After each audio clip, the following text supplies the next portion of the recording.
I'm late, but Scooter was keeping me. She had a big story to tell me about this. What are they? These new people. Anyway, these. How come they're not popping up yet on my screen? We better be.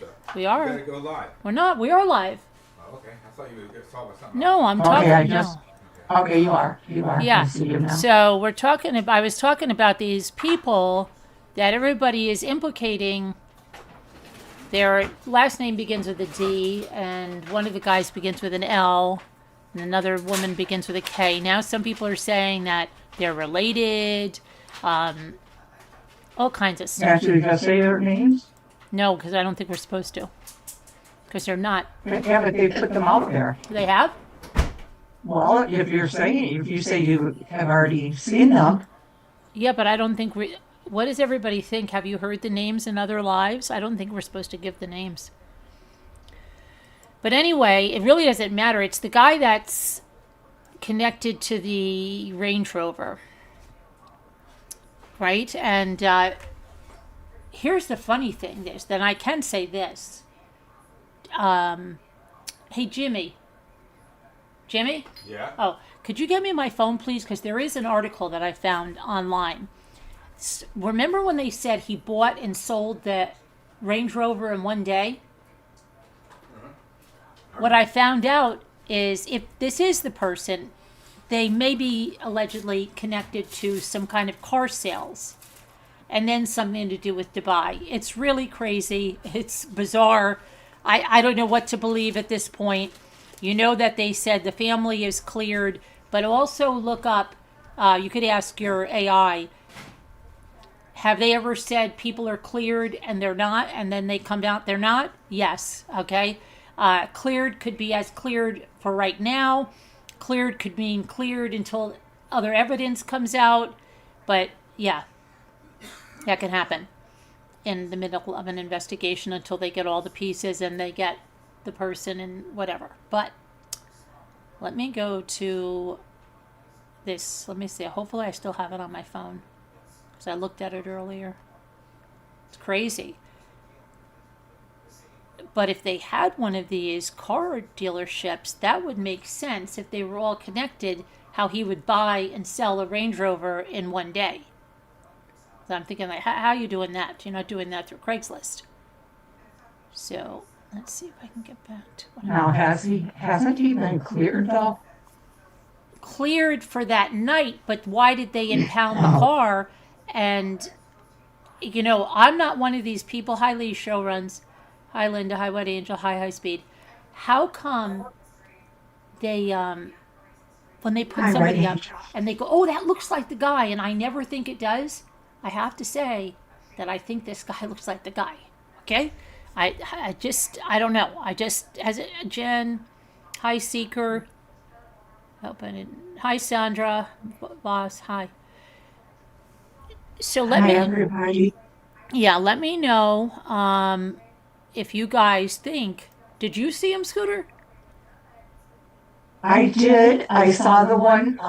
Somebody sent me that photo a couple of days ago, I believe, if it's the same photo. Oh, I mean, it was a sketch. It was a sketch. Scott, that could be. I don't want to put any names out there, but do you know what's going on with that, Scott? If that was that person? Hi, Jen. Hey there. Hi. Hi. So I'm trying to find this article that I read earlier about. Let me just put it in again here, because it's some kind of a motor world or something where they sell, and they have a lot of places like that. They must have them everywhere, but yeah, they are. A lot of people overseas run them, and they go through a lot of cars. A lot of times they're sports cars or they're luxury cars. And someone also said something about this person with the L being adopted. I don't know about that. I don't know how anybody would have that information so quickly. But let me see here. This is what I saw. Okay, so this is what it says. It says that that this person with this, that's been let go, okay? He was detained and let go with the Range Rover, is allegedly 37 years old, detained during a significant law enforcement operation. Initially, the investigation focused on, I don't know if it's brother with the name Zach, okay, or a person of interest, but as new information came out, it was clarified that it was the Luke person, okay? Now, when the individual involved in the key events, now this other guy, the Zach guy, I think he's the one that owns the, might be the car dealers. This, we need a whiteboard. The arrest of the Luke guy, which is what I'm going to call him, just the Luke guy, could, you know, my son is Luke, who knows, has only intensified after the media's attention, right? Of course it's going to when something gets out there. So they have this Range Rover. It says that despite no formal charges filed against the L guy or the Zach guy, the investigation's far from over. Law enforcement is determined to uncover the full scope that's surrounding Nancy Guthrie's disappearance. So then where did I get on this? Car dealership, yeah. MG Motors. So it says there's an involvement, maybe potentially, of MG Motors. That's raised questions. It's a dealership which sells high-end cars. It's connected to the Zach guy, who has previously been associated with individuals linked to affluent criminal networks. The Range Rover that was detained was reportedly sold at that dealership, the MG Motors, on February 13th.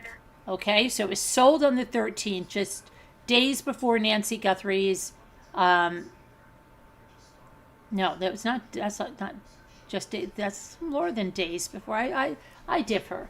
That was at least 11 days before. Okay. 13 days, 12. The vehicles purchased has led investigators to question whether it was used as a vehicle of convenience in an abduction. So I think that's why they took it in. I don't know why they had the sheets around it. I don't understand that. So now things are going crazy. I guess there's talk about Russian organized crime networks.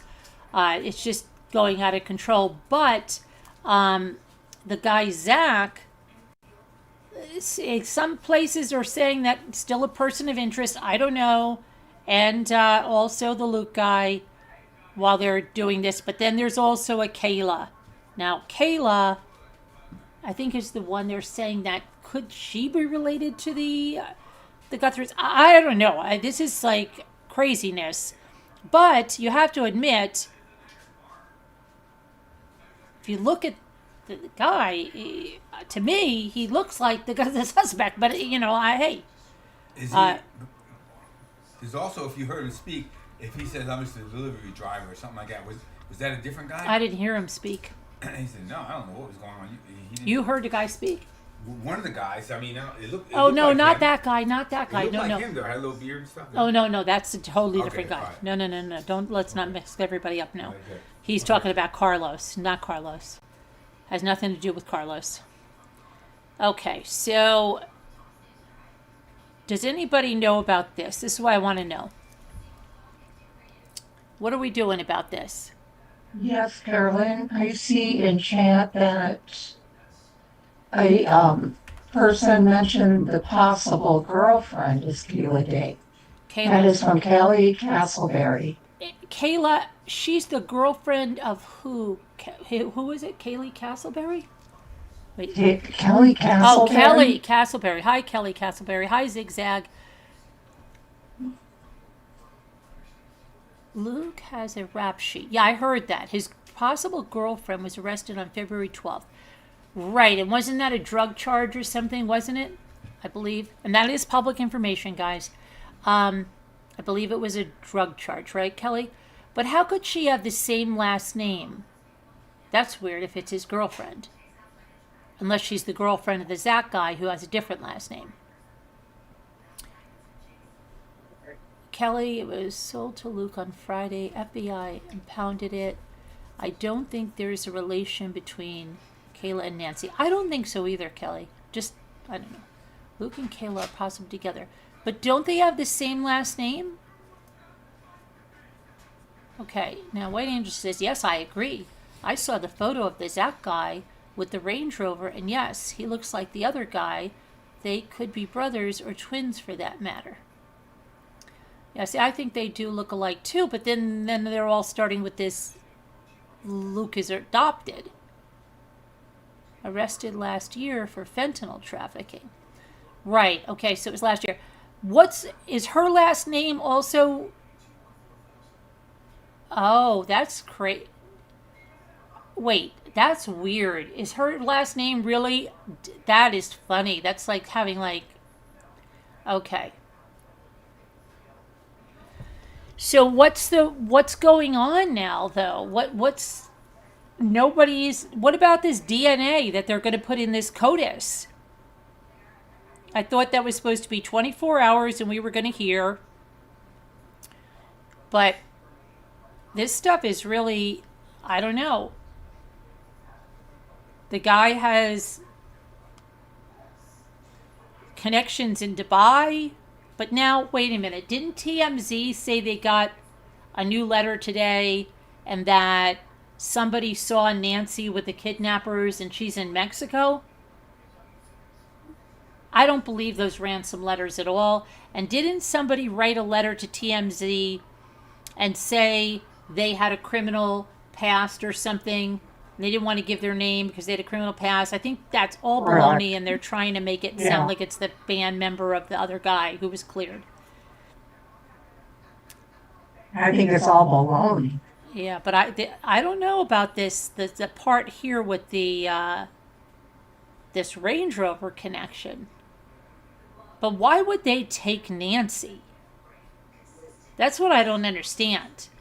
I was talking about the ransom to TMZ thingy, those letter thingies. Why would they take her? Yeah. Oh, you heard it, Jen? The TMZ? It's all smoke and mirrors? Yeah, the TMZ stuff is crap. Except Harvey Levin, they said, is making so much money that he should give the Bitcoin ransom, people said on the internet.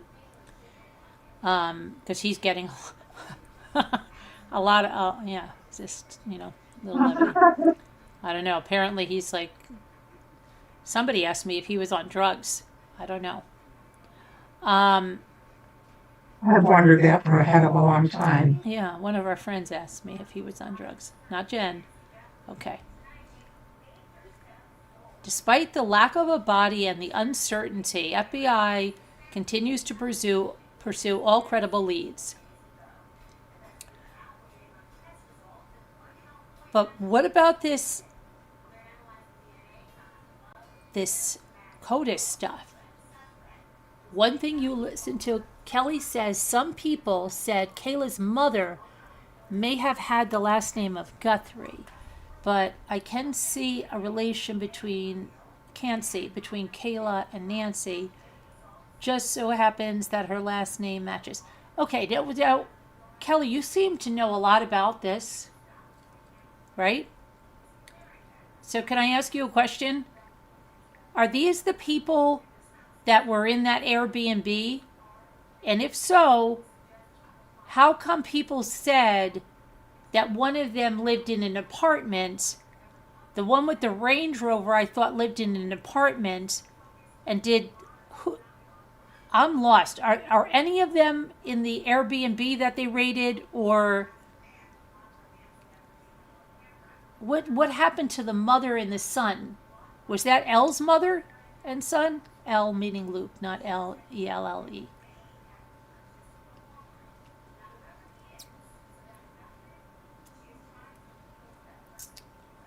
Three ID and me companies.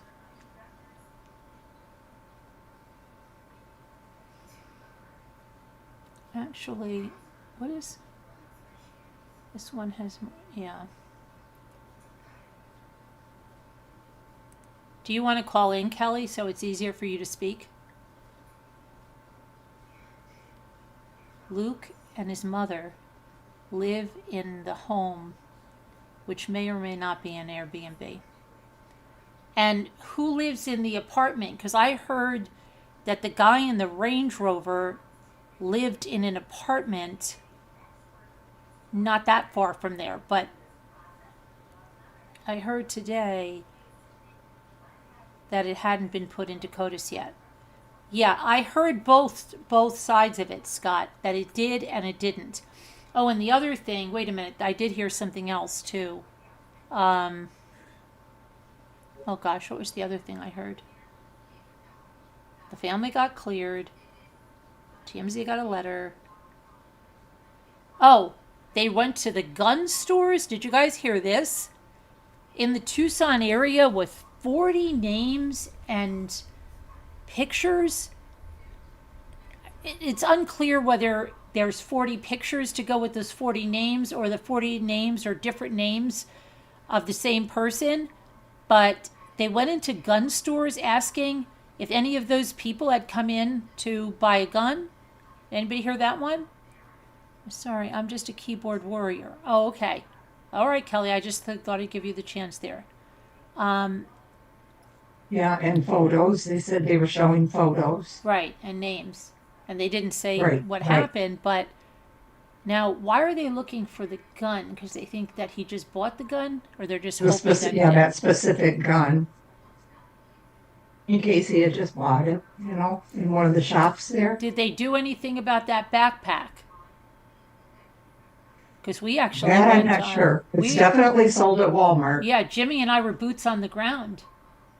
Yeah. We made a video. We did it. And Oh, Jimmy's and they said it's only at Walmart. only at Walmart. Yep. Yep. And all the ski masks were sold out because they said they were a hot seller. But that was here because it was freezing. Right. But there were no ski masks to look at. And whatchamacallit, UHP says the thing he was using, the holster, is available for $2 at Walmart. I don't know about that, but Well, it's very possible. I mean, I wouldn't doubt it. I can't believe the backpack's only $10. That's a steal.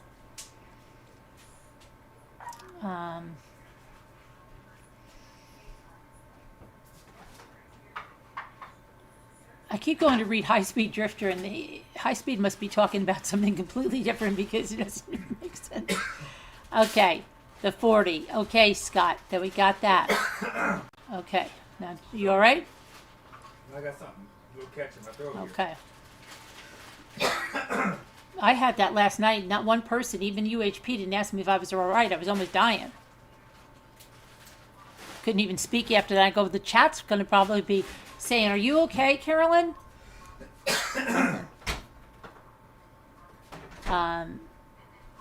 A lot of the other clothes, all his clothes are sold at Walmart, but not exclusive. Okay, well, there's a discrepancy on his sneakers about if some people say they're Skechers, some people say they're not. Uh-oh, what happened to Scooter? That's Jimmy, Jen. That's not me.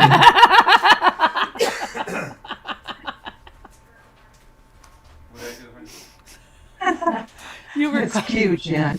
you were coughing, and Jen put in the chat, "Aw, Jimmy, aw, Scooter, feel better." Oh. And I said, "What I'm not happened to Scooter?" Oh, I'm not sick. I just have.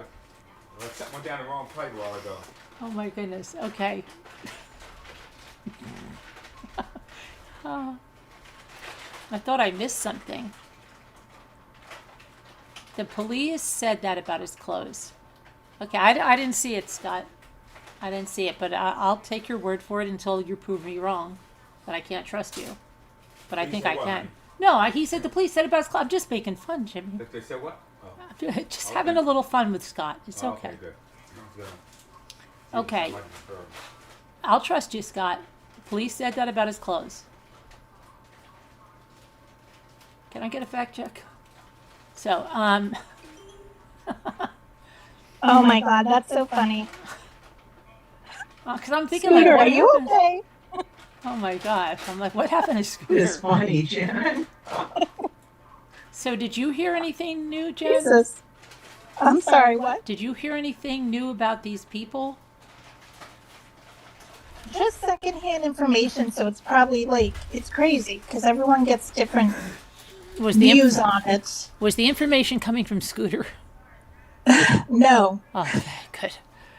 Harvey Levin. Harvey Levin. I saw a quick thing with him, and it's just everything goes round and round. Somebody, yeah. And then I heard on Fox that they were saying that ID Me and Ancestry.com and one more, they don't share anything with the police, but there's two other companies that 23andMe do did, DNA right? I stuff know that that. do. Yeah. 23andMe and Ancestry, right? Doesn't it?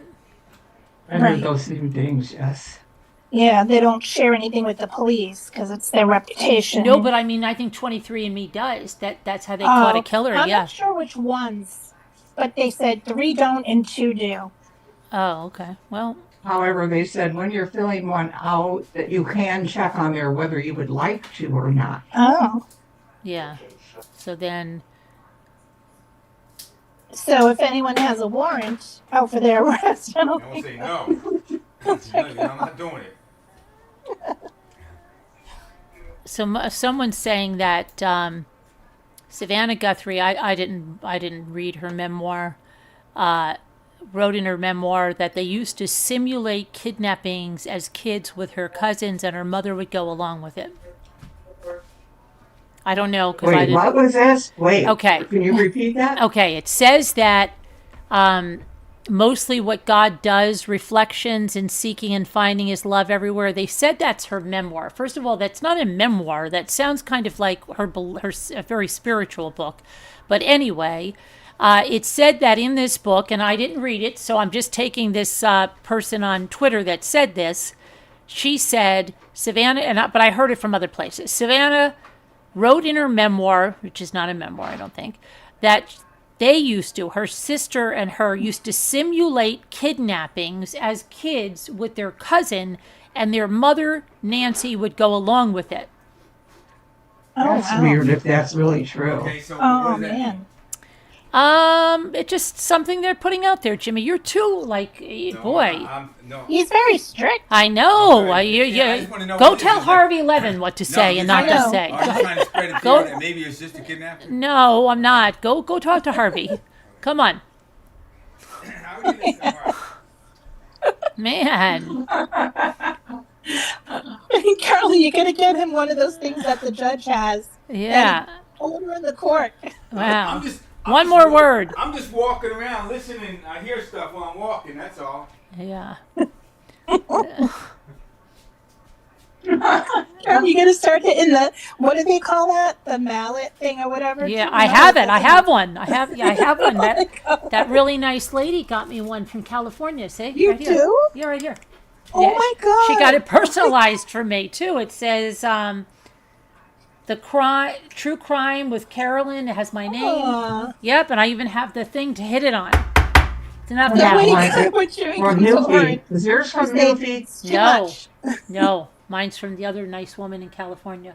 The lady in Oh, California. I know. I got it. Oh Okay. my Yeah. God, I can't believe you have one. Yes, very nice. She sent that to I me. have one. That's I have one too, but mine's not engraved. That's when I was new and everything, and everybody like just couldn't wait to shower me. Now people take me for granted.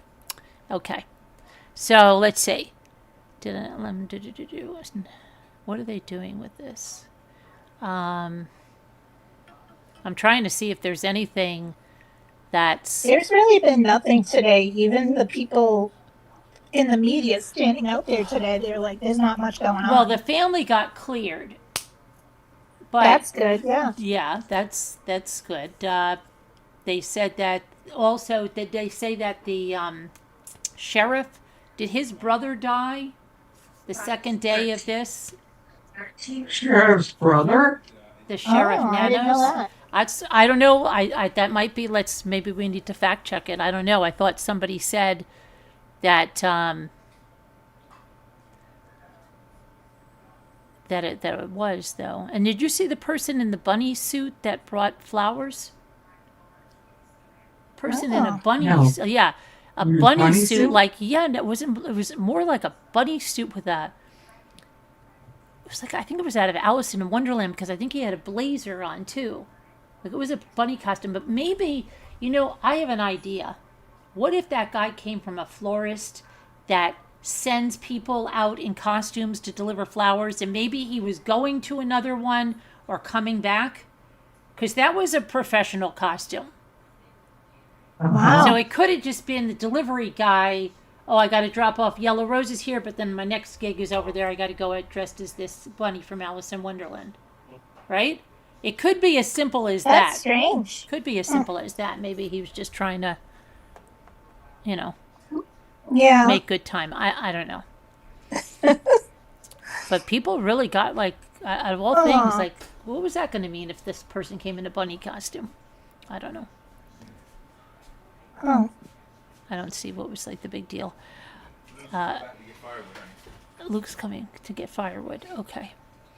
Let's see.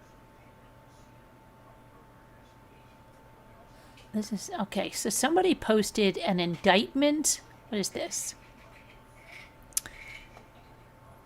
About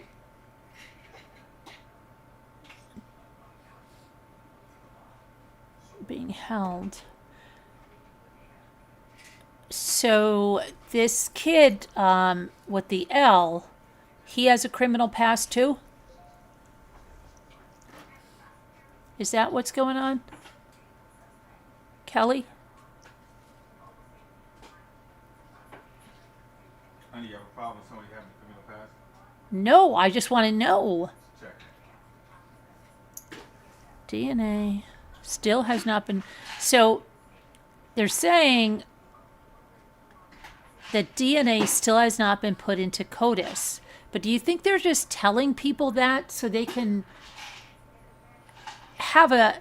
Do you think. This is what I said. You think they're going to be, okay, we're putting it in CODIS right now. We got a match. It's Barry blank or whatever. We're coming to get you.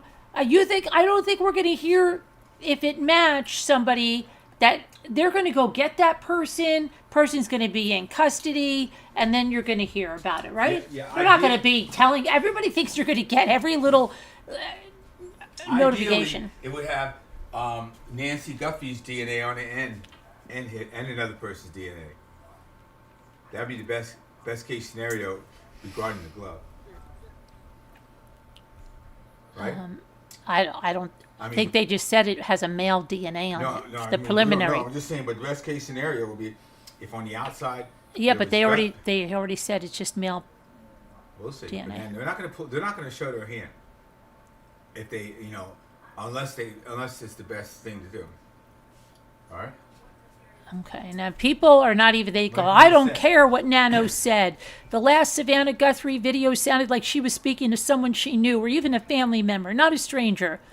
If someone has her, then why is she no longer asking, what'd she say, for contact or how to pay ransom? None of this makes any sense. Okay, So. How do so, you like my fit set? We went to the gym today. This is Joe's hoodie, Joe's pants. Really? Yeah. your fit? Did he give them to you? No, I inspired them just for today. Oh, really? Yeah, I didn't bring anything. You need to take up some We stuff. went to the gym today. It was pretty cool. Yeah? Yeah, Push. we went with Jaden Rodriguez, who's benched like 300 pounds for 6 times. Oh, he's a big kid. That's right, yeah. All right, let's, What is he about, like 300? 250? 275? so, That's awesome. Jason's a power lifter. I don't know. So I don't see anything more about that there about the CODIS stuff. According to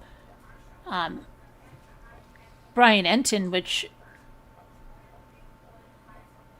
however he's getting his information, is saying that it's coming and it's not been submitted yet. That was 4 hours ago. Who knows?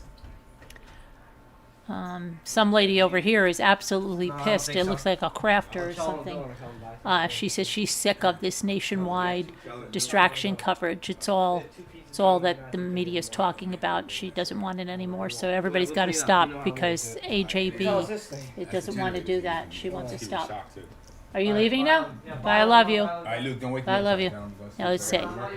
forever. Apparently she's in the Montana and she doesn't want to hear it anymore. Okay. Yeah, there's quite a few now saying that. Yeah, she does. And Everybody, comments everybody, you've got to stop right now, please. That lady, she's a crafter. I think she's a crafter. She looks like she's a crafter just by her name, and she's making something. Hi, Anonymous Rain. They could be lying to us, 100%. Yeah, right? Uh-huh. Anonymous. I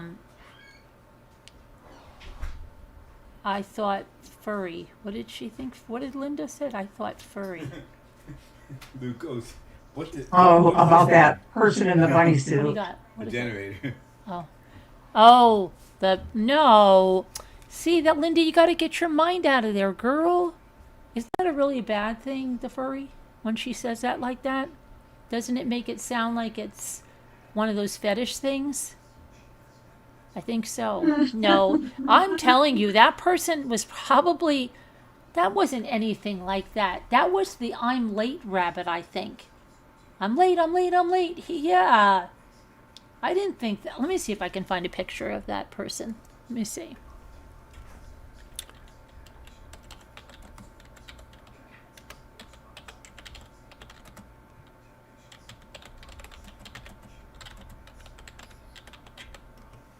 Let's see. Probably not going to get it.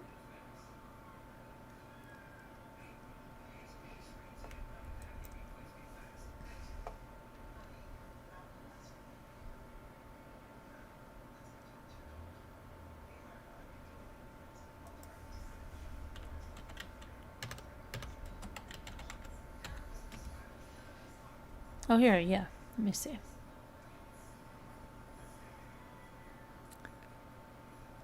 Let's see. Apparently, let's see. See if I can get a better picture. Hang on. They're a little behind, and you can't really see their face or their coat in the back, but it is spotted. So now it doesn't look so much like the one from Alice in Wonderland, but there must have been something. No, maybe I'm thinking of the Queen of Hearts. It reminded me of some Disney thing, but maybe I'm wrong about that. But still, I don't think it's from any kind of a fetish site. Let's see here. There's the person. See the big red jacket? Yeah. But I saw it from the back. So now the spots are blatantly clear. I don't know about what that is.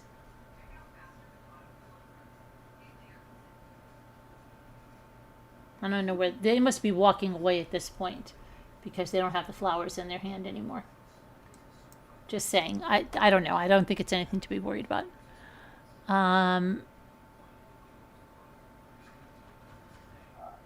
Oh, here's another.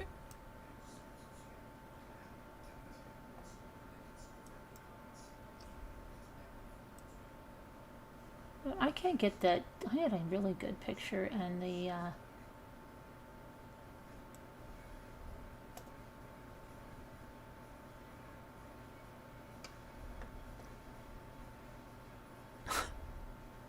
I would be weird if this was on the doorbell camera, but it wasn't a bunny, so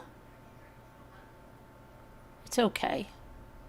I think he was just coming from another gig, trying to make the most of his time. Okay. Now,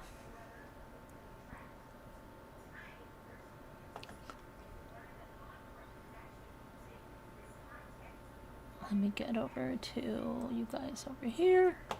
Just part of the circus. Yeah, absolutely.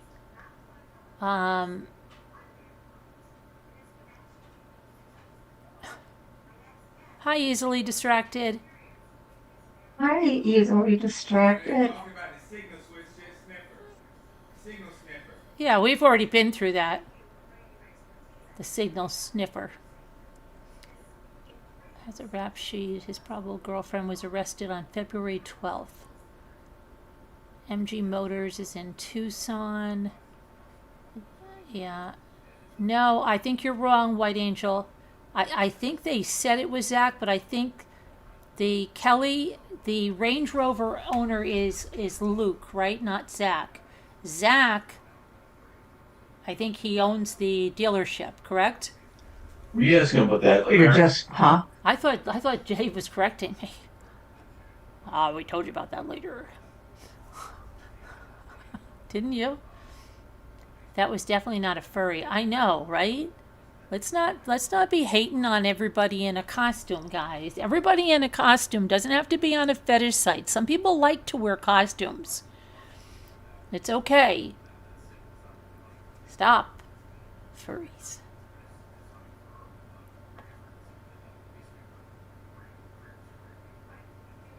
The white rabbit. Yeah, the white rabbit. But it looked like the white rabbit because I saw it from the back with the coat, and he was running a little bit.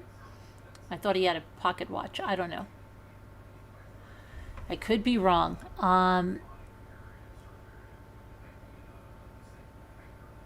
Some reason he expresses concern that he actually would not get it from the FBI, and he's afraid because he has a 10-year burglary charge. Yeah, I think that's all a bunch of crap. You can put that. I need some more props in here. I got my gavel now. I need a bucket, right? And I need some paper that we've got to throw it. The bucket has to say a bunch of crap. And then we'll say, okay, we'll just put that in the bucket that's a bunch of crap. All right. I'll start an Amazon wish list, because I know you all want to help me with that.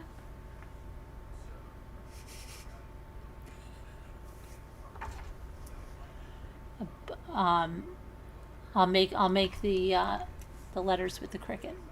Bunch of crap.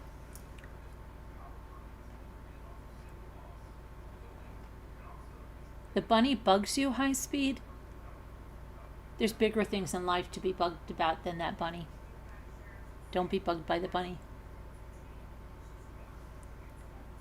Bunnies' lives matter. Don't be bugged by the bunny. A huge trash barrel, yeah. Okay, so what did we really get out of any of this today? Do you guys think there's going to be an arrest tomorrow? We're going to take a poll on that one. If you think there's going to be an arrest tomorrow.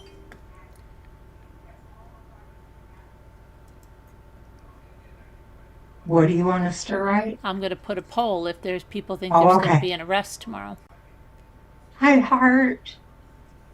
Hi, Heart. All right. High Speed Drifter. Yeah. Don't be upset about the bunny, High Speed. If you need other And things to hello, be upset about, I'll send you a list. Okay.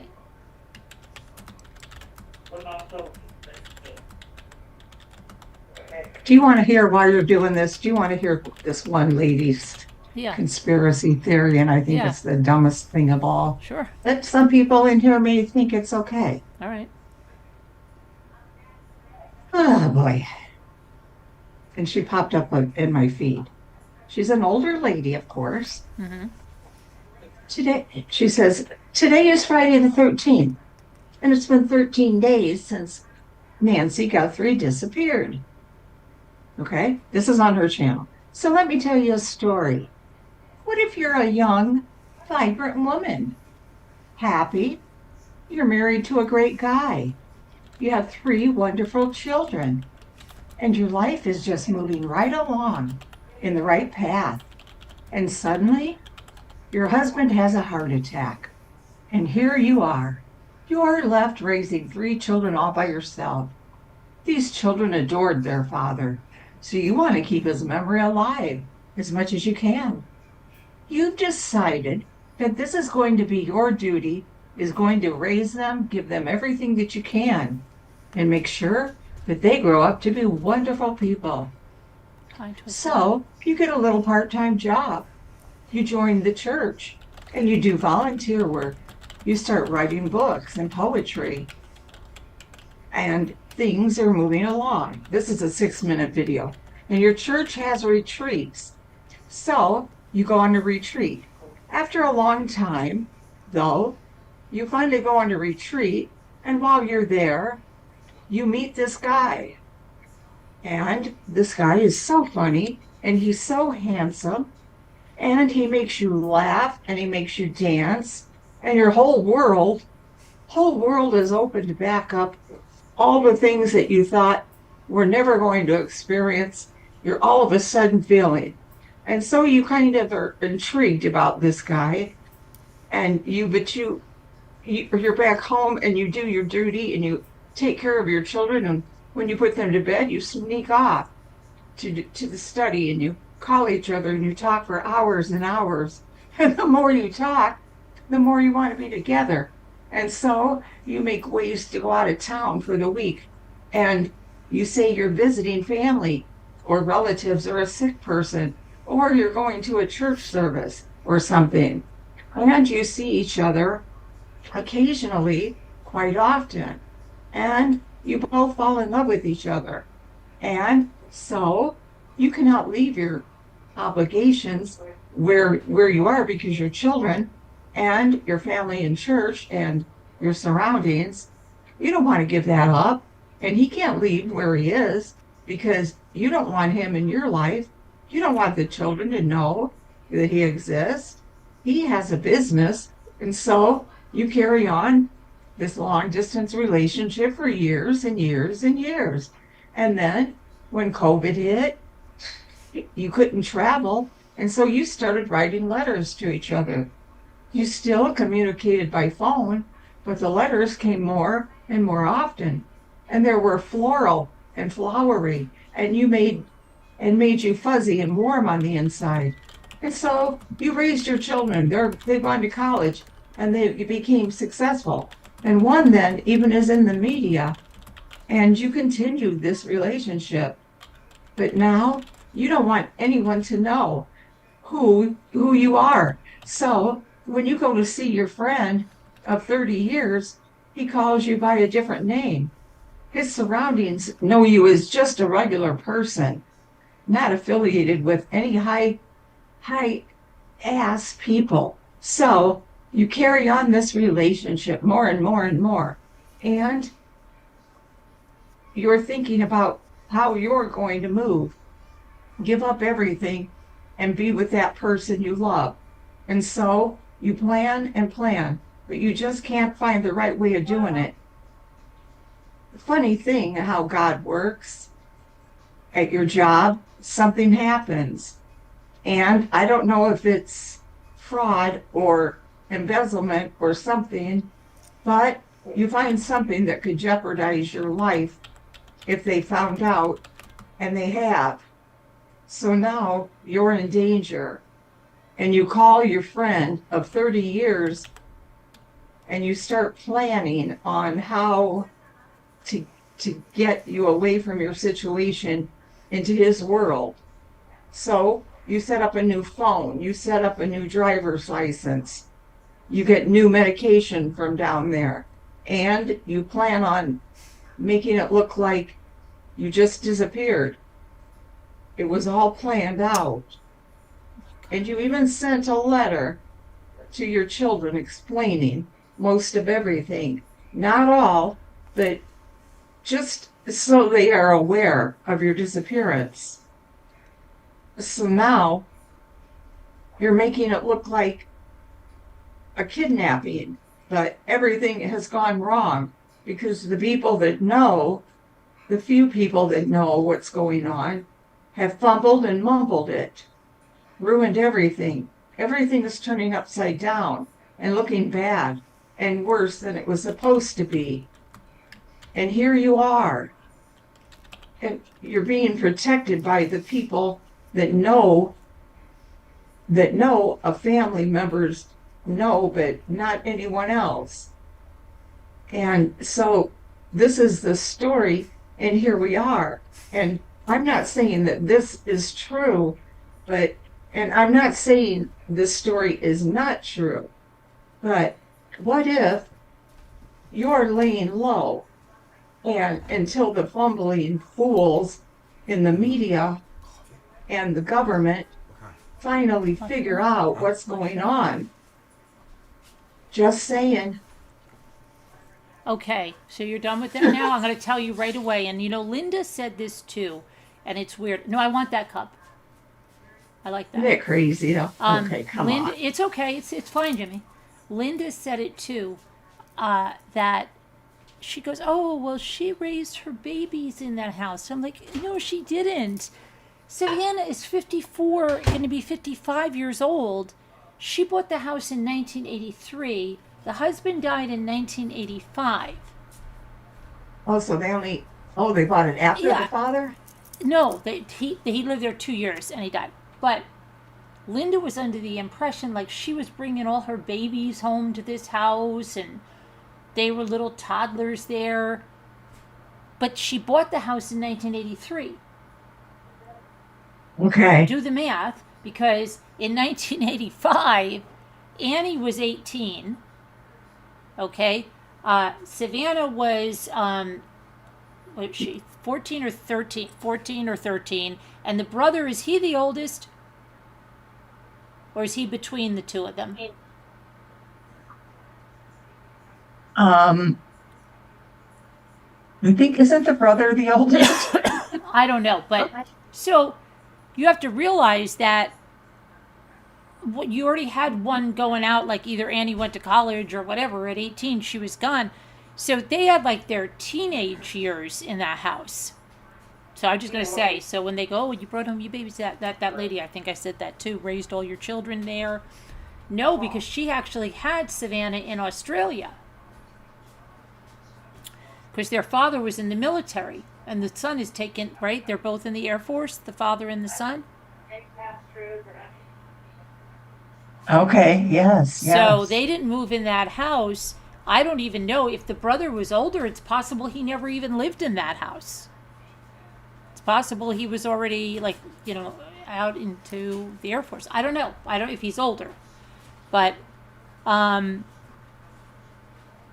that was my point, that a lot of people are misinformed about that. But this lady sounds like these people that are on Reddit and they write about TV shows. I've never, like, they're real people and they start talking about their past TV characters. Like, well, it'd be like, okay, Carol Brady, she had it really tough when she was coming up, and then her mother, didn't let her get married, I don't think, very much. And then she married that first guy and he died. She was really upset about that. So when she met Mike, like, have you seen those people on Reddit? They talk about, oh yeah, my daughter's seen it too. They talk about TV shows or series as if they are real.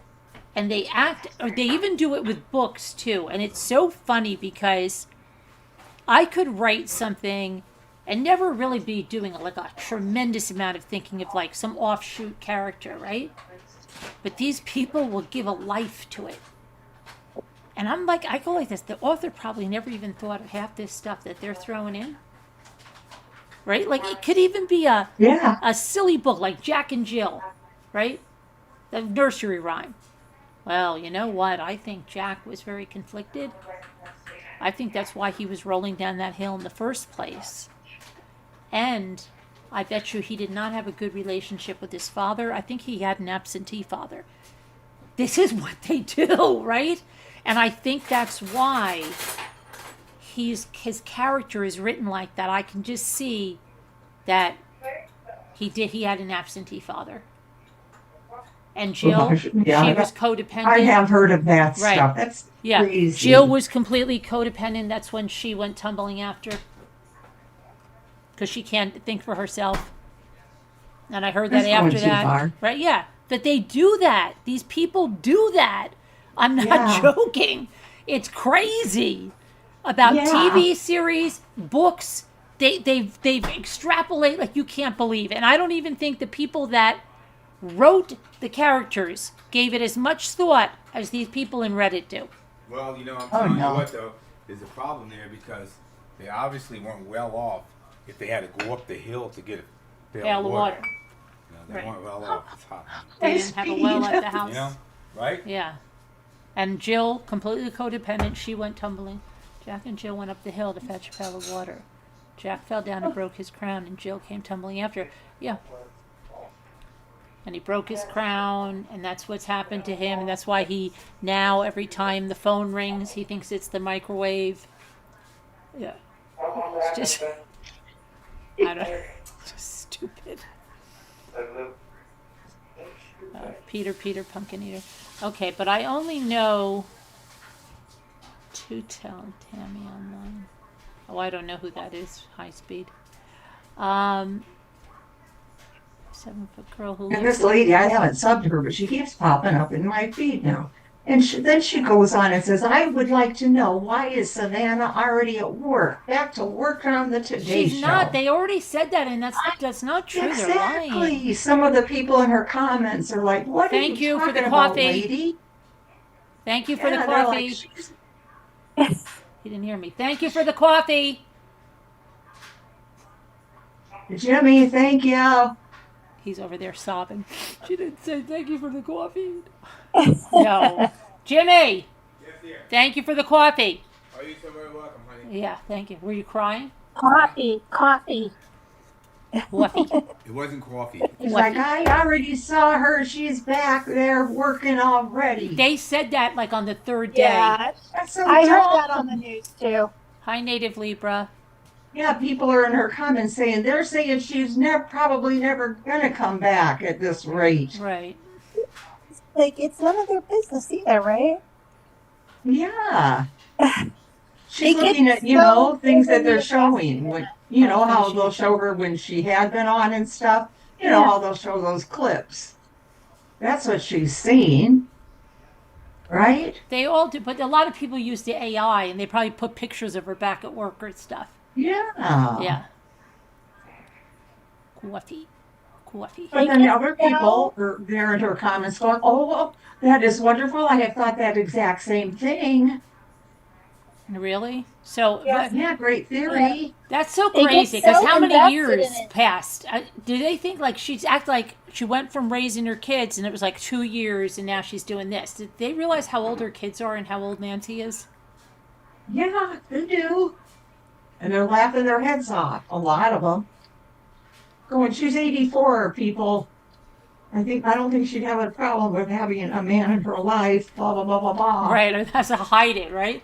Yeah. Oh, I have to hide this Also- new man in my life. You know, I would assume somebody crept up there with a electric car, like a Tesla with the lights off. I don't know if you could drive a Tesla with the lights off, maybe, but it would probably at 2:30 or 1:47 a.m. whatever that's when the doorbell cam. Yeah, was but you can't. disconnected. It's like here though. You can't see at all when your lights are off. Try to drive the car. You can't. It's pitch dark. They have no street lights, just like us, and they. Well, okay. So Okay, serious question. What do you guys think about the son-in-law being cleared? As I said, all family, son-in-law included. Yeah, but I sister. did. Here, I looked up something. yeah, but what about his bandmates? Wait, let me just tell you something about what does it mean. I'm still suspicious. I'm sorry. Yeah, I'm suspicious Or about his acquaintances bandmates. of. Well, first you want to know how are they cleared? How were they cleared? Supposedly through investigating and Okay. everything. I'm But- guessing. I'm just guessing. Hey, Meg. Just guessing. What's the chat saying, honey? I'm looking up something.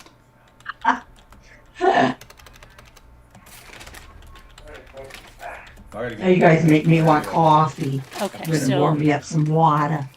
now this. Instant. When someone is cleared in a criminal investigation, it typically means law enforcement has temporarily or permanently removed them from a list of active suspects. However, cleared is not a formal legal term. It does not equate to innocent. It often means there is not enough evidence to proceed with charges at that time. So you can be cleared by arrest according to the FBI's Uniform Crime Reporting UCR program. That means a suspect was arrested, charged, and turned over to the court. Cleared by exceptional means, police have identified a suspect and have enough evidence to make an arrest but cannot due to circumstances outside their control, like the suspect died or they're already in prison for another crime, or ruled out. Investigators found evidence like a solid alibi or forensic proof that makes it unlikely the person was involved. Can a cleared person become a suspect again? Yes. While a person who has been formally acquitted in court cannot be retried for the same crime, double jeopardy, a person merely cleared or ruled out by police during the investigation phase can absolutely be brought back under suspicion if new evidence emerges. New evidence, DNA technology, new witness testimony, or confessions can turn someone previously ruled out back into the primary suspect. Okay, so, yeah. Did you read exactly what the sheriff put out today Yeah, about them being cleared? I heard it once. all right.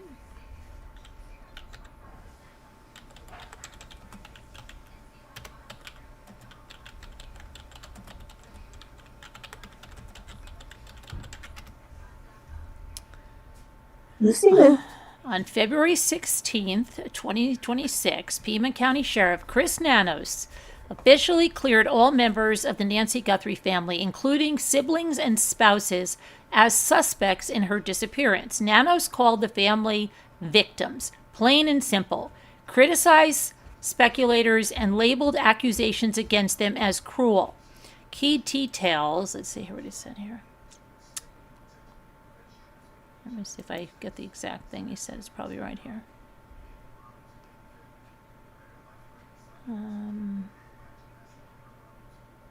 they put it out here? Pima County sent a message that they're all clear. Nano sent in a text message that explained his reasoning issuing the update, because sometimes we forget we're human and we hurt and kindness matters. It is every cop's duty to stand up and be that voice for our victims. I'm not going to sit in silence when others are attacking the innocent. Isn't that what the badge represents? In the earlier message, Nano said the family has been nothing but cooperative and gracious and are victims in this case. To suggest otherwise is not only wrong, it is cruel. The Guthrie family are victims, plain and simple. Let's see.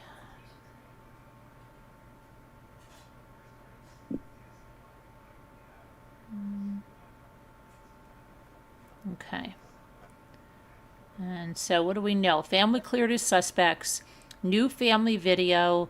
In the video, Savannah Guthrie addressed the person who took her mother. Says it's never too late to do the right thing. A glove containing the DNA evidence that was recovered roughly 2 miles from Guthrie's home appears consistent with a glove worn by the person seen on the doorbell camera the morning she disappeared. Let's see. FBI analyzed the suspect to be 5'9" to 5'10", wearing that 25-liter Ozark Trail hiker backpack. FBI's doubled the reward, and let's see, there's now 40 to 50,000 leads in the Guthrie case, according to the sheriff. Canvass of gun stores, wait a second, this was done several days ago. This is coming from, several days ago. A federal law enforcement official said today that agents conducted a canvass of gun stores several days ago as part of Nancy Guthrie's investigation. The official said no canvass was done today. If a specific lead requires additional canvassing, it could be possible, the official noticed. Things are still very fluid, and we are out on many leads. The federal official noted that, because I think somebody reported, a news reporter said it happened today, and they're clarifying it did not happen today. It happened several days ago. I'm sure they're doing all kinds of stuff every day, you know? Let's hope. Oh yeah, they are. I'm I'm sure. And mean, I know I thinking, heard something about the brother dying. Let me see.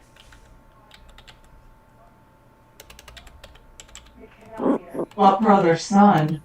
No, the brother, Sheriff Nanos' brother. Let me just see. Oh, okay. That's what I heard. I heard something, but I don't. Let me see if it's true. It is.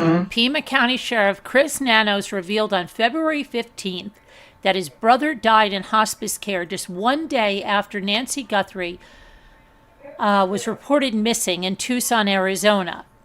Nanos, who has faced public scrutiny over the investigation, disclosed the personal tragedy to the Daily Mail.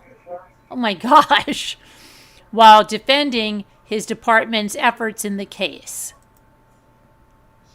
The Daily Mail, that's like the Inquirer, isn't it?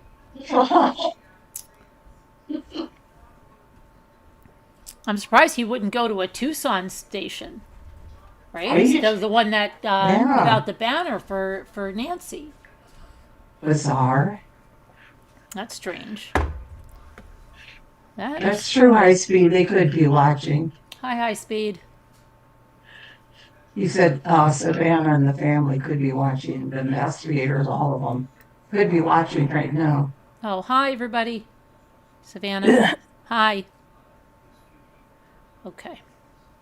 Even the kidnapper or whatever. Do the could right be thing. Watching. Yeah. Go turn yourself in. Do the right thing for real. Yeah. Bring Nancy. What do they say? Oh, bring her home. Bring Nancy home. Bring Nancy home. Bring her home. The sign says bring her home. Whatever condition, please let her family know where she is. Hi, Megan Ells, who came in when I was high.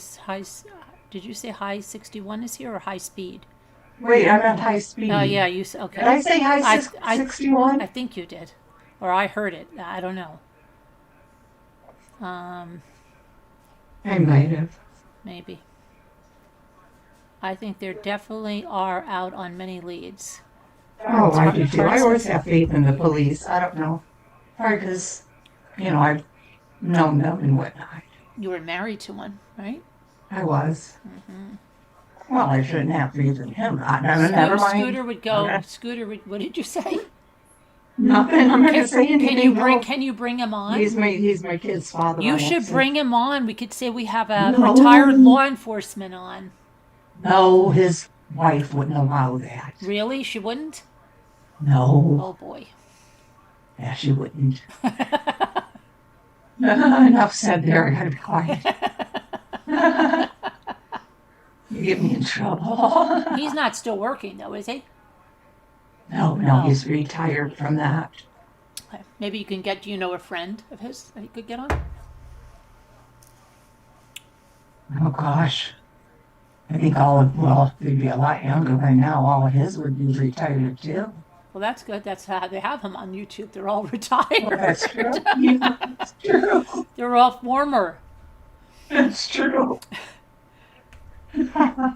I have my cousin too out in Pennsylvania. He was a police officer, detective and stuff for a long time. I didn't think about There you go. bringing him on, right? Hey, Yes, you Joe, what are should. you doing? Come on your show. Come on. Oh, are you by Butler, Pennsylvania at all? Probably not, right? No, Butler. Is that in everything up there is in Berks County, isn't that? But why? Oh, okay. Because there's a guy I watch that goes to plays coin machines there, Oh, really? and arcades and whatnot. And he said some of them are in Butler, Pennsylvania. Did you say coin machines? Yeah, What is that? coin slot machine? sweeping. Wait. Tell me what that is. No, they're not slot machines. They're like, how carnivals and whatnot, arcades will have those where you put a quarter in and they sweep. And you try to get all the you mean a stacks of crane? quarters. Do you mean a crane? Not a crane, but it's those, like a sweeping thing, and you know what I mean? It's like a slide thingy, but it pushes the quarters and they're like hanging on I'm the gonna look edge. it up because it's not. Okay, what's And it it'll called? have It's called a coin machine. what? Coin sweeper, I think, or coin sweeping. I'm back into my coin days and metal detecting days and all that again now. Wait, metal detect. Okay, wait a second. I don't understand. So it's a game? Oh yeah, you've seen them. No, You I put the don't. quarter drops, you drop them in the machine, and they start stacking up, but you don't want them to stack. It's a thing in the back that sweeps these, and you want the counter. There's a little lip, and you want the quarters to fall over the edge. I've never heard of this in my life. Oh, you have. Never. You guys know Never. what I'm talking about? You I know what have. you're talking about, Scooter. I've seen that. Yeah, You coin have it at like sweeping or Dave and something. Buster's and arcades. Really? I have Yeah. never ever heard of this. And I'm trying to You find one. I have. can't When you find see it. one, when you see it, you'll know. Oh wait, here's one that says it's a quarter pusher machine.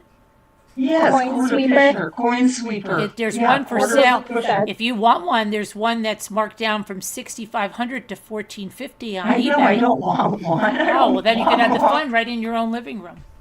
No, it would just be fun to play. They're around somewhere at carnivals, and So what does I he just wondered do with like you could if you win? guys ever are near one, if you could Is his play one or name something. Matt? Is his name Oh Matt? gosh, I don't know. I just started Oh. watching last Okay, night. no, because I see someone playing it and his name is Matt. There's a bunch of them that are playing, and one was Butler, Pennsylvania. And I thought, I wonder if Carolyn ever has seen that. I've never When even she's I've never ever even there. known what one of those is. That's ever. The next time you're in Pennsylvania, look around. And do you win money on it? Well, if you can get them to fall down. You've never seen those in real life. Linda, of course, loves it. Do you love them, Linda? They're fun, aren't they? Aren't they high speed? Oh yes, you try to drag money. High speed says. They're in bowling alleys sometimes. If he was going to rob her You- home, would he enter with a huge full backpack? No, we've already said that. And Yeah. no, Didn't they say that they said it's not Not a botched rolled out robbery. burglary? not a botched robbery. No. Yeah. But I want to know more about these Lukes and Zachs. Zachs, Z and L's. And K's. ZL and The K. people that they're looking for. Yeah. Did anybody look up Or this questioning. address to see if that house is rentable? Like if it really was an Airbnb, wouldn't it be listed on some site? And this new house that they're allegedly at, someone's saying they bought that. Did Savannah buy that? Or is that an Airbnb? So that was what was in the backpack. I think there were just my feeling, there were tarps and things in that backpack. How did do you think about like how they got this woman out of the house? Can you imagine, Scooter, if they come in your house and they're like, oh my gosh, this lady can't walk. And now, that's a big undertaking. I know. Right? that's You've what- got to get this woman to the car. That's a big undertaking. People that And why normally wasn't- have to do that with somebody, right? If you're taking care of someone that can't walk well.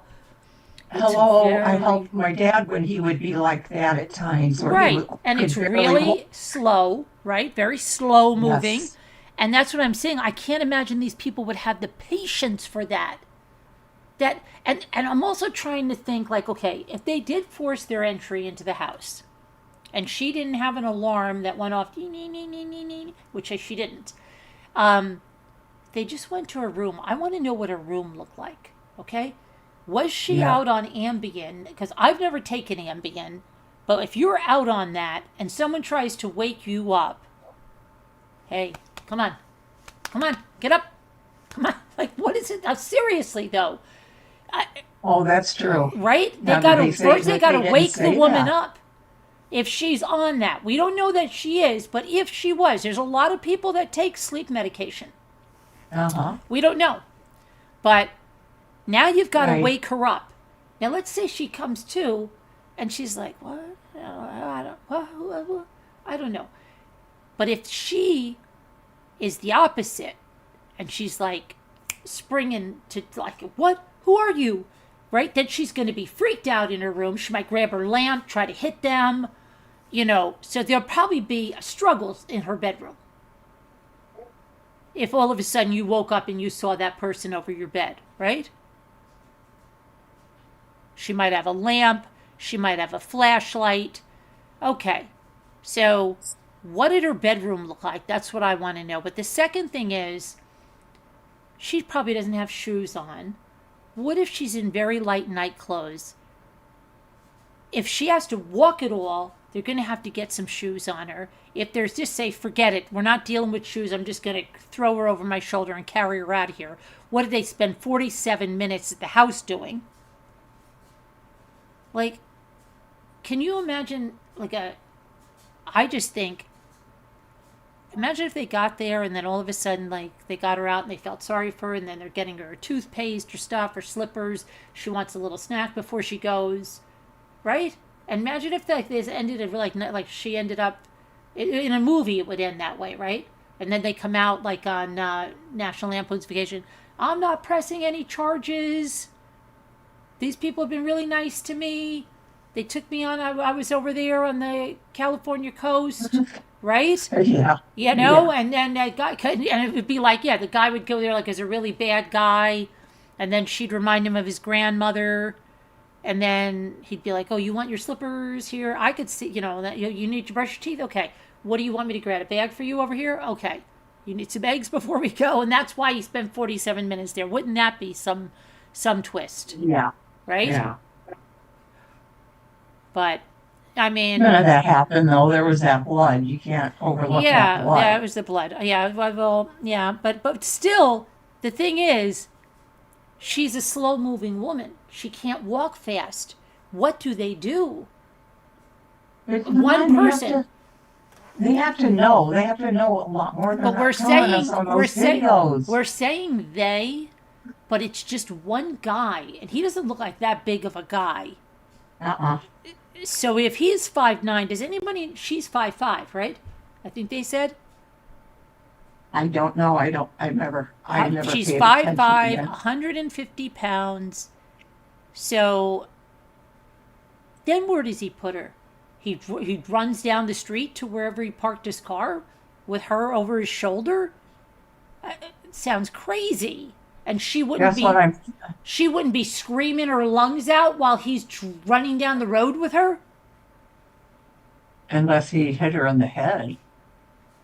I didn't even think about that if she was conscious, she could be screaming when he takes her outside.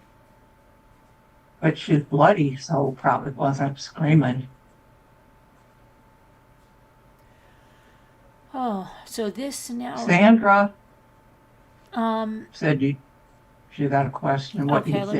Let me see. You say. Let's see. I don't, in my own opinion, but maybe Sandra, come to think of it, could be. I don't know. I've heard that on different theories. If I think that was the case, I would think he was hired by somebody. That's what I think. I think he was hired by somebody. I don't think this is some random person at all. I don't either, but unless they found out, if she would. But you know what they haven't told us enough of? Did she go to the supermarket? She had a car. Did she ever drive? Did she not drive to her daughter's because she doesn't drive home at night? Said? What? Didn't they say she had a car? Yes, I thought, or no? she did have a car. But the thing I'm wondering is, why didn't she drive to her daughter's? Is it because she couldn't drive home at night? Or did she not drive at all? Or was the car used, maybe she had a housekeeper and the housekeeper would drive her in her car to do errands? You know what I mean? Maybe she wasn't driving anymore, but she kept the car because her housekeeper would drive it and take her around. That we don't know any of that. We don't know what her schedule was like other than that church. Did she belong to civic groups? I don't know if they have the Lions Club or the Ladies Auxiliary or whatever they are. Did she have any people that she dealt with there? Did she go to the supermarket? Did the people know her? Oh, there's Mrs. Guthrie. Hey, you know her daughter Savannah? Because if people started to talk about her like that in a supermarket, hey, she lives alone, she has a lot of money, she's an easy target, but then they didn't take anything. So why would they go there just to kill her? That doesn't make sense. Yeah, you don't So- go with a full backpack to rob. No, so if they robbed her, yes, I would see it could be random, like just by people in the area. She goes to the pharmacy, they find out she lives alone, maybe they hear an Ambien prescription, oh, she'll be knocked out at night, whatever. But nobody went there for a robbery. So to me, No. yeah, to me, I think they were hired. Whoever did it was hired. Sandra, the officers are saying that they don't think this was a robbery anymore. Yeah. They're not considering it that. If they ever really did in the first place. Because they're saying nothing was taken. We do know that much. Yeah, it's crazy. I don't know. And there's something really chilling that I did hear one detective or one former, I think he's former FBI or something. I don't know what he is, but I really do like this guy. Maybe you heard him too. I don't know which, I don't know if he was on Ashley Banfield or what it was about a week ago. And he said to him, that backpack, and that looks like it could be from one of those people that do SA crimes and do he said, you don't think that, right? With an older lady, he goes, but it does not matter to these people. Yeah, like but that would kind of have to be stuff. that would have to be totally random too. Why Exactly, yeah. Why would I know. they? I know. And he said that there's so many people in that area that have committed that, and that to them it looks like that could be, and that they kill them afterwards. I don't know. That has always stuck with me since he said that. It did make a lot of sense. He said it was absolutely chilling, and that other agents agreed with him that they were thinking that same thing. But I don't know. That's just one of their thoughts. That's some of their thoughts. They're not saying that is what it is, but it does look like somebody that carries one of those kits. Yeah, I don't know. It It's just also a looks thought, like a guy that has a tarp and stuff in there. I don't know. I mean, Yeah.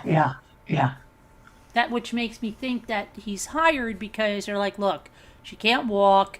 You're gonna have to grab her. You're Right. gonna have to wrap her up. You're gonna have to park your car down there. Yeah. Like if they were in the house for 47 minutes.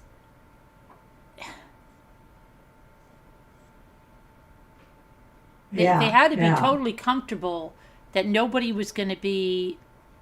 Washing your clothes? And then they had 10 hours before the police came. I don't know. 10 hours. And do her clothes, Fox. It's a long time. Do we know he parked down the street? No, we don't know, but We don't know anything really. I mean, they've kept everything so close, right? yep. Chloroform. Chloroform? Possible. But still, what's this blood? That's what keeps throwing me off. And it doesn't go down Unless the steps. I don't want to say anything. Okay, well, what if he had her right out in the back in the tarp, right, slung over his shoulder, and he accidentally hit her head or something on the door as he came out, and she started bleeding. But where's the rest of the blood? It's not down There is a path. little bit down this path, one drop or two I saw, But then and it they ends. said it goes into the driveway. They did say it goes into the driveway. And then it stops. Is it like getting into a car? I think so. or- I think that stops. The last thing they mention is the driveway. But that could be because he had those bars on the door, and maybe you have somebody over your shoulder and you're trying to hold the door open. What if it closed and it hit her or something? And it caused her to bleed a little bit right there.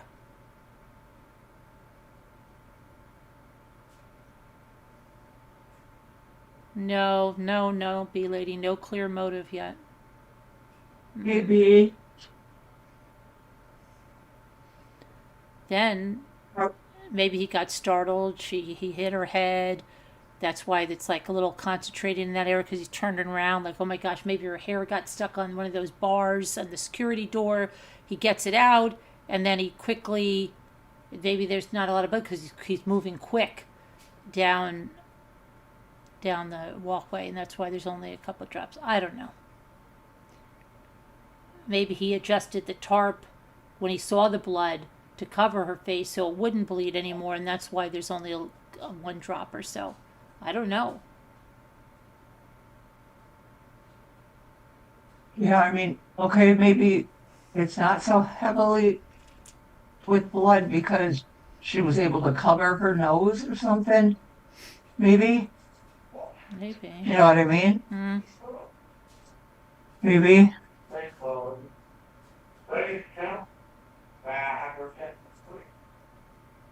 Dropped her off. I'm not sure. Are we 100% sure her husband dropped her off there? We don't know that he watched her go in hard. I've never seen that put anywhere. We just know that the garage door went up and down in 2 minutes. We don't know that Tommaso watched her go in. Do we know he dropped her off? Is it, Yeah, well, then- yeah, they first said is that a both fact? of, yeah, they both said both of them did, and then they said he did. But I'm sure they have their phone that shows he And then did. how come then they say it was an Uber?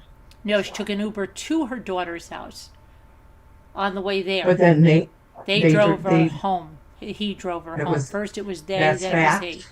That's according to That- the police. okay. And the garage door opener went up at one, it was 2 minute time frame.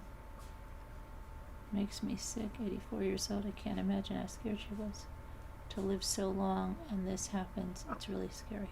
Yeah. The coffee is IUHB. good. Coffee was Did good. did her bed look like? No, they haven't told us anything about her room. Nothing. And that would tell a lot. But maybe that's why they call it a crime scene. Maybe there's a very clear struggle in that bedroom. And maybe That could be he too. lost that. Just like I said, Koberger left his knife sheath at the house. Yeah. What if this guy dropped that bite light or dropped something that they're not telling people yet?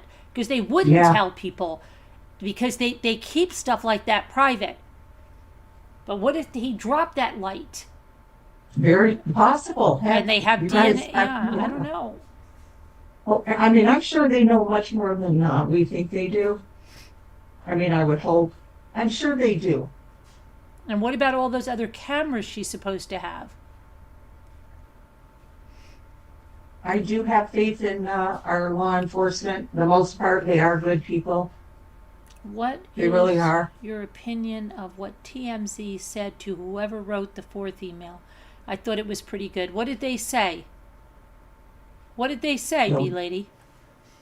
But it don't was jump bad all over me, inside. Why would the UHB. sheriff open up the house after only a few hours of being taped off?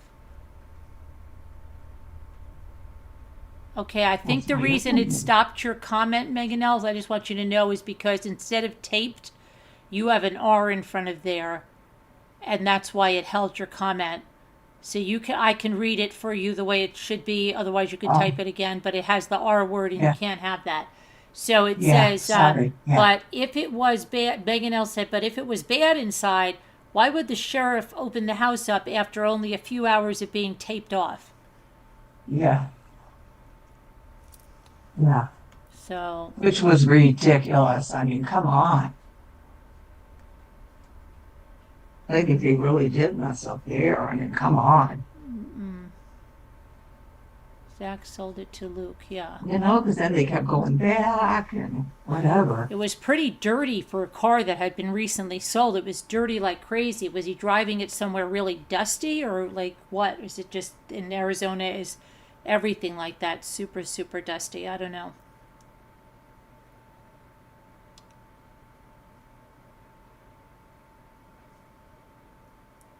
So what did they say, B lady? Let me look what TMZ said. I didn't see much about.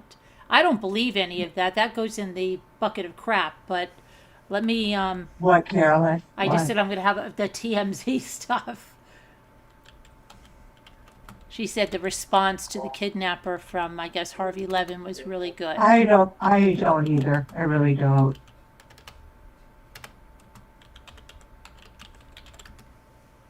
He gives it all to FBI, obviously, Let's but see. still, I mean, TMZ.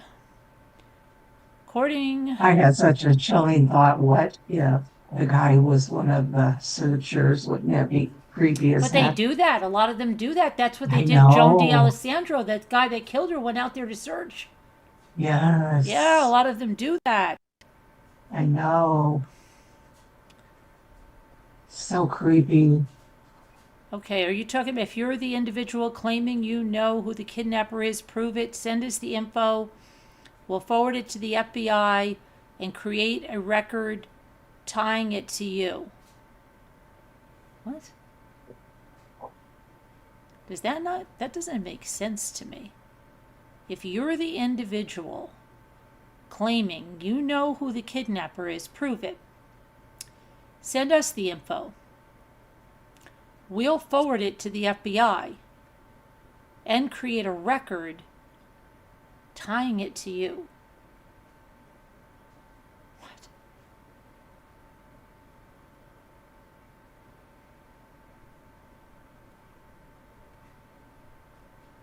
The individual wrote, "Be prepared to go international." The individual said he has a burglary on his record from a decade ago, which is why he's scared to come forward. The note demands $50,000 in Bitcoin. If you're for real, send us the information regarding the whereabouts of Nancy. We will immediately forward the information to the FBI. If it leads to finding Nancy or the kidnappers, you then have a public record, that you're the one responsible, then you'll get the reward. The FBI is aware we're making this overture. It's all fake. It goes in the bucket of crap that I don't have yet. But I'm going to get one. I'm going to get a prop. It's a bucket of crap. That's my opinion. That's what I think of it, B-Lady. Bucket of crap. It's where it belongs. It's just a distraction.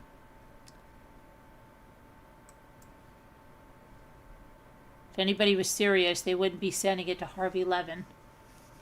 But then again, the sheriff gave his statement to the Daily Mail, so I don't know. Right? Oh my gosh, I Like can't he's believe being vindictive to I can't Tucson believe people. that he gave his statement to the Daily Mail. But I think White he's Angel's been kind of, saying- I think, believing this email person, but I don't know. Maybe she's not, but he doesn't Why think he'll get the why money wouldn't he get the reward if he had a burglary charge? That's from in the 10 years past. ago. He either did his time or whatever it is, or he got off, whatever Yeah. it is. And why he's not going to be penalized for the rest of his life because he, Yeah. right? What do they say? It's not a life Yeah. sentence. It's your past. He'll be It's able not a to life get sentence. it if He would be he's able to telling get the it. truth. That's a They lie. will trace him though, White Angel, and he'll be charged with something if he's making all this up. Yeah, the Daily Mail.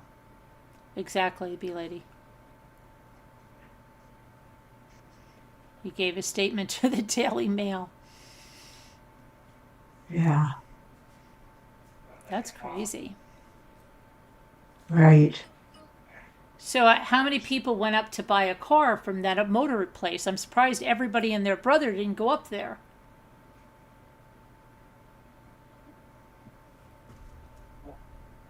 Let me look up that business. What about flight records? Meg wants to know. Did you hear anything?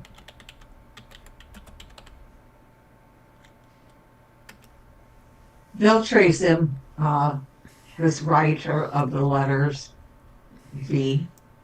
They'll find him. Okay, so MG, this is a business here, right? Oracle Road, that's that Oracle Road we hear so much about. So this is a public page before everybody starts losing their crap. It's MG Motorsports. Save big on your next ride. Reliable used cars at unbeatable prices. A used car salesman, right? We know how honest they are. Sorry. I didn't make it up. Hey, Okay. USHP, Carolyn, he has a message. Carolyn, Guy, the how name are ya, of the mister? sniffer. Oh yeah, blue. Yeah, blue. Yeah, it's used. It's high-powered Bluetooth sniffer. Yeah, yep. We went over that the other day. UHP. Blue. Somebody was in here talking about that blue thing too. Okay. Let's see now. Now UHP. stay on track, UHP. We're on the MG Motorsports now. Catch up now, sir. Okay. Used cars in Tucson. A 2017 Jeep Patriot, 10,995. 2013 Ford F-150. 23. Let's see. And now, did they have a range? They said that the Range Rover was sold on the 13th.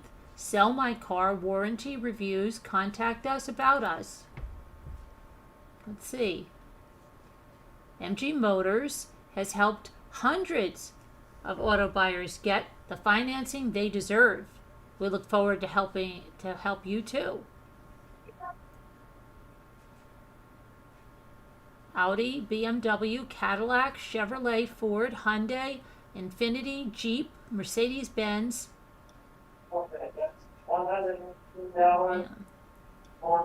Okay, let's see. Don't even see Range Rover here as a category. Now, I wonder if they have a Facebook group where they put the people outside, and congratulate them on getting the car.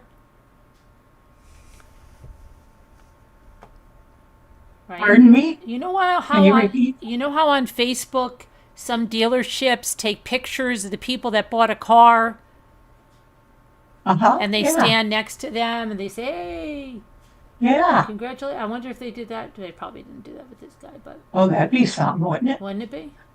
Good idea. Chevrolet Colorado, 2019. Dodge Challenger. Fiat. Why Angel wants to know if UHP's coming up.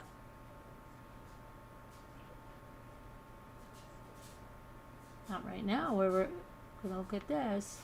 Let's see. White Angel, catch up. We're on MG cars right now. Okay. Volkswagen Tiguan, 16,000. All right, so let me see if White he Angel's has... going for them men tonight.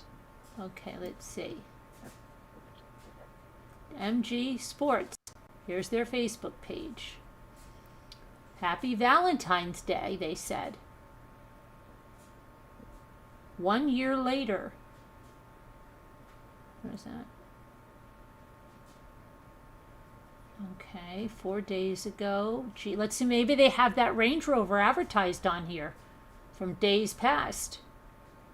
Please don't mention other channels though in chat, please. Because it will just get deleted. Thank you very much. Okay, maybe they have that Range Rover on here, though. Maybe not. We're going, maybe they took it down already, because it's back to December. Lives in Tucson, Arizona. On a car. Okay, so UHP, Carolyn, is becoming quite popular in the community. I must say. he's going to getting a lot of DMV. requests. He's got to go to re-up his license. No problem, Anonymous. No problem. You didn't know, and we just try and remind people. That's okay. High speed. It's supposed to be this Luke that we're talking about. I don't know. We don't know. It's just maybe connected, and it might be nothing. But I don't know. We have to see. Linda, you're too late. I've already mentioned that. Thank you very much. So, we do appreciate your service.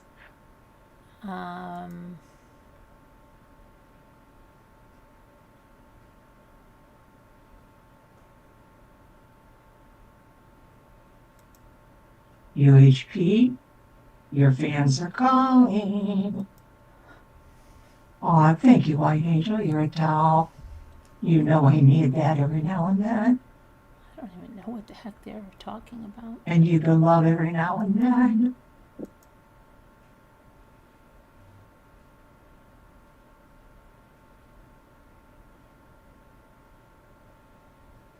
Love you, Linda. Okay, I'm just trying to read here what the heck's going on here. You just see anonymouses? Oh, the anonymous said who they are? No, they said they see the vehicle sold for just under $18K on February 13th, the same day it was impounded. Where did you see that? Where did you see that? I just went to their website and their Facebook page and didn't see it. Did you look in the DMV records or something?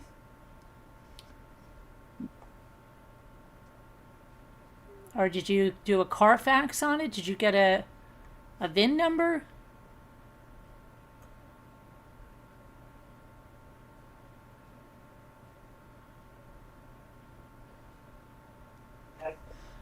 Hello again, baby. And they're both heart repeating the same thing. Yeah, they say Ford is Thank fix you, or honey. repair daily as well. High speed. Yeah, Fix or repair daily. and yeah, 4 found on the road dead. Oh, really? That's from a long time ago. My cousin, who was a mechanic, he would say that. Roger, found on the road dead. I mean, abstract. What did they say about Harley? Was there anything for their initials? Harley? They used to have a bad rap, but I Oh, guess Harley. Oh, Harley Davidson. You mean? Yeah. Hi, Margaret. How are you? How's it going? Maybe an app screenshot showing on another channel. It was sold to Lou. Okay. So, Gotcha. for how much did you say he bought it for? Did you say 18,000? It looked awfully dirty. 18K. Yeah, it looked awfully dirty, I'll tell you. The windshield looked like it was in a dust storm. Well, because it's all dusty out maybe, there and stuff. unless they had stuff that they fingerprinted it for, but I don't know. But I've seen other people's cars out there. They don't look like that. I don't know.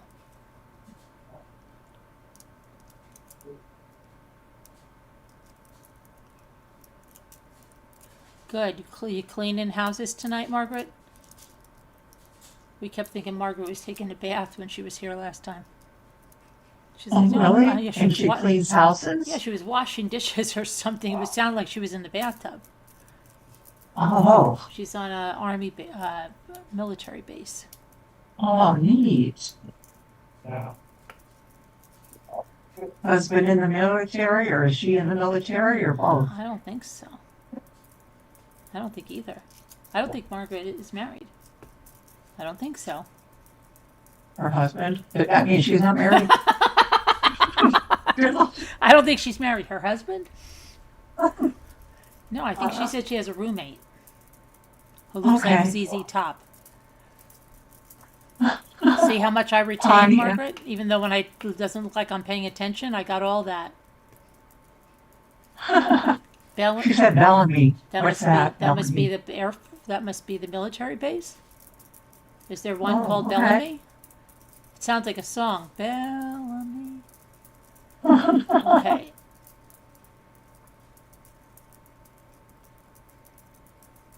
No, I'm single. I just have my own cleaning service. I have a contract. Oh, on Fort Lee. What's Bellamy? What's Bellamy then?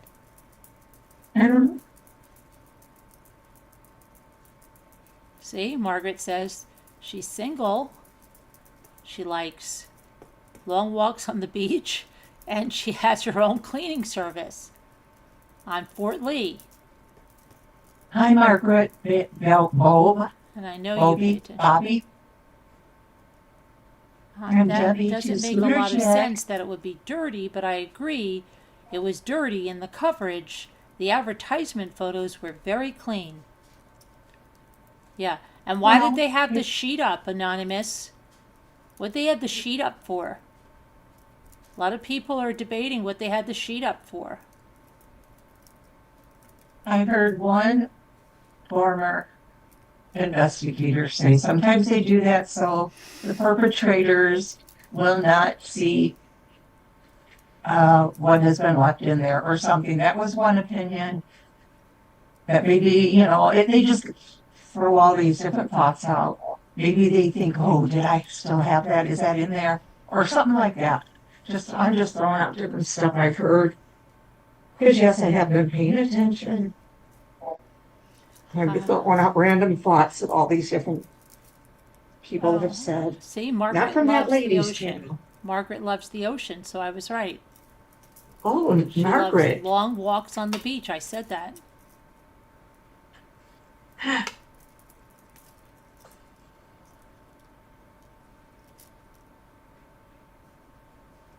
think this case is crazy now.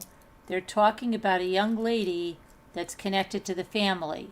But they're saying that somebody said the only reason they're saying that, apparently they've gone back and done a family tree on somebody and the name Guthrie comes up, which is not that uncommon of a name, guys. Come on. Linda thought they were related to Arlo. So, it's, just because they have the name, it's different if you have a really odd name and then somebody comes up. Right? How come Margaret and Bobby isn't saying hi to Debbie Two Scooter Check? Margaret, I think, baby, yeah, it is a good deal tonight. I'm in bed listening to you guys. Thank you, baby. yeah, it's a Thank good you, deal. baby. Baby. Who's baby? I don't know. Don't put baby in the corner. Who's baby, Margaret? And Margaret, can you see Two Scooter? She's trying to say hi to you, or do you have her blocked from the last Let me time? write hi, then she'll maybe realize it. I love true crime and I love to eat Italian food. What's your favorite Italian food to eat, Margaret? And I don't like to say favorite because I don't have favorites. But what is your favorite? My name is Debbie. My name is She said she has you blocked Bobby an does. earlier time where you've pissed her off. Don't listen. Don't listen to everybody that tells you to block me. Please. Yes, but the media said the family was cleared. The sheriff didn't come on TV and say it. No, he wrote a message. No. He wrote a message, Margaret. Correct. And he to the Daily, was that the one to the Daily Mail, or the one with the brother was to the Daily Mail? He made a couple of statements. One was to the Daily Mail, and how to Scooter, how are you? I'm just fine, Margaret. I'm wondering how long it takes before the police and FBI call it a cold case. You're an optimistic one, High Speed.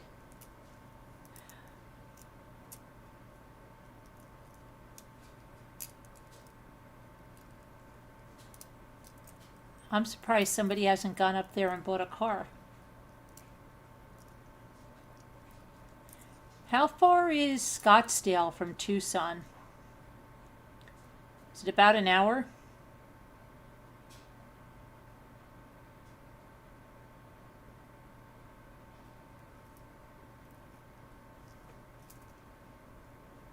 But Michael McKee and the situation, he was threatening Monique ever since she left. Really bad stuff. The coroner's report for both of them came out today. Okay, B lady, thank you. Why I am just fine, Margaret. Does anybody know how far Scottsdale is from Tucson? And Glendale? Is Glendale her town? No, that's where my good friend that I've been friends with since I was 4 years old lives, and my cousins all live in Scottsdale.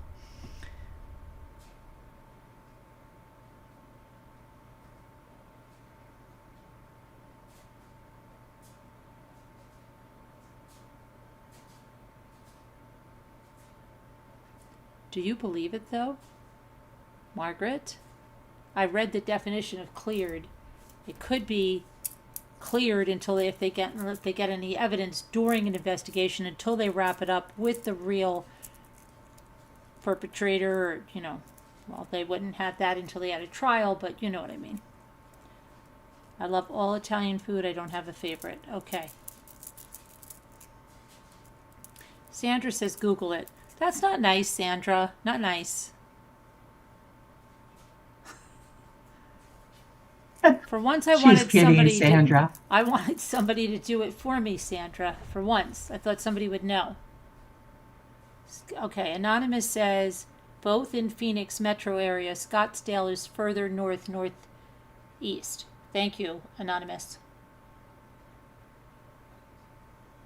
For once, Sandra, I wanted to act like I had an assistant. Like, what is that girl's name? What is that girl's name? What is that girl's name? Griffin? No, what is her name? What is that assistant's name of that lady? Oh my gosh, you know the assistant. I don't.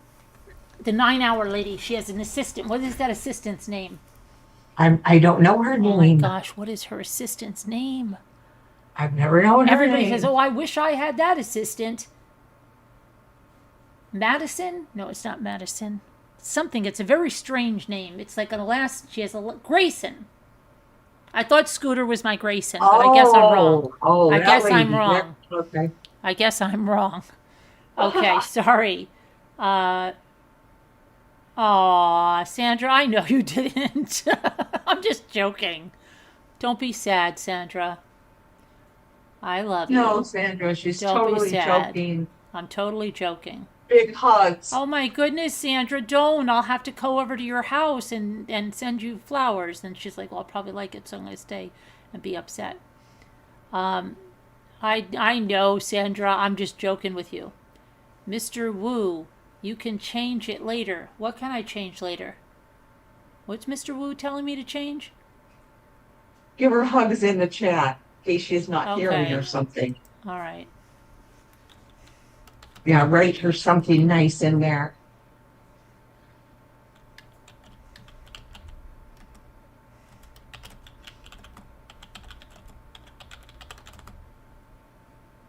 She's going to send you something super sweet in the chat, Sandra.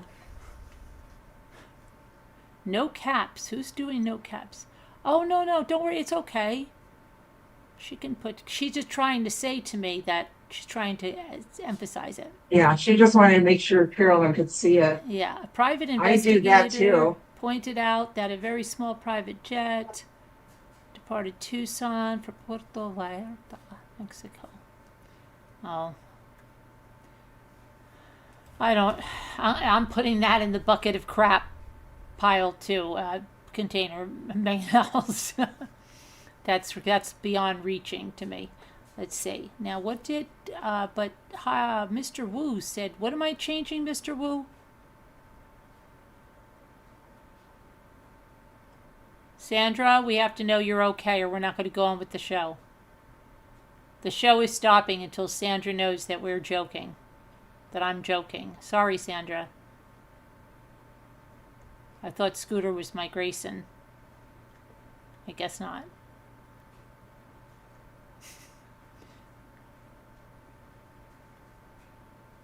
It's an hour and 45 minutes away from Tucson, Arizona. Wow, that's far.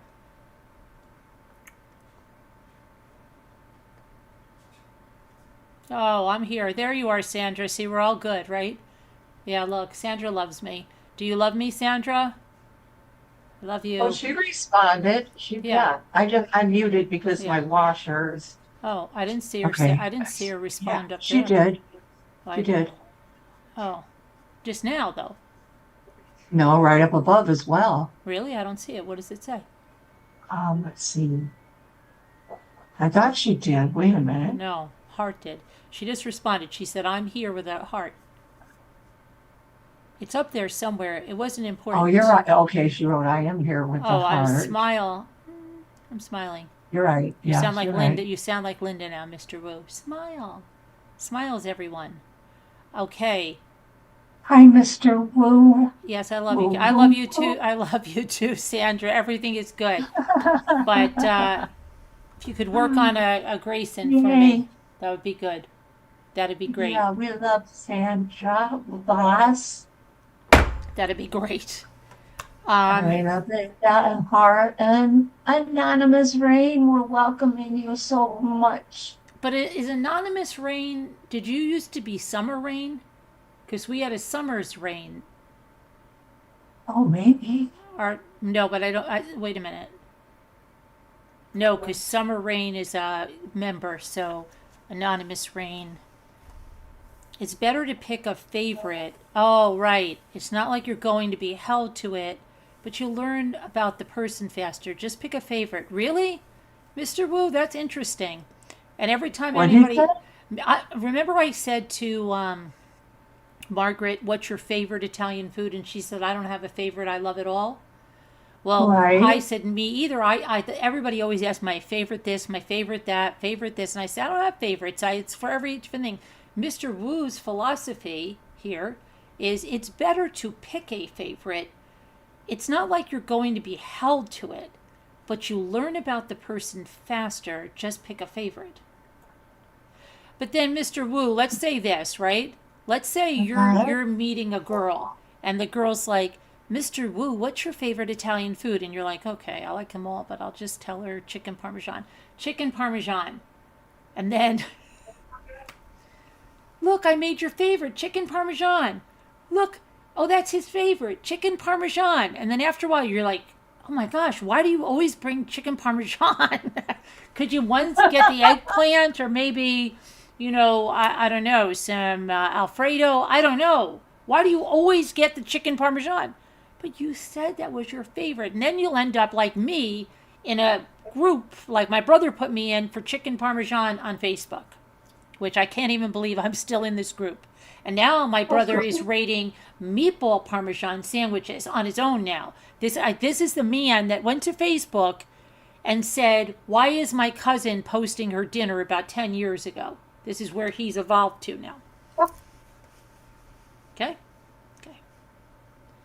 I know. See, it could have consequences, Mr. Wu. Or what if she said, what if she said to you, Mr. Wu, you said chicken parm is your favorite. Why are you always going out now and getting eggplant parmesan? And then she could she could be one of these exact words people and be like, well, you're a liar. Because if that was your favorite, you haven't had it in 5 times we've been out. So I don't believe that's your favorite. And if you're lying to me about that, what else are you lying to me about?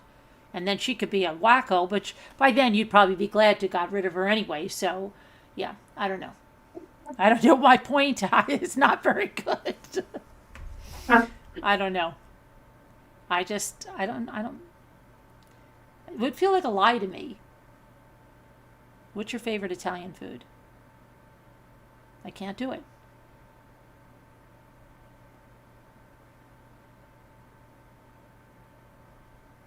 Her pacemaker disconnected at 2:28 a.m. and her doorbell camera was disabled at 1:47 a.m. Right. Oh, are you just putting random facts in here, Megan Els? I would specify a concrete favorite. Otherwise, it's an easier conversation than you're making it. You would specify a concrete favorite. I don't know. Favorite Oscar movie for this year? I didn't even see any movies this year, Mr. Wu, so that would be very easy to answer. I didn't see any movies. Did anyone mention any strange calls made to Nancy's phone that day? No one mentioned that. No one mentioned a lot of things like you would normally, like places she frequented, restaurants she went to in town. Like, what was her social life like? All we heard is that she went to her daughter's for dinner and games, and then she had that church meetup. But was she a person that went to like a chair yoga class, and did she go to the garden club or something? Like, we don't know much. And And we really don't know about her mobility. I don't think, did she used to be on the Today Show with Savannah? Because there's a lot of clips. It looks like she's on the Today Show. I didn't watch them, but I didn't watch either. However, they did, I see where there's lots of clips where maybe okay. she would come on as a guest Now, every now and then. do we know how long that is? And in any of those clips, was she walking? I've only seen where it looks like she's doing, short walks, like up to the couch or over to where they're cooking, or maybe the camera's already there where they're standing to cook. But I wonder what the last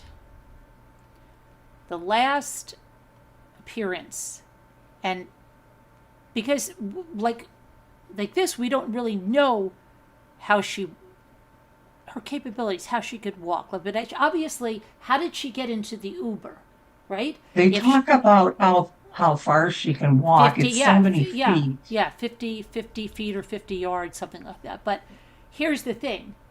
She had to call an Uber to the house. Did she open the garage door? And does that lead out into the circular drive?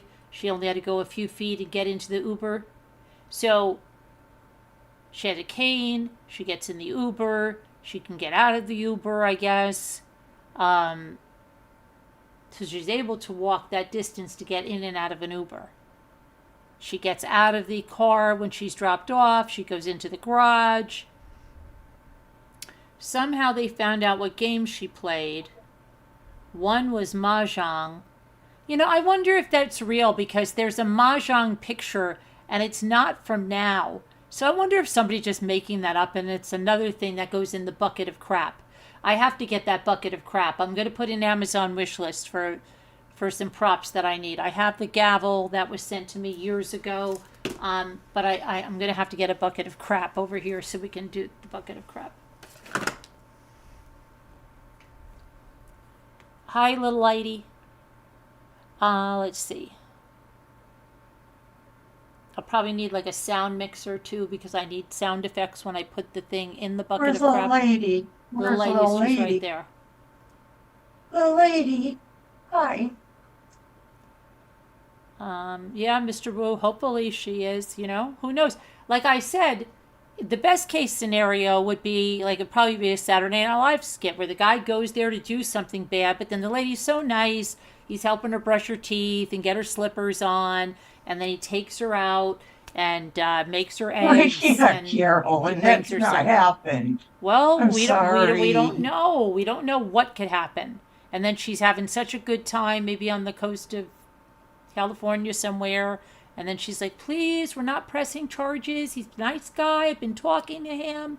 That would be the best case scenario. Look, when I put my hand up and my computer knew that, and it put its hand up in the corner. Look at that. It was like, MRB is in Why? What does that mean? I don't know. Why? What? That's Dude, wow. it saw me put my hands up. Oh wow. Yeah, maybe it's like MRB's in distress. She put her hands up. Okay.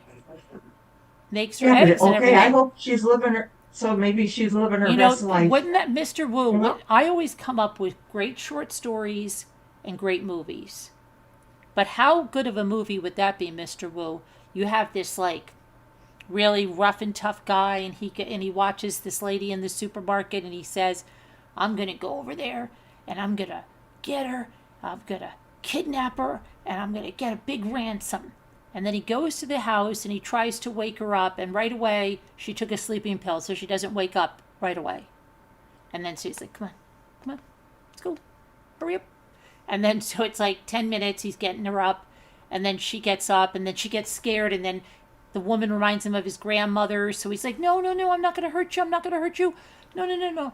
I just want to take you somewhere, we're going to go somewhere. And she's like, but I have to brush my teeth. And then he helps pick out her clothes, and then he's really great with accessories, right? So he's like, here, put this scarf on. Oh, that looks great. You want to have eggs? And they're in the kitchen having eggs and an omelet. And then he's like, you want to go for a ride we'll go to California or something? Yeah, and imagine that. She softens his heart, right? He learns to cook. She teaches him all these things. And the reason she doesn't call the police right away or tell her family is because she feels she's doing God's work rehabilitating this guy the way nobody else can, right?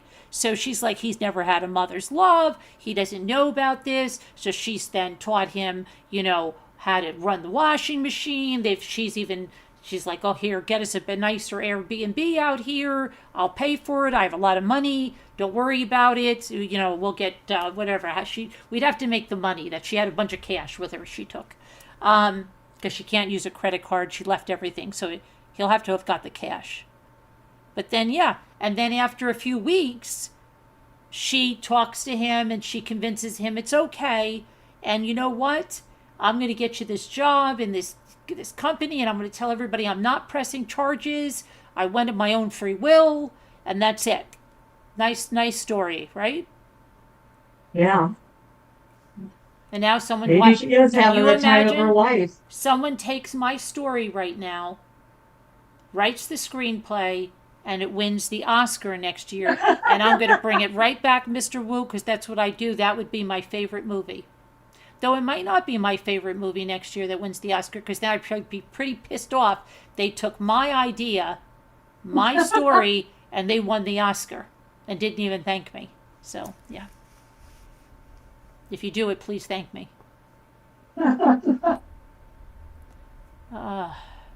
In the bucket of crap. No, that's a good one, Megan Else. That does not belong in the bucket of crap. I always have stories coming up, Mr. Wu. I think that's a good one. That could be like a dark comedy. And I would still have a really uplifting end. But anyway, yeah, that would be the best case scenario. Imagine that. And she apologizes to her kids. I'm sorry I made you worry and everything, but I really thought I was helping this young man.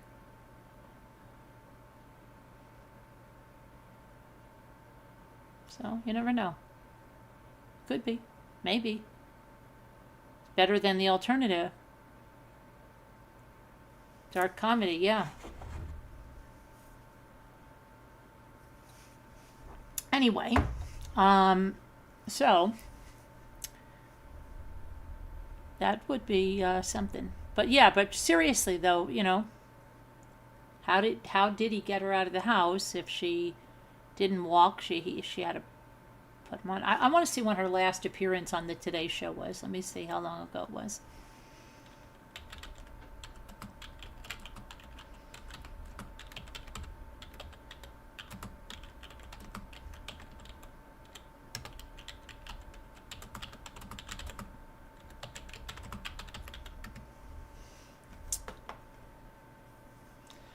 Okay, so it says she was on the Today Show November of 2025.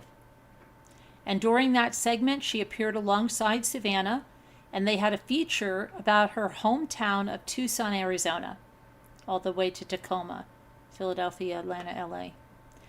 But I don't know how far she walked during that appearance. But she was not. She'd have to fly to New York unless they did her satellite. Did they go out to Tucson? Savannah's book, I think, was coming out at that time. Oh, is that what was going on? I think that's what was happening. I'm not sure. I don't know if she appeared via Zoom or she was in the studio at November of 2025. But we do see her dressed in those pajamas with the family. I don't know. So. You know, did anybody say why she's unable to walk? She has a heart condition, right? It's a heart condition?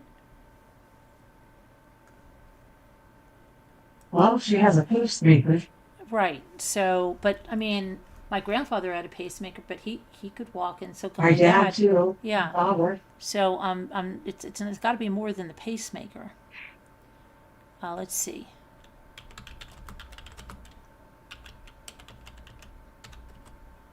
My brother just got a pacemaker, I think.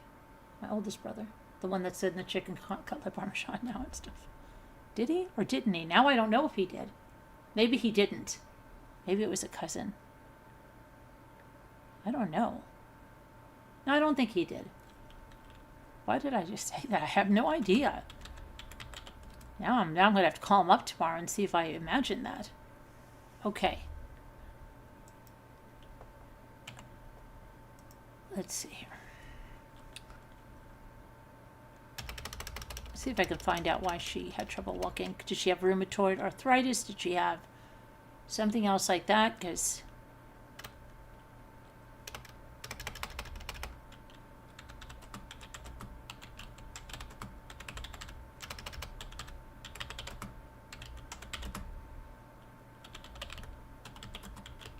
okay, let's see here. Nancy Guthrie had trouble walking, it says, due to age-related mobility issues and a serious heart condition that causes chronic pain. She was described as having limited mobility, with reports indicating she's unable to walk 50 yards unassisted. Okay, 50 yards. It's 150 feet, right? And she relies on a pacemaker and daily medication.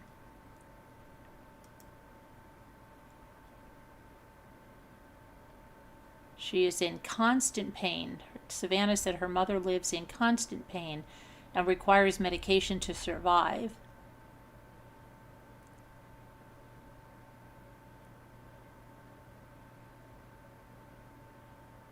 She is said to have high blood pressure. Let's see what we got here. I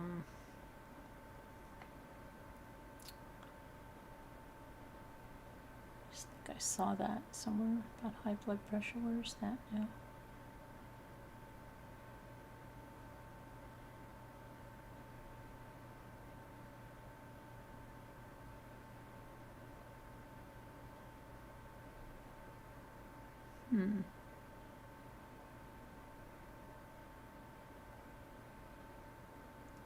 There, okay. Yeah, I don't know. They did not have anything specific, but so 150 feet. Go back over here. Mr. Wu, let's see. How? Oh, in a second. Mr. Wu, what's going on? Could it be neuropathy? It could be. What about a staged elopement to make it look like a kidnapping because he was 40? Maybe, but let me see. She looks like she cannot eat or sleep. Oh, you're talking about Savannah? She looked very rough in that latest video today. Yeah. Well, most people are seeing her after she goes through makeup at NBC Studios. I mean, but she doesn't look like in the other videos, you know. Right, yeah, that's that, and yeah, she's what you would expect. What you would call that, Jimmy uses a word, haggard, right? You look haggard. Right. That's what I say, distraught, haggard. Like you haven't been sleeping or, yeah. Let's see.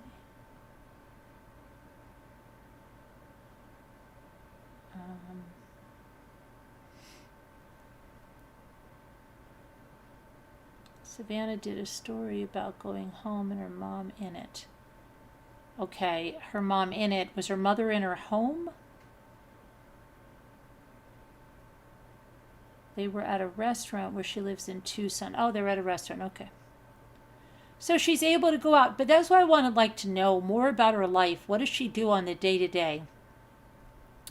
Does she walk, when she had that dog of hers, did she walk that dog, you know, even around her property? Was she unable to walk her dog at all? I don't know. right? You're writing a schizophrenia plug-in for Hal. Why?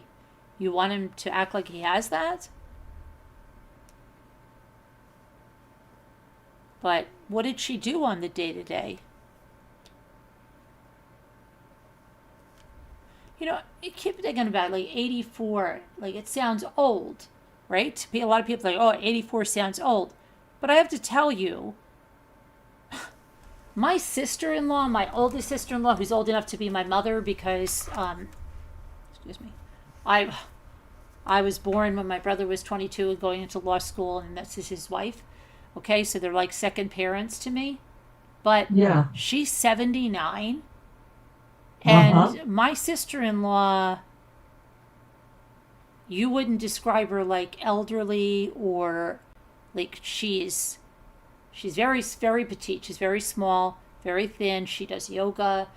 My brother and her travel the world. They're just got back from like all these different Italy. They went to. I think they just went to Austria. They're always somewhere. Like I don't like that's only yeah. 5 years. Like, you know, when I think of it like that, like sometimes when you hear There's so many healthy 79, people. right? But you hear like 79, 80, 84, and oh my gosh, well, she's 84. She can't walk at all or anything. My cousin that died in November, I showed you that. Up until she died, she had just bought a convertible that year. Yeah. She bought her first house, and she finally settled down and bought a house like 10 years before that. She raised chickens. She cooked every night. That was the one my brother was saying, why does she have to show her dinner every night? Now he does the same. Yeah. Yeah. But yeah. And she was like 87 or something when she just passed away. But up until then, I mean, my grandfather was 101 and a half. He was walking. I was out. He was 82 when I was Right. born. He was at my wedding. It's like, I don't know Yeah. why we're acting like, but I guess, I don't know. It just seems weird, you know? It's just Some people, though, are not healthy at that age, and other people are just fine. I mean, they really are.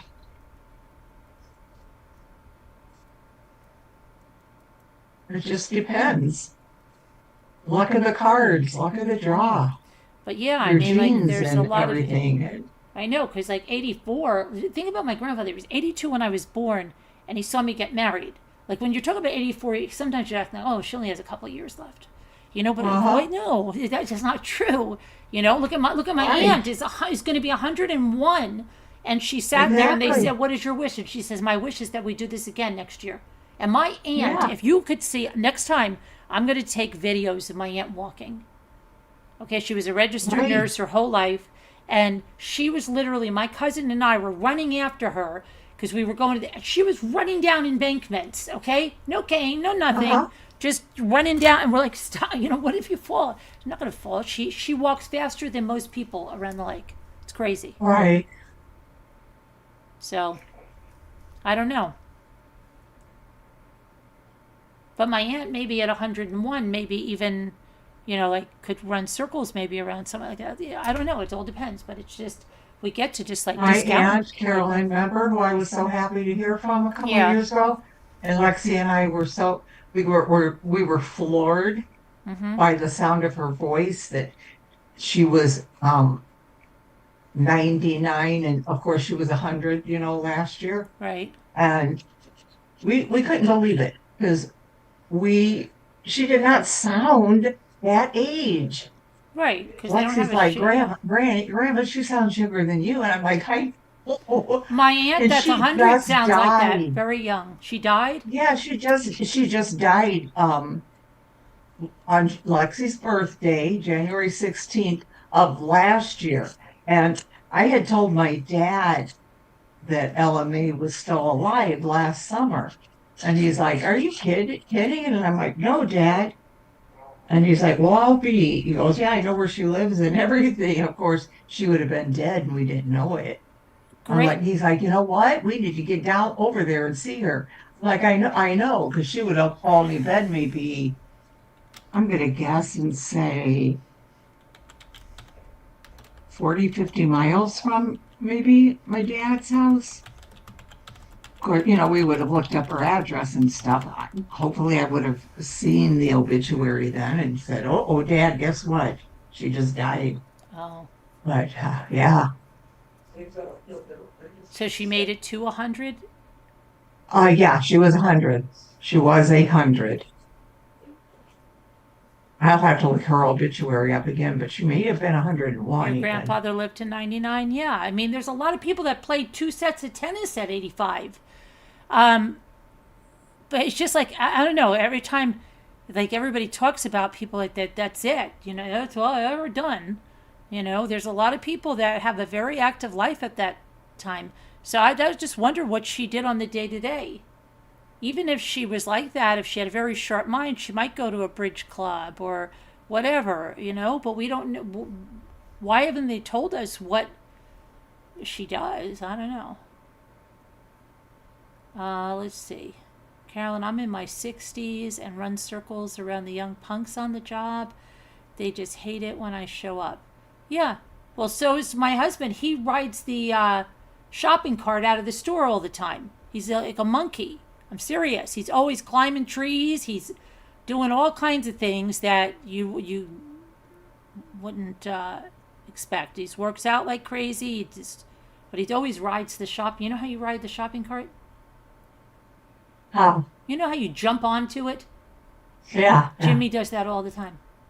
I believe it. I He can see does him that, doing that. and or he runs like a maniac down to the car and stuff.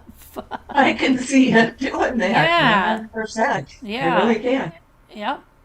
I think I have a video. Dave could do that if he would let himself, but he's, what do you call it? Shy? Shy? Well, yeah, but what's that other thing? Um. Introverted and Oh. there's another word. Um, Yeah, Dave's very strong You do the and in same. good Yeah. shape. Gotta have fun.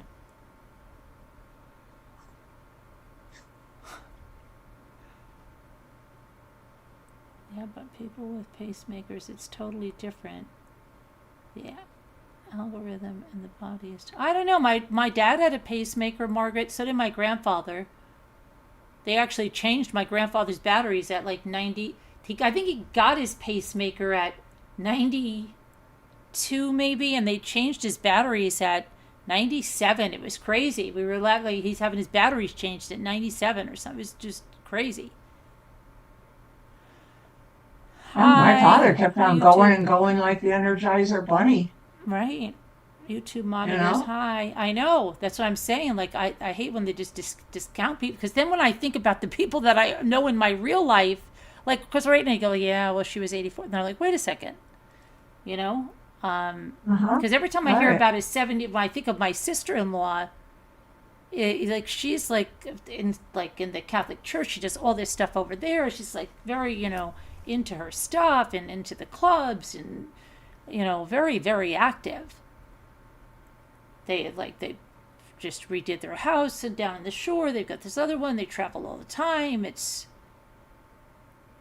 They're always on the go. Right, yeah. And I don't think of them at that age until I just say it. And when I say it, it sounds so weird because I always say like, yeah, they're that age, but they're not old like that. You know what I mean? Yeah, They're not, right. because it's weird because Yeah. everybody's like, oh, wow. Like, and then it's like, no, that's Uh-huh. how much. But yeah, I don't know. Let's see. Your dad's name is Jim, said Sandra. Your dad's name is Jim. Oh, your dad's name is Jim. YouTube monitor wants to be updated in the poor Nancy case. Okay, well, Hey, here's... Gray Rock. Hi, Gray Rock. Yeah, and Grey Go Rock, ahead, my sorry. name's not Laura, but welcome. So here's what happened today. The family was cleared, YouTube monitors. The sheriff said the family is cleared, including all of their spouses, children, etc. That's cleared. The other thing was that TMZ got another letter, okay, which belongs in the bucket of crap, in my opinion. So nothing with nothing on that. And then what else we have here? I just had look at this, in my Waffle House cup I had mushroom coffee. See, the mushroom coffee. But I'm still gonna try that I could sometime, use I another think, mushroom coffee. But if I get the nerve up. Go ahead. you should. What in the nerve of? You took that other stuff, that crazy stuff. What are you, scared of mushroom coffee? Okay. I don't know. What else happened? And then the DNA, there's conflicting reports about it being put into CODIS or not put into CODIS. Reports say about 5, now maybe it's 6 hours ago, it hadn't been put into CODIS. Oh, the other big thing was that there was a report that they went to gun stores today in the Tucson area with about 40 names and pictures. But now they just said, an official from the FBI said, no, that wasn't today. It was days ago that they went and did that. So I think you're up to speed now. Your dad's name is also Jim. Okay. How many dads' names in the chat are Jim? We have at least 3 Jims in the chat. Dads. No, 2 maybe. Everyone with a dad named Jim, put up a 1. Thought Gray Rock was saying her name was Laura. Oh, I thought she was saying, hi, Laura. And I'm like, hi, but I'm not Laura. I'm scared of mushroom coffee. That's like drinking coffee with fungus. Well, it's made a real difference in my life, UHP. Let's see. The bee lady. I have an uncle whose name is Gymnasium. That's very nice. I read that they don't get a result in CODIS. They may try Ancestry. Your dad's nickname is Jimmy Chocolate. Really? Jimmy Chocolate. Because he always had chocolates or something? The greatest nickname, 2 nicknames my parents had for people that they grew up was Johnny Waterhead. I'm not kidding you. And Grocery Feet. Why was he called Grocery Feet? And they said he delivered groceries in the city, and the stairs where he'd have to go up were really narrow, so he had big feet. He had to put him out like this. Really? So that he did that so much that when he walked regularly, they called him Grocery Feet. Oh my goodness. There's Laura B. Light. Hi, Laura B. Light. Is that the person that was here before under another name and then called me Laura? I think so. Hi, Laura.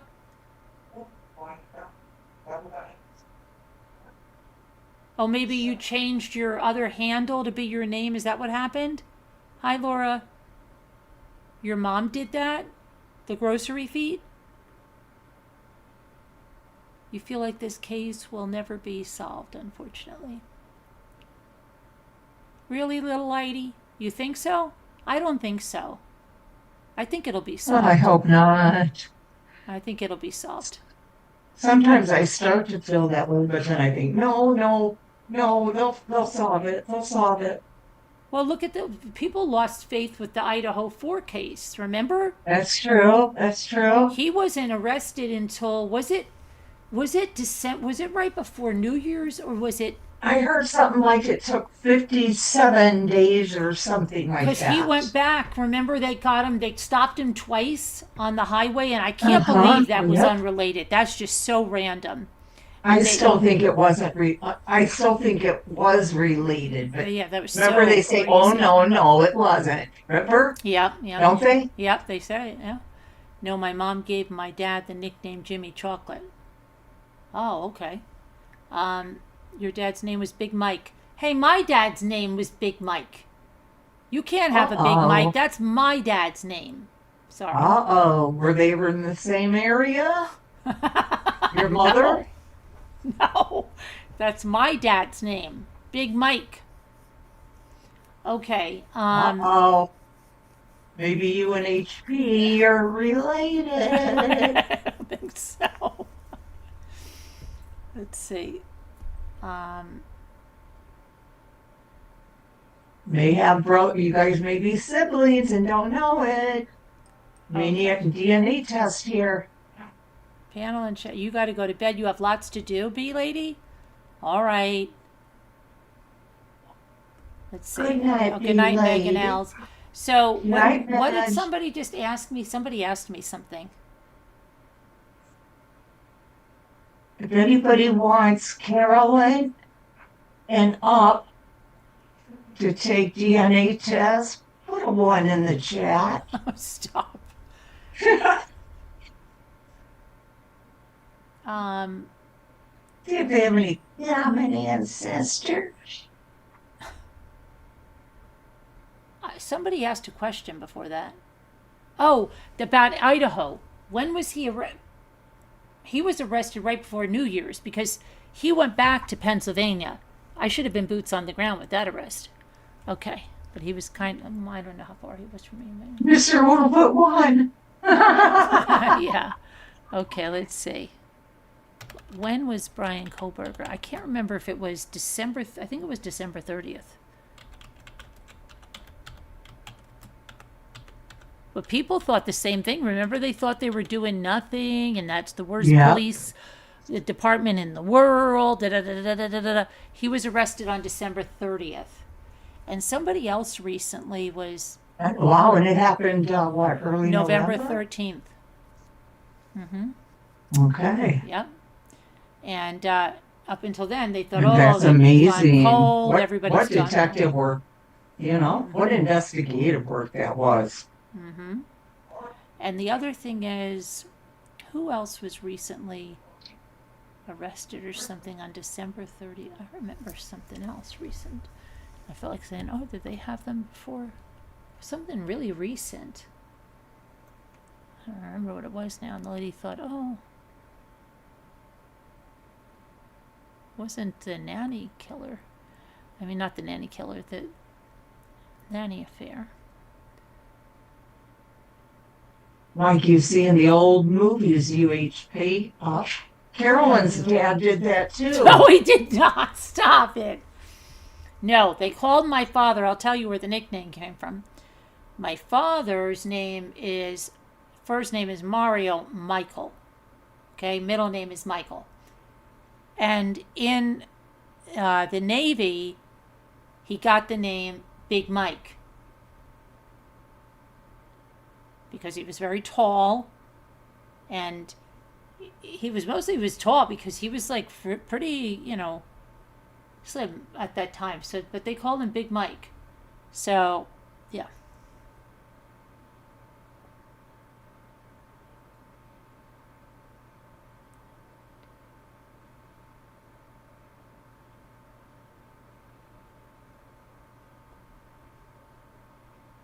I heard people. My dad was Smiley. Oh, that's, Oh, your dad was Smiley?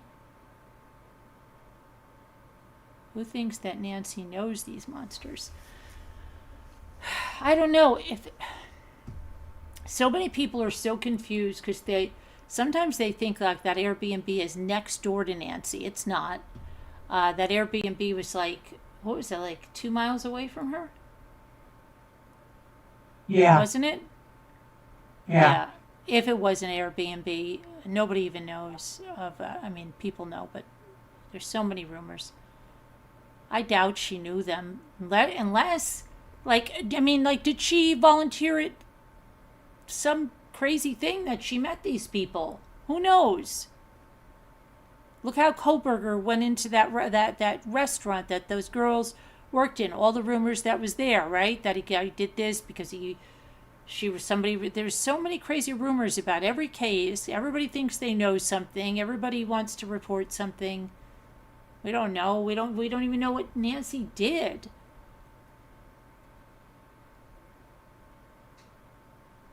I still think it's somebody close to the family. But yet I think they should have. See, I get so confused then because, okay, they cleared the family, but still. Yeah, but cleared the family. Does it mean that, but how do we know? Okay, everybody wants to put the finger on these bandmates and this and that. I don't know. Yeah. It's just But, okay, but random. maybe even, okay, say like, okay, even if the family had something to do with it, wouldn't it make sense for them to do it this way if you think about it, No, really? it wouldn't. If they wanted money, they'd be like, okay, come on, now, how is that going to get you money? Yeah, By yeah, that yeah. time, you're better off doing this, that, and the other thing for money than, Yeah, that. That's yeah. just Not crazy. this, not this. Yeah, And plus, the that's true. ransom Not isn't this. even real. Like, the ransom notes weren't even real. That's why they might say it's technically a kidnapping, but I don't believe it is. It makes more. I don't know. It's just so weird. But why would anybody. None of it makes Right, White sense. Angel. Right, White Angel. Still, it always seems like it is somebody close normally. Right. It is usually, normally. Usually. Yeah. But like It just really stumps you. this is a crazy thing, right? And again, this is because she's 84 years old. Now, as I said, my sister-in-law, 79, she'll be, I think, 80 in March. She literally can carry on a relationship if that would be, if my brother wasn't around or whatever, God forbid, right? How do Hmm. we know Nancy didn't have someone in her life? Sandra, they were cleared. Like, do they know she wasn't on Silver Fox or whatever that what is that She dating app? very well could have been. Right? Yeah. We don't Why know. not? We have no Yeah. idea. Maybe some guy came on to her. She pushed him away. She said, look, leave me alone. I don't want to tell you my favorite Italian food. Get out of here. I'm done with you. Who knows? I mean, Yeah. is that a possibility that somebody just got pissed? Like, I don't think the guy at the door was her boyfriend, but could it be someone that Yeah. he knew? I don't know. I don't know. What about think out in the who? What else? Like, Now they wouldn't have went through her social media, obviously.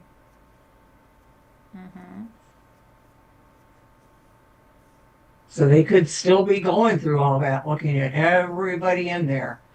I have a picture of Dad carrying a V8 engine for Mom's car up to the second floor apartment. It was oh wow. It is a hard no if you don't answer that. What is a hard no if you don't answer that? Are you talking to White Angel? Even if she did meet someone, I think she would let her daughter know. Yeah, but I mean, we don't know. But, like, because who, you know what I mean? It's really so, the odds of it being just a random thing are slim to none. So, who else would she know? And then it also comes back to the people that worked for her, right? The pool people, the landscape people, have they been all cleared? Or, yeah, I don't know. But what would they gain? Yeah. What did they gain by that? Nothing. Right.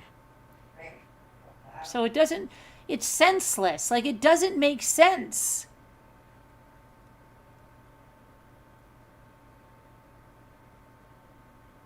And if they're really not asking, if there's really no ransom being asked, It's crazy. and they haven't stolen anything, it appears they only wanted her. Yeah, but why? Could it be some wacko, like, remember that guy that got obsessed with Jodie Foster and he tried to kill President Reagan? Yes. What if somebody got obsessed with her? Like one of these crazy Reddit people that reads into people's lives, like those people, that made up this whole thing about Savannah, watched her every day, right? Da da da da da. Have we thought about that? Just somebody that's infatuated with her, that's built up some relationship in his mind or her No, mind. that could be And then, too. oh, look, her mother, I saw this segment on the Today Show. Her mother lives in Tucson. I'm going to go find her mother. Who knows? Just to. What about that angle? That's weird. Hi, Nora.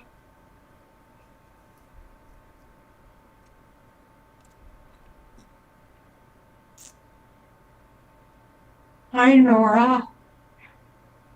Hi. They're working at White Angel. Hi, They're just not Damon. telling us. What is with our policy? They can't find missing children. They can't find missing adults. Nothing. Useless, says Damon. But they're working, guys. They're not going to tell us everything they're doing. They had a 10-hour head start on the police.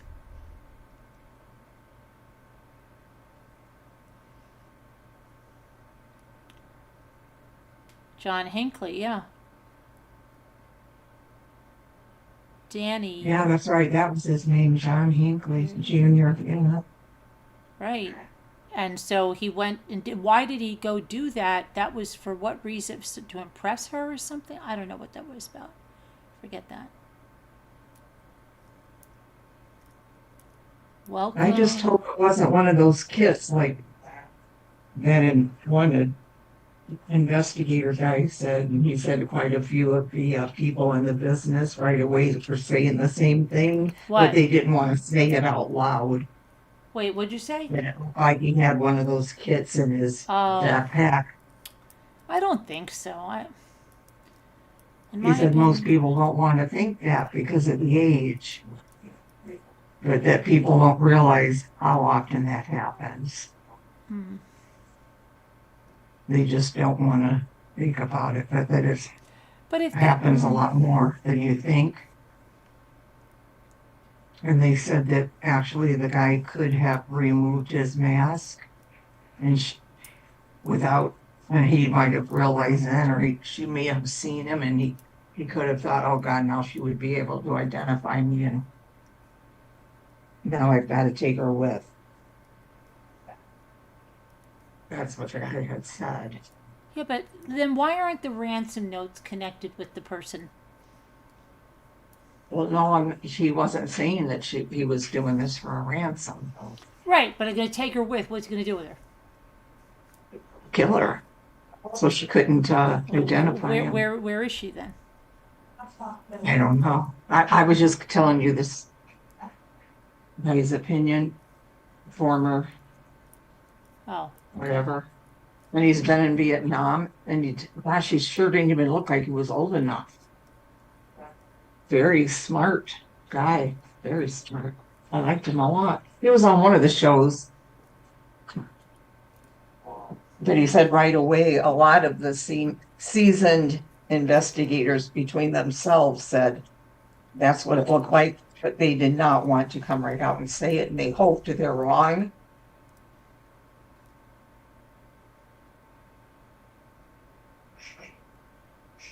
They were talking about several older women, 79, 80s. But remember they got Koberger in the middle of the night? In the middle of the night. Yeah, remember? It was about 3 in the morning or something when they got Koberger. And I don't know how long after we found out. How long after it was announced. Right now, they could be getting someone. We don't know. What would someone kill someone that might identify someone if they are wearing a ski mask? Why would maybe she ripped? I think what she's saying, Damon, is that what if Nancy ripped the ski mask off, or what if something ripped it? Maybe he snagged it on something and it ripped the ski mask off, and she saw what he looked like. Or pulled it down, or And when she would be able to identify him, that's what they were, that's just one of their thoughts, He said, but it could be anything, he said, but behind the scenes, that's what What I some of the don't people he hangs with understand, right there's away so started thinking many when they saw that full backpack. there's so many scenarios out there. Even the cartel has someone that has a grudge against Nancy. What about the church people? Now I'm picturing him making her eggs, White Angel, because of MRB. I know. That's the best case great. scenario. It is. That's wonderful. And she's saying, now listen, you cannot be like this anymore, okay? Now, we're going to work on a farmer's omelet tomorrow. Show you what I cooked my kids when they were growing up. And then you never learned how to read. We're going to go through the reading. We're going to start right over here with, you have to get this stuff. But she brought a boatload of cash with her and would send him out to different stores to buy this stuff. So she taught him how to read and everything. And then he was studying for the GED. And she's going to adopt him. Yep, I'm going to take care of him. And don't you worry about this. As long as I see you making an effort to change your life, it's going to be fine. I'm holding up great. UHP, thank you. Hi, Rachel. Rachel. Yeah, I call her Newton. Rochelle. Yeah. So yeah, I don't know. That would be a good thing if I was right about that, but that might only be in the movies. If there's any damage to the break-in, or did Nancy let them in? If so, she might know them. It goes back and forth. Now they're saying there's forced entry, but they denied it at first. I don't know. There's so much.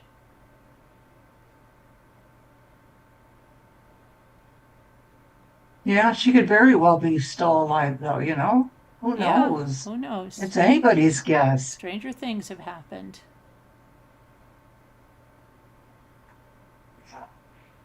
People showing up, so unexpected in the most random places. Mm-hmm. And I sure hope that happens. I really do. Yeah. Savannah just looks like this is ripping her apart. Ripping her to pieces. I mean, my goodness, I could not imagine. You're watching iRobot and getting some ideas for how. Oh, I thought you meant the iRobot that cleans your floors. Watching my dad pass away in real time, just knowing that he could not have much longer was killing me. And just to know Savannah, what she's wondering, she doesn't know. She has no idea. And the other ones that love her, they have no idea what's going on. That is a freaking nightmare, man, isn't it? Carolyn, think about that. If that was your mother right now, that was my mother, Why I are would be you a wanting freaking to crazy change person. how? They already fed him. Left him up. I pray to God this doesn't happen to. I just don't even want to voice it. Okay, so Damon says, nah. The more I think about it, the more I think it was a hit. There are so many weird actors. I hope she's alive, but why break into an empty house with a hung on, GUN hung on your belt? Okay. But what do you mean an empty house? Why do you mean it was an empty house? She had stuff in the house. The White Angel said, Scooter, I want to know why an 84-year-old woman did not have a life alert, considering she had mobility issues, and why she did not have an alarm in her house, and why her yard was so poorly lit. Why? I know. You know what? And White Angel, I have those same freaking questions.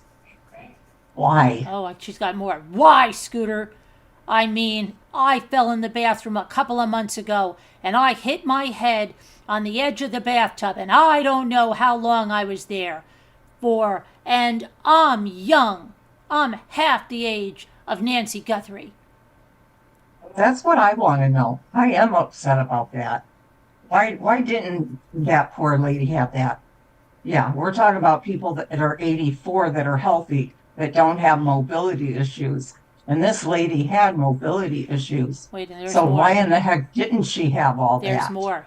Even I thought of getting a life alert, she says, after that time. I kid you not, because you never know. That is very true. I agree with you 1000%. And I've read so many comments from people, they're saying that exact same thing. YouTube monitor says, I think if the investigation team should release more information, factual information that does not jeopardize the case.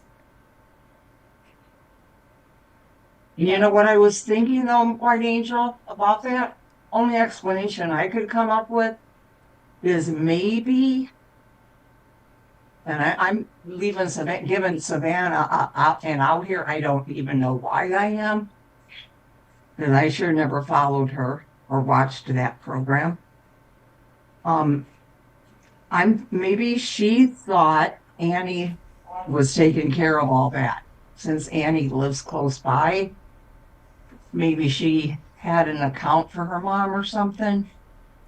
And Annie was supposed to like pay for that kind of stuff out of an account. I have no clue. That's just my thought, that's all I'm thinking. Oh, well, maybe it was handled, or she thought that was handled.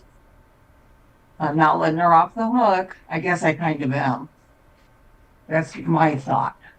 I guess I am letting her off the hook. YouTube monitor says it's a massive shame poor Nancy's dog passed away before the crazy attack. If that little black dog, what do you think he could have done? If that guy, what do you think? He wasn't like a guard dog. He wasn't gonna. Probably the dog would meet a bad end if he tried to do. I mean, the dog she was holding is small. What do you think was going to happen, YouTube? That the dog was going to bark, maybe bark, but then still, she'd call 911, yeah.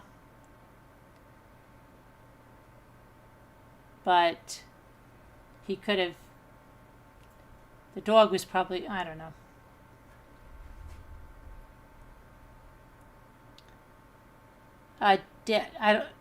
Who shut off the alarm? She didn't have an alarm. Whole world's coming to an end. Mal. The whole world's coming to an end now, Mr. Rule? That escalated quickly.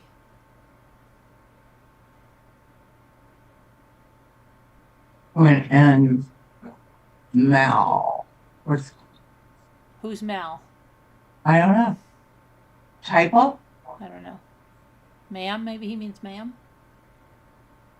Could have been. Her heart thinks personally it was her preference.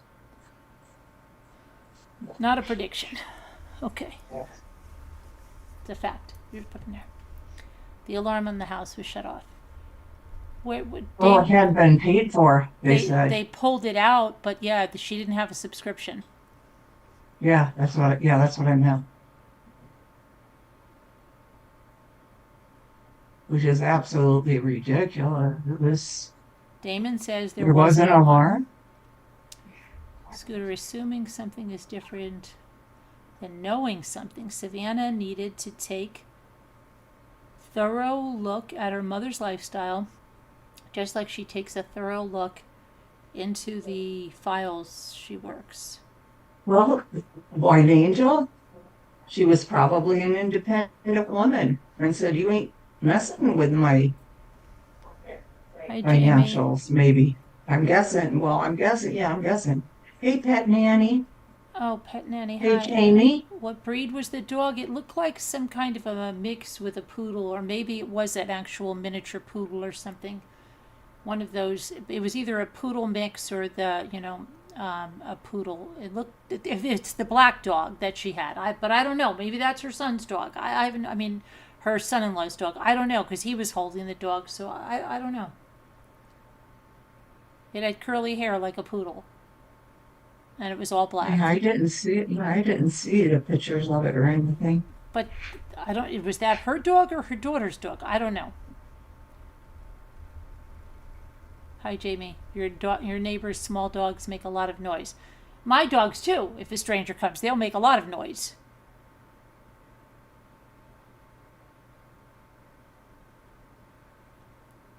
Why was it not active? Savannah was obviously not involved in her mom's life enough. Not enough. So She's not in the same state anymore with her Tell mother us- either, is she? tell us how you really feel, White Angel. About that. Not a fact. I personally think that, says Hart. White Angel, not Well- sure. It could be that she was stubborn, like, I'm not getting a life alert. That's for old people. Yeah, very independent, maybe. If she really couldn't walk, she's using a cane and everything. I don't know. Yeah, she should have went over her head for that Oh. and just done it. If anybody has an iPhone and you have I always forget whether they're AirPods. Okay. AirPods? Yeah, AirPods. You can take a hearing test at home. Scooter, I would like you to do that.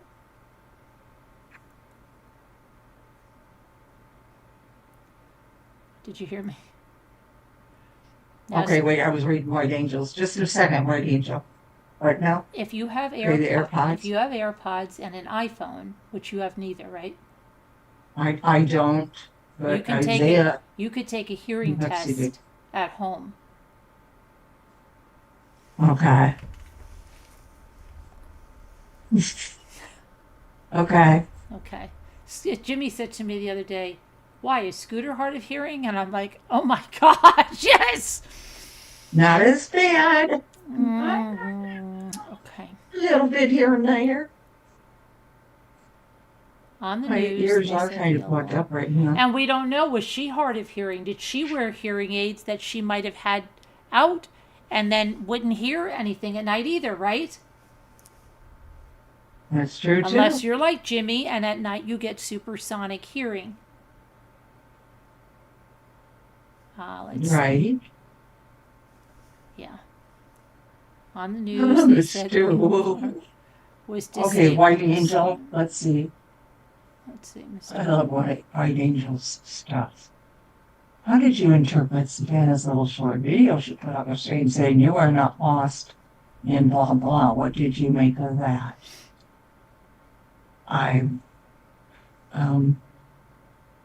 The one I saw today, I felt like she was actually talking to somebody in person, kind of like it's not too late. When she was saying that, Mm-hmm. it's not too late. It was like she was addressing. Yeah, but it did Someone sound that like she someone, had. yeah, like, because you wouldn't be like, you'd be like, Well, I she know. was addressing somebody, but it's not She- too late. like she almost had an idea. But I'm sure she didn't. But maybe she did. I don't know. You know what I mean? Yeah, I mean, So maybe they're getting close, but talking and I maybe it's somebody Savannah knows from way, way back. But no. That's stupid. No, it's stupid. Well, what if it is an Makes no obsessed? sense. What if she has an obsessed stalker that she thinks it might be? Like, do you remember? Same here, little lady. Same here. Okay, you've been with me a long time. We're not going to mention any names, but sometimes people on YouTube have a stalker, one that kind of gets Yeah. like a little attached to somebody. No, I'm not. Yeah. I'm saying attached, not that they're causing them problems. Maybe they send them love songs. Maybe they start to get themselves involved and start to get involved with the kids, buying a lot of stuff for the kids and all that Oh, stuff. J And Bells, J Bells. well, like J Bells, it could be somebody like J Bells. Um, We'll but just go with her. we'll go with J Bells. What if it was somebody like that? What if she had somebody that was like that? And then Oh, you know she's had people like that, right, definitely. and every segment she did, she says, "Oh, I love that segment of you and your mom today. That's so nice. Oh, I didn't know your mother lives in Tucson. That's so sweet. I'd love to meet your mother. I'd love to take you guys for dinner." Right? And I'm talking about Right. I'm talking about a female. I know that's a male at the door. I know, Okay? I know. But let's just say that she's probably got her set of weird people like that. Not people that are giving her hate, but people that want to love her up. Okay? I know. And I her know. family. So much to the point they would like to get very close to her family. Right. So maybe that. Very well a possibility.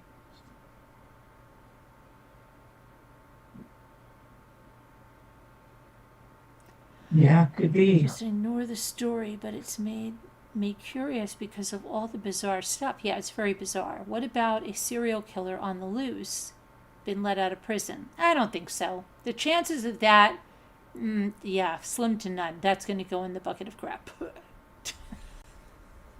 No, I don't know. I just don't think it's going to be some random thing like that. I think it's going to have some tie back to somebody, either to Savannah or Carolyn. I've had my share of stalkers in my life online, so I get what you're saying. Right. Hi, Maria. My strong theory is that a scammer was the one who kidnapped her. But what are they getting? Why would they do it, Maria? What are they going to get? Did she take her meds with her? Nope, her meds were left at home. No, nope. Her purse was left at home. Her phone was left at home. Her iPhone, her Apple Watch was left at home.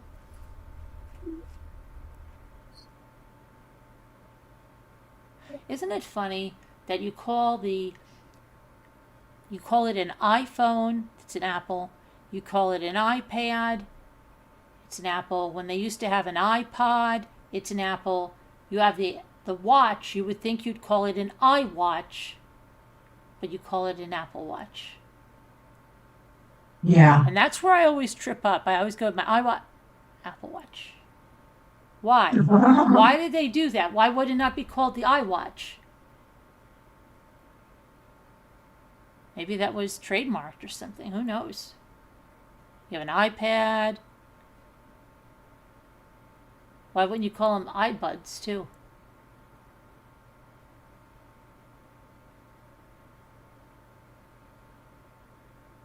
You don't even call them Apple Buds. Maria's kitty cats, I have heard them talk about Chatting with a the scammer. overseas ransom and stuff like that. I have heard them speak about that. Well, scammer that wanted to move in and get her to sign over the house.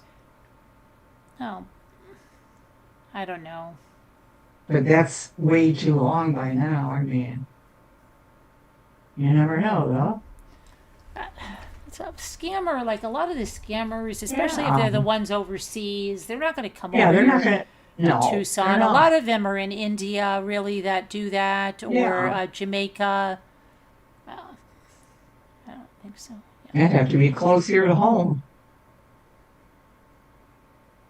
I'd take it more that it's a stalker before it's scammer. Yeah. But it's a crazy world. You just what if it's like one of those, know. I'm your number one fan, right? Yeah. Because people like that they're your number one fan, they start to insert themselves in your life completely, and then they'd be like, oh, but your mom is alone. I could probably take care of your mom. And what if that person lived in the area there's a lot of freaky things. It's just, who would they get? Maybe that was their brother or somebody. What were they going to go do? Maybe they, but then they would say, look, we had to get a restraining order on this person because she was sending so many letters to the studio. Gotta watch good movies. Makes you smarter, says Mr. Wu. Carolyn, this is why I don't do speculation. It will drive you crazy because it's driving by imagination, which, now, it really doesn't make me crazy, UHP. It doesn't, because, see, I'm not, I know you said you feel your blood pressure and everything. That's not doing that for me. This is more like a puzzle. It's not that it's, I'm not saying, oh my gosh, my neck is getting red, I think I'm gonna, I've dealt with real stuff in my real life. This is, something we're watching from the outside, trying to piece it together, and it can get a little frustrating because you can't find the answer, but no more so than, something you're trying to find out. If it was really causing me severe distress, then I have to back away from my own health, right? But this is what we do on this channel. All kinds of things happen like this, and you try to piece it together.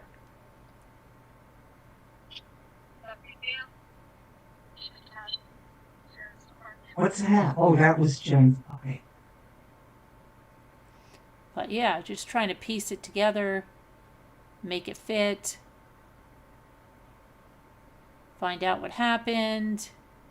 It would be great to find out what happened, get the $100,000 reward, but I don't think any of us are going to be doing that. No. It would be good, though, if we did. Oh, yeah. Yeah.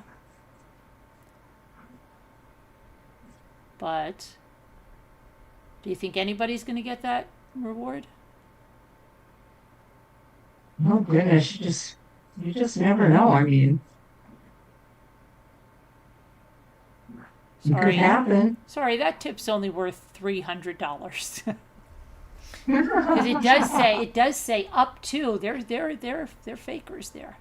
And these scammers just love asking for lots of personal information from their victims, like where do they live and if their house is big, etc. Yeah, but they said she was sharp as a tack. So, I know the comedians are like, you see that comedian, he goes like this, oh my gosh, it's my mother again.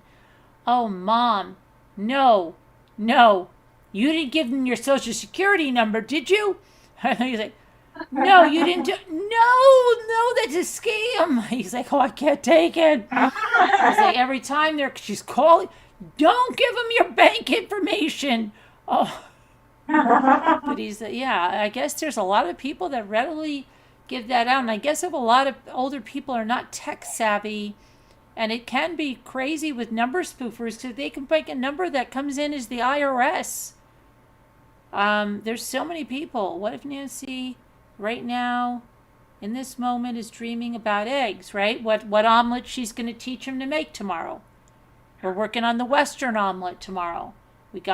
We also got thick cut applewood smoked bacon, and they're trying that mushroom coffee. I don't know. That's the best case. Mr. Wu. He's really liking your story there. It is a good story. Yeah, it really is. It would make a good movie. It would make a good movie.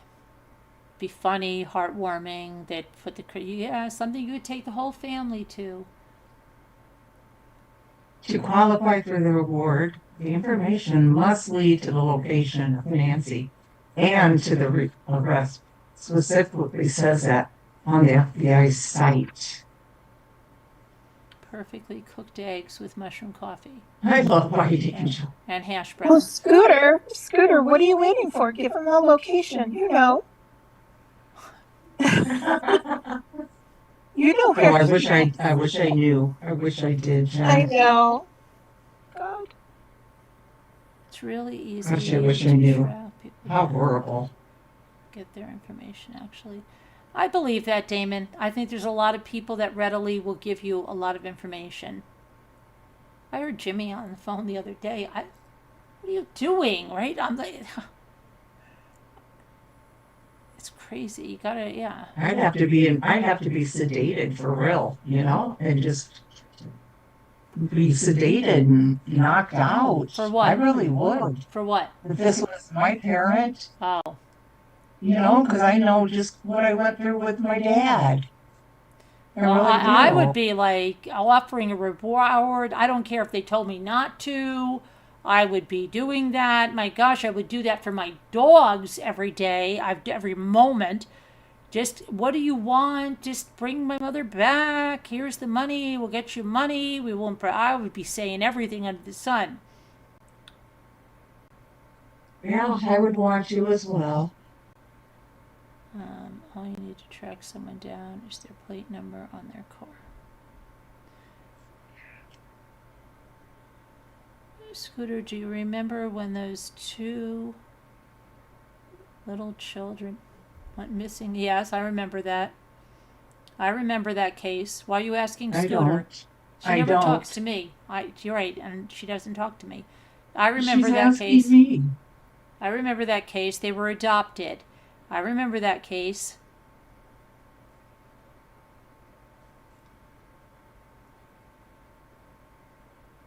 Yeah, what about it? Here, as she answered you. Yeah, what about it? What about it, White Angel? What about it? I still want to know about those two little kids up in Canada. Oh, Those adorable little things. Jack and Little Lily. brother and Is it Jack and sister. Lily? Is it Lily and Jack? Yeah, Lily and Jack. Okay. The reason why I bring up that case is because when the adoptive parents gave an interview to the media, you could tell just by their body language and the way they answered those questions. Sure, yeah. Oh, yeah. That they were Well, lying. There's a lot of people. Chris Watts was Oh, yeah. he Oh, did it. yeah. That was immediate. Yeah. But then Yeah. there's also people that fool you, White Angel, like I said, like that. Remember that the woman, Heidi, she had the baby taken from her by the best friend, and everybody thought it was the husband, and the husband's interview was so shifty. He was looking down. Remember, he was doing all the oh my gosh, this guy, he had every textbook mannerism of someone that's lying. Okay, you can't always pull it like that, White Angel. Sometimes there's cases that are exceptions. But White Angel, yeah, I agree. I do agree. What was Shane? His name was Shane. Remember that one? Shane. Yeah, the girl. She do- had just oh, had the yes, baby. yes. The friend went over Yes. there, got her in the Yes. car, killed her, put her in the trunk, took her baby, and said she had it. Yeah, Yes, I do. yeah. Her husband was Shane, and when they interviewed him, he had every mannerism. You wouldn't make eye contact. He was looking down. He has the arms crossed. He was self-soothing by rocking.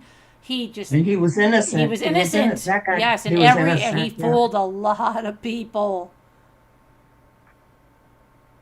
Yeah, he fooled me too.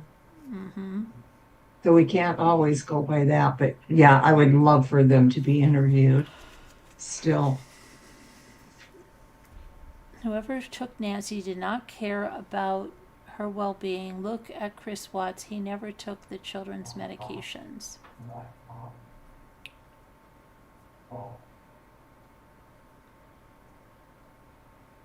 Were you scammed, Aria's kitty cats? Bless you. God bless you. What happened to Marie Kitty Cats? Happy is because I was Annie and...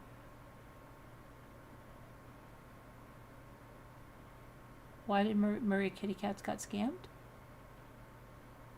This is why it's so scary and dangerous to chat with strangers online. To chat with strangers online. Do it every night.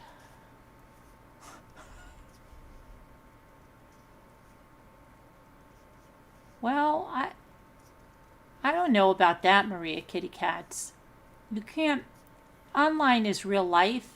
When you think of online as not real life, that's when I think the problems start, because people think they can do whatever they want to somebody because it's not real life. But if it's real life and you make some friends online and you do it safely, you could make real friends from people you meet online. Could even end up going away with them. Some people might even get married. I don't know. I've heard it.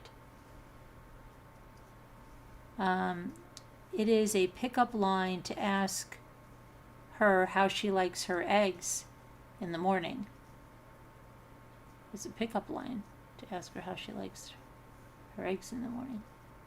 You can't get past your story. Yeah. You're stuck on the eggs, maybe.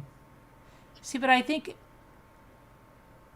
their story would be, you know, they'd be sitting down at night and they'd probably watch some movies or whatever, and then he'd be like, "Are you going to go to bed now? Okay, good night." And she'd probably like hug him like a mother, and then he'd probably just go tuck her in a little bit, and they'd be getting, and then he'd be like, you know, nobody's ever really, I felt like nobody ever cared about me in this life. Then you'd have like that little moment of like where it gets a little too sappy and stuff, so then they'll use some humor to pull you out of that. But yeah, that would, the whole thing would be, she would give him something he never had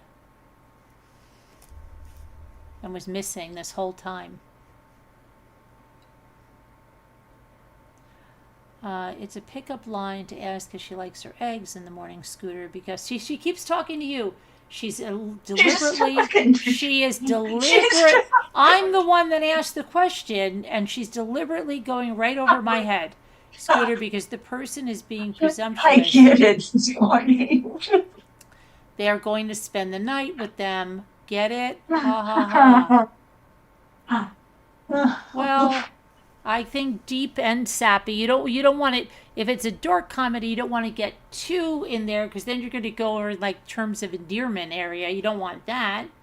So you're going to go a little bit, but you know, just enough, not too much. You got to pull it out. You got to keep the humor in there, right? Like she'd have to say something like, "Yeah, and pick up your socks too," or "You left the seat up." You know, she has to say something before it gets too much. I'll be right back. Okay? Yeah.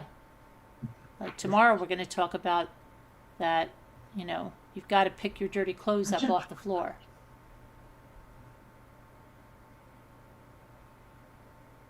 Something like that. But yeah, that would be a good scenario if it was true. The best one. I can't think of a better one. But yeah, who has her? You always wonder that. Like, even if your dog goes missing, right, for a minute, like and you go, how could the dog disappear into thin air? Right? Somebody had to see something. Where's the dog? You wonder how, just like, gone. And then somebody did see something, like sometimes, and then people go out there, they say something, "Oh my gosh, what kind of dog you have?"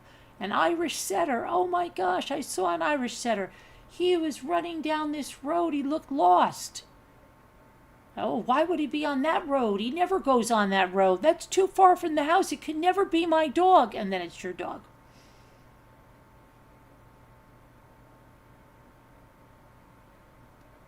You're just glad you have hardwire security 24 hours on me. Maybe they will video my death, but at least they would know what they are looking for. I agree with you, Damon. I agree with you. I have cameras all over, wired, battery, all kinds of things, fail-safe stuff, all over.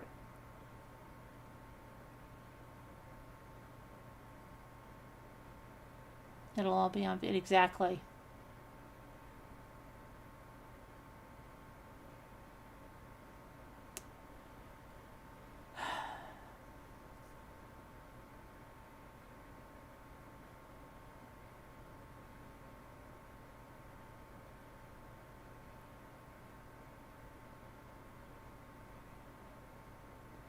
It's a big house not to be set up minimally. But she had other cameras, so I think there is other footage somewhere. And they did say in the beginning that he smashed other cameras. And you know, people are talking about, maybe it was me that said it, that he could have DNA when he smashed a camera. There's a piece of glass, I think it's me.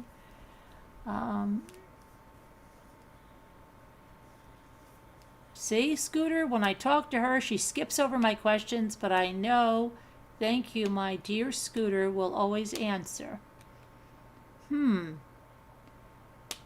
use Wi-Fi security. It can be hacked. Oh, yes, believe me. I know. That's what I'm telling you. I have, Hi, Lyndall. How are you? Window. Trying to open up a jar of pickles. I wonder if pickles. I'm hungry. I wonder if the investigative team are keeping footage. They might be keeping some, yeah. You know, they got like 50,000 tips after they put out some things. And, you know, like we've seen it in all the cases, when you go through the discovery, there's always those people that call in the tips. And they want them to call in the tips, but some of them you just know are like, Yeah. oh boy. Like you just know that the police are like, okay, yeah. You know, I got that. Yeah, no, got it. Yeah. Okay. You saw an alien? Uh-huh. The spaceship came down? Yeah, okay. And what park was that in? Okay. All right. And about 2:30. Okay.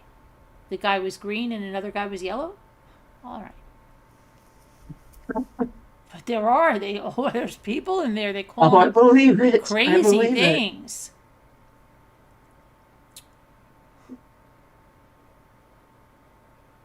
Yep.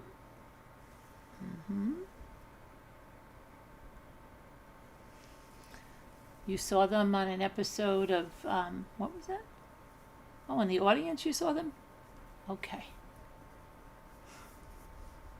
Saturday Night Live, you saw them in the audience. It panned around. Okay.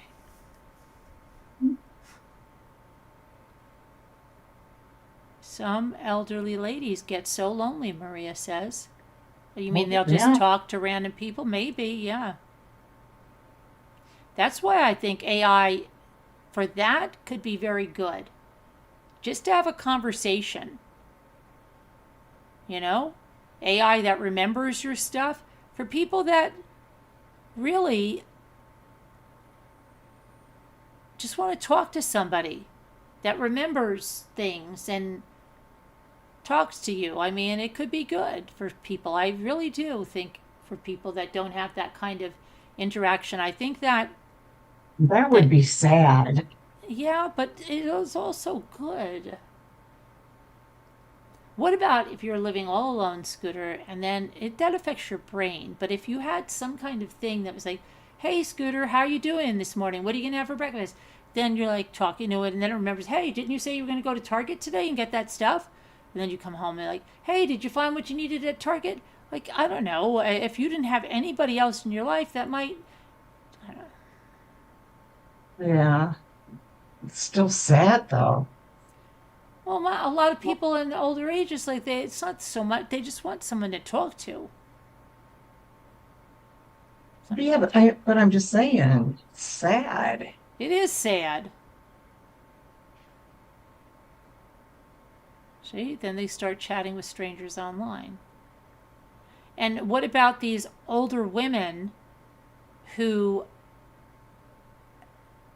get married to these really young men who are, right? Remember that, Scooter? Yeah. Oh, yeah. They have these men and they're from like Morocco and stuff. Yeah. And they're here and they go on these very older women, maybe 70, 75, and they're like 23. Yeah. Yeah.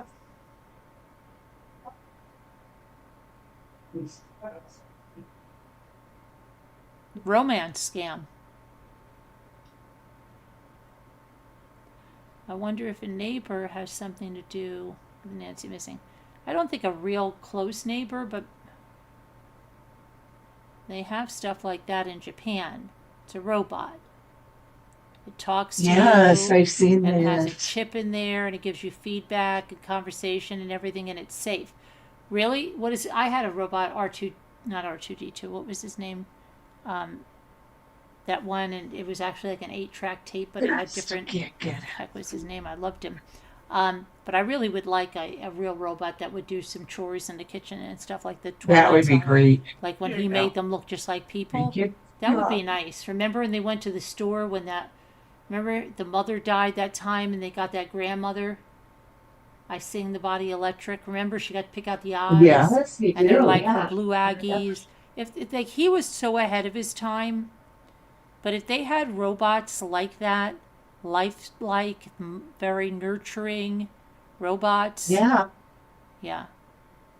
right, yeah. Right. Remember that guy that was in that prison where they put him like on some planet or something, and he fell in love with that girl, but she was a robot, and then he got an early pardon, and he's like, no, we have to bring her back, and they're like, no, Corey, she's a robot, she's a machine, and they start like shooting her. I always thought that it ended differently. I always thought it ended that he chose to stay because they couldn't bring her onto the plane. The weight was over, and so they couldn't bring her on, or the ship or whatever it was. They were on a ship. Uh-huh. They couldn't bring her on, and I thought he wasn't going to leave her. And then I thought, wouldn't that be something? He says, no, I'm staying with her, and then she dies, like that her motor dies, like. What, Yeah. Corey? And they said, we're never coming back again because they're going to do away with this punishment. It's too inhumane to put anybody out here like this. So, but what they did is they shot her up, and then the fake skin came down and it showed the machine, and he got on the ship and he left. But I truly think he probably should have had the other ending, even though it would be really, really sad.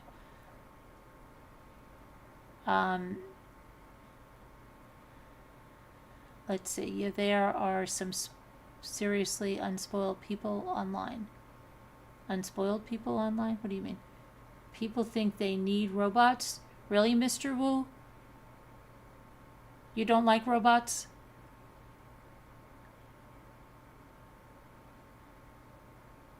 I think I would like one of those robots like in the Twilight Zone. That would be like a very motherly woman in my kitchen with her apron on saying, do you need another cup of mushroom coffee? You work so hard.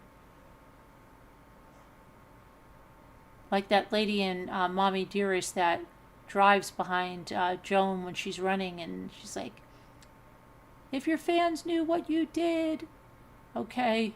Yeah, I could use one of those at Carol Ann. Yes, thank you, Carol Ann. It would be, yeah.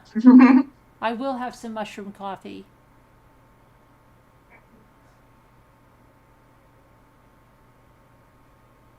It's already doomed, but let's be grateful. If we have to have robots for friends. Look at Danman said, dystopian future if we have to have robots for friends. Oh my goodness. Carolyn, careful now. I love robots. They're just better. Won't see a robot with road rage. Yeah, but I don't trust cars that drive themselves. I'm sorry, I don't. I would be like a backseat driver with what are you doing? That's. I don't like that.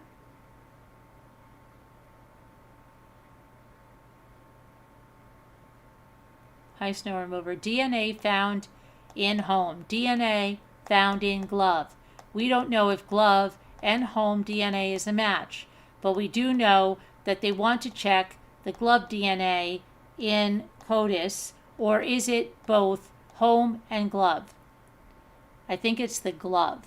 They know the DNA they got in the home, and it's not related to Nancy or her family.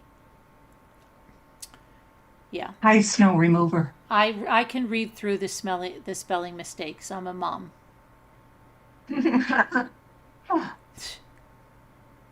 I'm pretty good at that too, snow remover.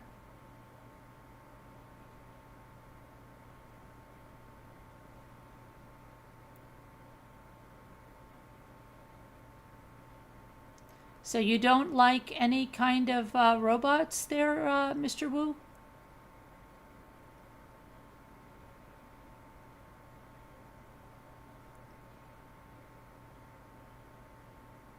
Robots that would make our lives easier?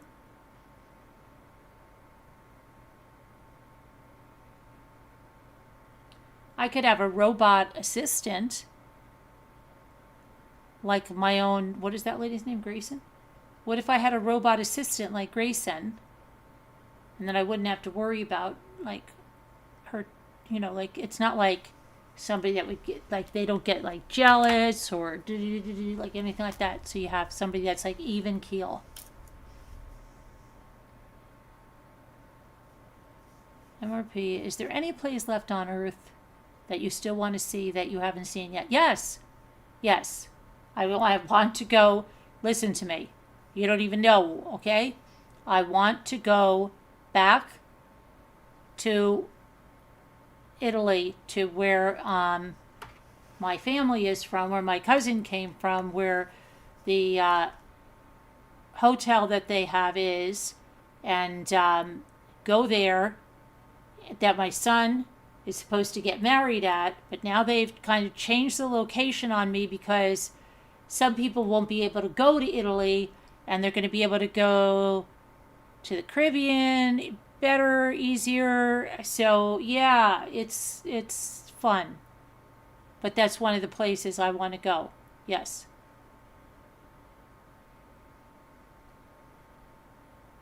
That's what the Ultra HAL Assistant is all about right there. Yeah, but I would like a physical presence, UHP.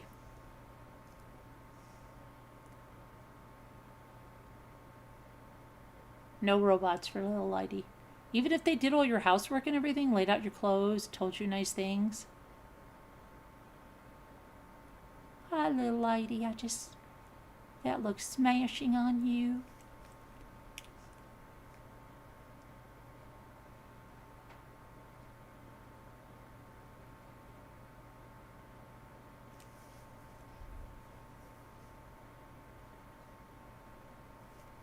I think the ultimate assistant is Carol Ann in Mommy Dearest. Dedicated. She dedicated her whole life, well, at least in that movie, to Joan, right to the end. Right to the end. So wait, will the wedding be in Italy or not? If I have my way, it'll be in Italy. Okay, I have to call my cousin Lorenzo. He did his brother's wedding, which is great. He said everyone can stay at the hotel. They could put up 60 people there, okay? That it's our home. He gave this beautiful speech. My son does his voice exactly the same. He's at the Olympics right now in Milan. Well, he was. They probably almost, maybe he's still there. Who knows? He travels all over in the world. You should see. He has the most beautiful Instagram and the most beautiful videos that he keeps on private. And I said, Lorenzo, you can make a lot of movies. Oh my gosh. A lot of money with your videos. People would love to see these. Why do you keep them on private? Because it's not even that he's appearing in them, right? He takes beautiful movies. And he goes, I'll give them to you. You put them on your channel. I said, why? Why don't you just... But, yeah. I've been there, Mr. Wu, but I was in utero. So yes, my soul was over there, but I wasn't seeing too much at the time.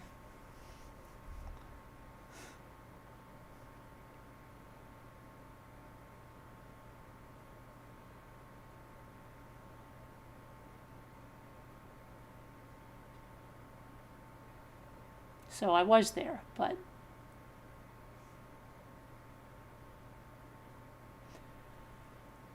But my cousin from there came over Where here in- for in 2 months. Italy? Yeah, came over here In for Italy? for Okay. 2 months, Mr. Wu. He was here for 2 months. It was great. We had an amazing time. This guy, if you ever need anybody that to put together an itinerary, he is the person.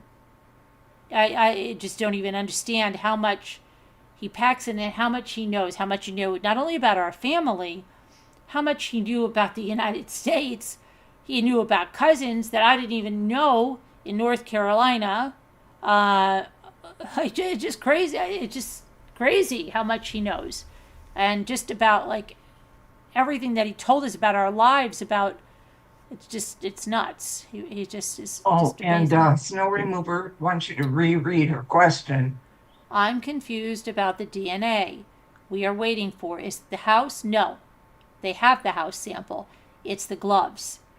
Do they match each other? That's what's confusing. They're saying the glove is a match for the guy's gloves. They're saying the DNA is a male that they got a preliminary on. They had to do the other thing. They said the other DNA they found at the house does not belong to Nancy or anyone in her family.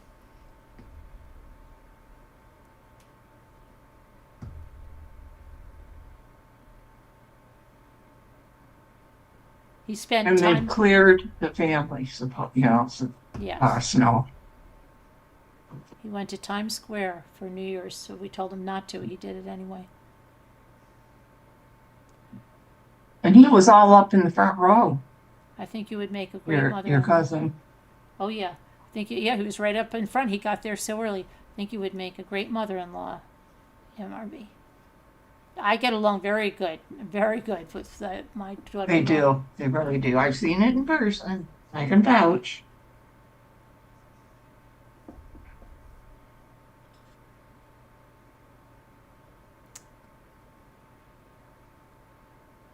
Her and I are very much alike. We are. They are. About Mhm. sanitizer, about lot. There's one thing. What was the thing she said? Oh, that's what we're not alike on that thing. Yeah, more alike than not alike. She's so funny. She'll make you laugh like crazy. She just She starts. will. Oh, she started just laughing in the restaurant. I'm trying to think what it was, and Luke's looking at her and like, what's? And she's like, no, and she's like, no, I'm laughing. After it was something like I don't even know what she was laughing about, but then everybody's like laughing, but sometimes she doesn't believe like things are real, and it's like, no, that's real, and she's just laughing.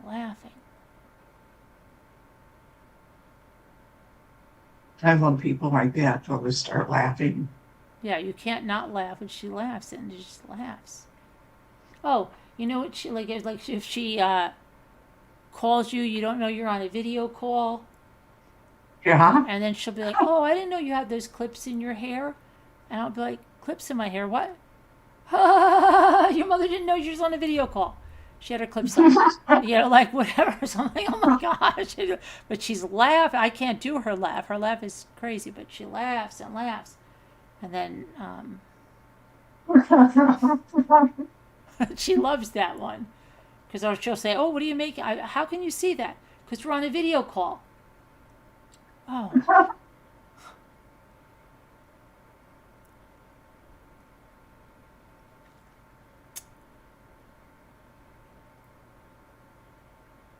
UHP wants a link. Oh, okay. I'm going to leave. Oh, no, you're not. Yes, I am. No, you're not. Because, no, you're not. Yeah. No, you're not. Let's see. Piecing it together. Time to rise. I will say hi. Oh, look at this. My coffee. Hold on a minute. My order's confirmed. I'm going to say hi to him. I like to just listen. Hold on a minute. He's got some interesting stories. Yeah, South America, Mr. Wu. What's South America? Where Gia's from, right? Wasn't she from South America? Well, her mother, she was a baby born abroad. Okay, well, Mr.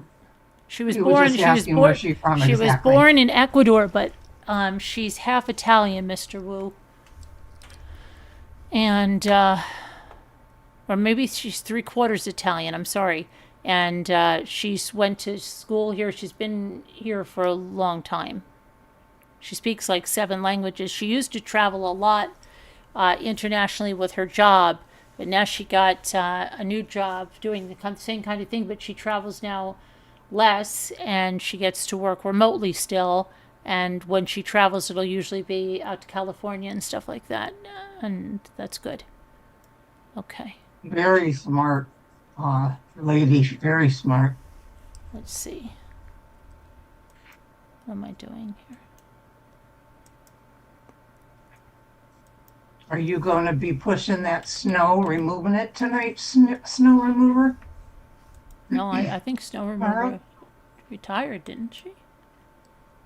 Or did you retire? I think so. I kind of thought she did.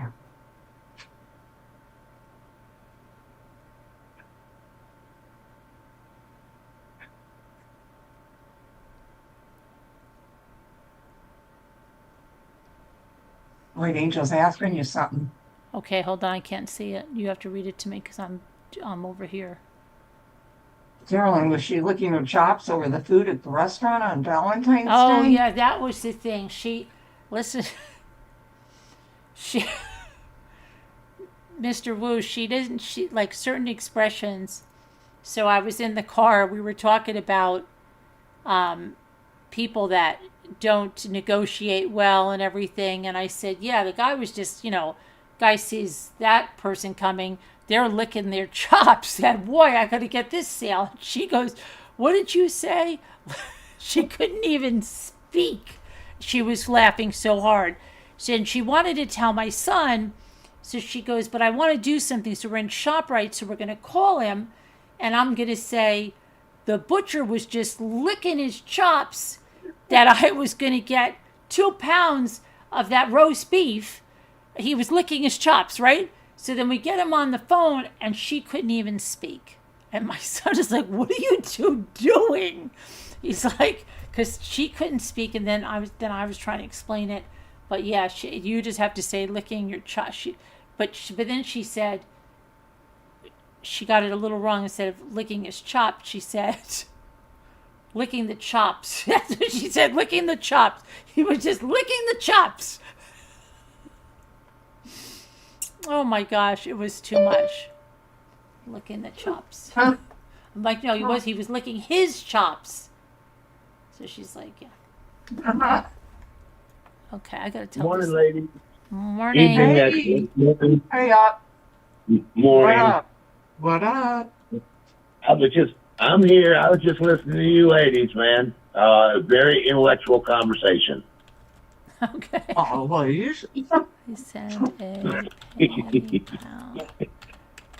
Yeah, I understand everybody's reservations about robots, but the gag is already in. The fix is already in. We're going to find out, and every head shrinker that I've ever talked to, and it's been a few of them, would agree that in the end, we're going to find out that the internet is probably the most damaging thing that humans, the psyche of humans, has ever had to encounter. I really? mean that. Yeah, I mean, Hey, I wouldn't doubt it. I wouldn't doubt it. what they're saying is this: that human beings, as a whole, were never meant to be isolated. When we are isolated, they're we not. tend to go. I say and that do- all the time, UHP. I say we're very social animals. Like, you ever see these people that go, I'm not dating anymore or something. I'm just going to stay all by, like, I'm talking about younger. I'm not talking about, like, people that Yeah. their spouse died. They're younger. They're not going to make a commitment. They're not going to do this. I'm just going to stay by myself. I don't need anybody, yada, yada, yada. And I say we're very social animals. Human beings are social. You just can't, you think that you can't, but that it's usually some fear that they have that they can't commit or they don't want to look anymore. They've been hurt But really, to say you're just fine all by yourself, you're not. You were very social animals. We need socialization. I agree, and everybody I talk to that's actually in on what's going on is absolutely terrified right now for the future of the human species. There's no emotional growth. That's the biggest problem. Okay, I didn't, with all my computer training and, all that's going on, it might surprise you to know that I didn't let Michael, my son, around computers till he was better than 16 years old. Really? I didn't do it. No, I didn't do it. No, you're going to grow. You're going to grow emotionally. You're going to grow spiritually before you go online and you start dealing with what's out there online. Because what's happening here, and it's just my opinion, my belief, that there's no recompense. There's no consequences for your behavior online. You can sign on with a Tor exit node, or you can jump online with a VPN, and you can just act a fool, and nobody can really do much about it. Whereas if you try that, in reality, you're either going to get clubbed in the head or cussed out. There's penalties. Growth is painful. It is, and it's scary sometimes. And you see these keyboard warriors online, and it's like, do you have no home training at all? None. And you look back at the individual, and when he was like 7 years old, and his mom didn't want to deal with him, rather than take him to a ball game or dad or whatever the situation may be, or to the movies where you were interacting with other human beings, she said, "Oh man, just go play your Xbox." And life becomes all about the Xbox, and you can just act a fool if you want to, or and it's so damaging to the youth. I am not saying you, Miss Carolyn, as an adult. Right. I'm talking about our babies. Oh yeah, my kids were always out on the go. They were outside doing stuff. They're fishing. Like they don't sit on computers. At night maybe, yeah, they might play some games, but a lot of times they just go and unplug. They go camping. They do a lot of stuff. Right now, they're totally unplugged from the internet. Well, Luke is with friends, camping out somewhere. Good. So believe it or not, chopping wood, having a fire, doing that kind of stuff. Yeah. So it's yeah, good for you. yeah. We're There's going no to not internet only where they are. not only spiritually and emotionally are we stunning our babies, our children.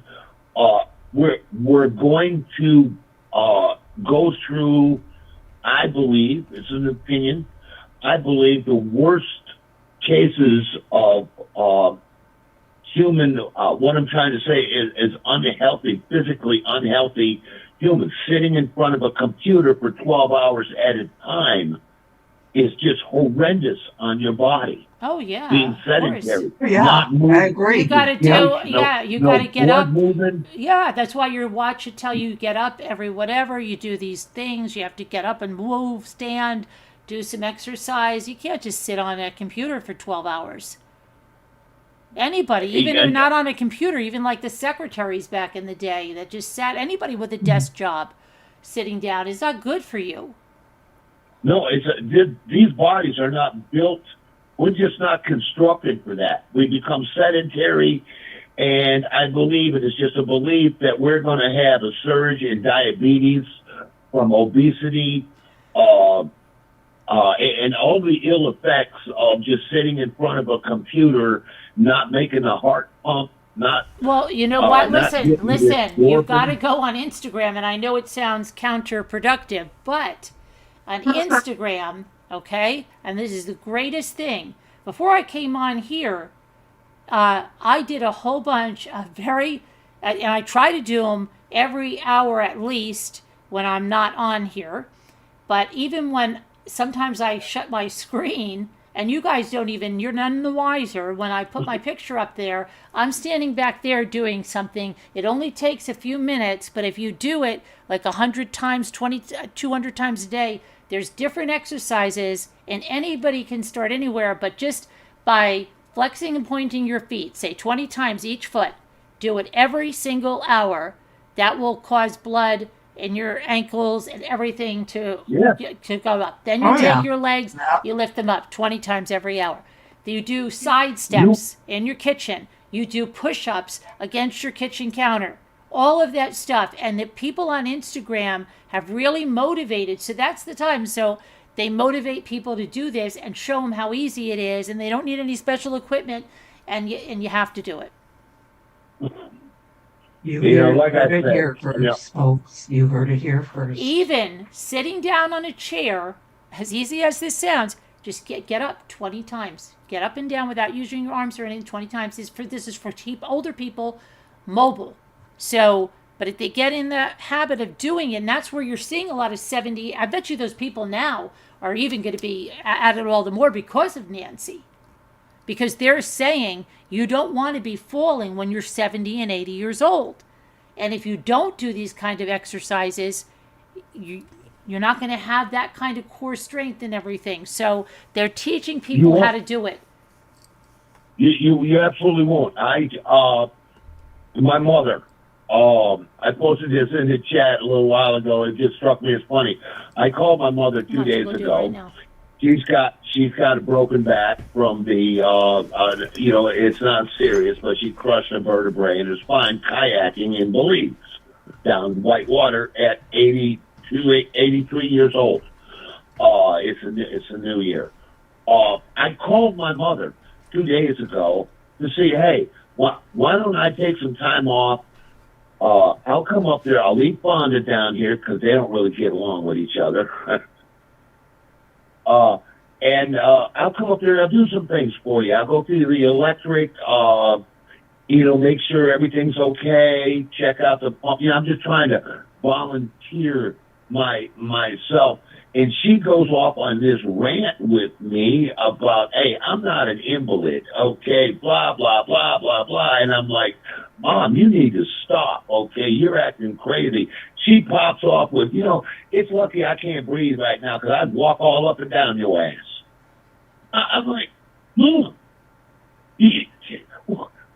okay, you don't need no help. God bless you. You can take the trash out, the trash can out. Okay, good for you. And she didn't mean any of it. That's just my mother spouting. And I love to hear this because I'm not insulted by this. And I can understand why people were like, oh, Jesus, his mom's crazy. I love to hear this in her because it confirms that there's still fire in this woman. Mm-hmm. Okay, there's still a fire burning in this woman. She's going to be okay. She's going to be okay. Yeah. And it makes me feel better. We have a weird dynamic, but we are a weird family. But, it's just, I love to hear that kind of stuff. But what I was saying about my son, I was very adamant. He was watching me working on what I work on. And, he was kind of mad at me because it was a bit hypocritical. Here I am 12, 14, 16, 18 hours a day on the computer, and his allotment of computer time was 30 minutes a day. Tops, I don't give a damn what you're doing. You want to burn it up with a video game? That's fine. You want to use it checking your emails and stuff? That's fine. You get 30 minutes a day. And he's like, wow. And, you're being a hypocrite. And I'm like, no. I'm trying to make a living. Okay? I'm not on social media. I'm trying to sell a commercial product. It requires that I sit in front of a computer and do what I'm doing. This was back when we were charging $30 a copy for help. It's a different dynamic going on there, and I'm glad I did this because this is the computer UHP. This is the computer thing you were selling, correct? What? Yeah, Oh, Okay. yeah, for Oh. 20, for 20 years. For 20 Okay, years, gotcha. Ultra Gotcha. Hell was $29 a copy. I bought a lot of stuff with the proceeds of this. Okay. Yeah, I made a Gotcha. decent living, but it was a job. I wasn't on Twitch or, just chatting. What we're doing right now. I just wasn't doing that. I was trying to make a living. It's a different Carolyn dynamic. didn't Carolyn and Jimmy work for you? I'm sorry? I thought you said you and Jimmy worked for him. oh my gosh! Stop. No, don't you start. Don't you Oh, start. I thought they did. Okay, never mind. Yeah, Confused. just go throw a monkey wrench right into grease gears. That's good stuff. Never mind. Well, Never. Continue. Go ahead. well, the point is, I support technology, clearly. I support robots, clearly. I would love to have like an iRobot running around doing stuff for me. It wouldn't make me do any less than I'm doing. It would just help out when I get tired. See, I offset this by going to a job and working in my profession as an electrician 4 or 5 days a week. Okay, my heart's pumping. Believe me, when I've got to walk up, the buck hoist is down, and I've got to walk up 35 flights of stairs twice a day to go check on the crew. Believe me, I'm getting all the exercise you could ever think of. Carrying this, running around behind my guys, then going to another job site and supervising the wire pull. I get plenty of exercise. I do 50 push-ups. You ladies wouldn't know this because you can't see me. Every morning, it's 2:30 now by my watch, and at 6 o'clock this morning, I'm going to go out in my shop, and two things are going to happen. I'm going to drop and give myself 50 push-ups, and then for 30 minutes, I'm going to hit the heavy bag. Mm-hmm. Okay. Wow, and that's just in a few more hours? Yeah. Yeah. Well, I'm built different. Okay. I don't know what to tell you. I'm just built different. Yeah. Or so I'm told. I'm from a different generation. I came out of the shipyards. Okay. Well, Where okay. you will carry your end of the log. As a young man. And them old boys there, they didn't take prisoners. They just didn't. They just didn't. You would perform. And I learned to work by watching old guys. By my comparison back then, I was amazed. I was this 60-year-old man working 12 hours a day, 5 days a week. Day in, You have to day be out. tough then. Yeah, you got to be tough. At the shipyards, it's hot, it's sweaty, it's dangerous. It's, and these old guys, boy, they just didn't cotton to, if you just showed up talking about, oh, my elbow, my eye, and man, somebody's going to push you off the dry dock into Tampa Bay. They just don't want to hear it. Yeah. And I adapted to that. It brought out I thought I was tough till I went to work at the shipyard. Then I found out what tough really is. And it has nothing to do with your fighting skills. It's all about heart. That's how I've molded my life. I molded my son in the same way. And I hope that he molds his children in the same way if he decides to have them. He's 36 years old now. He's going to do what he's going to do. But, I shielded him from this kind of stuff that we're doing right now. I didn't want him to get fat and pouchy and just a disgusting fat body as a kid. I wanted him to play football. You know, you want to play football? Let's go play football. You know, me and you. You ain't got nobody to play with. You know, and this is not happening anymore. This is not happening. You're not raising your kids. YouTube is raising your kids, and good luck. Okay, when they turned out to be raving psychotics, because that's what's going to happen. Because there's no social skills in this. You can just act. You can just act a fool if you want to, and there's no consequences for it. When I was a kid, you had a mom and a dad, if you were lucky. Okay, but the whole neighborhood raised you. It was nothing to see Grandma Perkins down the street tuning up little Johnny, okay, for being in her house and doing something stupid, even though she was no relation to him, chasing him around with a belt or a switch. Wow. The whole thing, Whatever. yeah. Yikes. The What was her name? community- What was her name? Grandma what?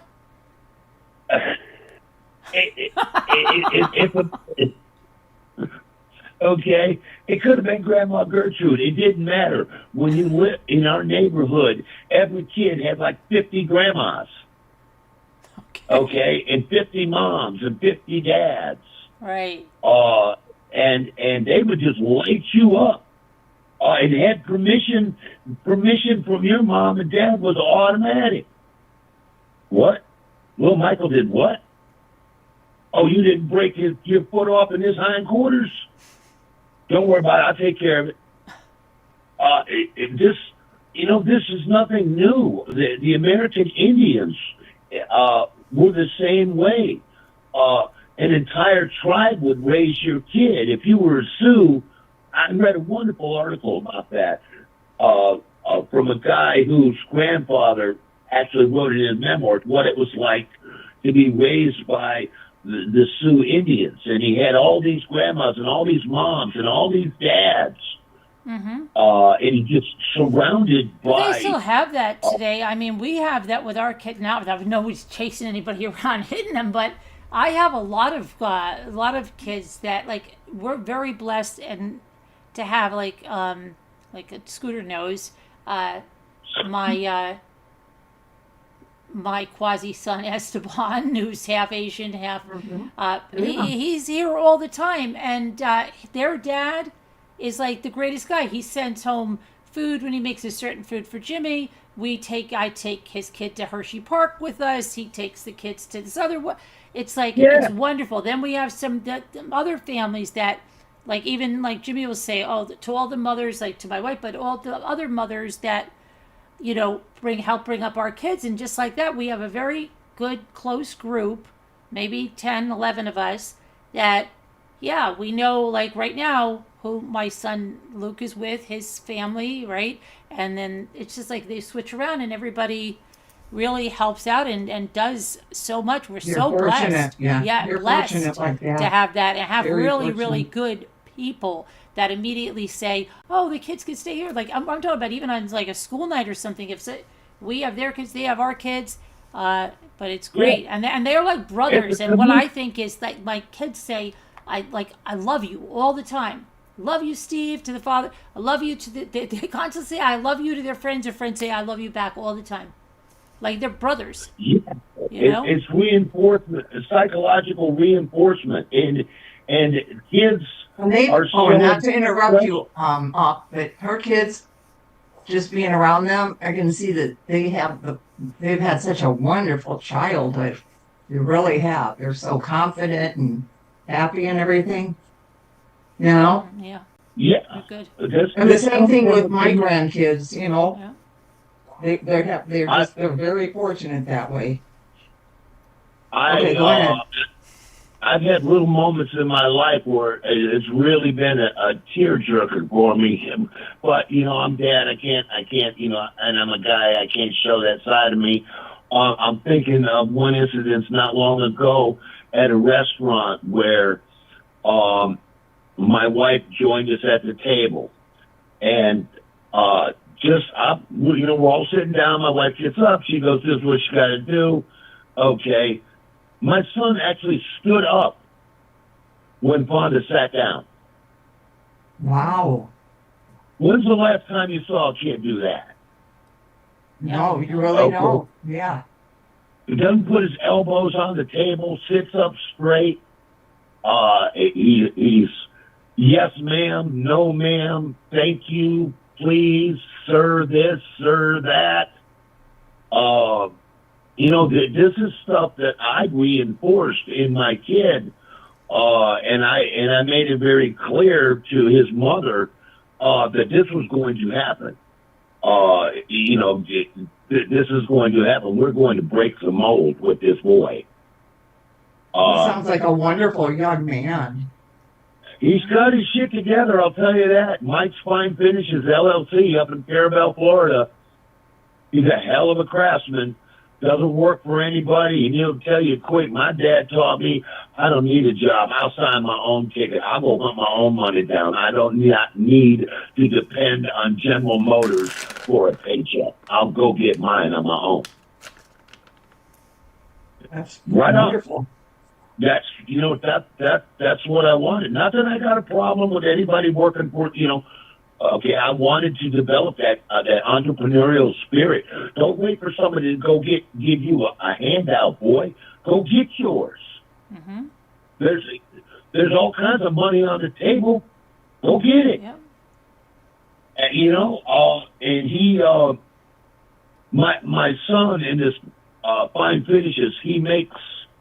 I wanted him to be an electrician, and he's a pretty damn good electrician. But he fell in love with woodworking. And I understand why he did that. He makes, most of his clients, and he has clients officially, and he pays his taxes quarterly. He does everything he's supposed to do.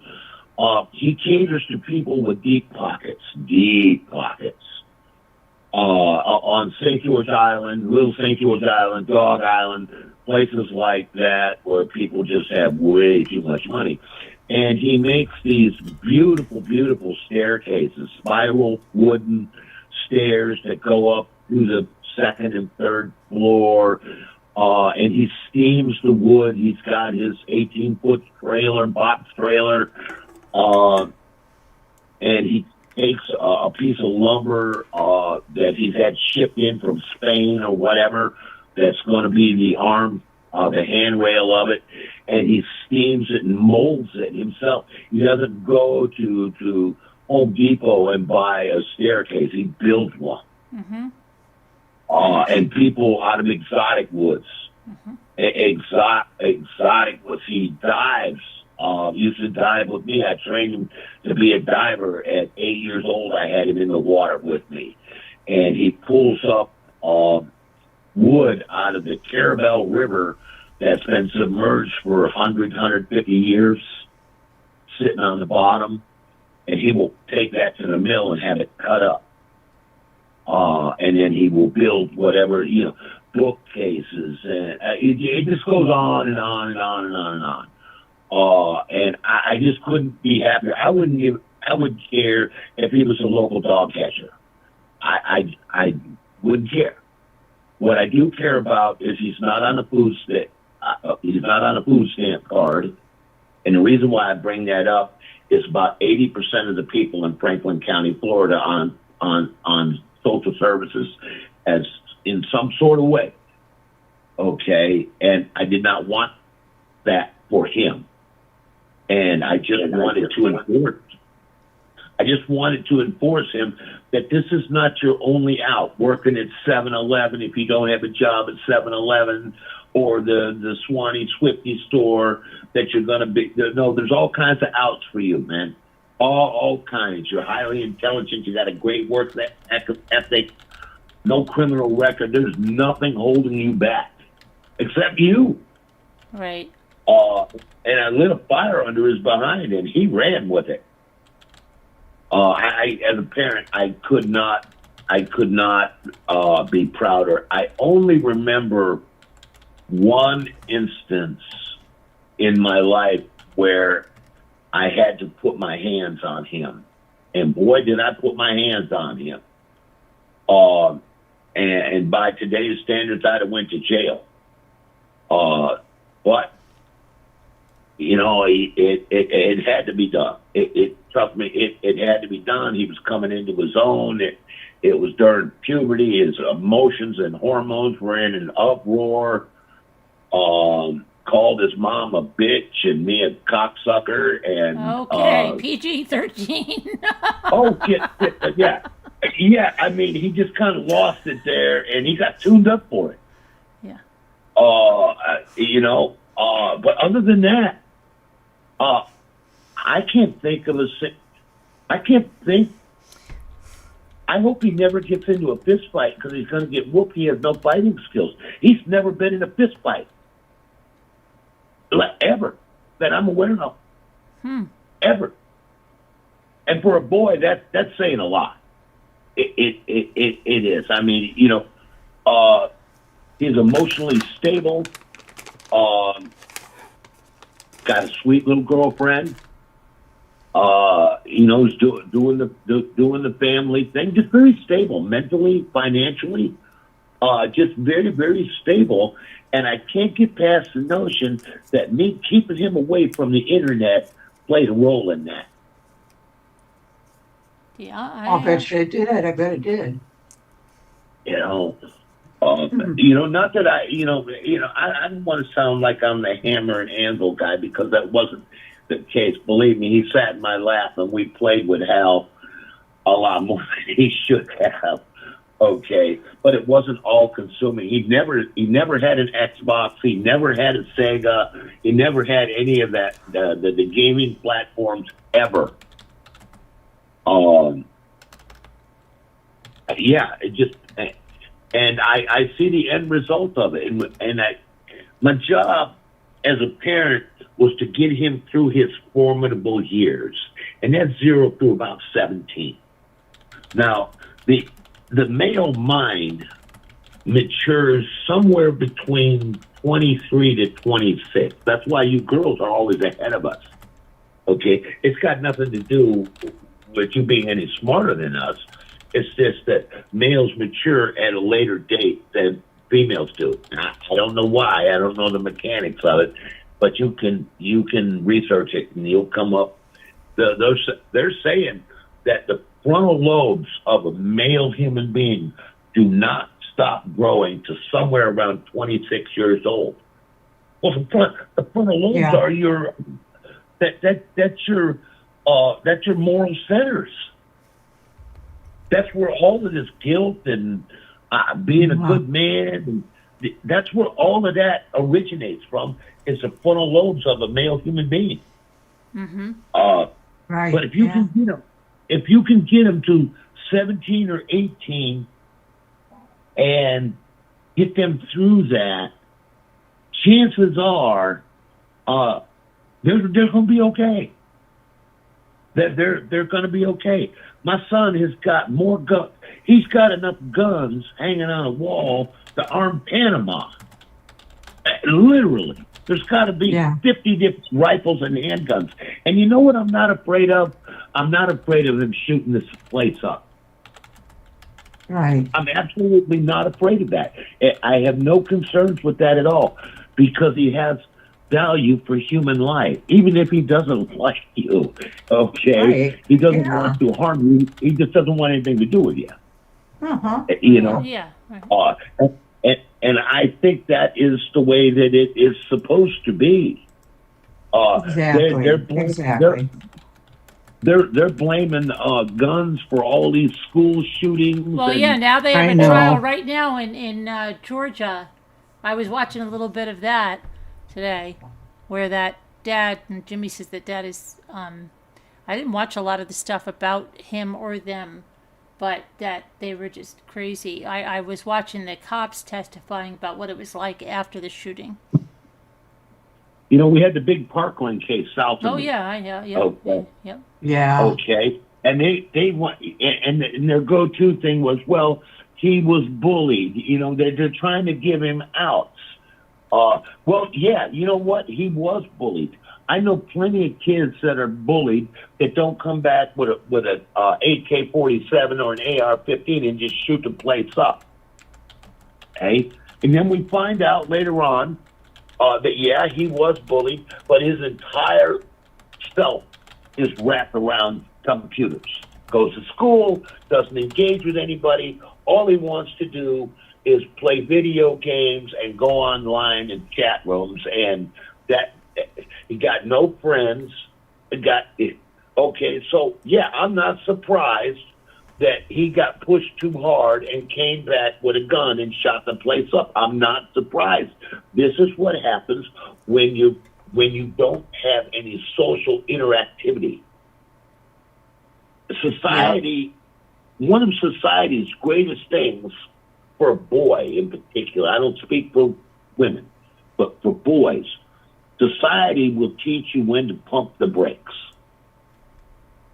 Okay, you'll say something that you ain't supposed to say, and then you're behind in big trouble. Society is supposed to do that. It's supposed to teach you when to pump the brakes on yourself. Oh yeah. But if there's no society involved,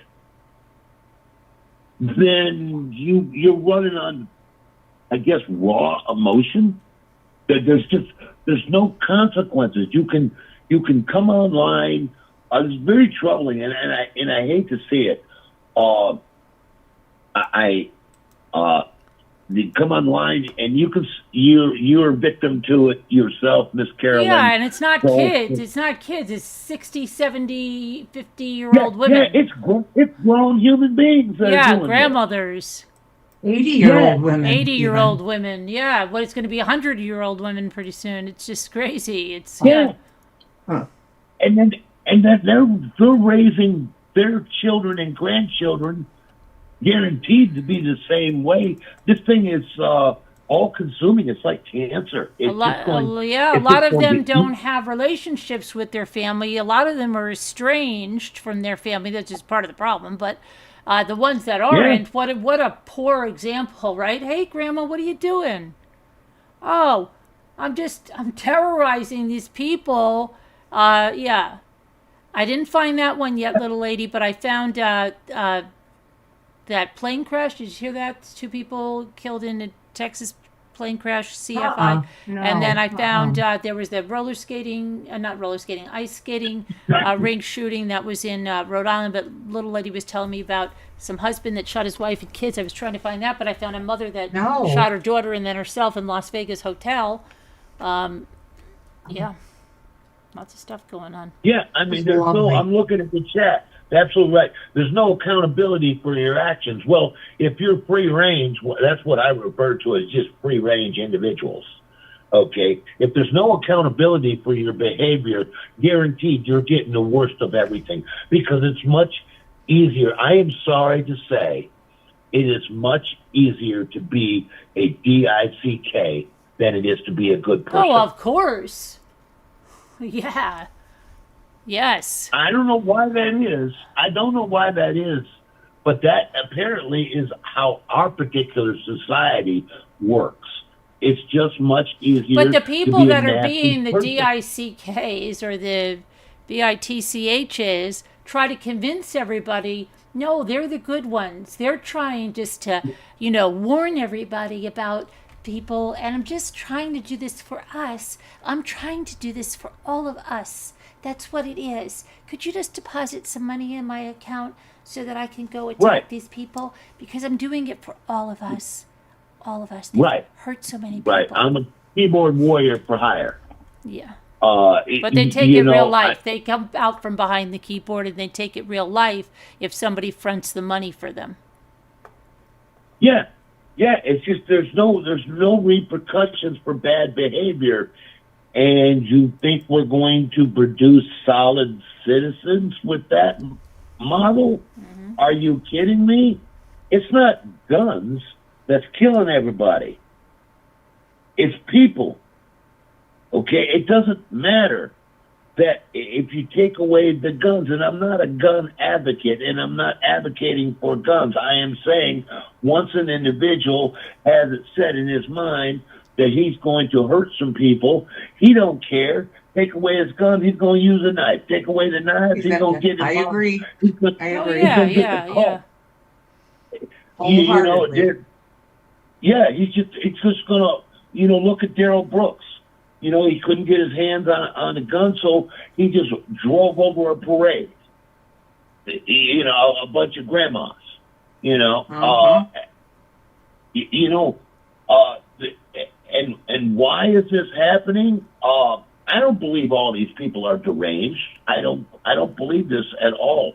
It's theoretically the model is impossible for us to be pumping out all these crazy SOBs all of a sudden.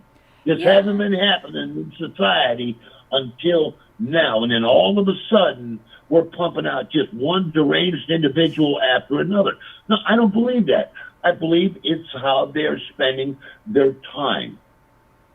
There's nobody to correct bad behavior. Why act good? Why? What's the point? I had a guy not long ago in Home Depot, little old lady. God, she had to been 80. Okay. She's kind of freaked out. This was during COVID. She's kind of freaked out. She's got her mask on. I don't blame her. That stuff, I've had it 3 or 4 times. It almost got I just me want to once. say one But thing. I have to mute for a minute because if I open this bag, White Angel gets very distressed. But I'm right here listening. I just have to mute because White Angel. oh, okay. But Go ahead. uh, she actually, I'm standing in line. I mean, I'm behind her in line, and I got my bag of concrete for the basement, and I'm just standing there, and I'm just looking at her, and I don't have a mask on, but I've got one in my pocket, and this big burly guy, you couldn't make this up. Big burly guy is standing in front of her, and she, in the kindest way possible, it was so cute. She said, and I quote, she said, "Excuse me, sir, I have a spare mask. Would you like to use this one?" Uh, this guy was so offended, utterly just offended by what this harmless little old lady, that he actually squared off on her and scared the bejeepers out of her. She backed right up into me. I mean, she was just backpedaling, trying to get away from this. And I dropped my bag of concrete, and I kind of arm swooped her around so that I just stepped right in front of her. And I looked at old boy, and I said, you're all that in a bag of shit too when it comes to an 80-year-old woman. Why don't you try that with me? Love to And see his face. I mean, all the blood left his head. And this guy just kind of like towered over me. I'm not exactly a small man. I go in at 6 foot, 240 pounds. I'm pretty thick, but I'm not fat. I'm just thick. The people, we're at Home Depot. This is Alpha Central for males. And you just should have seen the look on his face. It's like he's never been confronted before. What do I do now? There's a big sign. We're in the commercial area, and there's this sign that's over the doors, the exit doors. It's got to be every bit of 25, 30 foot long, that says mask must be worn in the store. I mean, they got little stripes all over the floor to keep people 6 feet apart from each other, where they put blue painter's tape. I mean, doing everything they can, and it's their policy, right or wrong, that everybody in our store is going to wear a mask. I don't care what your doctor told you. I don't care if you don't like it. Go somewhere else. This is not a government facility. We regulate and demand what's going on here. So, old boy just looked at me for a second, and he said, I don't have time for this. And the lady just looked at him and said, let me get you on out of here before something bad happens to you, partner. And she rung him up, and he left, and she gave me a hug, and it just kind of went on from there, and I helped push her buggy. I helped push her buggy out to her car. It was by my truck, but and I just had my day. I came home and I told my wife about it, and she's just face palm, palm her forehead, and she was like, "Don't even go outside anymore. Just don't, because I'm like, I'm not hiding from anybody. I don't do that. I don't cut and run. Never have. And it's just another example of somebody that's they're just running around. What could this little old lady have done to you emotionally and psychologically to trigger you to bristle up like that and then square off on her like you're going to slug her in the head? That's so uncalled for and rude to that poor lady. Yeah, it's awful. And we got a store full of supposed alpha males walking around. Come on, it's Home Depot. It's hammers and hard hats, and nobody said a word. Nobody backed me up. Not that I was looking for it. And I realized that as I was walking out the door, and I just looked down at my boots, and I was just like, shame on the world. The whole store should have been up his behind. Instantly, like ants on a chicken bone. What are you doing, man? Guy's a big bully, a big bully. Yeah, he's a big bully. He's used to being able to do what he wants and say what he wants, and use his size to get away with it, and people are just cowering in fear. Uh-huh. And I just don't get it. The truth of the matter is, if old boy had put his hands on me, he'd have beat the tar out of me. The man was massive. I don't care. Do it. Do what you got to do. Because I'm not going to stop doing me. I'm just not going to stop. And I just wanted to share that. It's like, this is what I'm talking about. People not pumping the brakes. Society has failed that man. It's not even his fault. It's not. I don't blame him. I blame society. Because if society had done its job, he wouldn't be acting like that. I didn't act like that. But there's always been bullies. Always. Yeah, Through history. There's always been bullies, but that doesn't mean it has to be that way. Just because something is, we must accept it. No, I'm not buying that. Yeah. You don't think anybody's born damaged, like psychopath? No, I know they're not. Look, when a baby is born, he or she is a blank slate. They don't know evil. They don't know You've never good. seen some little kids that just something's off with them? No, I've seen little kids. Now, I'm not talking about somebody who's got a chemical imbalance, is in need of psychiatric help or emotional help. I'm talking about your run-of-the-mill kid. Okay, that just got bad behavior. Right, but I mean, there's some people. Do you believe there are psychopaths and sociopaths that, like a psychopath that feels no guilt or anything and no love? They don't feel anything. They don't feel those things. Yeah, they're devoid of emotion. Yeah, and totally. I don't know. I've known several in my lifetime, and they're very frightening to me because I know in my mind that if I'm alive today, they're okay. If I'm dead tomorrow, just as good to them. They're void. Mm-hmm. They're completely void of any kind of what is the word that I'm looking for here? Here's a perfect example. Listen, because I read this book and it said, what would it be like to be a psychopath? Would you rather be a psychopath and get ahead because these people that, like a lot of these sociopaths, and doesn't mean they have to kill people. You don't have to kill people. Well, listen. You listen to me. Be very careful about convoluting the two. There's an entirely different psyche behind a sociopath and a psychopath. But even a psychopath doesn't have to be a serial killer. Okay? A No. psychopath doesn't even have to kill anybody.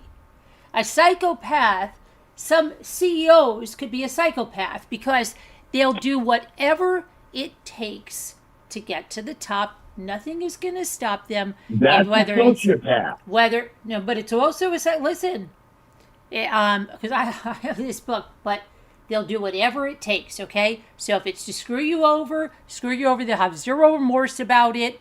Do something illegal, zero remorse about it. They'll do whatever it takes. And then it said in this book, I think it was Snakes in Suits, and it said at the end, well, to this, I think it was this psychiatrist. So what do you think? Like, if maybe they were kind of testing it out, like, if this person is getting ahead doing all this stuff, do you think it's better that they have an advantage to be a psychopath in this world or to be a normal human being like that? And they said, well, listen, I want you to think about who you love in this world, whether it's your child, your spouse, or even if it's your dog. And I want you to think about that feeling you have for your child or your spouse, somebody you love, and then understand that psychopath doesn't have that love.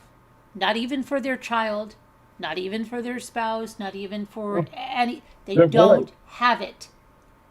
And that's It's an empty job. And it said, would And you that's want to live your scary. life like That that? is They scary. don't have it. They can pretend they have it, but they don't have it. They don't even understand it. They're not even.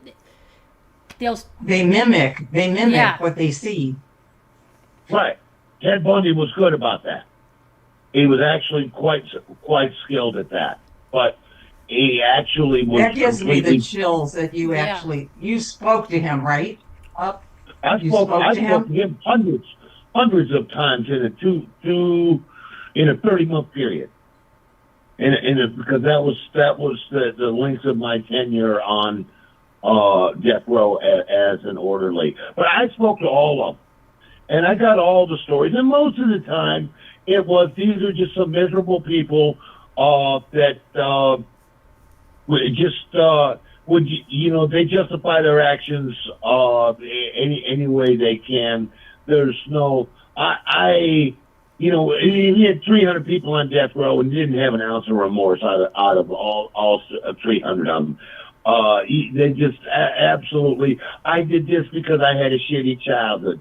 I did this because somebody touched me in naughty places when I'm baby. I did this because it's all about, I did this because something bad happened to me. Right. Okay. And that happens to all kinds of people, and they don't do what these people did. Yeah. Yeah. It does. I have, Did Ted Bundy tell you by why? the way- Did Ted Bundy tell you why he did what he did? yeah, he blamed it on porn. That, okay. Yeah. I've seen my share. I mean, we're all being Abe Lincoln here. I mean, we're all adults. I've seen more than my fair share of porn. I'm a guy with guy drives, okay? I'm just being real here. I've never had any inclination to go out and strangle some woman. Sorry. Exactly. I'm no more of a deviant than any other guy. Trust But me. that's really what he said caused him to do it? Yeah. No, he blamed it. He actually did a video on it. I remember the interview he did with the individual because they were poking and probing him till just before he died. They wanted to dissect his brain, not physically, but metaphorically. They wanted to dissect his brain just to see what caused all of this. And he was adamant about it. He said that it started with porn and that it ended with porn. It just once he got involved in pornography, it just kind of escalated, and then he went into sadomasochism, Right. which is another form of porn, and it just kind of took on a life of itself. That is why But what about said, him not having remorse? Okay, so you no, say he's void. He was void. He was void of in his mind. you know, it's complicated because in his mind, he knew he did wrong. There's no question to that. The man knew he did wrong. He knew what he did was unthinkable, but he was absolutely unrepentant of it. There was no guilt.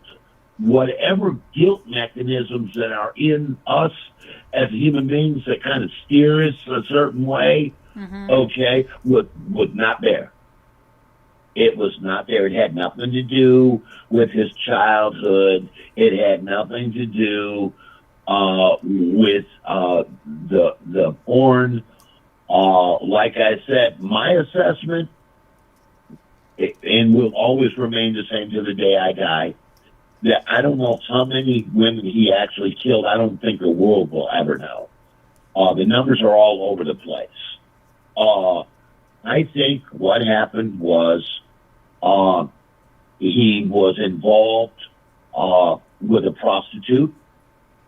I believe that he went to the darker side of porn, the stuff I was exposed to on Bourbon Street when I was working at Big Daddy, Papa Joe's female impersonators. You get the drift, okay? That's when I was exposed to furries for the first time. Grown men and women walking around in little squirrel outfits, doing whatever. You know, I would see. It was nothing in that era. It was nothing to see. I remember the first time I actually saw a man, a grown man, on his hands and knees. Okay, remember, we are PG. I know. I'm Okay. not gonna. Trust me, I'm not gonna go R-rated on you. But he was on his hands and knees on the sidewalk, and a woman had a dog collar around his neck. Oh, and well, was so walking did him Carol like this. Baskin have that on her husband. He was dressed in a little leopard suit. Remember that, Scooter? And she had him on a leash? Yeah. Yeah, she had portraits taken like that. You know who Carol Baskin is? You're in Florida, right? The Tiger King. Tiger King, the lady that was getting the tigers from Tiger King, and her husband has gone missing and nobody's ever found him. You know, I saw all of that.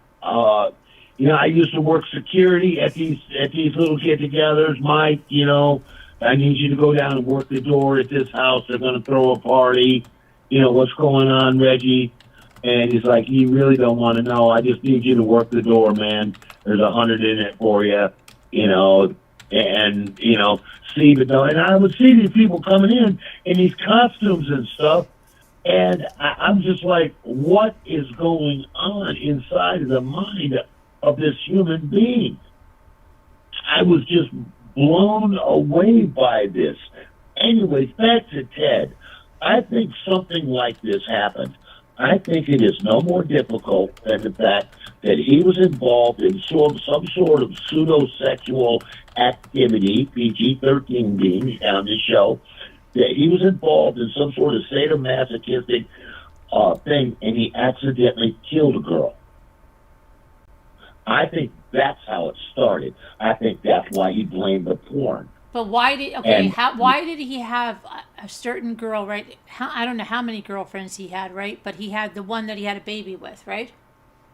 Yeah. Carol something. Yeah. So why didn't so what made her so special that he didn't take her life or anything? And did he love her? Do you think he loved her? You think he's capable of love? I think he thought he was supposed to love somebody, and he put his best effort to trying to blend in with society. He was incapable of blending in with society. You got to understand that, Miss Carolyn, off the bat. He was not built for society. He was a wild animal. And I saw him as nothing more than an unrestrained grizzly bear or gorilla that escaped from Busch Gardens. Yeah. Okay, that's the way I saw him. That is the way I treated him. Okay, it doesn't mean I can't be cordial with you. Doesn't mean I can't be friendly. Doesn't mean that I'm going to put broken glass in your food when I put it through the food hole. Doesn't mean anything. It just means that's how I see you, and I'm going to act accordingly. I believe that something like this happened.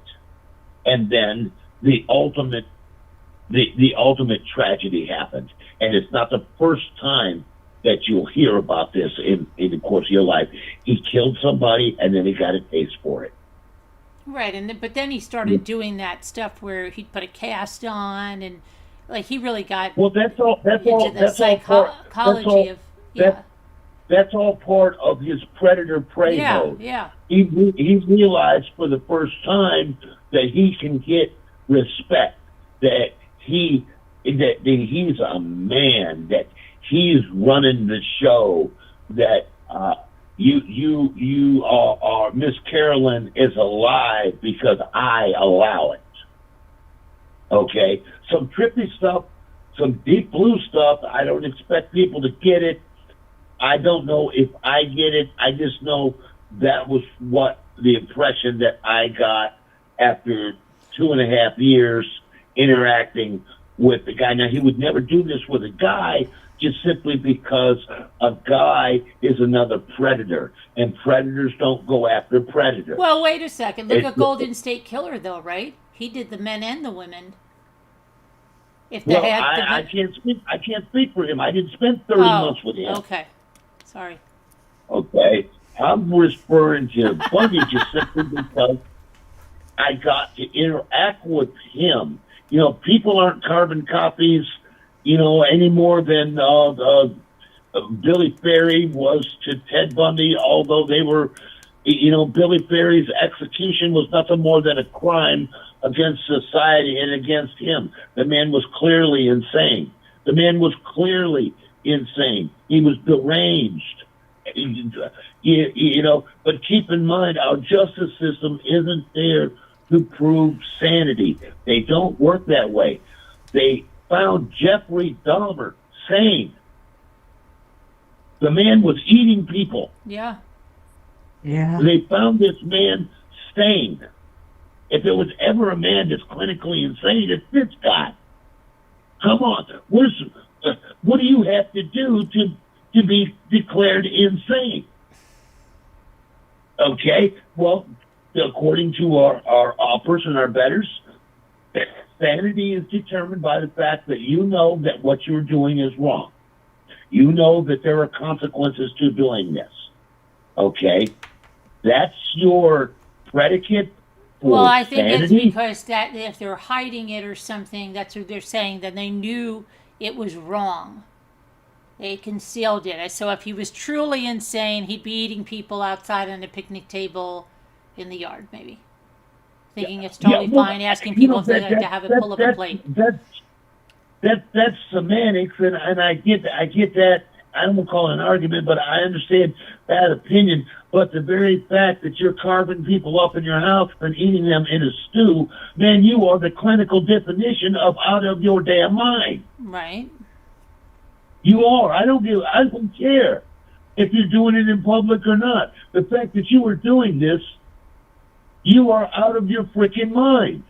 And anybody that would find you sane, the first thing I wanted when the jury came back, the panel came back that said he was sane, if I would have been the judge, I would have had every single one of those people committed.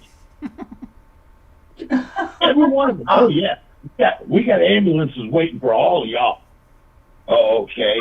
Yeah, you're going to meet somebody in a real nice suit, and they're going to give you a shot, and we're going to kind of fix you. Oh, okay, because you think this guy is saying, yeah, we don't need any of you anyway. So, you know, we got enough of you running around. I would have. I absolutely would have, you know. Bring in the straight jackets. We got 12 of them we need. Okay, I mean, this guy is saying he's eating people. But wait, now, did you watch the Dahmer on Netflix, that documentary? No. Okay, because I heard about it. I watched bits and pieces, but wait a minute. What I'm going to say is did you watch it, Scooter? I'm pretty sure. Yeah, I'm pretty sure. Don't they concentrate a lot about his childhood? He didn't have a little sister that was crying in the playpen. Like they go back to the childhood. I can't remember. And I'll tell you something. I watched the one on the Unabomber, and it had me feeling so sorry for the Unabomber. Yeah. Really? Oh yeah, did you watch his childhood and stuff? Like in I'm familiar with Ted and then when he Kaczynski was like and helping the his kid in brother. the library, I was like, oh my gosh, I think this guy could have been okay if anybody would have understood him. And I don't know, that I didn't affected see me that really one. bad. And yeah, because Really? Didn't he come from a real rich family too? Didn't come from a rich family, came from an intellectual family. The Engineers, Unabomber? The scientists, Unabomber? yeah. Engineers, I think his brother was an engineer for Boeing or something. His father was highly intelligent. Mother, I think she was a school teacher. Don't hold my feet to the fire. but there was Came something from a with very like the intellectual. bullying, like this is really, they made this really sad in the movie, and it was like, then he was like, he went up and he got into this library and he was helping this mother and her kid with this math homework and stuff, and he was telling him things, and he seemed like, if you met him, he seemed like, a nice guy and stuff. And then, but yeah, they showed stuff from his child. I just felt really sorry for him. I don't know. He's Then I another. feel- He's another victim. He's another broken human being victim, my opinion and mine alone, who's watched way too much TV. I believe that TV is another bane like the internet. I cannot help but believe that if you glue yourself into all the news is going to report. Yeah, but They he don't make- lived off the grid. Now that was no. You make sure you understand this. Okay, that was later on. Okay, what brought him to commit these acts is what should be most important. Okay, how did he get there? He didn't wake up one day and decide to blow up everybody on the planet. No.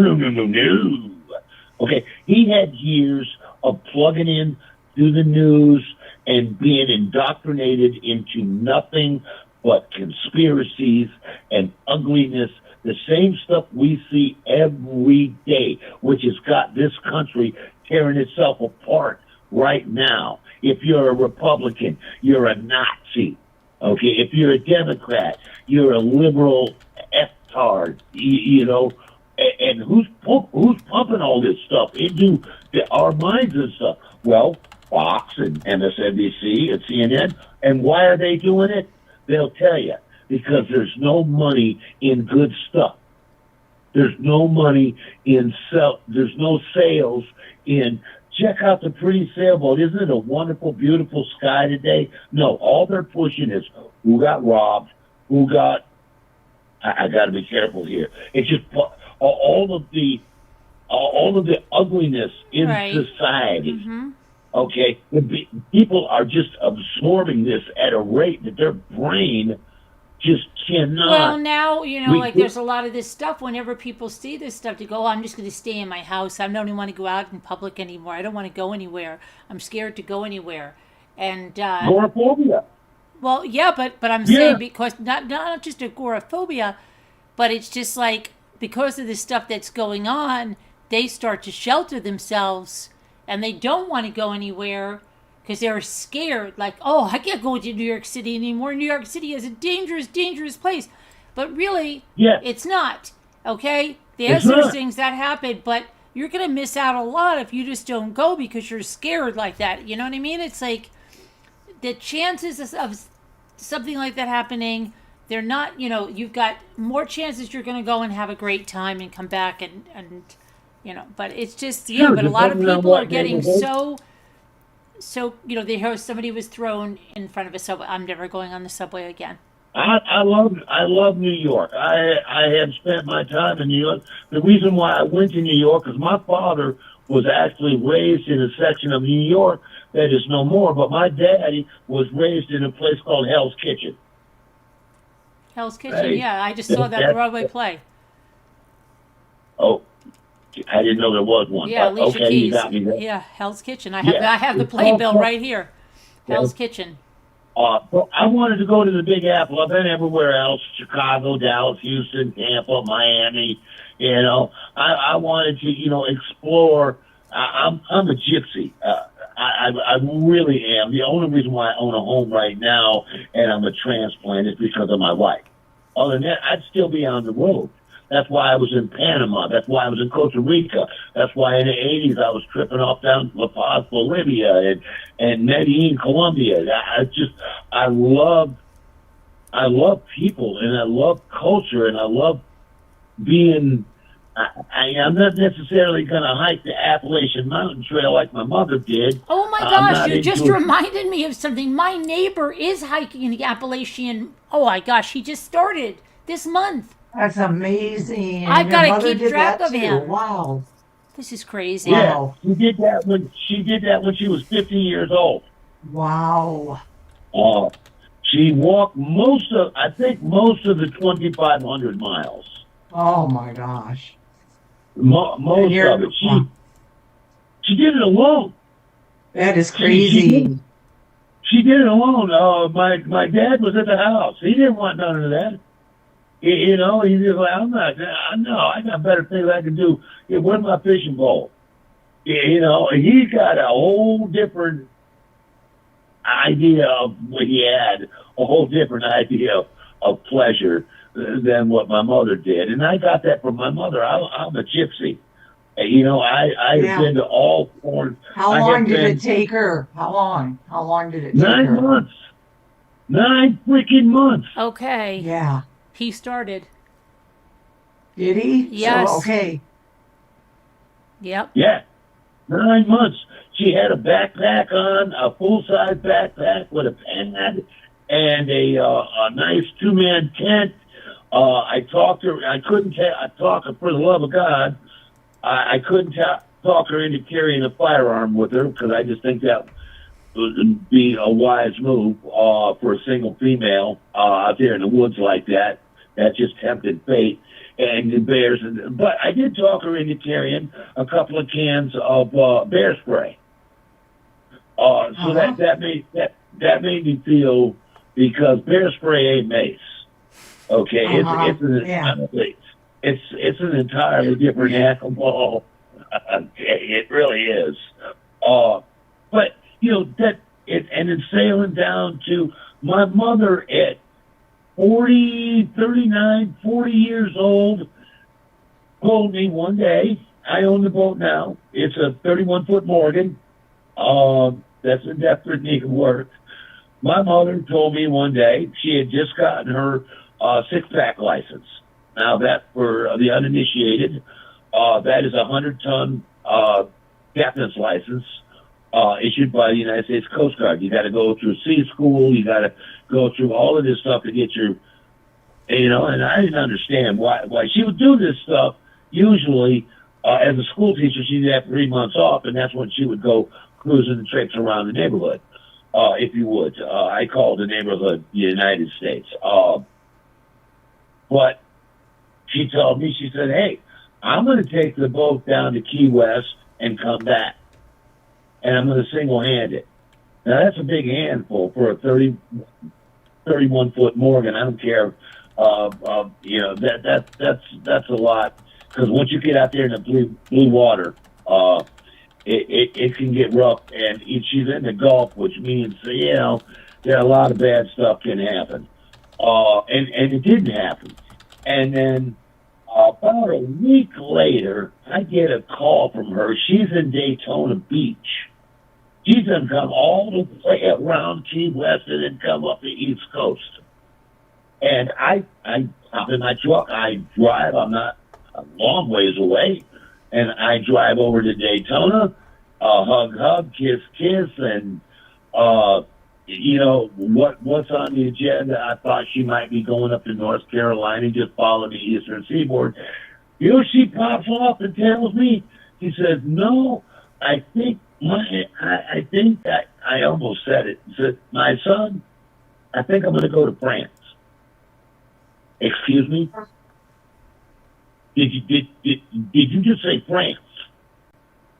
She said, yeah. She said, I had a great time coming around. She said, I think I'm going to go to France. It's probably the only time that I'm ever going to be able to chill out in the Riviera. Wow. Because we just don't have that kind of money. You know, she's a school teacher. You know, 4th grade. Huh? And I'll be damned, she didn't do it. 6 weeks going across the Atlantic, all by her lonesome. Okay, she had Wow. satellite phone.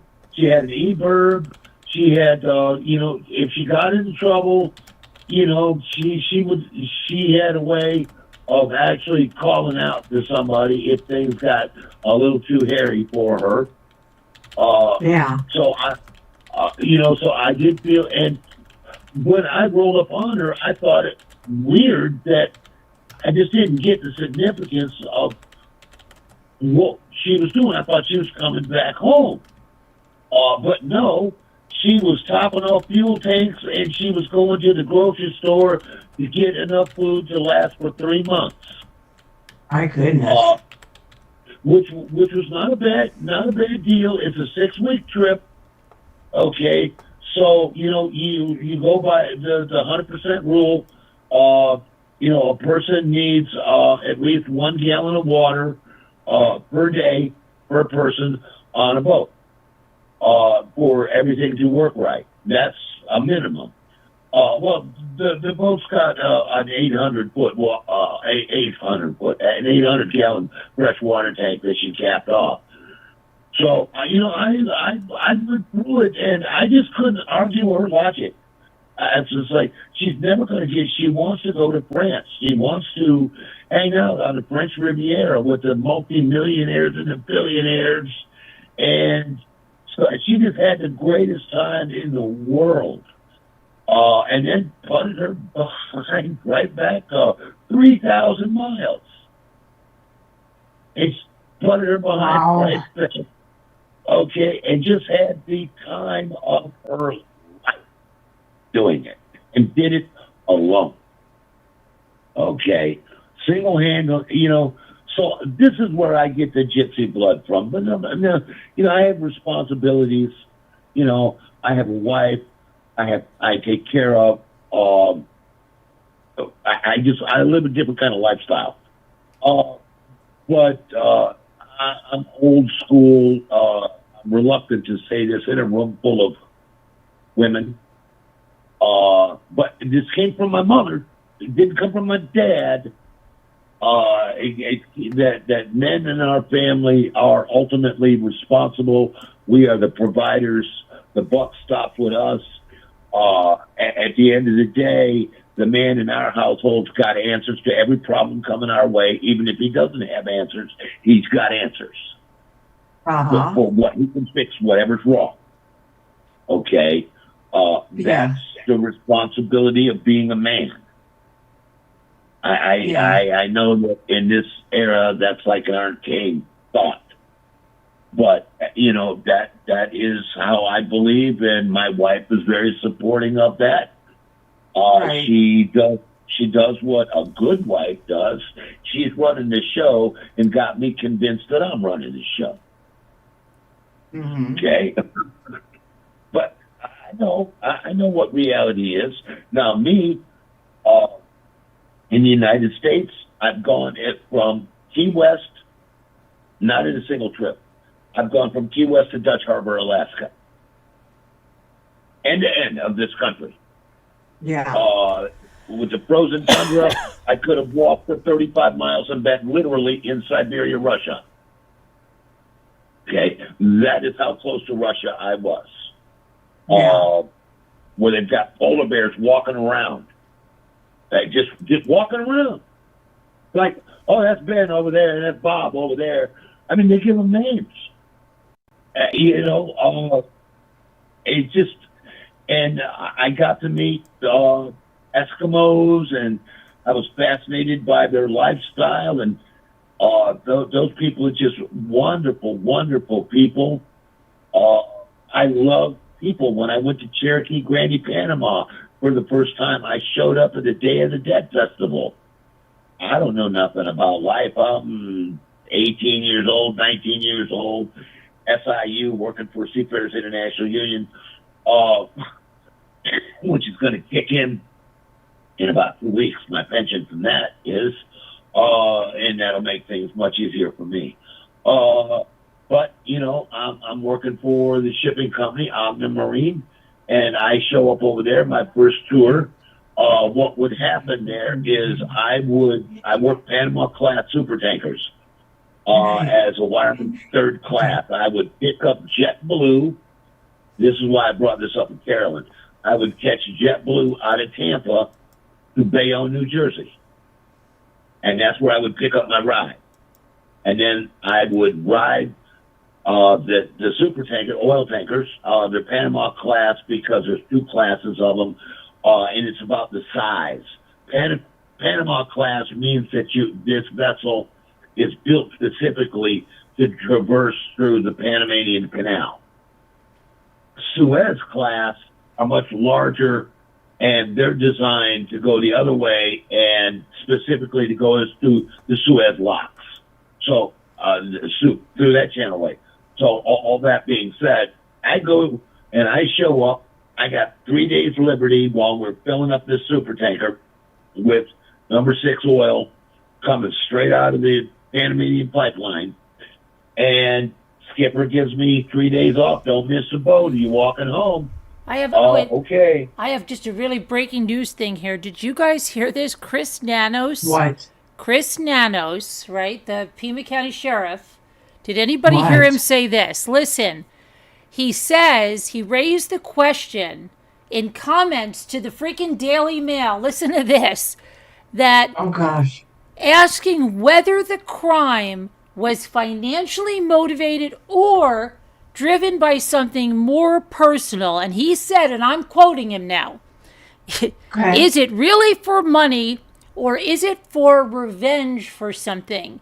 Mr. Nanos said. He added that while a ransom demand has been received, it has not helped investigators determine whether financial gain was the true motive. Mr. Nanos also rejected suggestions that the incident may have been a burglary gone wrong, a theory that has gained traction among some investigators. He pointed to the doorbell camera footage capturing the masked man, right? He said, and I quote again now, "This is somebody who's disappeared from the face of the earth. And now we have a camera that says, here's the person who did this." That's what makes me say this is a kidnapping.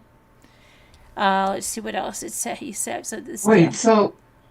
Wait. Okay. I'll need. Yeah. I need more. I need you to Okay, read let me that see again. if he says anything else. Let's see. Mr. Nanos cautioned that locating the elderly woman could take time.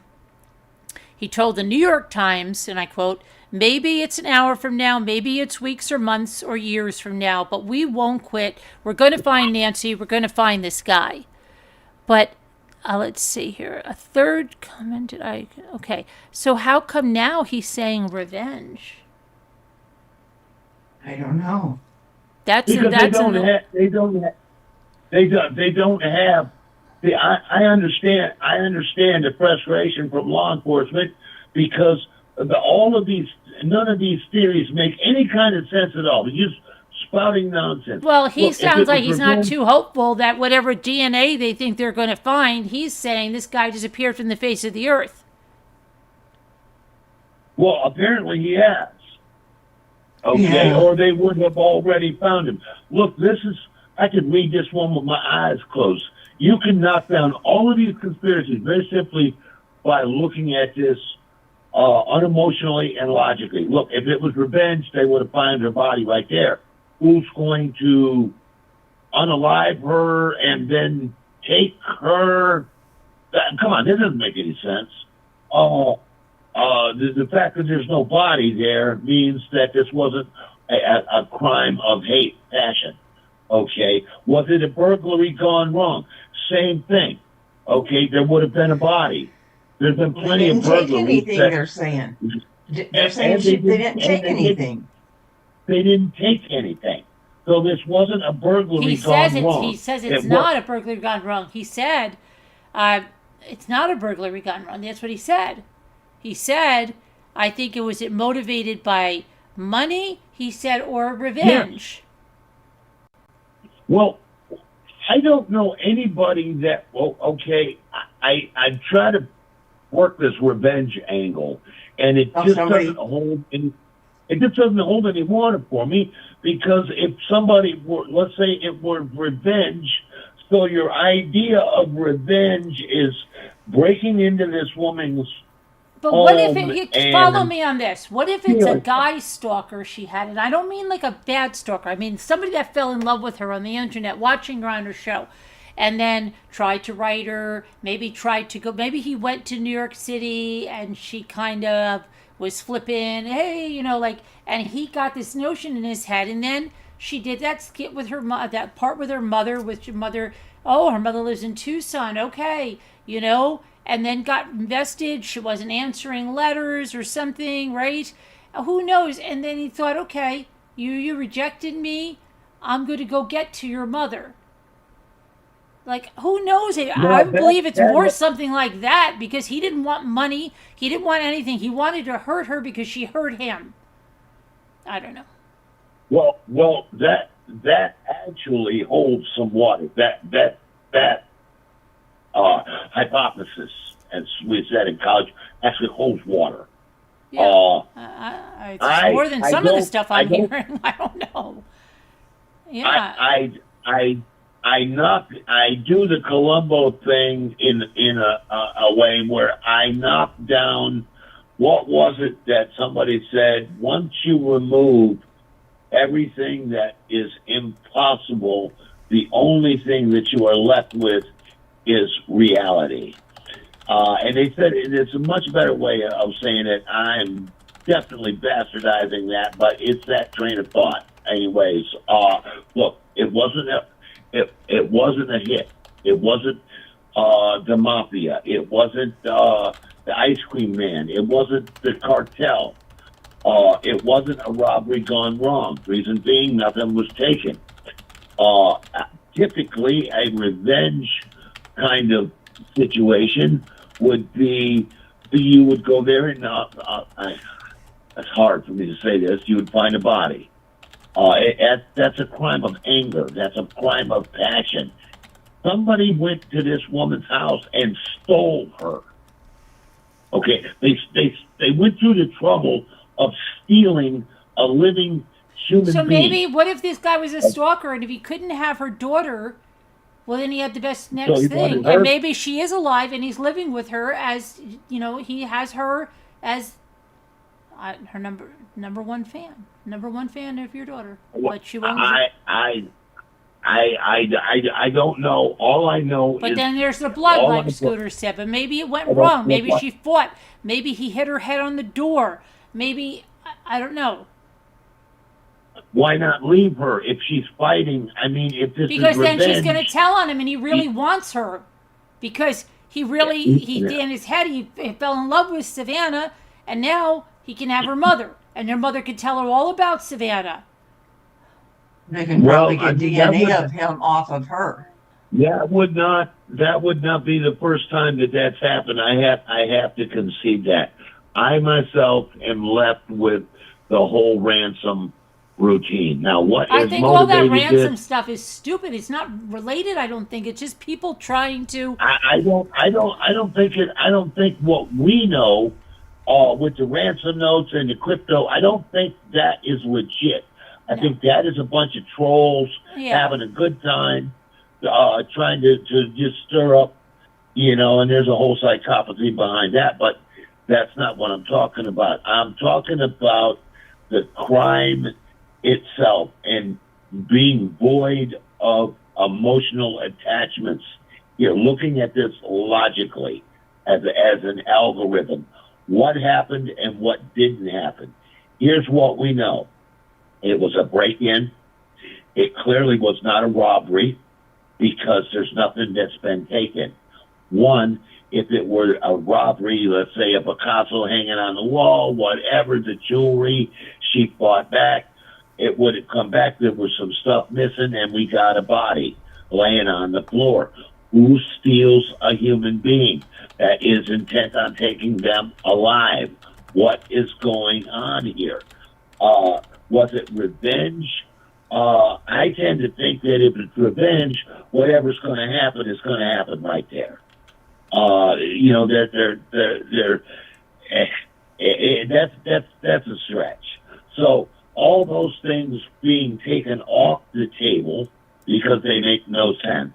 Okay, there's no evidence to support it physically at all.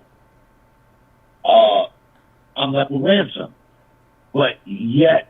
Well, how do we? We don't know. We only know what they said. But he says that. Let's see. There's some. Let me see. Let me get his. Somebody in the chat said something about was someone removed from the will, but that would still bring it back to the family.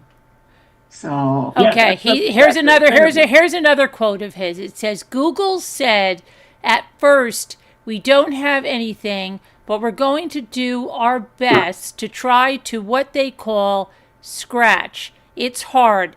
It's like scratching through layers. Think of it like you have 8 layers of paint on your house." He's talking about the camera footage. This is on him. They want to go to the 6th or 7th layer, and they have to be very delicate about it, not to destroy what's there. I just hope they can scrape a camera shot down that driveway to identify a vehicle, because my goodness, you can't put a mask on a vehicle, right? He said, end quote. Yeah. Let's see. Yeah, exactly. So that makes it sound like they're still looking for footage.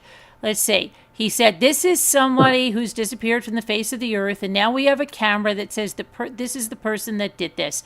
And that's what makes me say this is a kidnapping. The motivation for it is where we get stuck, right? Is it for money? I mean, we had the one demand where they asked for money, but is it really for money, or is it for revenge for something? It could be. Now, see, the kidnapping can go either way. That can support your notion as well as mine. Okay, in mathematics, we call that there's a and I'm drawing a blank where 2 equations end up with the same end result, and they're entirely different. We got a kidnapping for money, or we got a kidnapping for revenge. They both work. Okay, they both work. But it was one of the two, and I cannot get past the notion of looking at that guy, that Muppet, and thinking to myself, there's no way this Forrest Gump prick actually had the intellect to pull this off all by himself. Somebody else was involved. So, you know, and I believe that because I'm saying to myself, okay, you parked the vehicle down the road. Okay, this woman's fighting. So what's your plan here? You're going to kidnap her, drag her by the hair of the head, kicking and screaming down the frickin' road until you can get her packed up in your vehicle? I would expect every light in every house to come on. Obviously, this woman's fighting. She's bleeding for a reason. Now, did he knock her unconscious? But then again, you still got to transport the body from the home down the sidewalk, down the road. Right, but listen to this. Listen to this, what he says about Tommaso and Annie. Listen to this. He says, he's talking about how people can be really ugly. He said you've got to be sensitive with the early allegations, told his journalist to be sensitive. That then, quote him, here he is. People out there can get pretty ugly and mean and nasty and not have the facts. I tell my journalists, you guys need to be a little more responsible, because that is just really nasty stuff. He maintains, now this is just a day ago, that nobody has been cleared in the case, including workers at Guthrie's home, the people who were recently the subject of 2 separate SWAT raids, and presumably family members. Now he says, this is a quote again, I stay in touch with them, mostly Savannah. I've not been in touch with Tommaso or Annie too much. I've talked to them a little bit, but I know the investigators are in touch with them, but I've really told people this is a lot of stress. If he, Tommaso Cione, is guilty, if he's the one who did it, and we're able to prove that, then at that time, jump on it, but don't come out of nowhere with this. I understand the pundits are out there. They're going to say, well, he's the last one to see her alive. We understand that stuff, but my goodness, you're putting a mark on somebody who could be completely innocent. And more important than that, he's family. It's why Nanos said he will not specify who was with Nancy when she was driven home from Tommaso and Annie Guthrie's home after going to their house, which is about 10 minutes away, for dinner and a game night. Some early reports identified Tommaso as the last person to see her when she was dropped off, but Nanos admitted that the wording on that aspect of the investigation was changed to just family, in that the family drove her home to deflect from the overwhelming rumors online. We know who it is, but when we saw everybody was attacking everybody and saying it's that, we just thought, you know what, we'll say it was the family. Nanos said the entire Guthrie family has been nothing but cooperative at every turn, despite what for them is a nightmare without end. Everything we've asked for, they've given us. They're in such a state of grief, but they're also, you know, I think they're a little weary, too, of what's been going on and what's been being said about them. He said he will not reveal if there were any signs of forced entry, nor give details. See, and this goes back and forth, because yesterday he was saying there was forced entry, nor give details as to whether Nancy was taken out the back or the front door to what presumably was a waiting vehicle. He also declined to say where the cameras that are now being forensically examined, see, there were more, were on the property, and if any of them were in the house. But he did say that the camera that was dismantled by the masked intruder was the only one that had been tampered with at the home, as far as he knows. So he's saying the other cameras they didn't even bother with, so they should be, why don't they have all this footage? Nanos bristled at a report last week accusing him of blocking the FBI from getting crucial information. He said, that's so far-fetched. Why would I do that? It makes no sense. Yeah. He pointed to ransom notes and other evidence that came in early, and he said, and I quote again, every ransom note that has been given to us, our local media immediately sent them off to us, and we immediately turned them over to the FBI. We know their skill sets. We know they have great teams that work with hostage negotiations. By far the most crucial piece of evidence so far is the doorbell camera image of the intruder. I believe someone out there knows who this is. I believe somebody out there can look at that video and go, I know exactly who that is. And that's what our plea is to the community. If you go back in history, like at the cases like the Unabomber, they found out because somebody in the community, a family member, a neighbor, called and said, I think I know who did this. Then the Unabomber was his brother. Yeah, his brother. Asked whether the suspect appears amateurish in the footage, Nanos urged caution and said, and I quote, you never underestimate anybody. It's easy to go, he's kind of a goofball. He may be a lot smarter than people are giving him credit for. Any message for him? And he says, let her go. No questions asked. We'll worry about prosecuting another day. Right now, it's about let's get Nancy back. Asked what he would say directly to Nancy if she could hear him, he said, we're not giving up on you. We're going to find you. Just stay safe as best you can. We'll find you. Man, this scared me to pieces. Yeah, no doubt. That's a good cop. And he's absolutely right. My workups on this immediately confirmed that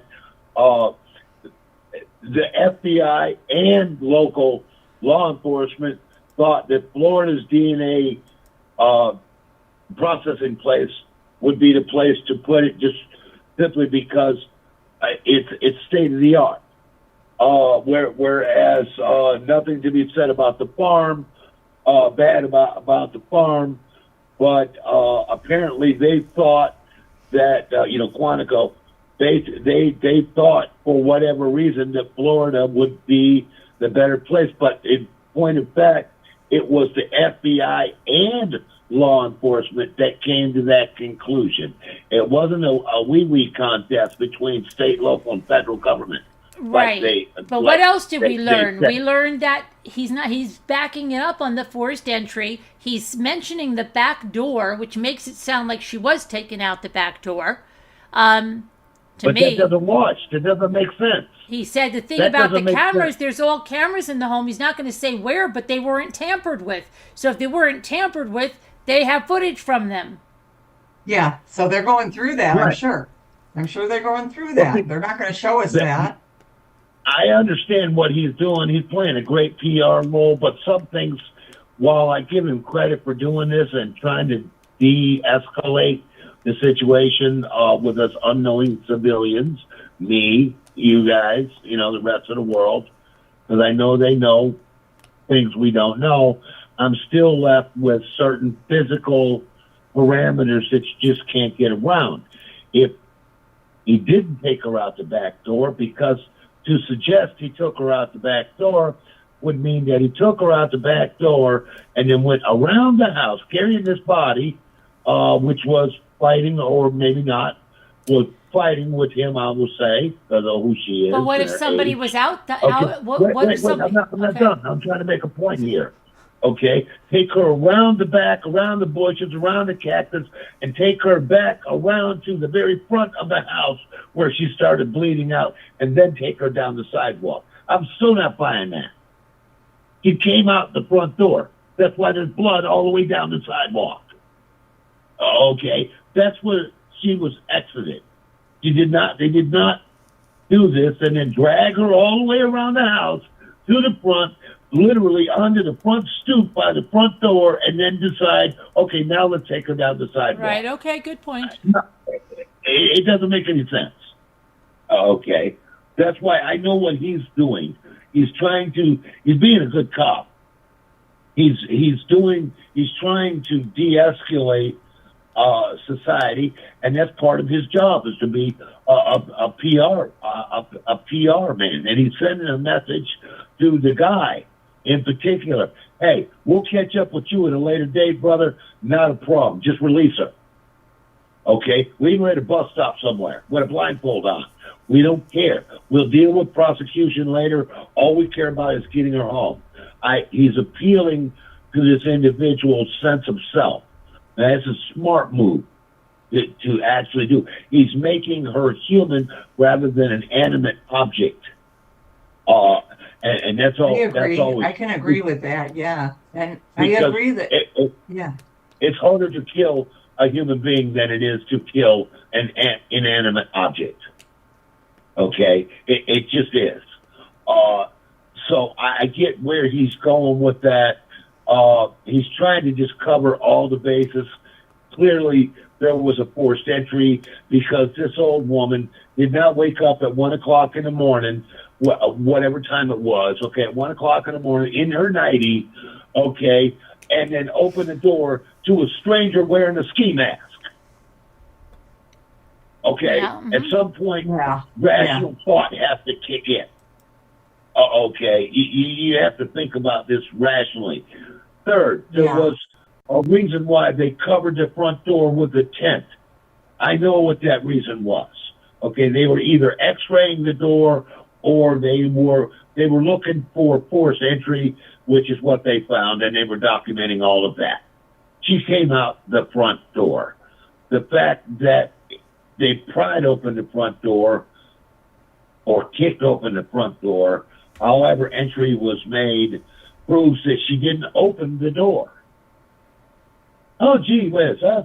Yeah, well, I'm a good human being here. Nothing odd about a masked man at 1 o'clock in the morning showing up ringing the doorbell, which I can see on the cameras. This doesn't make any sense. It doesn't wash. Well, it just, to me, it's just my opinion. And I have the luxury, and I'm not proud of it, but I have the luxury of living on the wild side of things. Although I'm gonna jump right out there, I never would have done something like this to another human being. That's not what I was about. But that being said, you learn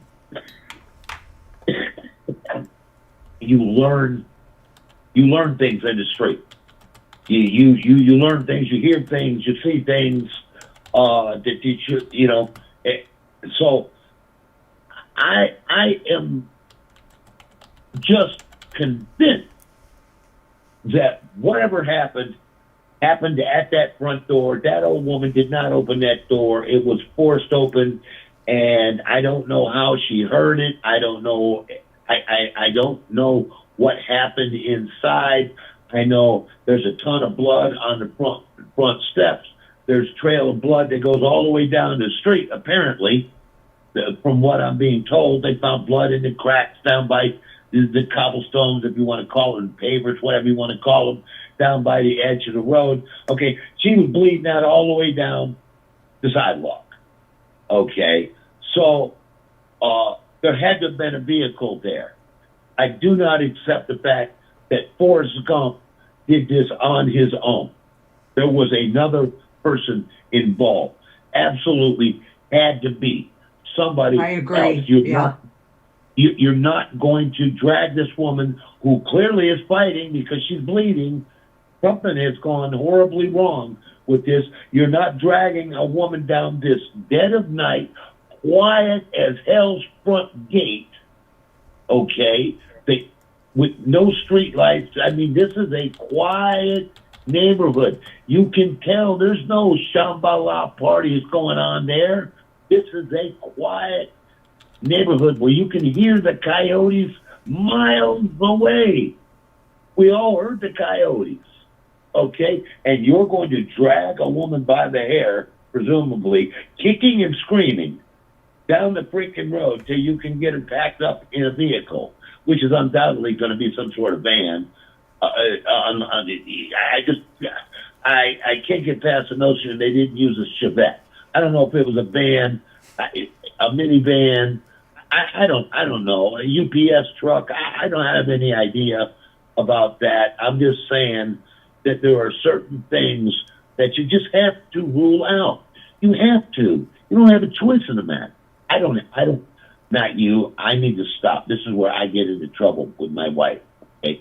Quit trying to force your views, Michael, on other people. This is what I believe happened.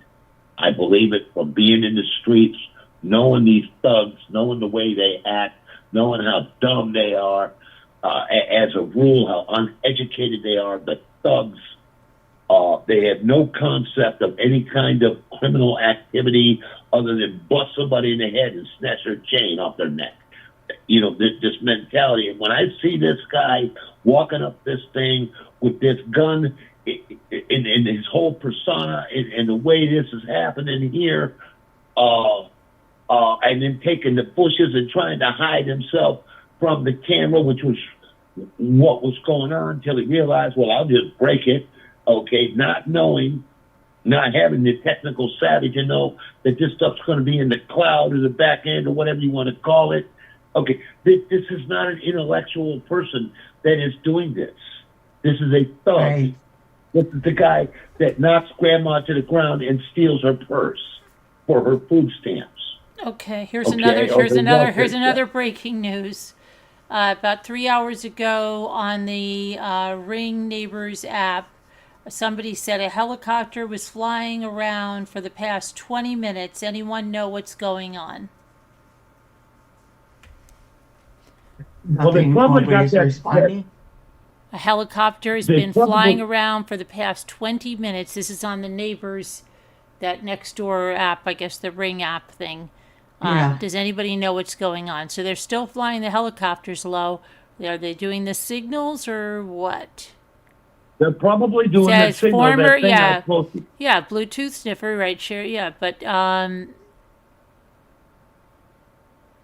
That's for the pacemaker thing, isn't it? Or yeah. Yeah, they're saying, and I did not know this. I had to do You brought this up, Miss Carolyn, so I dug into this thing like a here's bulldog. something else. Here's something else. The girlfriend of the man who was detained during Friday night's raid is not Nancy Guthrie's niece, nor is she related to Nancy Guthrie in any way. This is triple verified. Like I said, this is somebody that she knows. This was not a crime. They did not pick this woman out of the hat. Okay, absolutely. Once again, I do not believe that. They're not the richest folks on that neighborhood, on that street. There are plenty of other targets. Why pick her? Well, they picked her because they knew her. They knew her. Somehow, some way, they knew her. And it's somebody that knows her. I don't know Maybe who. it's somebody that did a job. That did a job there and feels like they didn't get the money due. Landscaping crew. This could have been effectuated simply by the maid coming home, who may not even know what happened. Literally could be completely innocent in this whole thing, and coming home and telling hubby, "Oh, I got this sweet gig with this Guthrie woman here. Easy money, ladies loaded." Okay, it could be as easy as that. And then, of course, old boy's thinking, "Well, you got that kind of money, huh?" And then do a little Google search it, and oh, Lordy, that's this. Oh, man, there's money here. It could be just that simple. But it is that somehow, some way. I don't believe it was the electrical contractor. I have my own beliefs on that. Okay, but I do, and I do believe that it's a maid or her boyfriend, husband. It's the family. It's the landscapers. It's somebody that knows this woman somehow. They didn't, because if you don't accept that, then you have to concede that this was just an overt act like this, purely at happenstance. We're going to go, this Muppet on this thing is going to come up with a plan. We're going to go down this road that I don't know, and I'm going to go kidnap some people that I don't know, I'm completely unfamiliar with, and then we're going to hold them in hopes of maybe getting a payday out of it. I'm so not buying that. That's what we're left with. But they knew this woman. They knew she was alone. Where's hubby? How would they know that there isn't a hubby in there with a 12-gauge shotgun? Who? You know, there's another thing that I thought of, pondered.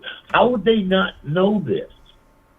Okay, everybody else on the neighborhood, this is gun central. This is Arizona. Every one of these homes probably got walls of guns. Okay, these are First and Second Amendment live long holders, you know. Take my guns off my dead hands, No. Somebody knew she was alone. And the only way you would know she was alone is if somehow you knew her and knew the situation around her, knew that she would be vulnerable, knew that you could actually pull this off without hubby coming out of the bathroom with a 12 gauge. Okay. They knew. So this is somebody she knows. And she couldn't get, she wouldn't really have protection or be able to get to the door fast with a gun or whatever. They know her patterns. But this was not a crime of opportunity. Absolutely not. Okay? It's just like the Lindbergh baby, and I beat this drum till I'm blue in the face, but I'll beat it again. Okay? The guy that did the Lindbergh baby kidnapping knew Lindbergh was in the home, knew he had a child, knew he was alone. There was no wife there. He knew. Okay, he built a ladder and put it up the side of the house to crawl into the second floor window, which suggests he knew which room the baby was in. Yep. Yep. They know, you know, and then of course, you know, the ultimate tragedy happened. He dropped the baby crawling down the ladder. Okay, I mean, you know, this kind of stuff happens. That's why you don't do these kinds of crimes. It just, something just always goes wrong. Always. Just like this. Because if this crime would have went right, the way it was planned, there'd be no blood. You just would be no blood. The camera would have been deactivated electronically before he ever showed up. I showed Miss Carolyn, you can buy these devices. They start at $10 and go to $1,000. And the only difference is the range of which they work. This is not complicated. You don't have to do anything. You turn it off and it jams up all the signals. Okay? It's too easy to get your hands on this. So that's scary. Well, you don't take my word for it. I mean, Google it, okay? I believe you. I don't want to know. I don't want to know.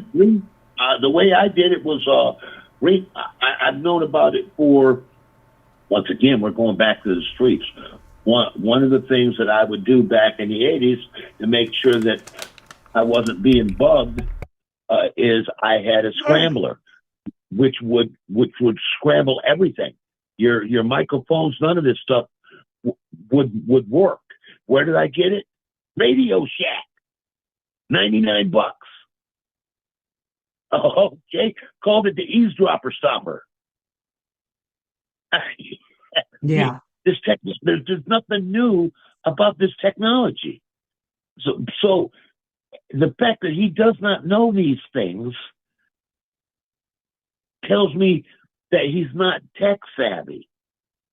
In an era that is surrounded by tech with digital cameras, night vision, wireless, everything.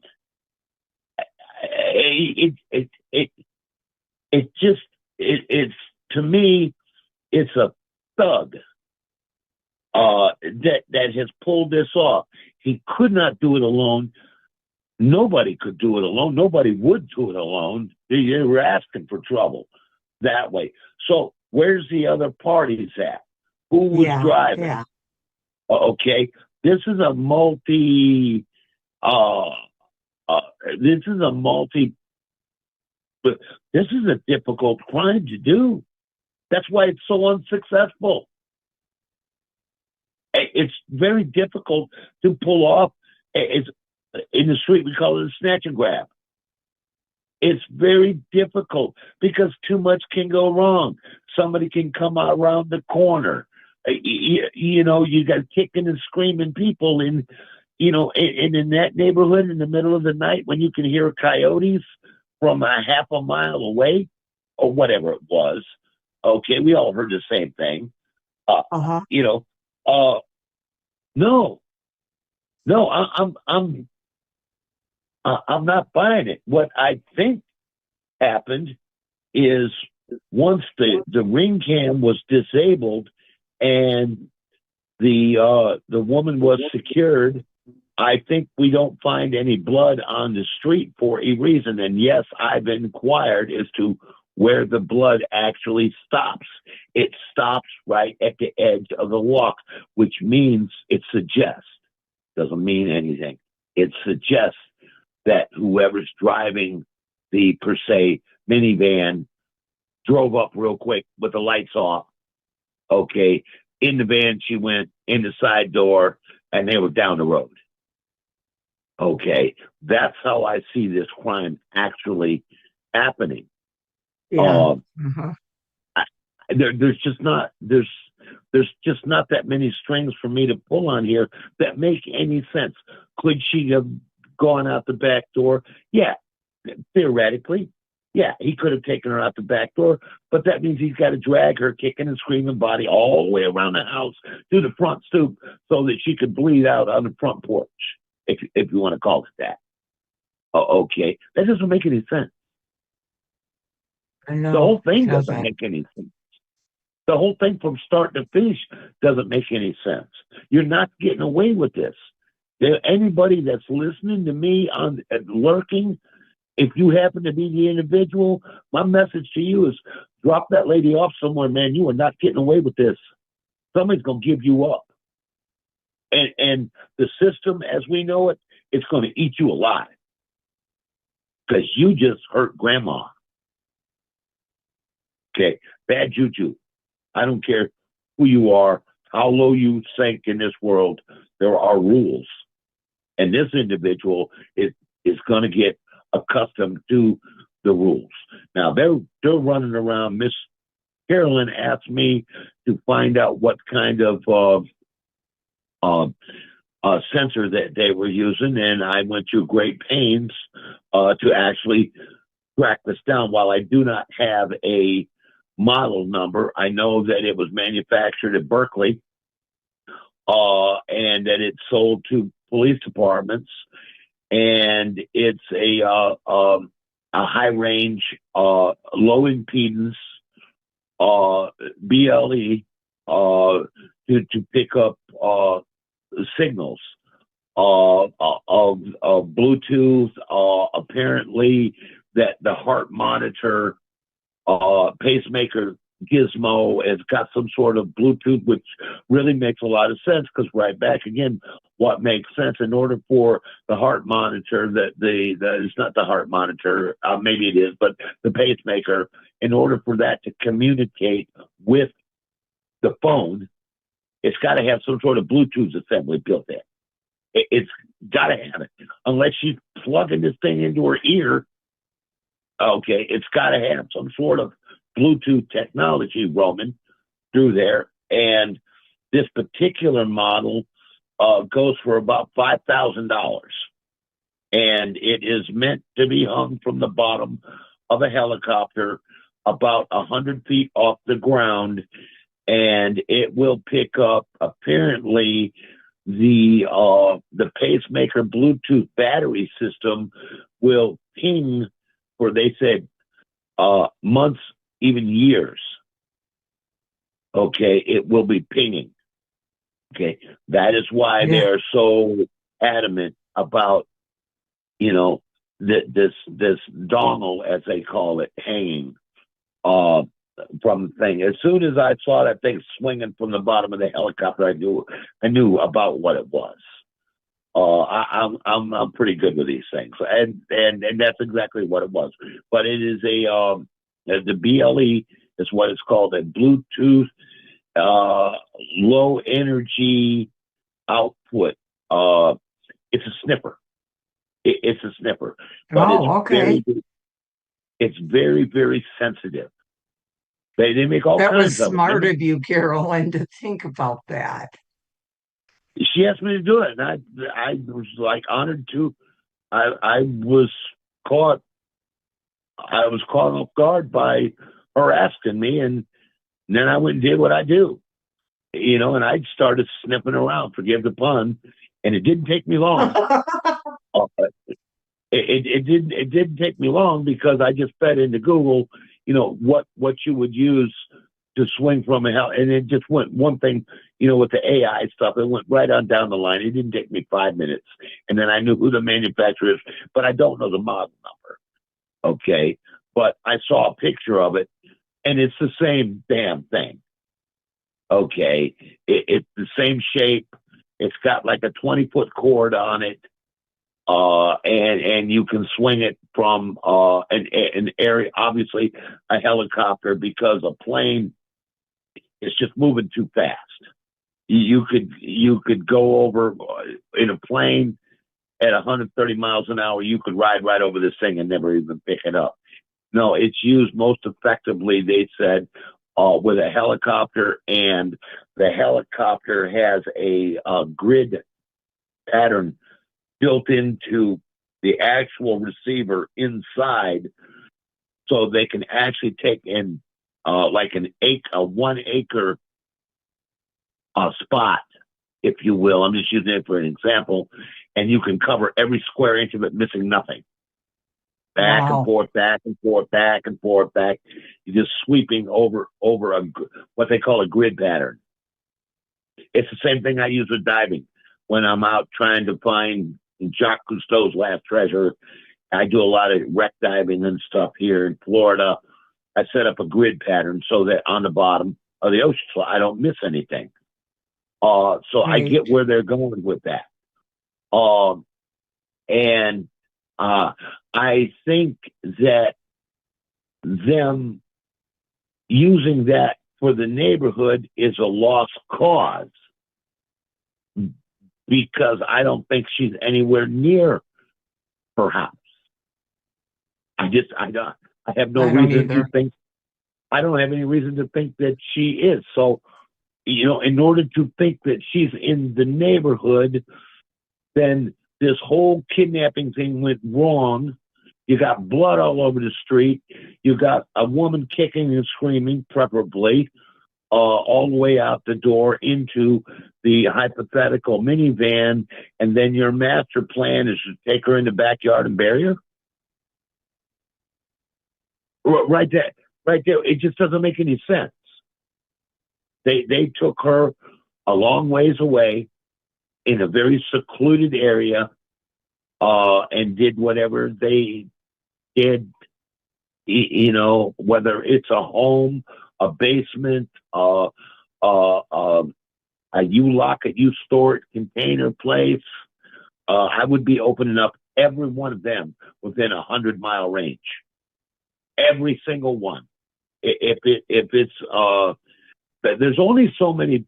Look, ideally, you want to keep the woman alive. She's no good to you if she dies. It's just a body that nobody's going to pay for. So ideally, thinking from the criminal end, you need to keep her alive. So how do you do that? That's not as easy as you might think. You've got to keep her, somebody this frail, you probably want to keep her in a climate-controlled room. You're trying to keep her alive so you can make money off of this deal. God, I hate talking about this, but I'm forced to. So, every one of these you lock it, you store it places would be opening up every door within 100-mile range. Okay, that would be the first place I would go. Then I would be looking for something secluded, something not in a residential neighborhood, something in the outback, a home all by itself with like a barn or an outbuilding or something. She was not taken to something local. You can't have. What about witnesses. south of the border, Mexico? South of the border is very, I hate to say that because that's literally admitting defeat. But there is a fair to middling chance she's in Mexico. It's just because of the proximity of it. There's just as good a chance. But then you got to run the risk of going through customs with a body. Who I'm does saying that? alive, going out through alive, putting a Yeah, disguise so like what? You're on gonna it. go. You're gonna go through customs with a woman that's gagged and bloody. Well, they said You're going to you're they going to said that there's jail. plenty of places that you could go to get her across, and it really would be easy. That's what they Yeah, were but saying. walking. They're in No, a they were saying vehicle. driving. They said driving. Well, I don't know how to respond to that. I know that I didn't mean that like that. I don't know about such things. I'm making assumptions Yeah, I'm here. just going by what I've heard, on there with Yeah, talking yeah, to yeah. different No, I get it. officers that I've listened to. Right, yeah. Yeah. It's much easier to get in Mexico than it is to get out of Mexico back into the States. That's for sure. Yeah. That's for sure. I used to do it on a regular basis, but I was always walking. Okay. I spent my time in Laredo, Texas, going across the border to Nuevo Laredo. I remember, but that was, a long, 40 plus years ago. Yeah. And you could just walk across the border. But that would mean that you would have to sneak her through some back alley way of getting into Mexico, because once again you're left with, how do we get this body through customs into Texas? And you've got, under this administration, you have got every cop on earth, drones, planes, technology, monitoring this border, every square inch of it. That I got a problem with that. That's not smart. That's how you go into prison. You know, with all this stuff with Trump, at the border wall and stuff, this border has been pretty much secured, coming and going. Not to mention the fact that they've got infrared on everything, drones flying. No, she's here. When the more I think about it, no, she's here stateside. That's suicide. Trying to sneak across the border will set you up for ICE to get you. And going through customs, well, as soon as the guy pokes his flashlight in to see how many people are in a vehicle, which he is going to do, okay, he's going to make you open the trunk, which he's going to do if it's a car. You're caught. Yeah. You're caught. Right. Right. I know. It's too risky. It does No, seem I think risky. I'm just going by what on Brian Etten, I think it was, and he had an officer on there speaking, and he said, admittedly, the border is much tighter now than it used to be. However, there are places along the border that it is easy to get across. Yeah, no, there are. I have to concede that. But I also have to think about the pros and cons and weigh that out. I tend to think that she is still stateside somewhere. I can't get past the notion. I've brought this up several times. My brain is locked in on one of these frickin' U-Haul, you lock it places. It would be perfect. Not much in the way of witnesses. You got keys. You can come and go 24 hours a day. In some of these units, my unit that I have on Hillsborough Avenue, I could drive a truck into. It's climate controlled. I could drive my truck into it, and I can pull all my tools out, turn the lights on, close the door behind me, and nobody's even aware that I'm there. Yeah, they see me on camera coming in, and they see me getting out of my truck and unlocking the door. I got a 14 by 18 unit. So, but I can lift the door, drive in there, close the door behind me because it's air conditioned. It's climate controlled. And there's nobody there. There's just nobody there. And there sure as hell she ain't would be anybody safe there in one at of 1 those, o'clock you're in the saying. morning. She would be safe in one of those, more or less. Yeah. Yeah, you could, if you were trying to keep her alive, that would be your best option, because a little old lady that frail, there are certain things her body just won't put up with. And one right at the top of the list, ma'am, I mean right at the top of the list, is that ungodful heat. Just the heat, it's the desert. I mean, oh, yeah. Yeah. That woman would just fold up like a deck of cards. Yeah. The heat would just get her before anything else did, and she's already wounded apparently because she's bleeding all over the place. So she's wounded. So where do you keep somebody that you want to keep alive? That's an assumption, that because if you wanted her dead, you'd have just killed her there. Yeah. That's what I'm saying. They're trying to keep this woman alive. That's why I really don't think. You really think so? Because I just don't get that blood. I mean, but maybe it was just a bump. I get there with the blood. They picked on an 84-year-old woman who comes from a different generation, who just decided there's no way I'm leaving with this individual. And then she did what she had to do. Yeah. Oh, as Very best well you could could. be. That's a good As point. best Very you good could. point. I know what my mother would do, and she's right behind her. Okay, my mother, it would be a knife fight. I mean, you know, mom would probably try and talk her way out of this. And I use my mother because she's from that same generation. I could see my mother trying to cajole her way out of it somehow. You want some money, you want paintings, I got jewelry, trying to buy her way out of this situation that she's thinking is a robbery. But as soon as you open up the door and she sees that you're about to take her, baby, I'm telling you the fight's on then. Because mom ain't going. Okay. That's what I base my thought process on. What would my mother be doing? Because this could easily be my mother. Easily be my mother. She's 1 year older than my mother. Okay. And it's the one hypothesis that explains everything. It really is. Now, where do you keep a body that you want to keep alive? At least till you get money. Okay. Well, you got to kind of have your shit Well, together. we're not back to have Peter Piper, right? Because he kept his wife in a pumpkin shell. He kept her very well. You need to stop.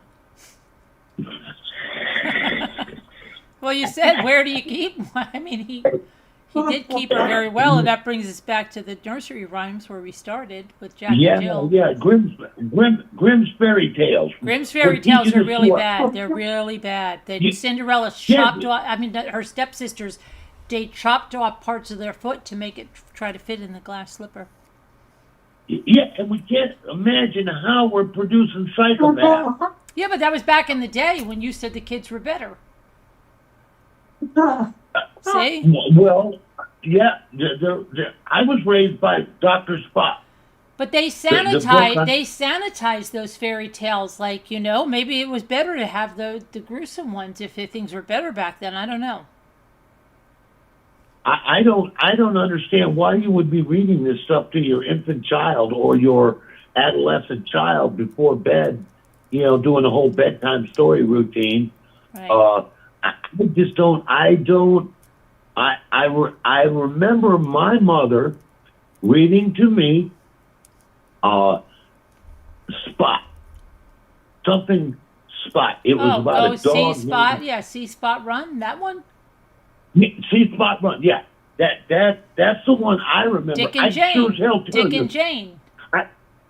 That's Dick I and can Jane. sure as hell tell you, my mother was not into reading me something that would undoubtedly give me nightmares. Mm-hmm. Okay, about shoving little children into the oven. Oh yeah, that's very violent. Then he puts out the little bone, and she's like, "Not yet." Yeah. Yeah. Yeah, and you wonder why your kid is psychotic. I don't know. You'd have been better off making the house was made of gingerbread, and they were nibbling on it. Remember? And remember the stepmother was bringing them out to the forest to just leave them there because she had had enough of them. Yes, yeah. I mean, the psychopathy behind this is it is just the most bizarre. It is. But it had a happy ending. It had a happy ending. And then the father divorced. They pushed the witch, so they committed murder. They burned up the witch. They killed her. So they were little children who killed her. And then their father came back and said that he got rid of the evil stepmother, right? And they all lived happily ever after. Yeah, and then you got the three little pigs and the wolf chasing them up and puff and Yep. And then he ate them. Red Riding Hood. They ate the grandmother, and then they had to cut open the stomach. The woodcutter came in and cut open the stomach, and they hopped out of there. Yeah. No bite marks. Okay. I mean, I'm not surprised that these children are in desperate need of therapy by the time they're 10. Well, look at Murder Said. We all heard them, and we're all normal. Me, Scooter, Murder, all of us are normal. I am normal-ish. It just, I sit back and I just reflect on it, and I'm just like, oh my God, what are you guys thinking? I was a handful because I was a hyperactive kid. I was a ball of energy that drove everybody bonkers. Mm-hmm. I didn't need sugar. I didn't need any of that. Mom had me off the sugar. My diet consisted of oatmeal in the morning, which was really good. Oh God, with the brown sugar. Oh, I remember that. And I loved my cabbage. Oh, Cabbage? cooked raw, didn't. Yeah. Oh, I love that. To this day, I just tear. The wife shows up with a head of cabbage. It's gone. I don't even bother with the proper niceties of it. I grab the head of cabbage, put it on a plate, grab the biggest knife I can get my paws on, and head for the living room and start chomping on it. Really? Cutting it in pieces. Just plain like that? I'm sorry? Just raw plain cabbage? Hell yeah. Oh, yeah. And the heart too. And just devour it. I love my veggies. Not out of a can, but I just love my veggies. I can do the same thing. Have you ever made that cabbage soup they're all talking about? Have you ever made that? No, the wife loves. That's why she's smart enough to buy things in pairs. 2 heads of cabbage show up. 2 heads are better than 1. Well, the idea is 1 head of cabbage is for me as a snack, and the other head of cabbage is for the cabbage and kielbasa sausage that she's going to make. Okay. Okay, and that's just to die for. The carrots, canned carrots, they'll sit up there for years. I won't even open the can up. I don't. But you bring in a bag of carrots, and you better have a plan for them because they're going to disappear quick. I grab them 2 and 3 at a time. But she likes to make these glazed carrots, and I'm not really sure how she makes them, but she fries them, and they've got like a honey glaze on them, and they're just they're to die for. And this is how my wife tricks me into eating properly. It's like, yeah, you're in charge. Yeah, hubby, you're in charge. Yeah, okay. You're in charge, big boy. You just keep believing that. She's smart. She's very smart. She knows that no one has a problem eating healthy. The problem is healthy food tastes like shit. Okay? It does. I'm not eating the rice cakes. There's no taste to them. It's like eating a chunk of cardboard. There's no. I can get that. I can do the same thing with a bowl of Rice Krispies and some brown sugar and some blueberries. Now that's good. Rice cakes. Oh, rice cakes. Yeah, they're good. Rice cakes are very good. Yeah, they are. Yeah, I use them for hockey pucks. You don't like rice cakes? I don't like rice cakes because there's no taste to them. But no, they have some that have a taste to them. They do. You just not buying the right ones, boy. Well, that's fine. The wife got the wife got around it, and she said, "I'll just get Rice Krispies and have frozen blueberries." We know he likes frozen blueberries, and we eat them raw. And the blueberry muffins. Once again, I'm getting the fiber from the thing that she makes herself, and she's putting the blueberries in there, sometimes strawberries in there. She knows exactly. She's a good wife. She knows exactly how to manipulate me into doing the right thing. That comes from being a proper mate. I want to live well. Okay, I'm not going to eat something that tastes like shit. I don't care how good it is for me. I'm not going to do it. I'm not having it. I would rather do something else. So, that's what she does. She tricks me and allows me to think I'm in charge. It's good for her. play the player. But you know that's what goes on. You know, almost everything that I consume is healthy. It's just cooked in a way to where there's some taste to it. But that You but know, isn't the cabbage? You eat plain cabbage. That's pretty tasteless, isn't it? Oh, I'm drooling. Really? I'm drooling. Yeah, I don't listen. I came from a very impoverished family. Okay, when I was growing up, you know, it is in the story, the video that I sent you. I came from an extremely impoverished family. My father, my biological father, was murdered right in front of me when I was 6 years old. Just shot to death like a dog on the street. And there was a time before my mother hooked up with the electrical contractor that I call Dad. And there was a time there that, well, let me just put it this way. I'm not even emotional about this. I'm talking about the kind of poverty where you don't get your Xbox for Christmas. I'm talking about the kind of poverty that has a 6-year-old kid eating out of a dumpster behind Kroger's to keep his belly full. Okay, that's the kind of poverty I'm talking about. Okay, where there was no heat in the home because there was no money. Okay, a parent who was going to Wayne State University because something had to change. Okay, and I was being handed off to relatives, Uncle Johnny, Grandma, being handed off every day to a different relative so that Mom could work all night at Wayne State Memorial Hospital and spend all day long at Wayne State University. Okay, trying to get her nursing degree so that things could improve. So there was times when there wasn't much of anything. There wasn't much. My first bicycle I stole. Okay, I was 9. My first bicycle I stole. Did you ride it away? Yeah.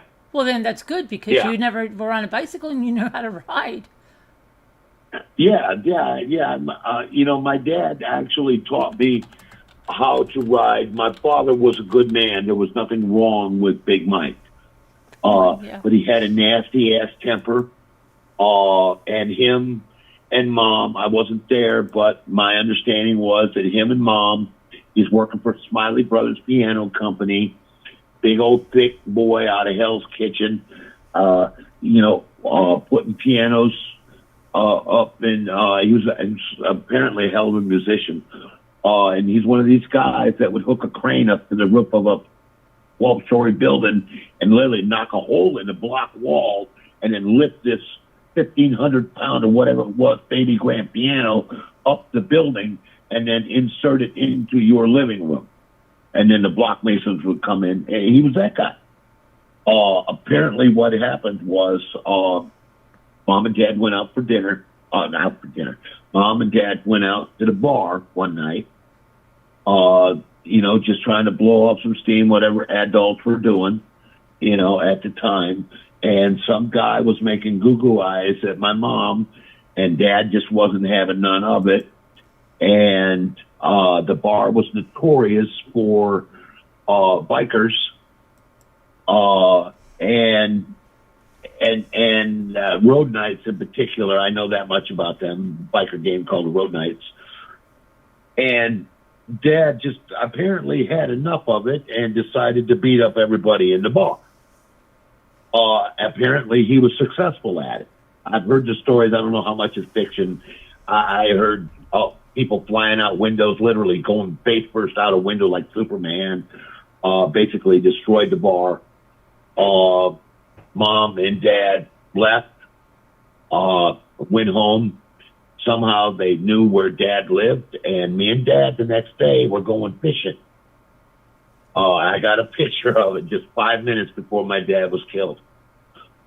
We were Oh. going fishing with my little fishing pole in my hand. We were on the side of the street, and I remember hearing a bunch of motorcycles come up the road. And Dad said, "Go get in the house right now." And I'm like, "Oh, okay." And I took off. And as I got up on the front porch, I opened the screen door, and there was just a hail of gunfire. And Dad was dead. Ugh. Yeah. My poor little Wow. brain was trying to figure all this out, and then they just screamed off, on their motorcycles. And Really that, is that was, murder. That is yeah, sad, they man. couldn't. They just couldn't stomach the fact that this guy beat up a bunch of their cronies and in a good old fashioned fist fight. So they came back and they shot him to death.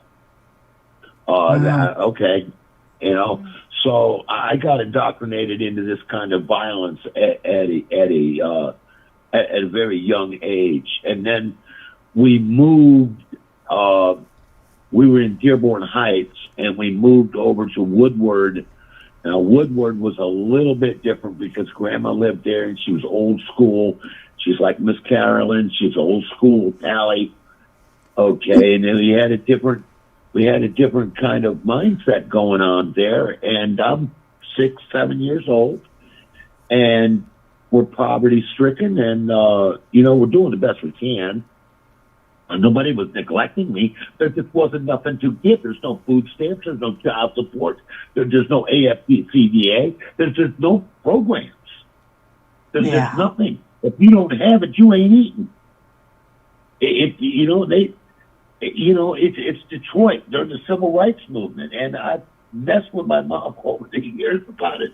I said, "Walk me through your train of thought, Mom. What were you thinking? You were going to bring a petite white boy up in the inner city of Detroit, in the middle of the civil rights movement. Walk me through your train of thought. How did you see this turning out?" And she gets a big old giggle on her face. She's like, "I didn't have any choices." I know that. It's just a situation. But, that's when I got inducted into what we would now call the mob. I'm running around the streets. Everybody's poor except for this one guy who's sporting diamond pinky rings, nice clothes, got fat pockets, giving me a little change here and there. I'm not really doing anything. This guy is so star-spangled awesome on top of the clothes, the money, the cars, the friends, the respect. Everybody, we just kind of like worship this Tito. And he's so star-spangled awesome in the eyes of a 6, 7-year-old kid. He's got a wife and a girlfriend under each arm, and it's cool. Okay, that's how awesome this guy is. So of course I gravitated to him. Yeah. I didn't have any role models. I mean, You need to write a book. You really need to write a book. For real. My wife has been after me for a while on that. And I did produce a video. I've had some people talking about doing a memoir. I really don't see my life being any more. I would definitely buy it. No. Yeah, Miss Carolyn's got the raw draft herself. Can Hal help you? I'm sorry? You should ask Hal to help you. I've had a publicist. My wife put me in touch with a publicist. I told him the story as much as I could. I gravitated to New Orleans after I left Detroit. At the happy age of 18, I was gone. I said, "I'm take on the world by myself because this ain't working." I went to New Orleans. I went to work for the owner of Big Daddy's, which is the Curlicosio family, Rick Curlicosio. And that's when I was indoctrinated into the way of how the underbelly of society worked, and I worked at club, and I worked several clubs, and you know, I saw stuff. It's all in the video. It's all accurate. And then I got in the middle of a mob war, literally a mob war on Bourbon Street, and between two families. And I was shot up. In the end, I was shot up, and I had a big hole in my hip from a knife. I had to learn to walk again. And so as soon as I healed up from that, a year later, in the process, I got to meet Clint Eastwood. I mean, some good did come out of it, because the movie Tightrope was filmed in Big Daddy's. You know, it's all about the French Quarter. I have pleasant memories of having a Bourbon Street address. And you know, I didn't know what I was doing. And after that, I gravitated to Ybor City.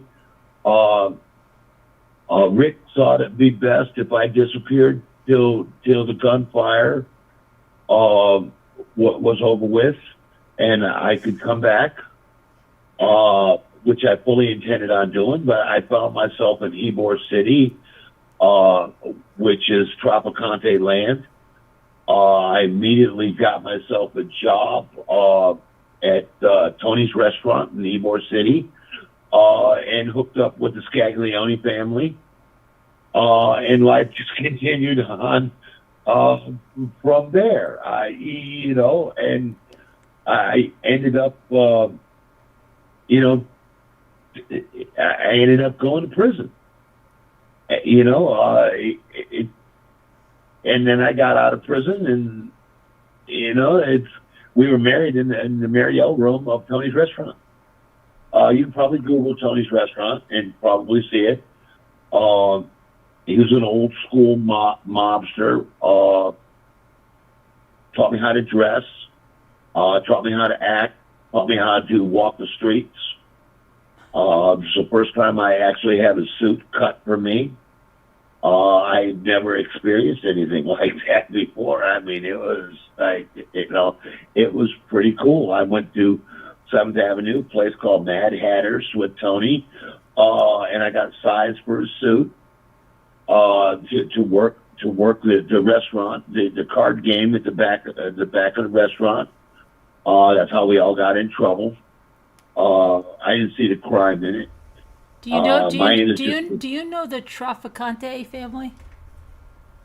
I knew them very well. Oh, well, you got a friend here in the chat. She says, "I live a few miles from your city, Tampa. I'm a friend of the Trafficante family." I met. They said I met. Oh, I met a friend of the. Sorry. Yeah, I used to work.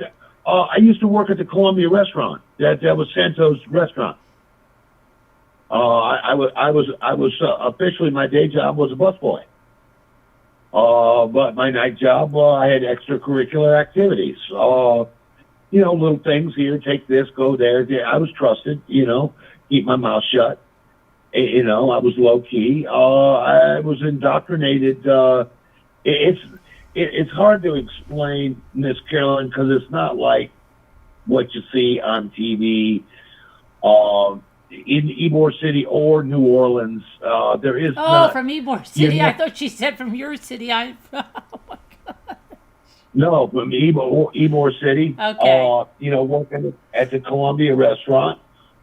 There's not going to be any ceremony. You're not going to do any of the Godfather foolishness, taking an oath to a marital. You know, there's none of that. But trust me when I tell you, if you're working at the Columbia restaurant in the 80s, circa 1980, and well, far beyond that, okay, you're mobbed up. There's no way you're not. That means the busboy. That means the waitresses. That means if you're working in Tony's restaurant, you're working for the Scaglione family. and there's no telling what you might be doing. If you're working in the Columbia restaurant, my place of choice, okay, you're working for Santo, and his little cute little hat with his brown glasses and fishing lures all over it, and he just didn't, he just didn't have that whole John Gotti mentality, because these guys are old school. They don't flash nothing. They're low key. That might be why Santo never spent a day in jail. And his father, it was Santo Tropicani Jr. I live across the street right now from the Tropicani compound. Really? I live across the street. My neighbors are the grandchildren of Santo Tropicani Jr. Across the street. I'm not 50 yards from them.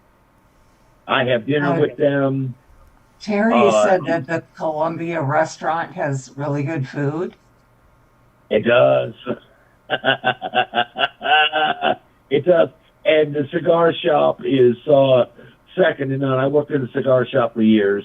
My day job. We didn't have numbers down here. We got the Bolito rack. It's the same thing. And the tunnels. It's all in the video. Actually, about half of it's not in the video. It's just not made for human consumption. People just don't need to know, and you don't want to know. You really don't. What I didn't put in the video, I did you a favor. Did Carolyn ever go? Did Carolyn ever go on any of these jobs? Stop. See, I wasn't part of the muscle. I wasn't a part of the muscle end of anything. I wasn't. I didn't collect money. I wasn't part of the strong arm end of it. I didn't want to be part of it. Okay. Look, you want me to go work security at this club? You got some sort of party going on at this house? Sure, I'd love to put on a suit and a hat and go stand in front of the door and open doors for people and get tips. And you want to pay me a C note tonight, $100 a night for that? Okay, I'm in. Minimum wage is $3.35 an hour.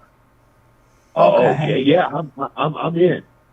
You want me to work the security at the poker game, in the kitchen behind Tony's restaurant, in the back of Tony's restaurant, serving drinks, making Cuban sandwiches, making sure somebody doesn't get too stupid, making sure nobody's got guns when they come in. Some people don't like to lose. They get stupid when they do. Then they kind of think, yeah, I'm in on that. But all this money laundering, what we call sharking, I'm not into none of that. I'm not into collecting money from you, because I'm not going to hurt somebody just because you tell me to. I don't want no part of that. My idea of when I fell, it was because of cigarettes. My idea of being I was a proper villain. Is what I was. I wanted to buy a product somewhere, take it somewhere else, and make money. Sell it again for more money than to pay for it. That's all. Okay,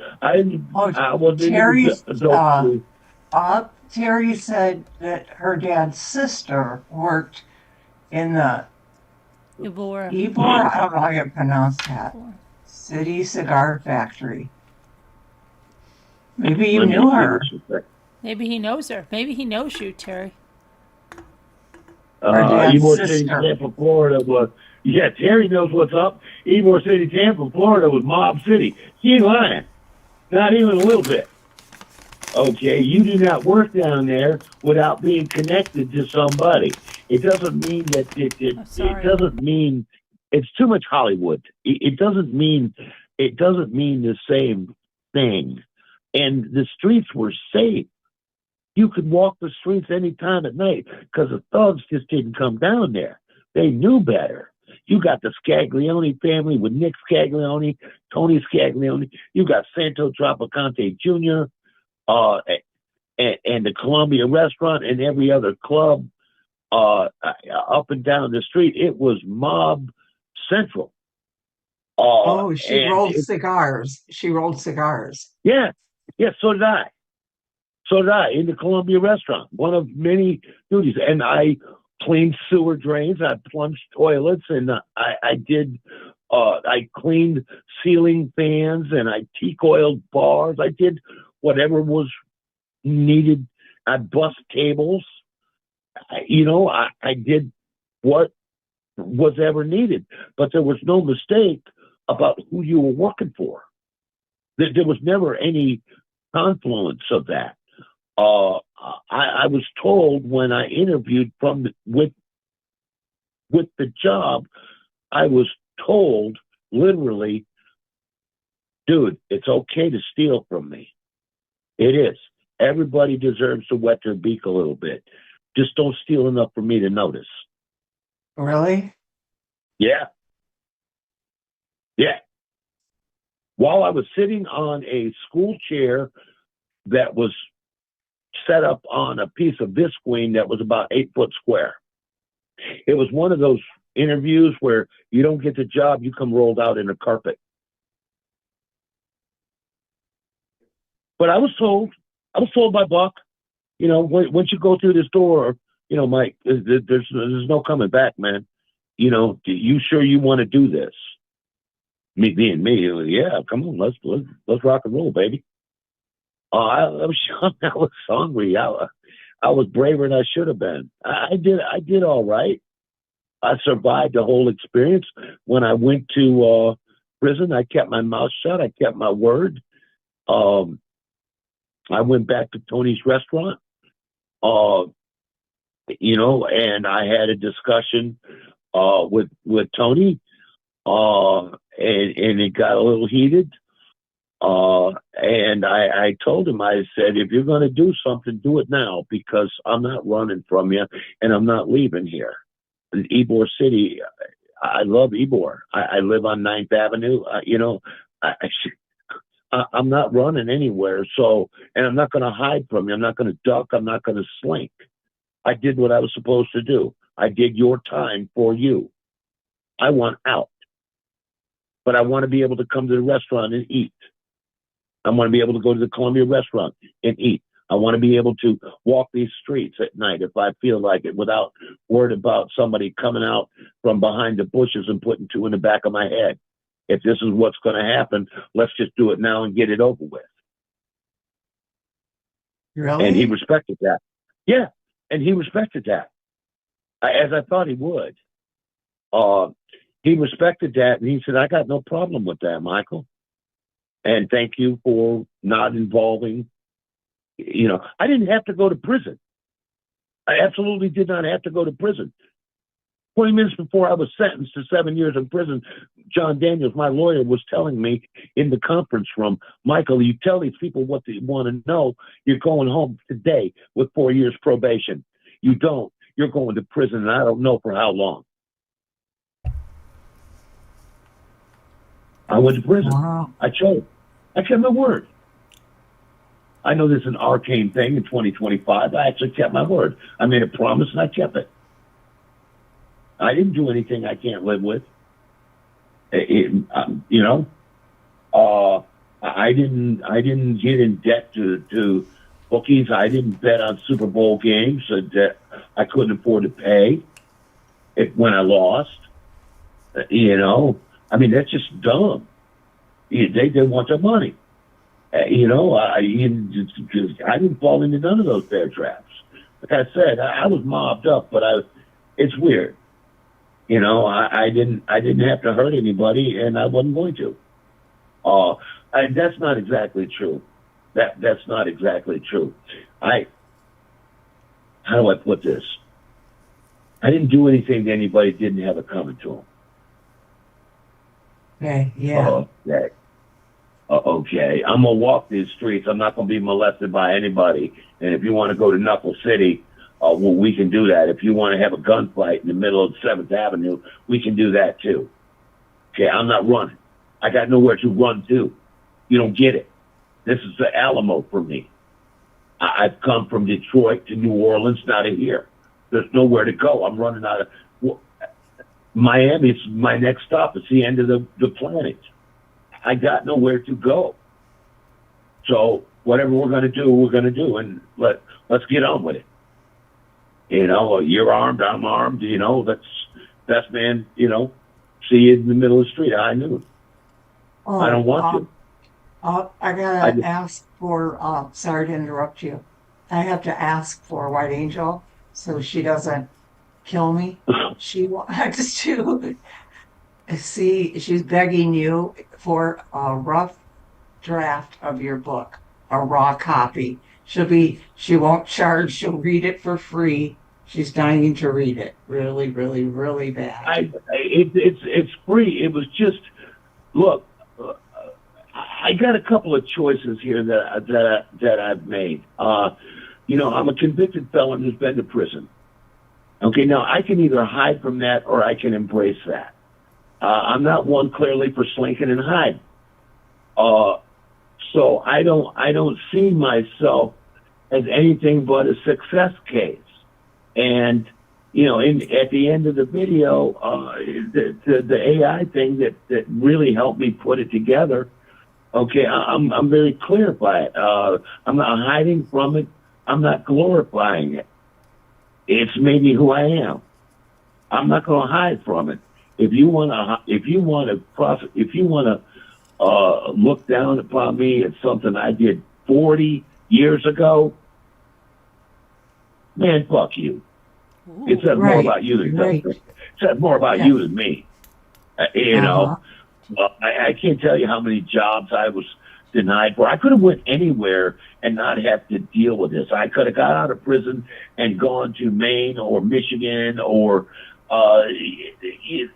any other state. There was no internet at the time. There was really no way to, and I could have had a better life. But this is my home. Right. I'm not running, and I'm going to make it here or die trying. But I'm just not running. There's just no way for it. The mob didn't make me run. U.S. Marshal Service didn't make me run. Orange County Sheriff's Department didn't make me run. You know, I'm not running. I just don't have it in me to do that. I believe that once you start running, there's nowhere to stop. You're just gonna keep running. I'm not doing that. So I got the blessings from everybody that was involved, and I've lived out my life as best I could. I'm a convicted felon who's done prison time, who holds a DOD security clearance now. Marsec cleared. Jessica Lunsford cleared. I can work anywhere. I can work at MacDill Air Force Base. I can work anywhere. I see myself as a success case. Right. I beat the I odds. do too. I think we do too. We're in here listening. I think we all agree. I beat the odds, you know. A lot of work, but you know, like I put in the video, it's always there under the skin, and when properly motivated, I go full send gangster on you.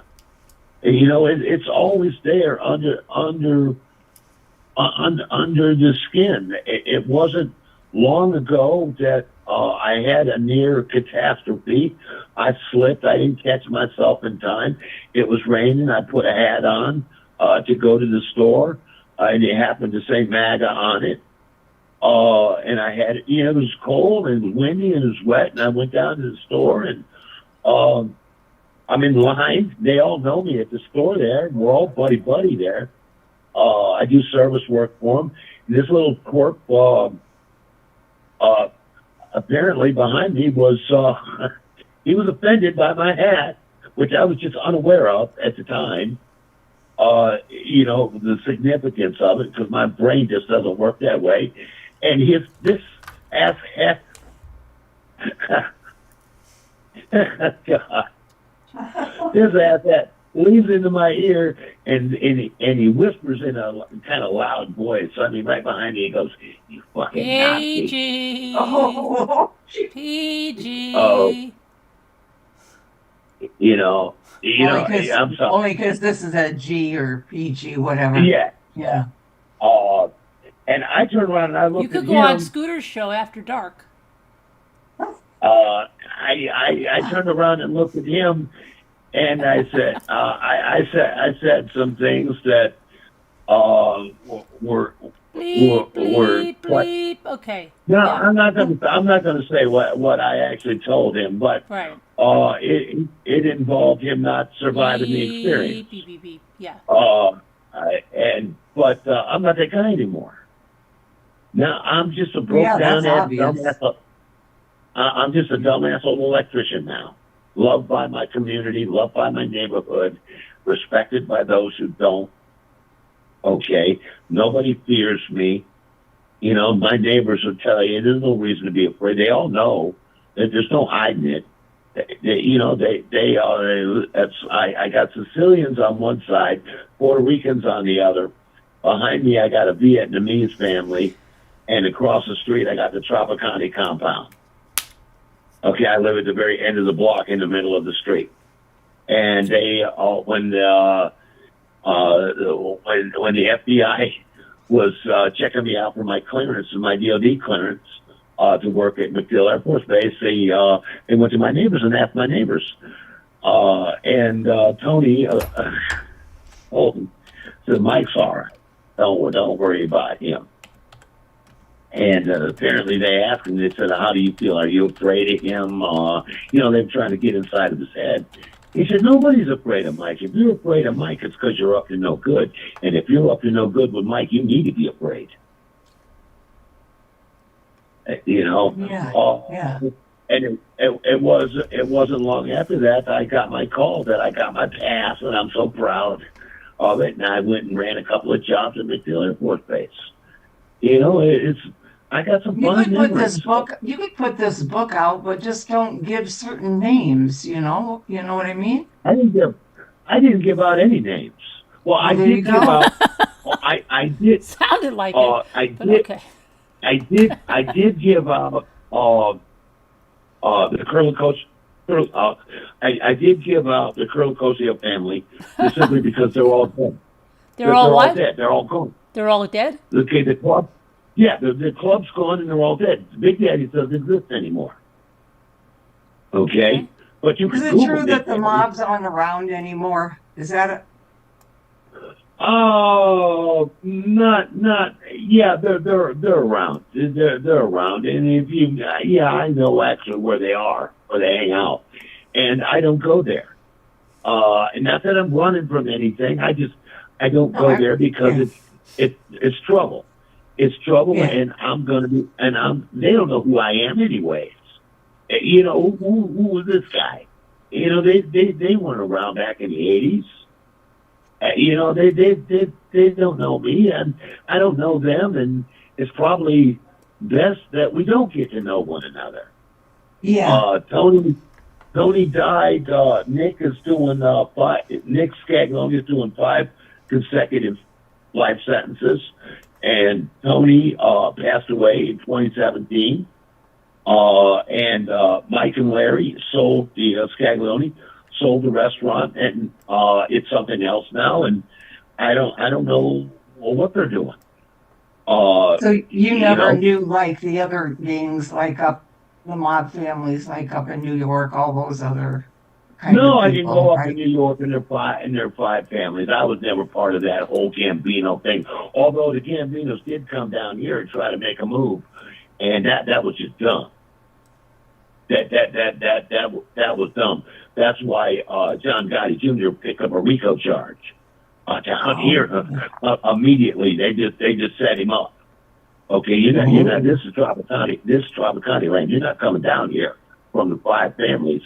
And he tried to there's act never- like he was also innocent and all that. Was that Oh, thing where he was trying to? Mario's all innocent, whatever. That's his story. He can tell it any way he wants to. Yeah. You know, I'm familiar. I got Michael Francis on speed dial. Oh, really? Literally. Yeah, I do. We talk all the time. He's Oh, another wow. I've seen survivor. his YouTube channel. I've seen that. He's a before. great Watched guy. him. He's Oh. a great guy. He got out. He didn't snitch. He got out just like me. Okay? Oh. He made a deal. He pled. He didn't give up anybody. He pled out, got a minimum sentence, found God, married a good woman, and he's living a different life. Yeah. And yeah. I'm doing, the only difference is I didn't find God, not like he did. Yeah. And yeah. I'm not running a podcast about my activities, Yeah. Michael Francis is a killer. Okay, he's a serial killer. Who? But that's between him and God. That's Wait. between him and God. That's the guy you Yeah, watch, Scooter? okay. Yeah, I watched him before. I remember you telling me about him. You mentioned him. to I me. did? I watched him. Yes, Wait, before you even is this told the me. guy? I Is this the watched guy him that before. got caught by having a YouTube channel? No. No, Uh-uh. Michael got caught. He was a racketeer. He was kind of like, we were just kind of like 2 peas in a pod, although we didn't know each other, but we were both into the rackets. We weren't into the thug end of nothing. He got caught up in the gas tax. Yeah. But why Scooter says I told her about this guy? What's his name? You mentioned him to me, I thought, before, didn't you? What's his name? Michael Michael Francis. Francine. He's got a YouTube channel. Really? Because I know there's a guy that he wasn't he a mobster or he was wanted for something. I know he was Italian. He started a cooking show on YouTube, and then they caught him, and they were like, "How stupid is this guy? He's wanted, and he I've started never a heard of cooking him. show." Yeah, Well, there yeah. you go. I'll find out the Girl. name in a second. Yeah, don't you remember that? No. Yeah, I it's don't like think on I've one ever of heard those that. things, like, yeah. Oh, that's stupid. No, I thought you said Michael Francine in connection with UHP, and then I thought, That's my buddy. That okay, we're I buddies. thought you said. Maybe thought I you said did he and I was. forgot. I mean, come on. I don't know, but Yeah. see, White Angel's going nuts. She wants to. She just is all into this.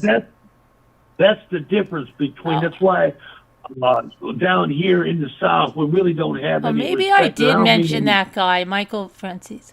I was making 1.4 billion a day. The Diary of a CEO, is that his channel? I don't know. I've never been on it. I when I want to talk to Mike, I call him on the phone. Okay. I've listened to him over the years because I thought it was, fascinating that he. You know had how been many in the subscribers? mob. Do you know how many subscribers he has? No. I have no idea. I couldn't tell. 1.9 million. Wow. People are fascinated with the culture. I mean, that's just it. The difference is. Stories and lessons from I- a former mobster. I think I got 2 subscribers. And he does cooking too. Oh, He sure. cooks meatballs and I just don't care about it. Mike makes money off of this, and I don't. That's why I did my memoirs as best I could and kept honest to everything that was involved in it. The names I did mention are mentioned because they're no longer with us on the planet. The club you can Google, but I mean, it's no longer there. Big Daddy's is no longer there. It's been closed down. The Silver Frolics is no longer there. La Paris is no longer there. The Dungeon is there. But, any names I mentioned, I didn't incriminate a soul. Okay? There was a lot of other people that worked for Rick Corlicorcio, which is... I like your kind of criminal. who said Yeah, I what? just want to make money. I just want to make money, and I'm not.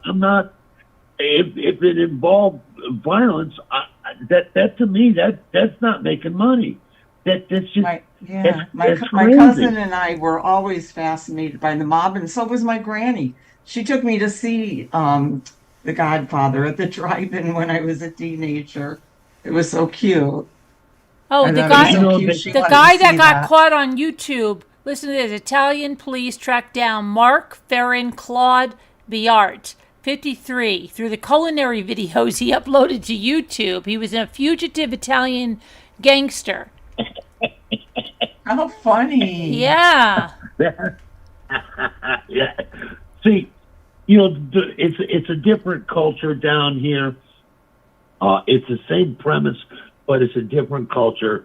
In order to get made into one of the 5 families up north, at the end of the day, you're going to have to murder somebody. Now, that's just the ugly Wow. damn truth of the matter. That's how you're going to have to get your button. You're going to have to kill somebody to be part of this family, and I'm just not in on it. I'm not. I never was. Now That's not what. from the doc, I'm sorry to interrupt you, but you're a wealth of this kind of knowledge, obviously. From the documentaries and that I've watched, they say that like the original mob people didn't like Gotti because he was too flashy. You weren't He's supposed too to be loud. like that. He's too loud. When you beat the government, you're not supposed to crow about it. You're not supposed to rub it in their face. They're going to come at you again and again and again. They're going to make up laws. They're going to get you just the way they got Gotti. They made up a law that didn't exist when he committed his crimes and then retroactively charged him with it and then convicted him and sent him to Marion, Illinois for the rest of his life. They're going to come at you. Will you go? I won a couple of trials, you know, with charges that were, you know, in different places. Okay, you're not supposed to crow about it. You're not supposed to throw parties and brag about it. You're supposed to slink your behind back to the house and count your lucky stars. Yeah. Okay, And he That's was just what the you're supposed opposite, wasn't he? he was just the opposite.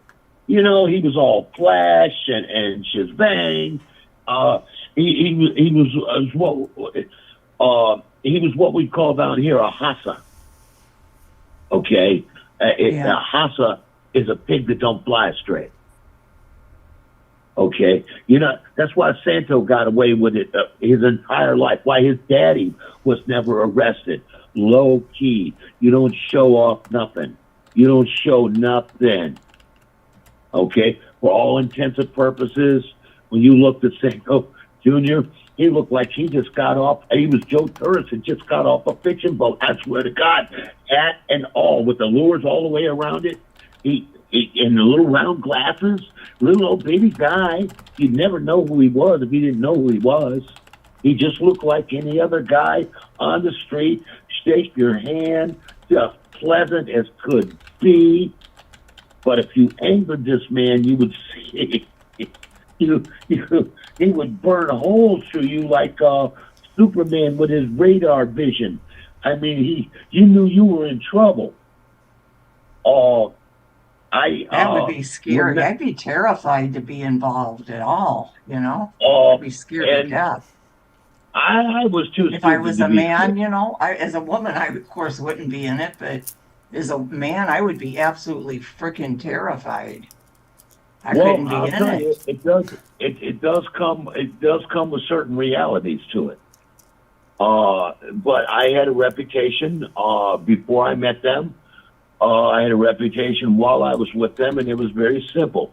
I was considered a stand-up guy, and that comes with the certain realities. That means that if I get pinched, if I get arrested, I don't talk. I don't give up nothing, no matter what. John Daniels was right when he told me that he didn't know how much time I was going to get. And when I walked out there, the sentence recommendation for my crimes was 144 years. Wow. Okay. And the judge had pity on me because I was 21 years old, and he sentenced me to 7 and told me very clearly, Mr. So-and-so, you know, if I ever see you in my courtroom again, I'm going to realize I made a mistake, and I'm going to make up for it. And the message was clear. You know, once you're on their radar, you're done. You're done. Either move or you're done. Your hat. Your hat. The gig's up, man. You spit on the sidewalk, you're going to jail. You're done. Or you're an idiot looking to go back. Which I was not. Like I said, I was the only happy guy in prison, and I was the only guilty guy in prison. My story was very ugly. Okay, towards the end, they were on to me. I had 3 different counties looking for me, and the directive was, if he gives you any resistance at all, you will put him down. Just kill him. Okay? It was ugly. And I burned through, I burned through $90,000 in 6 months, trying to stay one step ahead of them just for places to stay. You can't stay in a restaurant. You can't stay in a hotel, which is ultimately what my downfall was. The Hyatt Regency off of I-4 in the purple section. At the end of the day, you find out. I call somebody that's supposed to be my compadre, supposed to be my friend, supposed to be, my Goomba, if you will. Yeah, you can stay at my house. A couple of weeks. I want $1,000 a night. You find out very quickly who and what reality is. When they finally found me, U.S. Marshal Service in Orlando, I was living underneath an overpass in a cardboard refrigerator box with a shotgun wound to my hip that I couldn't go to the hospital for because of GSW. What's GSW? What's a GSW? Gunshot wound. Oh. The hospital is required to call the police. Yeah. They don't have a choice in the matter. Yeah. So, that's why when I go to ACTS here and I talk with the kids, which I do on a regular basis twice a month, I work with these young wannabe gangsters, and I try to convey to them, man, it's not like Hollywood. This is not going to turn out well. This is not, you're not going to be an anomaly. One of 2 things are going to happen. They're going to find you dead, or you're going to prison. That's it. Those are the 2 outs. There is no third out. There is no ending up in the Bahamas on a 75-foot yacht. That's all Hollywood, man. It doesn't work like that, and it never has. I couldn't be a more ardent person about that whole train of thought. And they do make it look like that, They romanticize the hell out of it. Yeah. They do. I was indoctrinated into it, but I like Michael Corleone as much as anybody else. But that but that is not the reality of the situation. You are not going to be donating $90 million to the Church of in Rome. It's all foolishness, man. It's Hollywood, and it's just your 2 outs are the graveyard or the prison, or the prison, then the graveyard in prison, where you get buried on Cherry Hill. In prison with a number. You don't even get a name anymore. So, I tell them, I said, I wasn't arrested. I was not arrested when the Duke boys, Ray Duke and his brother, when they rolled down on me, they didn't arrest me. They rescued me. I didn't own a pair of shoes. Wow. It was a shotgun wound to the hip. Couldn't walk. While I'm passed out under the bridge, some asshole homeless guy stole my shoes. Oh my gosh. That's crazy. Okay, yeah. That's what that life will get you. So, I could not be more ardent about this. Don't go down that road. Don't do it, man. It ain't worth it. And the biggest thing that I try to tell them is what I deal with nowadays: the memories. And I put that in the video at the very end. The one thing that you cannot guarantee as a human being, male or female, is your values. Yes, you feel this way now, but who's to say how you're going to feel in 20 years? Your values may change. You may meet the woman of your dreams. You can't have a relationship. You can't have kids. You can't have a family. You're slinking and you're hiding. You're living like a gutter rat, literally like a sewer rat. Because every time you poke your head up, somebody wants to take it off for no other reason than bragging rights. I shotgun the shit out of him and I got his ass. Over nothing. Bragging rights. It's not any kind of life that I went through it. I survived it. I moved on. I got a great wife. And life goes on. I went to 2004. I hooked up with Zavaware and Robert Medeska, and now here we are, 22 years later. And I'm still doing the same stuff. Writing code and having the time of my life. I own a home now. I got a wife. Nobody's looking for me. I get in my truck. I drive around. I'm not worried That about. feels good, doesn't it? Doesn't that feel It good? does. Yeah, it does. I'm just Joe Schmo. I don't hide from it. All my neighbors know it. They don't care. They kind of welcome the whole idea. They got it in their head that if something jumps off in the neighborhood, I'm gonna put my little gangster cape on and my three-piece suit and my Tommy gun, and I'm gonna come save the day. And all, and they can think what they want. I'm just gonna tell them call a cop. Yeah. But if this, whatever, I mean, that's cool. I still got my Rolex X's. I still got my diamond pinky rings. I still got my gold. I like to dress up every once in a while, like I'm a player, and go down to the clubs on 7th Avenue and spend entirely too much money, and have a good time. And then I come back and I change back into my jeans and my work shoes, and I put on my other hat. Now I run a crew of some damn fine electricians. I build more every day. Like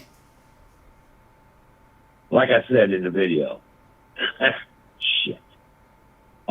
It's a joke. I sold my soul to the devil, and I've been trying to buy it back ever since. I'm definitely going to watch that now, see, because I didn't watch it before when Carolyn sent it because I thought it was just a little robot thingy talking. I'm so sorry. I had no idea. It was a little green. That's the AI. Obviously I'm into the AI kind of thing, and I stumbled across this bead or whatever it was, and I manipulated some code, and the free version of it is you're supposed to only get like a 2.5 minute video, but I figured out how to trick the code. Not my fault. You shouldn't have put it in there, and I coerced it into making a 22-minute video. Oh, okay. Yeah, because I didn't even stick with it. It was just like the very beginning. She has a very short attention span. No, and I just thought, what, Carolyn, what are you talking about? She has a very short attention span. I had no clue. It's something I endured. I'll be watching now. it's you know, I don't know if there'll ever be a book out. If there is, it'll be a short one. I will keep my word to my dying day. There's things I'm just not going to talk about. Everything there is to know is in the video. That's it. There's nothing more. I guess we have to know. respect that. You don't want to share. You don't, you know, you gave your word and I gave my word. I gave my word. I don't care if they're dead and gone or not. I don't care. I gave my word. I keep my word. That very principle is why I was allowed to keep breathing. Because other people who could have been afraid, probably should have been afraid, okay, weren't afraid. Because I had a reputation for keeping my word. But it's an interesting story, and I was able to bring, I'm at an age where I'm trying to close up things in my life. This wasn't my idea. It was my wife's idea. Without her, none of this would have come out.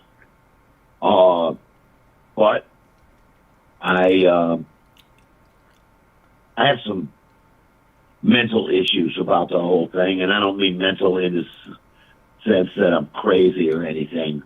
That's really not really the correct way to say it. trauma. I have a lot of regrets. I have a lot of regrets, and they stay with me. And it's not uncommon to be Because you beside have a me in bed. conscience. You have a conscience. Yeah. It's not uncommon for my wife to be in the bed with me and just see me freaking out, thrashing, screaming. About 15 years ago, I actually punched my wife in the side of the head while I was asleep. Obviously, I didn't mean to do that. Okay. Obviously, she's the love of my life.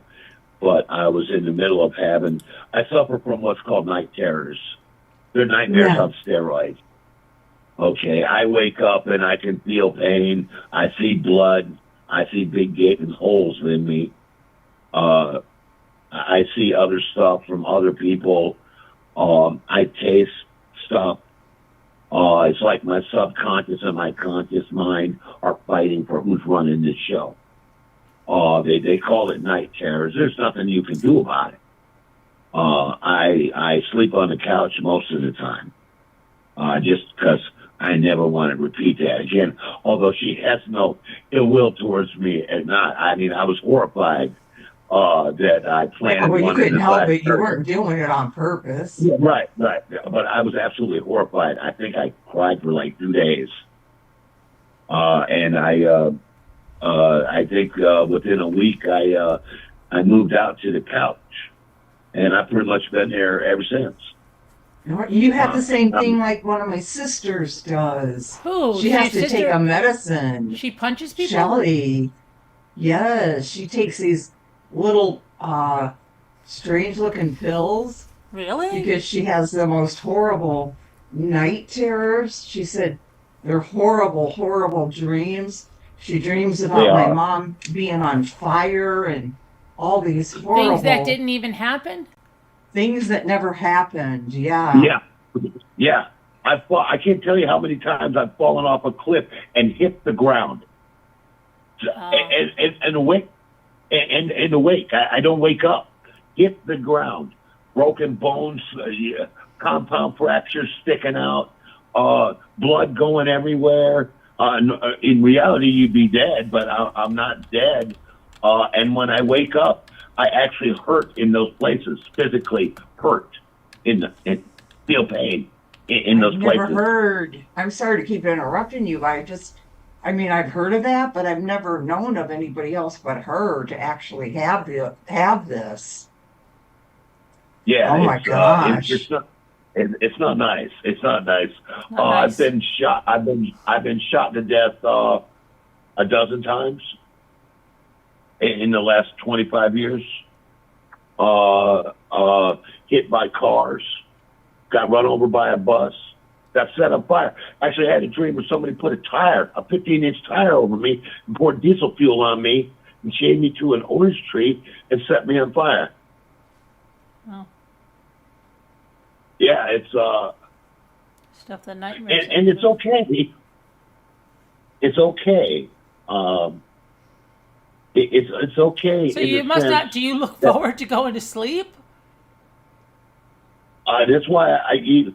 That's why I'm up all That's times why of you're the night, here. Carolyn. Oh, yeah, Okay. yeah. I really don't care about sleeping ever. Okay, as long as I can function, I don't care about sleeping. I'm gonna be at DMV in a couple 3 hours, and then I'm gonna go to work, and I'll be up till 10, 11, 12 o'clock tonight, and I'll repeat the same process. I've been living on 3 hours of sleep for 30 years. I don't know how. Right. I haven't had any kind of problems with it. Sometimes it gets the best of me, and then I crash. What I call it, I crash and I sleep for like 18 hours straight. And then I feel horrible. recharged. And, it's not a nice way to live. And the way that I deal with it, the way that I've come to learn to deal with it, this is the punishment for what I did. End of story. Nobody gets away with nothing. Okay? This is the punishment for what I did. And I'm okay with that. It's justified. Okay? So I move on. I just suck it up. In my 60s now, and it won't go on forever. I figure I got maybe another 5-10 years left in me, and then I will face God, and we'll sort it out. You're only in your 60s. That's still young. Well, I don't see myself.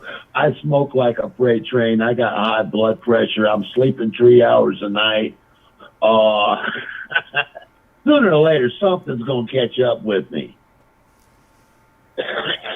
I got mucus on my vocal cords all the time because of an accident at the shipyard that burned all the alveoli out of the back of my throat. That's why I have the raspy voice.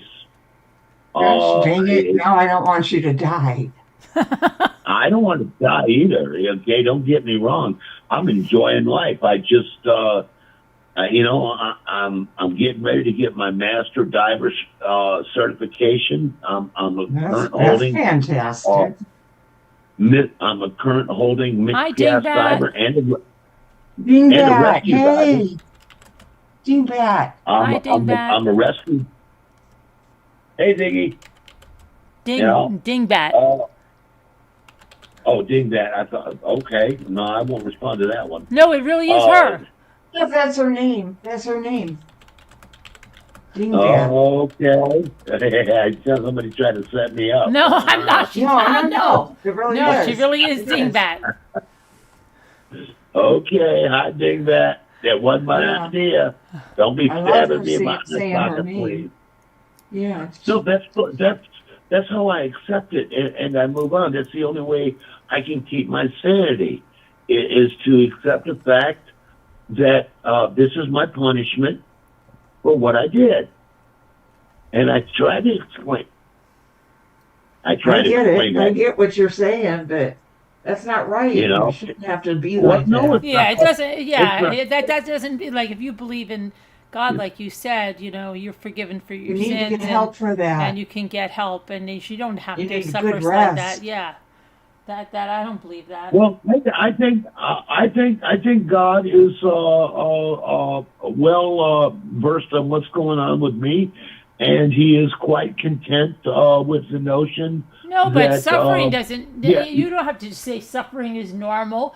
You don't think people have done that? I mean, I don't think suffering is normal. I don't think that suffering is normal. I think though that there is a cost to pay for your actions. Well, it's not so much your actions. See, it's just things that you've seen. So that doesn't mean things you that have- you yeah. can't get that out. That there's just have people have like post-traumatic stress disorder, It doesn't mean they deserve to be, No, haunted by no, that. they don't. But they didn't put themselves in that situation. They didn't beg to be in that situation. Right, but they didn't have it come too. knocking. So what I'm trying to tell you is, you're saying that this is because of something you did, but people that didn't This do is something something- and were in some kind of trauma situation can have the same thing, and they Yeah. can get help No, for it. That doesn't mean, people are, yeah. I think you're Those- being. I think those you're being people too like this- hard. I think you're being too hard on you. I don't think we have a God like that. That just is going to punish you for the rest of your life. I don't think so. I think he's going to let me into heaven, but I think he is just fine with me being. I don't think so. The way. That's Do you we think can so, agree to Scooter? Do disagree. you think so? I feel. Scooter, bad. do you think I feel so? bad. I think Do you think that He- that's God just No. saying that he should be living like that the rest of his life? no, I don't. See, I think he wants you two to against one. forgive yourself. He's forgiven you. Maybe it's because you haven't forgiven Well, yourself or accepted his forgiveness. Forgive yourself. I have never forgiven myself. Well, that's probably I what it don't is. It's think probably I- your own doing. You got to stop. Well, no doubt the whole thing, the whole damn thing is my own doing. No, but They didn't come to me. I'm That came saying there. you're not listening. That you have to forgive yourself because Jesus has forgiven you, right? You're forgiven. Well, I mean that's fine. I think that God has hooked me up. Okay, what you will not find here is self-pity. You won't find it in me. Okay, I think that I have been given more than I was ever entitled to. But maybe he's waiting for you I to have a- forgive yourself, and it's all you're I doing. This. have a wonderful child who is very Listen, successful. stubborn. I have a beautiful wife who loves me in spite of everything. Absolutely devoted to me. I got a semi-beautiful house that needs a lot of repairs. I got a wonderful career. I've been at the forefront of AI before people even knew what AI was. I got no complaints. I've been given gift after gift after gift after gift. That's the way I see it. Yeah, I got a little shell shock shit going on when I'm, not doing so well, or when, I'm overstressed, and I have to deal with it. If they made a pill that would relieve this, I would be glad to take it. If I go to a shrink, I went to a clinical psychologist who was a friend of mine for many, many years, who had nothing but my mental health at her heart. I went through memory regression. I've tried things. It's not like I just say, I don't know what to do. I have tried many things to do. Put me under sodium pentothal, did the memory regression thing, and when I woke up, I had a friend who was a clinical psychologist who dealt with a lot of ugly stuff, from her patients, who looked at me with a straight face and said, "Jesus effing Christ, Michael. You're screwed."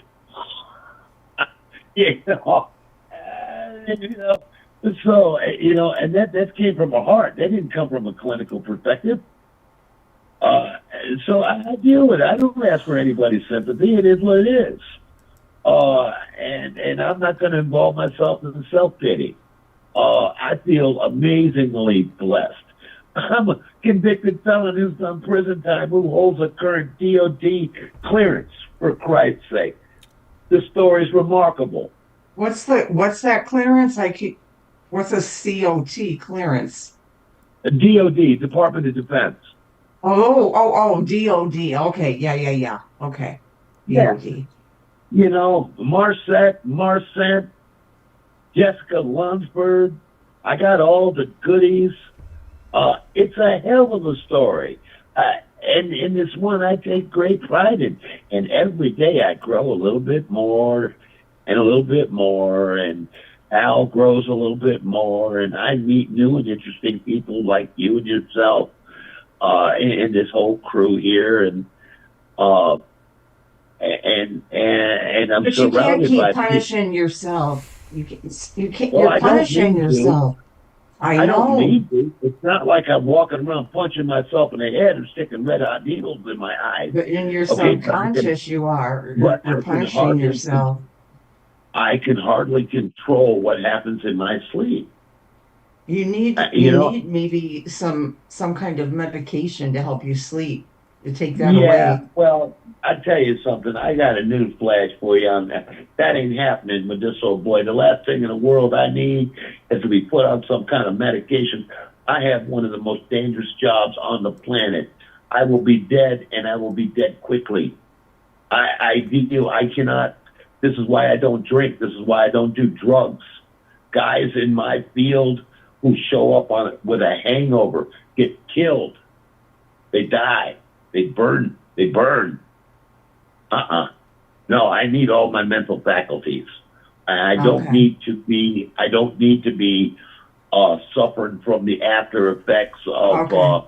Prozac or No, it's nothing lithium. like that. It's only it's a medicine just for her sleep, for night terrors especially. She let me have one time, and I had the I best took a sleep soma. ever, but she You're not never the first let me person. have it anymore. She's like, Debbie, I need those too bad. You can't have it. I took a soma once. A friend of mine feels the same way. A friend of my mother's actually, who knows what's going on, and she's on medication, and she's got some great sleeping drugs, and she gave me this soma, and I took it, and I slept for about 12 hours, and I woke up, and my eyes wouldn't focus. I couldn't read the newspaper. I couldn't read a set of plans. I was nodding off on the job site. Okay, I mean, yeah, it was a total.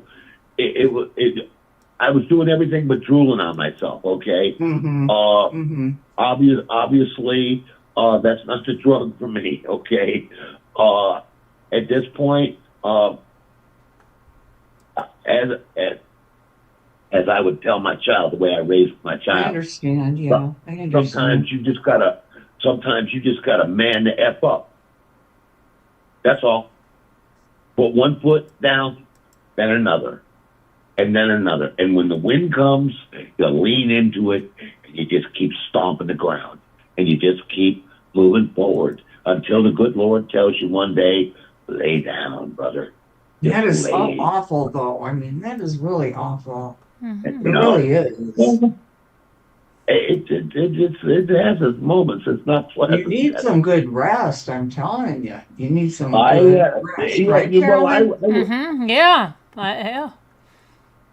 And I think that's well, a anyway, horrible attitude to go through life like that. That you deserve to be miserable. It's a loving God, not a God like that.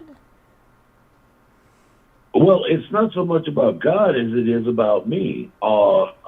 I don't believe that God wants to punish me. I don't believe that at all. I don't think that God's got it out to get me. Because if that were the case, he wouldn't have given me all the things he's given me. Okay? I believe that this is the side effects of what I willingly, voluntarily signed up for. And it's no different than some combat soldier who's had a rough time and he saw some things he shouldn't have seen and had a hard time dealing with, and he comes back stateside here and he's got some troubling issues, and I talk way too goddamn much. Yeah. Anyways, you got the video. Hand it out to whoever you want, Miss Carolyn. Okay. With my blessing, but know this: when you watch the elongated video, that I was 20 years old with a brand new baby and no clue how to do life, and I did what what I thought was appropriate. When I started flashing on my childhood and our poverty, and I saw that train coming at my kid, my moral compass started swinging all over the place. That's it. It's not an excuse. It's just it's an explanation of why I did it. Okay, You I were don't young. need anybody. Yeah. You know, I was like, I'm going to break the mold of this poverty, because poverty is like a virus. It infects everything around you. It infects everybody around you. It is just ugly. And I swore as a kid that when I was a big boy with my family, that this kind of crap would never happen. I didn't give a damn what I had to do to change the course of events. And while I didn't change the course of events a whole lot in my life, I changed the course of events in his life. And that's what I wanted to do. That was the goal from the very beginning. It was never about me and my wife. It was about my kid. Okay? Breaking the mold. This one is going to a university. He's going, if he wants to. He will not be impaired behind money. Okay? I'm going to guarantee that one. And I did what I thought I needed to do at the time. It was a hell of a good idea. Right. And it's a lot of only what you knew at the time, you know? You were young and doing what you thought. I had an opportunity. It came down to simple mathematics for me. Life has always been constant in mathematics. What got me in trouble was the cigarettes. I've seen an opportunity to take $5,000 and to turn it into $1.25 million, which is more money than I'm ever going to make. I didn't have to sell dope, and I didn't have to pull a gun. I didn't have to harm anybody. And I jumped on it. I jumped on it. You know, it is what it is. You know. Can I interrupt you again? I want to tell you this. Heart she looked up a couple things for you. She just said, I just want to read it since she put it in here.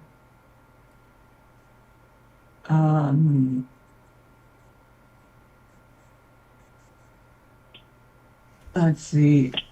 To help with night terrors, focus on improving sleep hygiene, reducing stress, ensuring safety, and implementing scheduled awakenings about 30 minutes before typical episodes. Key solutions include consistent routines, calming pre-bed activities, limiting caffeine and alcohol, and professional support like CBT. Cognitive behavioral therapy. Yeah. Okay, in most cases, just require comfort and patience. And then Julie, who is a nurse, said medications are not all the same and can affect people differently. She wants to remind you of that. Yeah, no, I get that. Believe me, ladies, I have investigated this. This is not something that I enjoy. It is not something I welcome. It is something that I deal with. I have reached out to all kinds of people, including vocational rehabilitation. I have fought this thing for. Since I got out of prison in April of '90, and I've pretty much been dealing with it ever since. Plus, Really? plus Since you got out of prison? Yeah. Oh, wow. Yeah, it showed its ugly head right after I got out of prison. And I've been dealing with it ever since. I just have, and there's other traumas too, the childhood traumas that aren't really important. Fortunately, I didn't have any kind of child exploitation thing going on there. I missed all of that, but I did have the trauma of watching my father get shot to death in front of me. Yeah. That I did have that happen. So there's been more than, in the video, I talk about the finding myself in a situation where I don't want to take away from the video, where at Gulf Tampa Dry Dock, I realized I did something stupid that night. I realized that 5 of my friends were about to die. And I had a choice to make. I scrambled out of a tank that was filling up with toxic gas. I was with them. I happened to be close to the fresh air supply, so I was hit the lightest with it. And I evacuated through an 87-foot ladder, the vertical ladder welded in place, and got to the top deck and got my wits about me. And I called for a medic, and the people that were there, last of the heroes, I told them what was going on and that we needed to get them out of there. And there was no help coming. So I went back in there. Wow. Yeah. I went back in there. No gas mask, no nothing. And I started collecting my friends. And I got all of them to the air pocket that I knew was safe before I crashed and burned under the weight of my last friend, shattered my elbow. And that's where they found me, was in a heap of bodies. But so they sent 21, any of you Google experts can Google this. It's happened on Friday the 13th, 1985 at 11:30 at night. It's not a day. Friday the 13th and I got a long history together. The first 2 fire, they sent up 22 fire trucks. This was a major chemical spill. And they were my friends. And I don't leave my people behind. I just don't do it. Never have. I don't believe in it. I answered a big question that night. That a lot of men rattle around in their head. They never tell your wives. They never tell your daughters. And I'm giving them secrets right now. But one of the questions that a man will ask himself, a man will ask himself, is, now that nobody's around, are you really willing to trade your life for friend? All that you are and all that you will ever be, you are willing to trade that in the name of friendship? And I answered that question that night. So I'm good. First 2 firefighters that came down, they found them. They finally figured out you couldn't bring anybody down there without gas intake. That said, you can Google it. It's in the Tampa Tribune. It happened Friday the 13th, so it was published on the 15th, which was Monday. I saw it in the Metro section of the newspaper. To all you sleuthing people out there, you can find it. There's a whole story there. I got me a little statue, little plaque that I just recently saw. It's called Tampa Dry Dock. Went down memory lane there. Everybody lived. Everybody lived. Yeah, the guy, I just drove right through the guard gate in one big old truck. And I was just looking to see if it was still there by the dry dock. And it was there. Danny Davis had it put up there. And it's a little plaque about that night. and the guard came rushing up to me, and I was actually had a little rag. I was wiping it off. And he asked me, he said, "Can I help you?" I said, Nah. I said, "I'll be out of here in a minute." He's like, "Man, you didn't even check in. Come on, what?" And I was cleaning it off, and I just kind of looked at him for a second, and he said, "You're that guy?" I said, "Yeah." You know, it just gets weirder and weirder. So I wiped off the little bronze plaque there. It's all green and moldy now and stuff. And we all worked for Gail Porter company subsidiary called SOS Marine Services. And we worked in particular for a guy by the name of Casey, Jewish guy, wonderful man. And we picked up the nickname Casey's Commandos. We literally were the scourge of the goddamn Gulf of Mexico. But we had our good points. We had our moments. We were the guys that if you dump 50 gallons of crude into the Gulf, we were the guys that go out there in Johnny boats and clean it all up, get it out of there. Yeah. That's why I volunteered with the Horizon thing. I had the privilege and the honor of taking part of the cleanup after the spill off Louisiana that put 98 million barrels of oil into the Gulf of Mexico. Jesus Christ.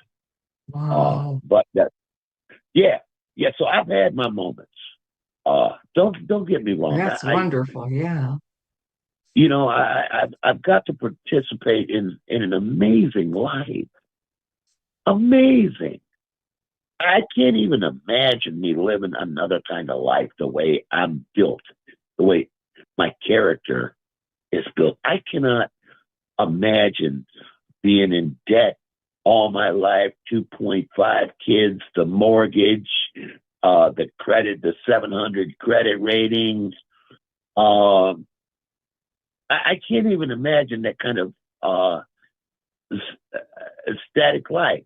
I absolutely cannot imagine it. I just went to a car lot 3 weeks ago now and was thinking about, because I'm getting ready to retire, thinking about getting, you know, I got the lady a nice 500 compressor Benz.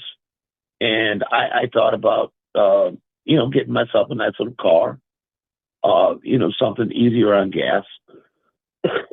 And I talked to him. I've known him forever. He was part of the original deal in my life. And he's like, you know, "Hey, man, you know, long time no see." And I told him what my situation was. He said, "How's your credit rating?" I said, "I'm probably 100 or something like that. I have no idea. You know, I always live with it. If you ain't got it, you probably ought not buy it." And he said, "That's okay, man." He said, "Pick out anything you want, Mike. No money down, man. Your word's good here. Any car on the lot, you can take it home right now." And I felt a sense of pride.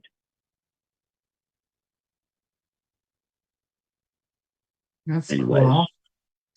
it was cool. And I've had my moments like that, you know, out of the blue. You know, here's Lonnie. You know, well, you know, what the hell are you doing here? Well, I own a car lot, man. You know, what do you know, you're an electrician. I own a car lot. We moved on. But as far as credit ratings and all of this shit, man, just go out there, brother, and pick up what you want, man. I'll give you the keys to it. Oh, Okay. Julie W., who's, you know, the one I said also that it's a nurse. She said you may have sleep apnea too. Oh, I You ever know I thought got of that? sleep apnea. Huh? Yeah, no, I have sleep apnea, but I think it's self-induced. I do. I do not like to sleep for obvious reasons. I have conditioned myself to live on very little sleep. I don't see it as a detriment. I swear to God, ladies, you may argue the point, but I'll tell you something. just like you acclimate to base camp at Mount Everest. I believe I've acclimated to living on 3 and 4 hours of sleep a night. I took a healthy nap today, slept for power nap is what I call it. Slept for 2, maybe 3 hours. I set my alarm so that I would get up for Miss Carolyn's show because I like to catch this. This is some wonderful people. Look, I gotta go. I'm tired. I'm tired. I'm not tired, physically tired. I'm emotionally Okay. whooped. Yeah. I don't normally talk about all this, and then when I get on a rant, I get on my little soapbox and I won't shut the hell up. I just go on and go on and go on. Check out the video. Know in your heart, it's Will absolutely do. the truth. I didn't lie about a damn thing, and I just laid it out there.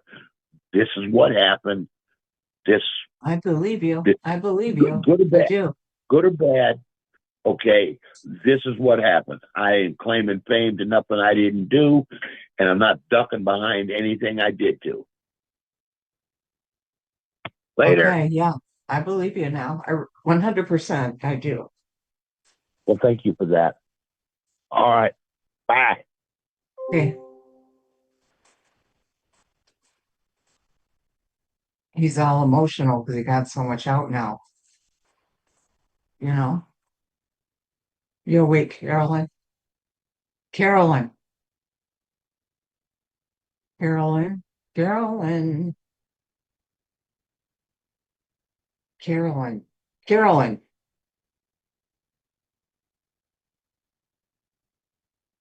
Carolyn. Are you in your massage? No, wait, you can't be in your massage chair because you're there at your desk. Carolyn?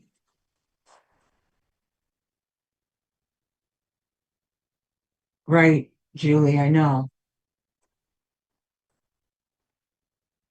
I know what that is, but he's already hung up.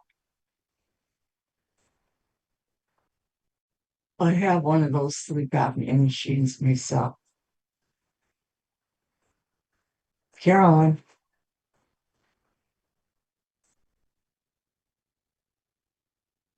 it's already 5:20 here. Dang.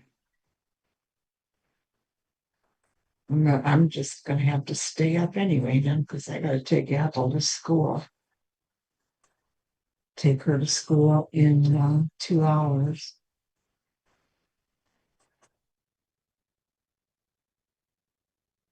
Right? Yeah, you stop breathing. Well, my sleep apnea is very, very low. I was lucky to get the machine. Yeah, well, she's not doing that now, White Angel, I can guarantee. I can guarantee she's sleeping. She's not doing that now, or she'd be talking.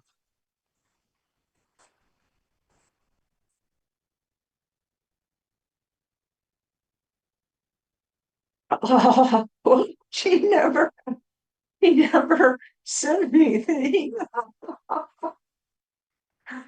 He never said a yes or a no, did he? He said Caroline could share that video though with whoever she wanted. He did say that. I heard that much.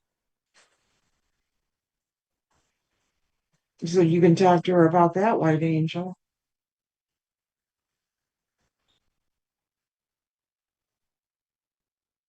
You can bother her with that one there, girl.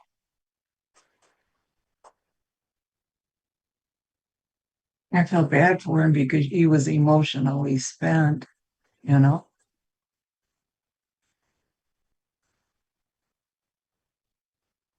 I know she did abandon us.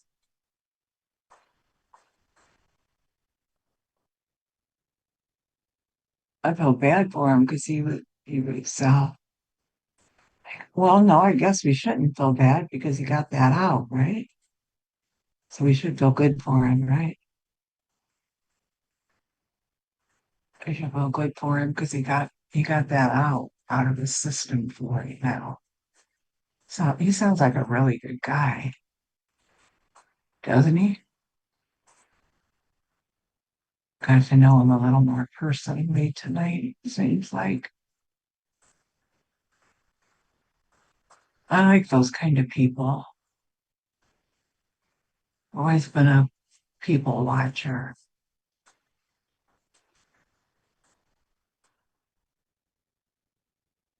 I'm always interested in people's stories. I don't think how could she, well, she never switched over to her different phone. Yeah, he does have a good heart, Julie. Yeah, that's what I mean. Interesting night. That night, Debbie, Deborah kept the chat going 3 minutes. Carolyn, Carolyn,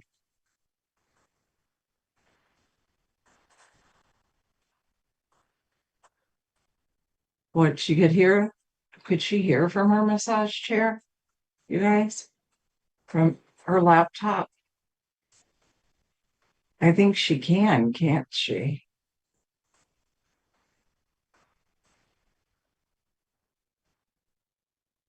I think she can. Oh boy, I think she can.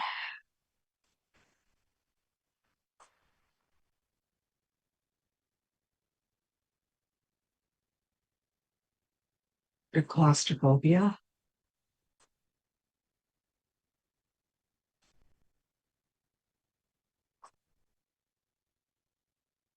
Yeah, it's hard to believe that she's gone, Julie. Oh boy.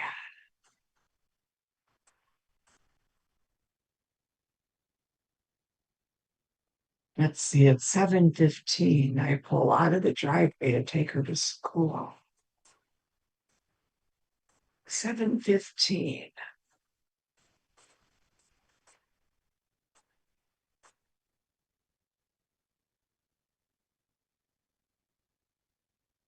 Oh. Carolyn, Miss Carolyn. Miss Carolyn, wake up. Miss Carolyn. I cannot end your live either.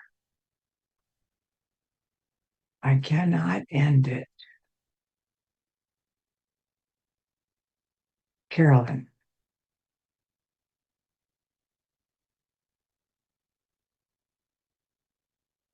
let's see. Am I even a co-host or anything? Let's see here. I don't think I am. Let's see. Um, Two participants. R and I, let's see.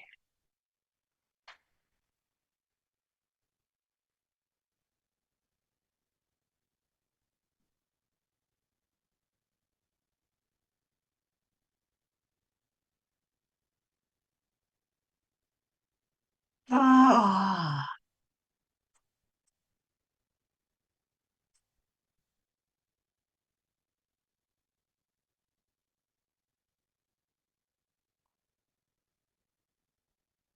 yeah, I'm positive she's sleeping.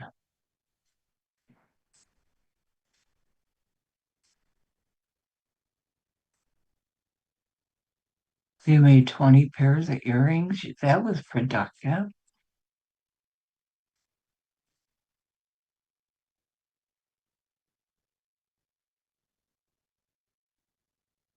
Yeah, I don't think I would even a co-host.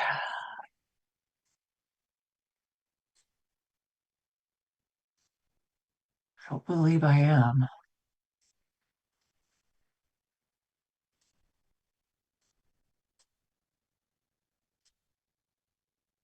I really don't think I am.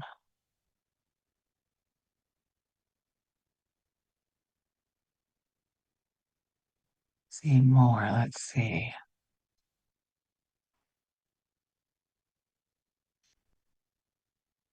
No, I don't think I can't even tell. Me, okay. Nope, just Carolyn's host, and it just says me for my name. Debbie, me. No, she never made me co-host or anything. Yeah, can't do anything.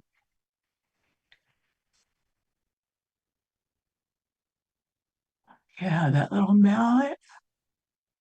Oh, excuse me, you guys.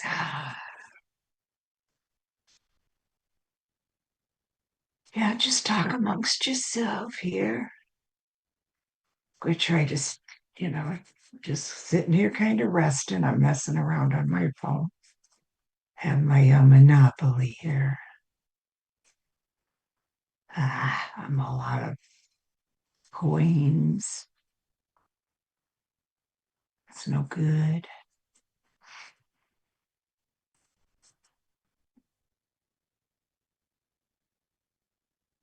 Oh boy, I can't stop yawning.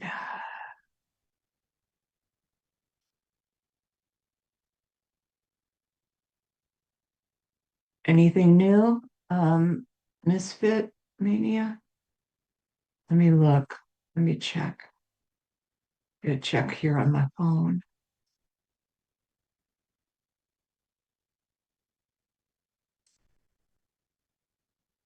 Julie, will you check on your phone too, please, for any new news?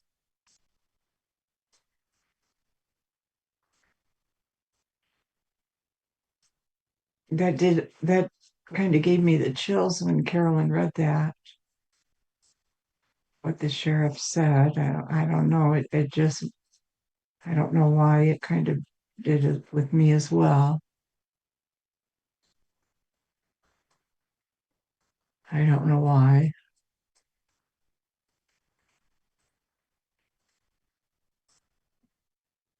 Let me see.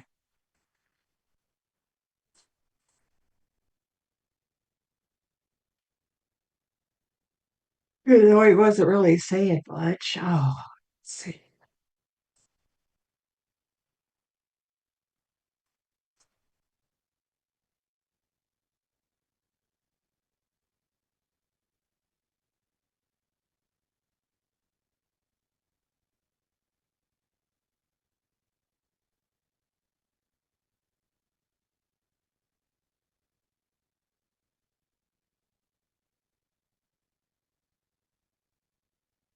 Um,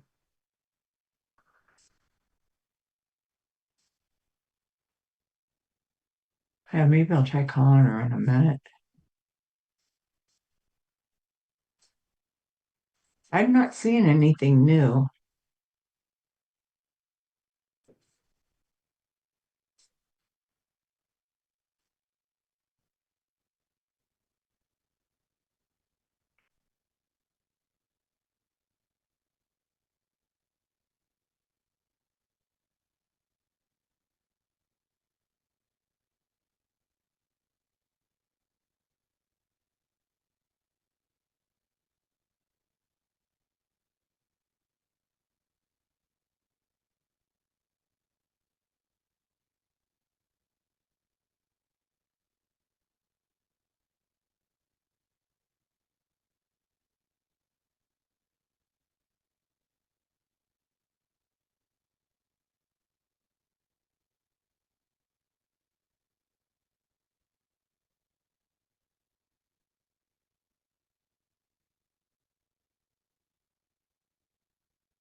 Yeah, hi, Misfit Mania. Sorry, I didn't say hi.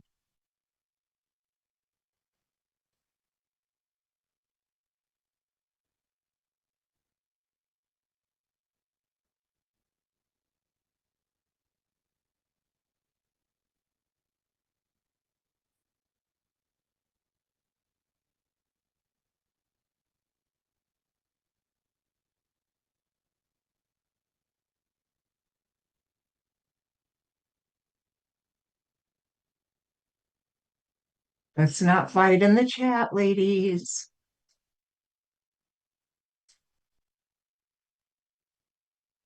We don't need to have arguments in the chat now. It's very late or very early. Ain't gonna have that now.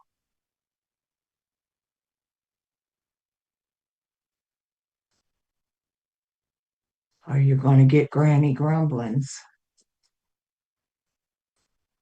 You don't want granny grumblings to come out. Oh, you don't want her to make an appearance. Yeah, I'm not seeing anything.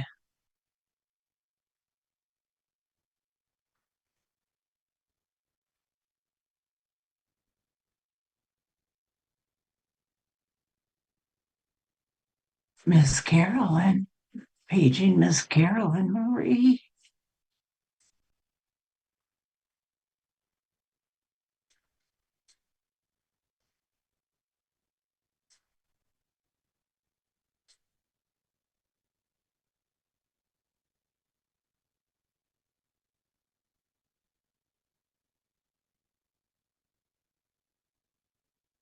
See, White Angel.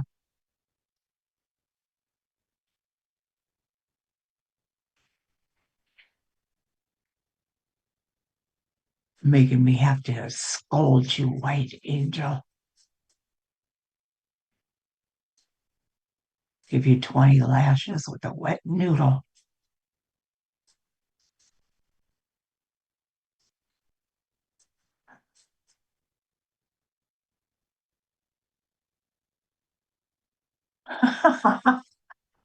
Don't you yell at me, White Angel.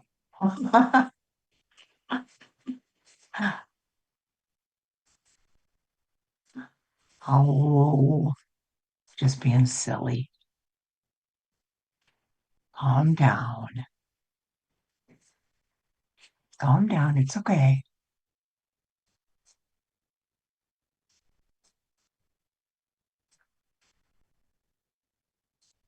Yeah, the family has been ruled out, sheriff said, as suspects.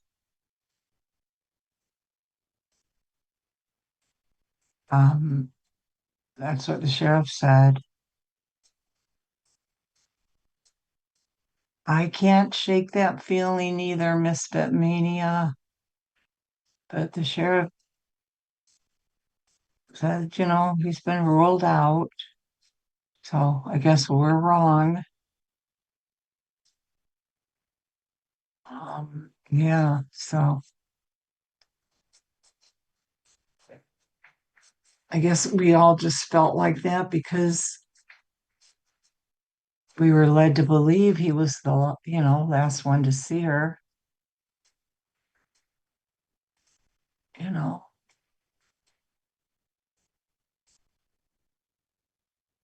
but did I ever sell that bag that had the used Q-tip, the razor, toothbrush, half-used bars? So, uh, I put all that back or threw it away.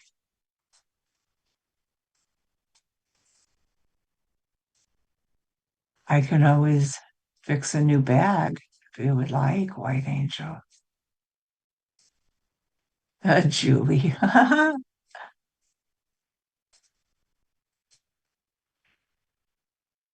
Um, remember the night of the blue screen during the marathon? It was a blue screen.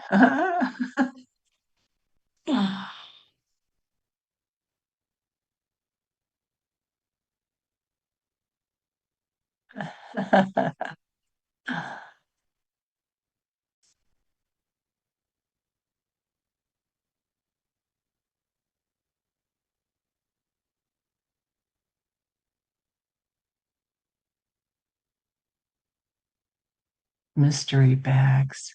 That was a dumb idea. Who did those anyway? I forget.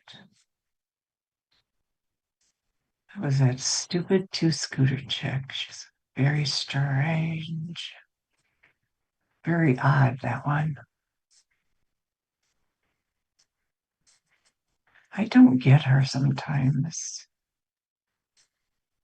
You know?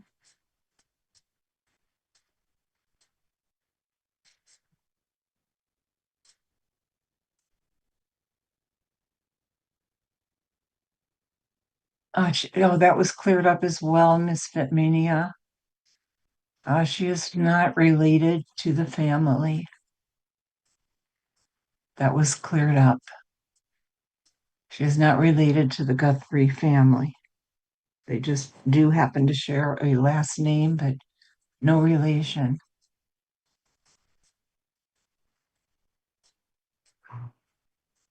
Stop, White Angel. I do like the guy. I do like him. I mean, come on, you do too. Stop it. Stop, stop, stop. Seems like a nice guy.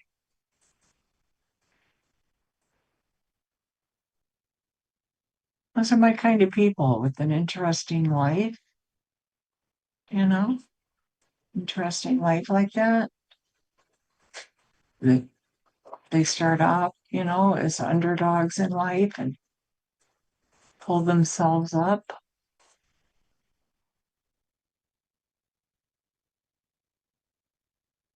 living that criminal life, go to prison, get out and do the right thing. You know what I mean?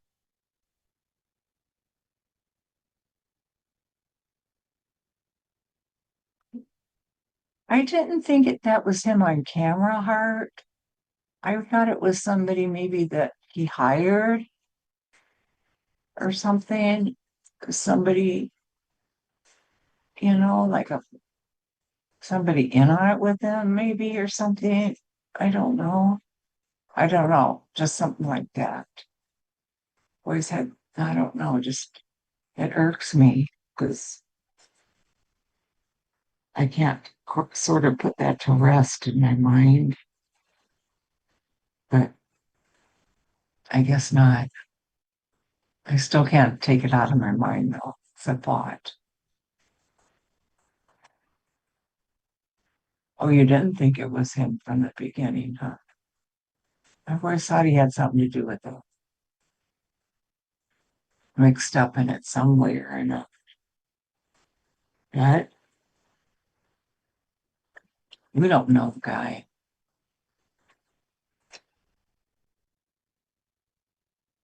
We really don't know anything about him, really. We know nothing really about any of the family.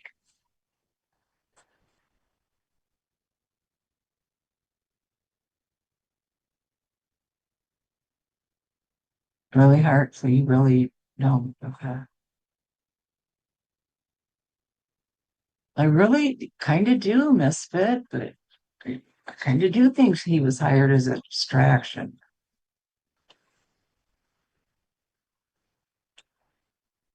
Well, his video, White Angel, I have it, but no, I did not watch it yet.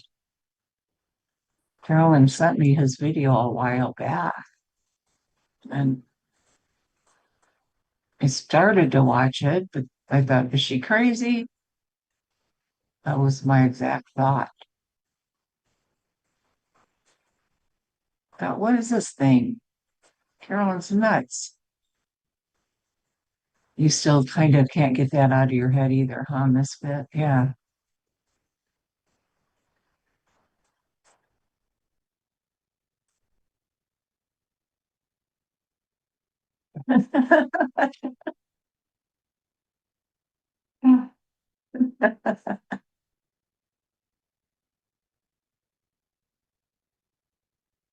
And then they're saying, they totally ruled out a burglary.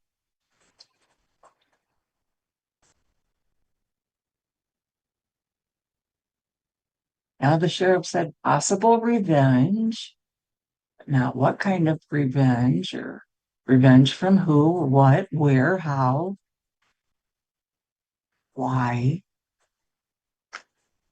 He said they could solve this tomorrow, next week, next month, next year, years from now. He's not given any dates.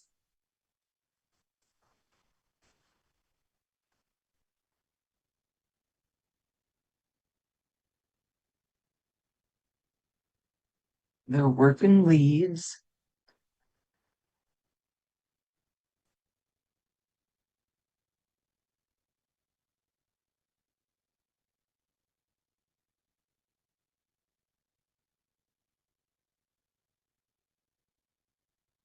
And I'm sure they will keep working on it. But they have to work on other cases too. I mean, that's the reality of it. I'm sure there's lots of people getting upset. I do see it in lots of comments saying, why is so much attention given to this case when, we have missing people, we have missing families, we want ours to get attention.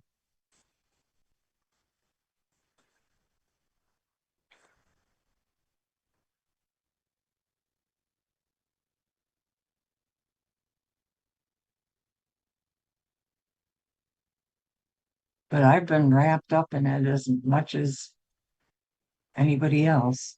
I really have. I've been watching any news I can get on it.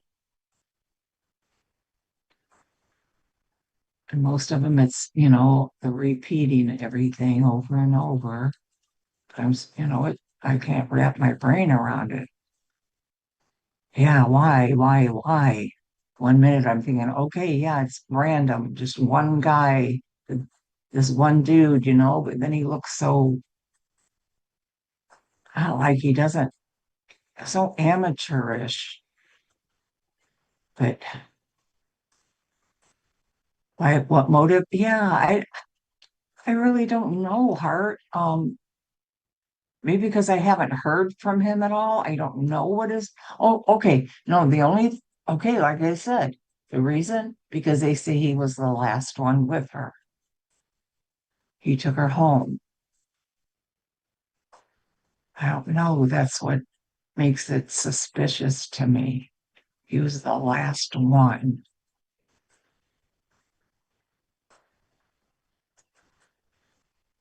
That's the only reason, really. And then okay, that's my number one reason. But then we've not heard anything from him. He could have been there in the video with his wife saying, we want you back. Want her to come back, whatever.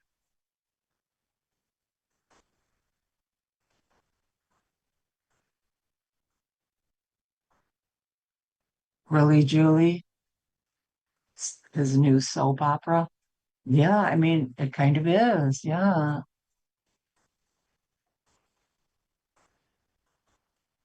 Children's parents have been standing up for him big time because he's a teacher.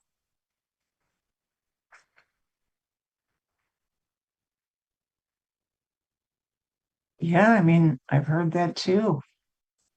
That, he's really well liked and everything. I saw him in that family photo and he looked like a very friendly fellow.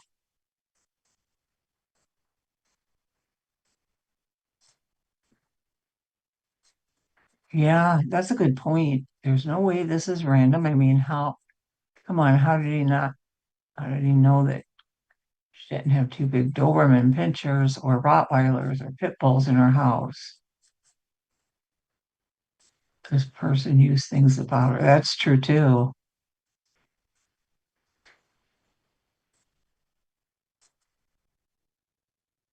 Possibly Hart, yeah. Something happened before and he hired him as a distraction to show up on video and mislead the authorities. Yeah, yeah. Something along that line, yeah. Yeah, just something like that.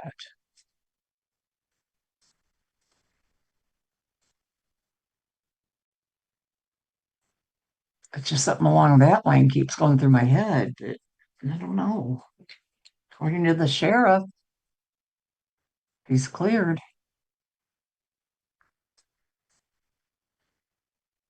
I guess we have to keep trying to look at it differently.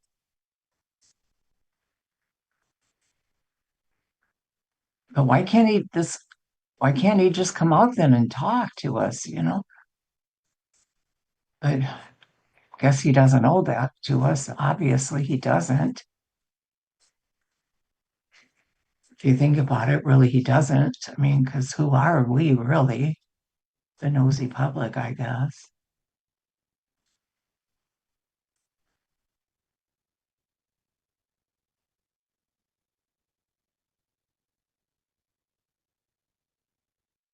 if you think about it, but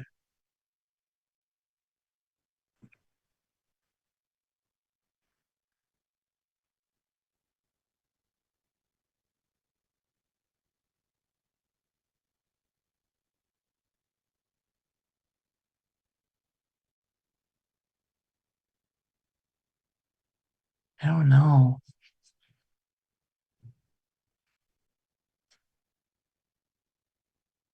It's just so weird.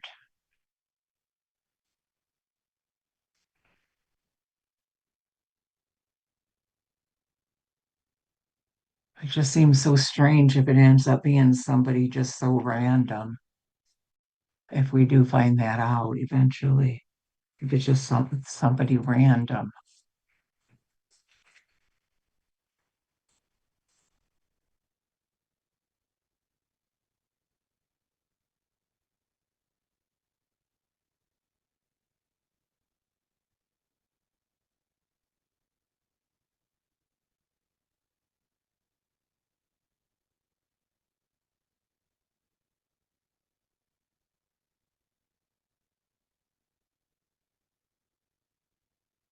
Then you hear, so is he out of the country or is he close? This Tommaso guy. I've not heard, I heard just through somebody saying he's not in the country, but I've not heard that anywhere else. Has anybody heard that officially?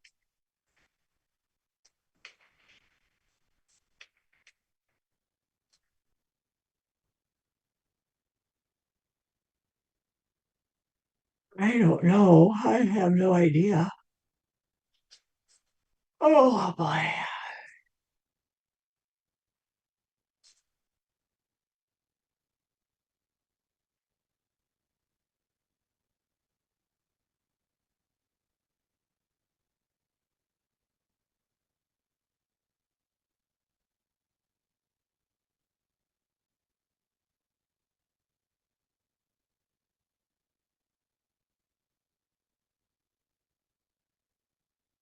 I hope not, White Angel. I hope you're wrong.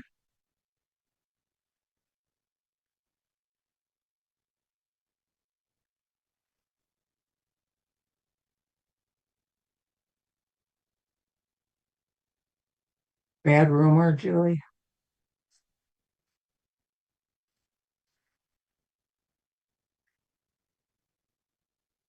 Oh, I hope Carolyn's having a nice sleep. I better get a raise for this one.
I know I would be too, White Angel.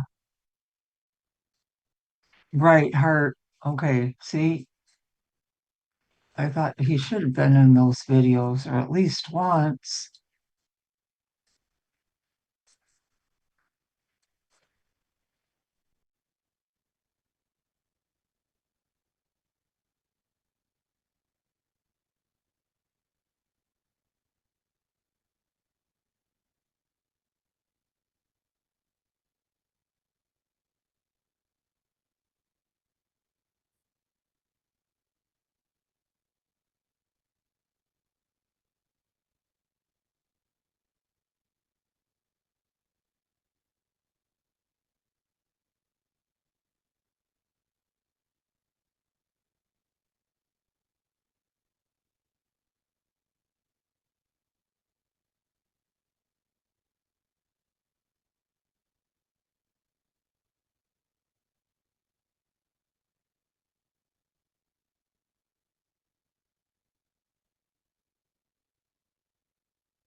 I don't understand, Julie. He would have been discouraged by the police to leave, and he would need to be there for his wife.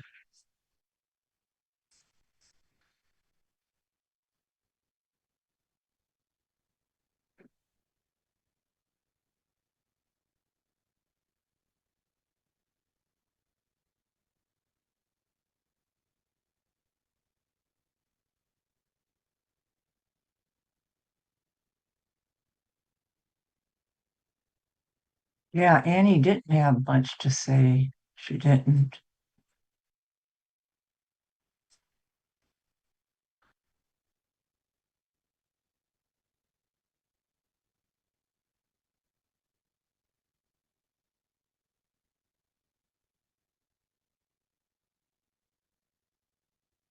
Sorry, guys, I'm kind of spacing off. But I am looking at my phone, seeing if I can see anything different on here.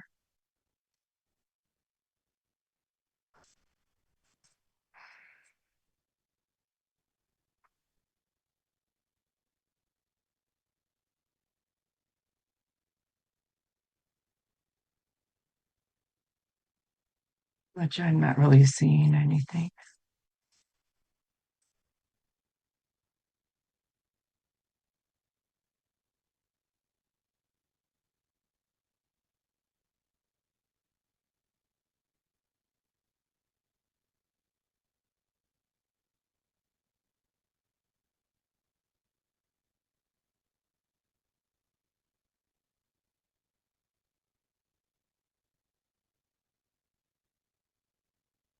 Boy, we must have gotten all your snow, White Angel. They're lucky. We've had the coldest, bitterest winter here that we can remember in years. Finally letting up.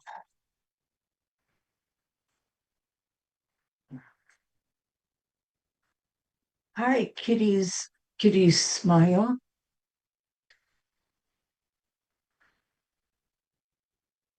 Carolyn's passed out. She had one too many. Yeah, ours has melted now, White Angel. We don't want it. It was in the 50s today. And we were thrilled. High 50s. It's still 46 right now. So we're happy.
I see where some people are not believing that the family was cleared.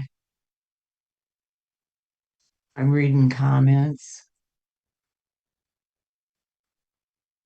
under Ashley Banfield's. They said some person goes, they may not be involved. However, when an interviewer questioned Sheriff Nanos on conflicting statements in interviews. Oh, wait, no, wait. Here we go. Wait. Let's see. Hold on. He he goes, this person says he cleared the family like he cleared the scene the next day. Another person goes, I would believe the family had been cleared if the FBI said it, not the wacky sheriff.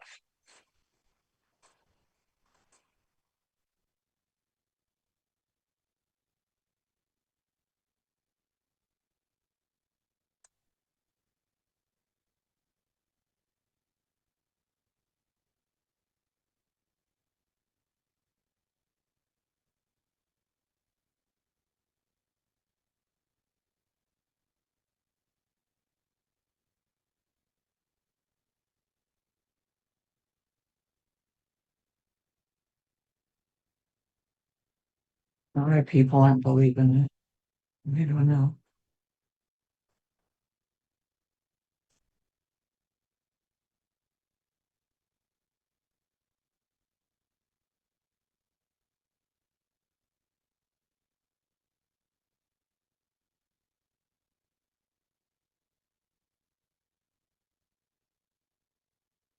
Probably at Annie searching because that's the last place she was, right? Hi, baby love. 1 times 3.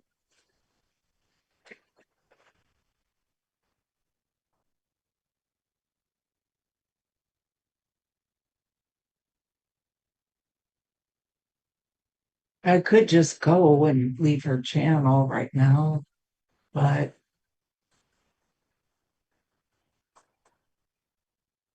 I have to be up here real soon to take Apple to school, so figured I'll just sit here anyway, right?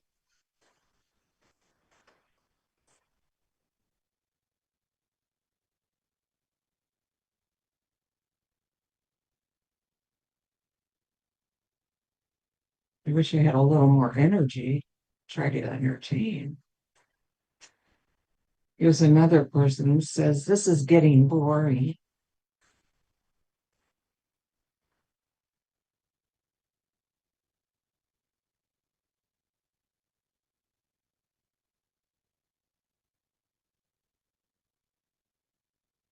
It's just common sense that they would focus first on the last people that were with her, hence her daughter, Annie, and her husband.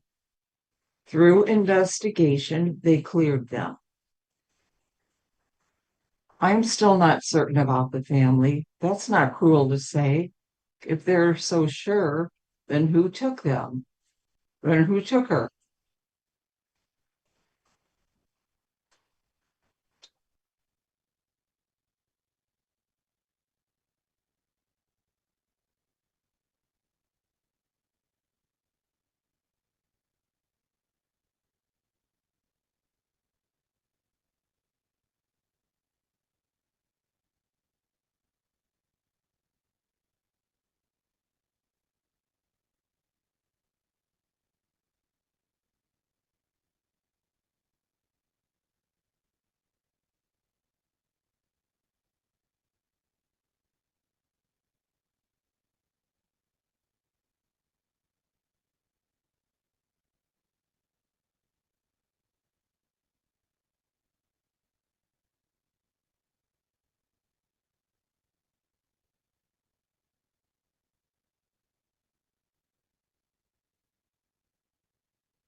Oh, for those stops. Yeah, when he got pulled over.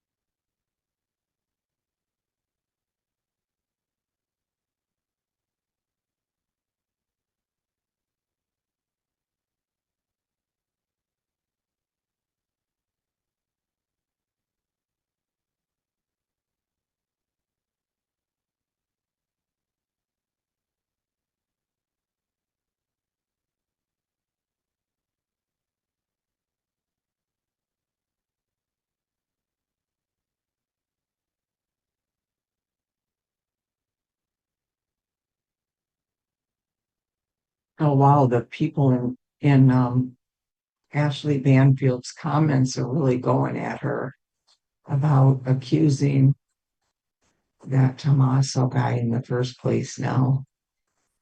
They are going for her. They're telling her that if he ends up really being cleared, that they hope the Guthrie family sues her because she's backing down now from it, from her source that gave her this.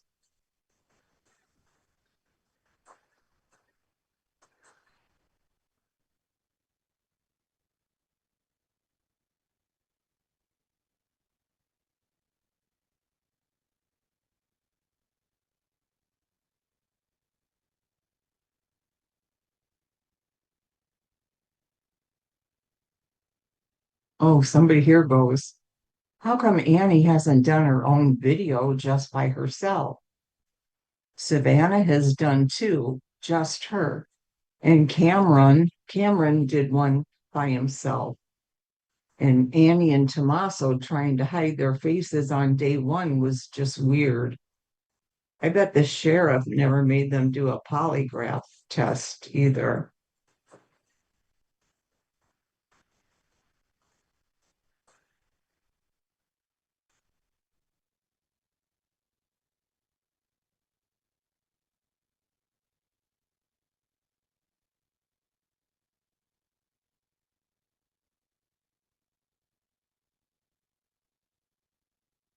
If they are going around with that many names, could they think it's a gang or some gang members that have done this and they're showing gang member pictures to see if any of them have been in any of those places or whatever?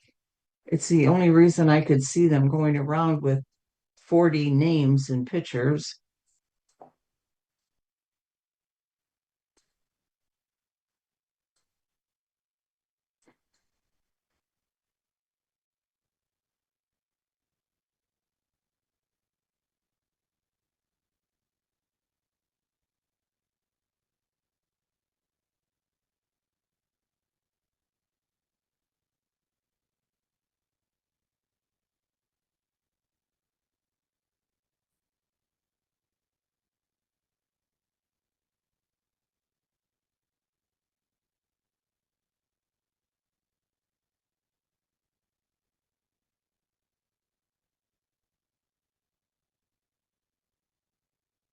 Yeah, Carolyn's been asleep though, so and I could leave UH, but I'm up now because I'm going to be taking Apple to school. She'll be getting up any minute to get ready, and then I leave at 7:15 to take her to school, which is it's 6:07 right now here. Yeah, I'm reading under her latest video from less than an hour ago, or about an hour ago. Yeah, that's what I'm reading, Julie.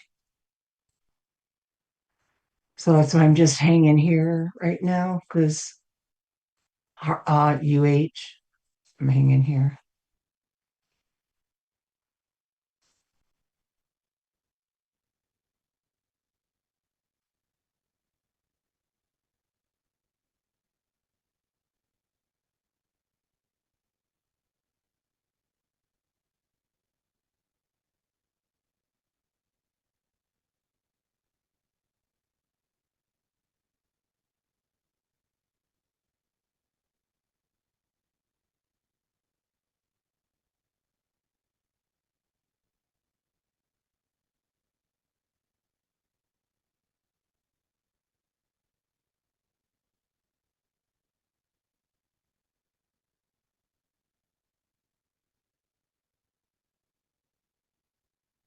I'm just spacing off.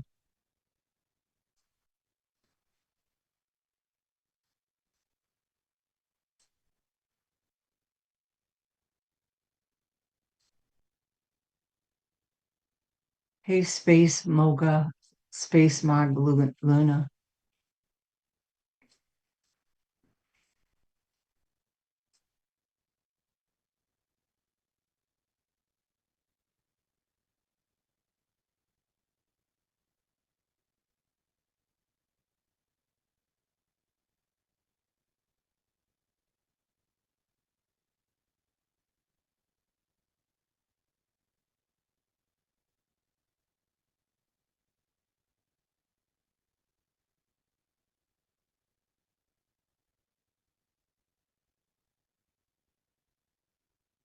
Somebody in her comments said, anyone know where Tommaso is?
But I think I would be showing my face more,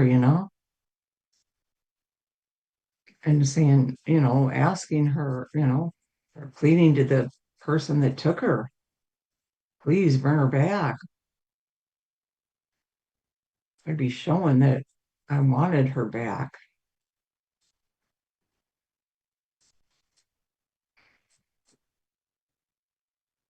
Especially if so many people thought I was involved.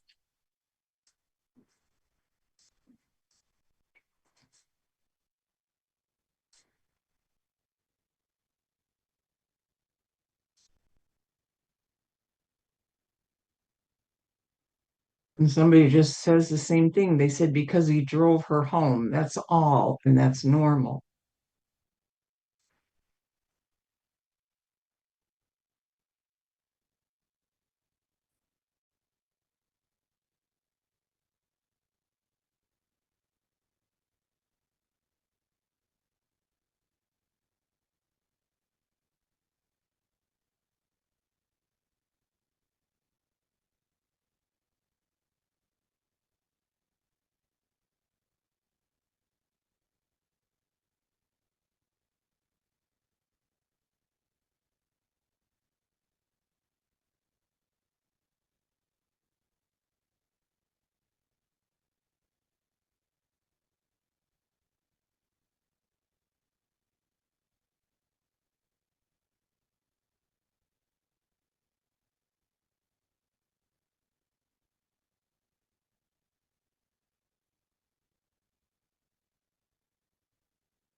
Yeah, that's in her book, White Angel. Yeah, Carolyn said that was in her book.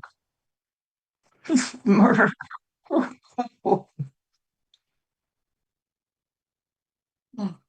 Oh boy.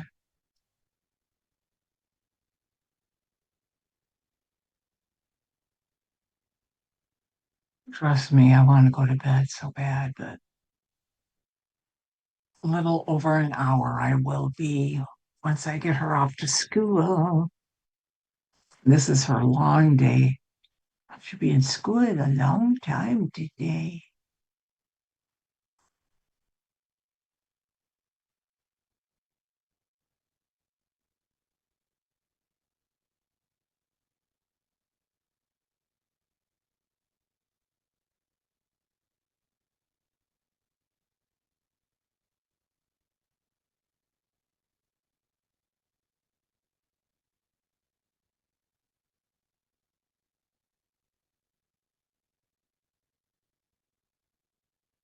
That's cool that you still have access to the videos on the tunnels there. I never knew that there were tunnels there until um, Terry in the chat was saying that. That's so cool. I'll be okay, murder. I'll be in bed soon.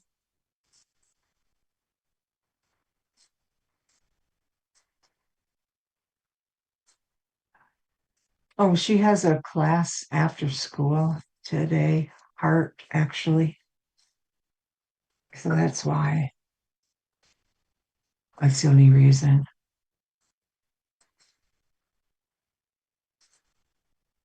Yeah, I think she's in that massage chair actually and went to sleep. I mean, I don't have to stay up here.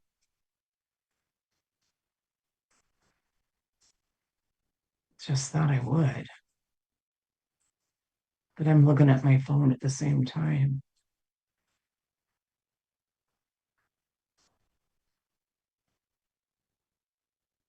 I'm just glancing up at chat every now and then.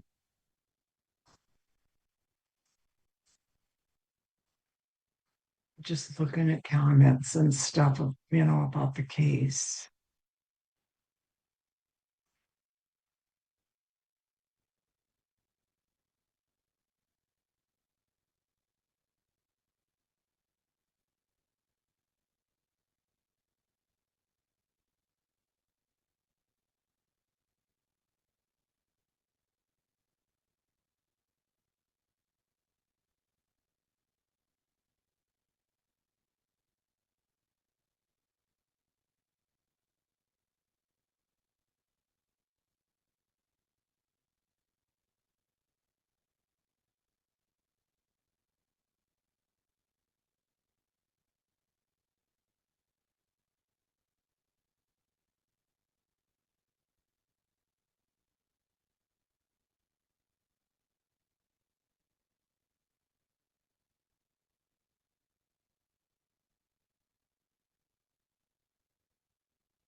Oh, white angel.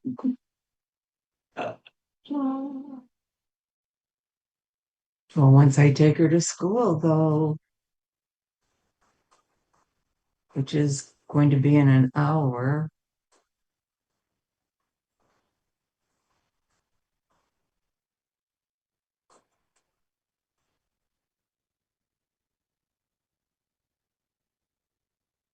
I'll be out of here.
This is Scooter, Debbie, two Scooter chick. Mommy ramblings, I think fell asleep. Thank you for coming and being part of the channel.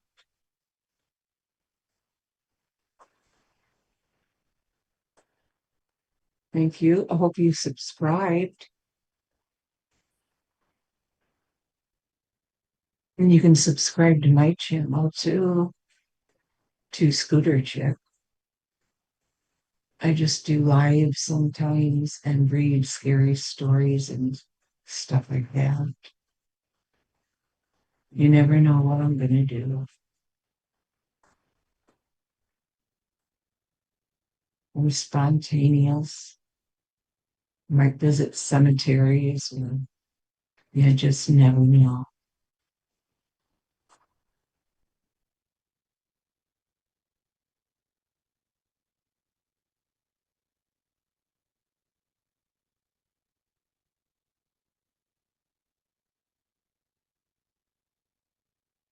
What if the guy in the front,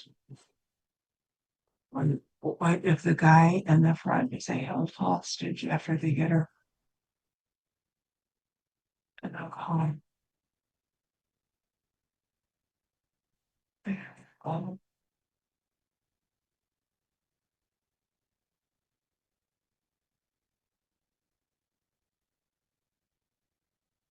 well, hey, good a theory as ever, as any.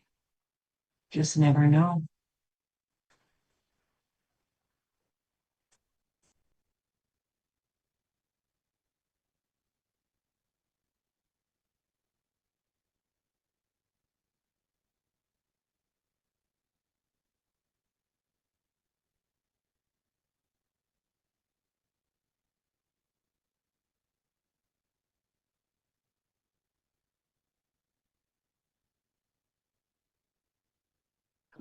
White Angel, you're not going anywhere. You ain't going anywhere, girl. And there's UHP, he's still here too.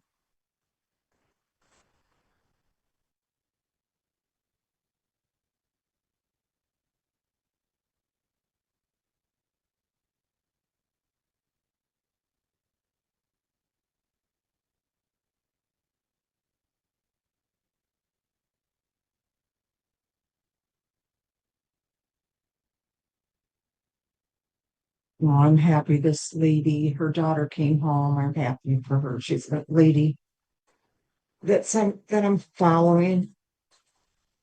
All these small channels pop up in my feed, and she was worried about her daughter not coming home, and she showed up. I'm so happy for her. She showed back up, and her daughter went into rehab.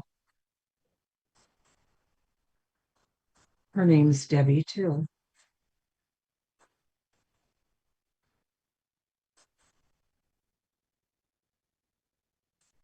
She's a sweet lady. She subscribed to my channel the other night.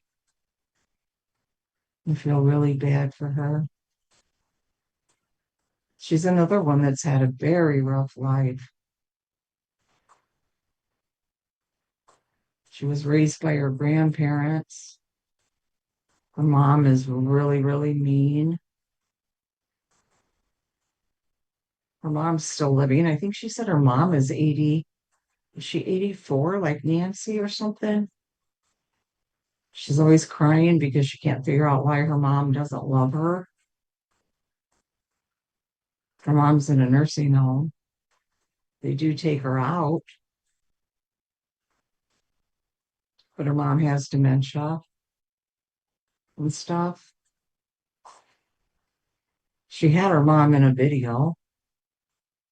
And if you didn't know how her mom was, you would think she was nice and everything. But people, you never really know how people are.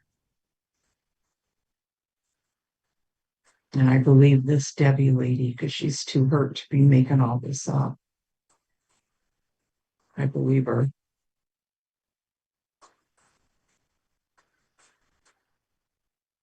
She's been like that, I guess, with all the kids. I think there's something like 8 or 10 kids in the family. And yeah, this Debbie is in her 60s, and the mother, everything was always all about her, her, her, her. And she always wanted love from her mother, but she never would get it. And she said when they were living with her mother, they always had to make sure that they just took care of themselves, fed themselves, because the mother didn't feed them. That they were raised by the grandparents, I guess. And all the kids were born in a row, like ages 1, 2, 3, 4, 5, 6, right down the line. But to this day, she said she still tries to make her mother love her. But her mom still thinks that they don't do anything for her. And when her mom calls, she's constantly trying to do everything she can for her until recently. She said now she finally lost her mind with her and told her, leave me alone. I'm not doing that.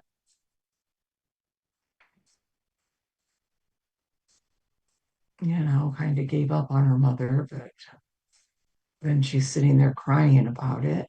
She feels so bad. I don't know.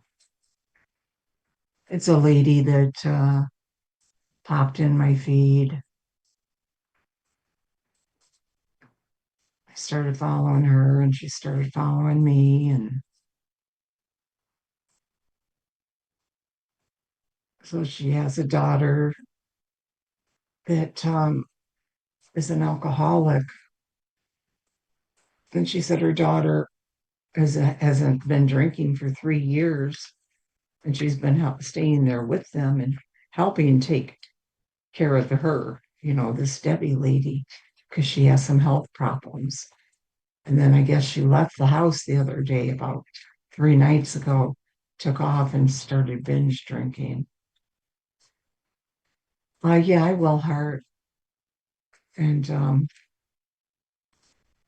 so this lady came online and she was apologizing, but she said she was hysterical because she was so upset because her daughter had left and she was so worried about her. And I can understand that. Now she just made a video and said she wanted to update everybody that her daughter did come back home and asked for help. And she said, please help me. I want to go into rehab. So thank goodness that this girl has asked to go into rehab. And that's where she is. She's been there detoxing now for 3 days. So I'm happy for her for that. That'll help ease this lady's mind.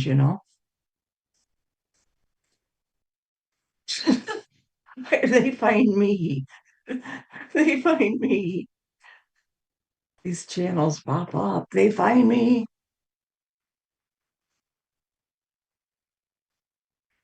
Yeah, they always find me.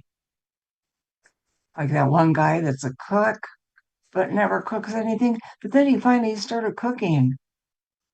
He was just sitting there on his floor all the time and had these horrible trolls talking terrible to him.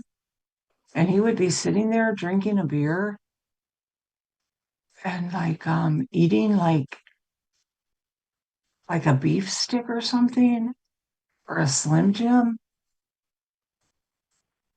And I was just like, what in the heck is this? Why are these people talking so terrible to this man? And he was like sitting in the dark. but he advertised his channel like a chef, but he's not or something. But all of a sudden, oh, now Apple's up.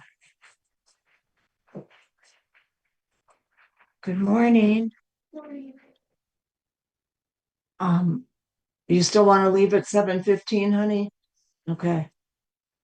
But then some kind of revenge. Yeah, they said something about that.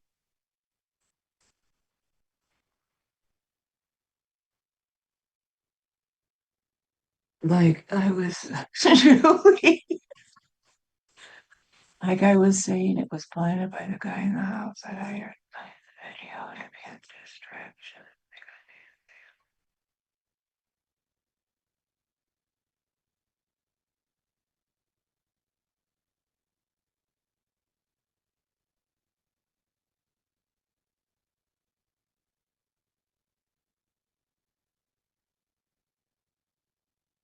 Hey, you never know, guys. Stranger things happen. But yeah, and then all of a sudden, though, one night his channel popped up, and by golly, there he was in his kitchen. His kitchen looked decent. Oh, it starts earlier here, White Angel. Yeah, it starts earlier here. And she likes to get there early and go into the school and hang out with her friends.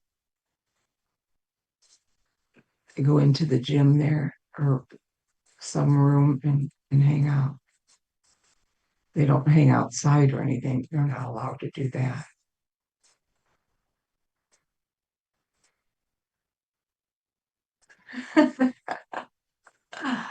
um, but was that? Yeah, there he is. He got his kitchen light on, and by golly, there he is at the stove cooking away. I thought, well, he showed you trolls, didn't he? I don't know. And then there was that guy, remember, guys, the Japanese man that would always eat Doritos and in his closet and drink Pepsi. And I subscribed him and he would talk about his life with his wife and everything. And then he was gone. Linda's awake. Then he disappeared. Okay, I forgot about him.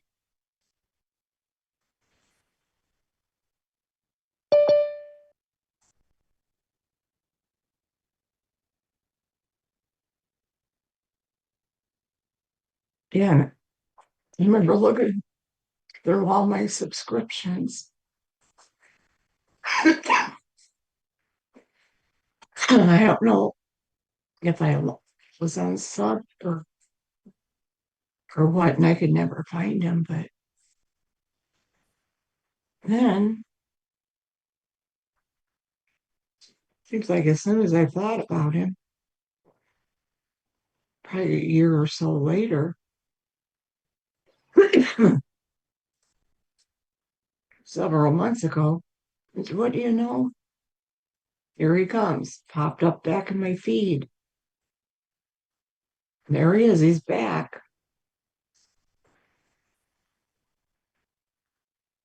Said he'd been gone for a while, but he was back, rebooted his channel. Yeah, it's so strange, such different people. Good, he's actually, I guess, has quite a successful channel now. Has a big company or something. No, he's gone back. I see where he's trying what he did before. He's back in his closet eating Doritos and drinking Pepsi. I'm like, okay, come on, guy, come on.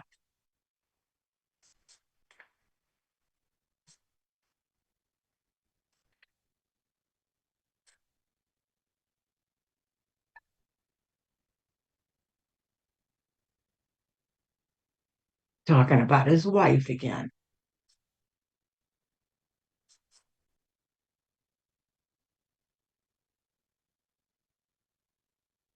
Oh, and then there's this other lady, and I keep meaning to write in her comments to find out who these people are because I am listening to a soap opera about people that I have no clue who they are.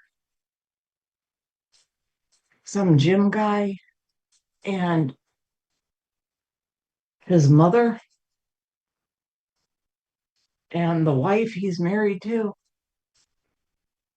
And this lady driving in her car all the time talking about them. For some reason, I'm listening to it.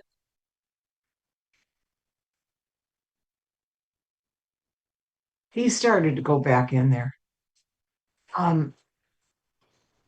Will it let me without me being a host, a co-host? Linda? Because I'm not a co-host. Carolyn's the host, and I'm just regular me.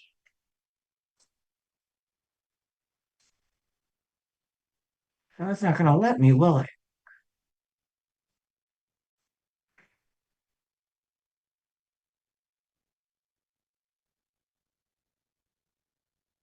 Try it. Maybe it'll wake her up.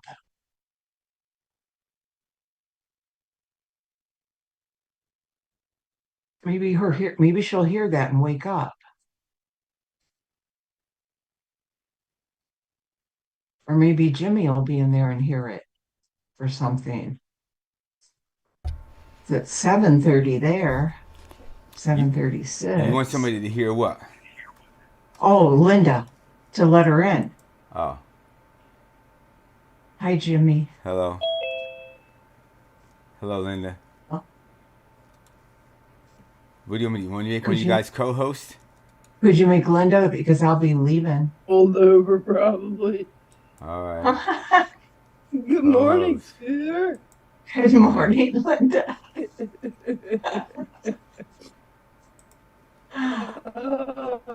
Oh. I had it all night, but I went to sleep, but I did hear little ruckus. Did ya? Mm-hmm. I can't say it was slight arguing or everybody was getting along. I don't know, because I was dreaming about something else. Nobody was arguing. No, it was She a nice just turned- night. Oh, no, she's still on. She must have gone to sleep. Yeah, she went to sleep. And you missed a good night with UHP up here. Good night with him. Who? With UHP. Who? Huh? UHP. Hello?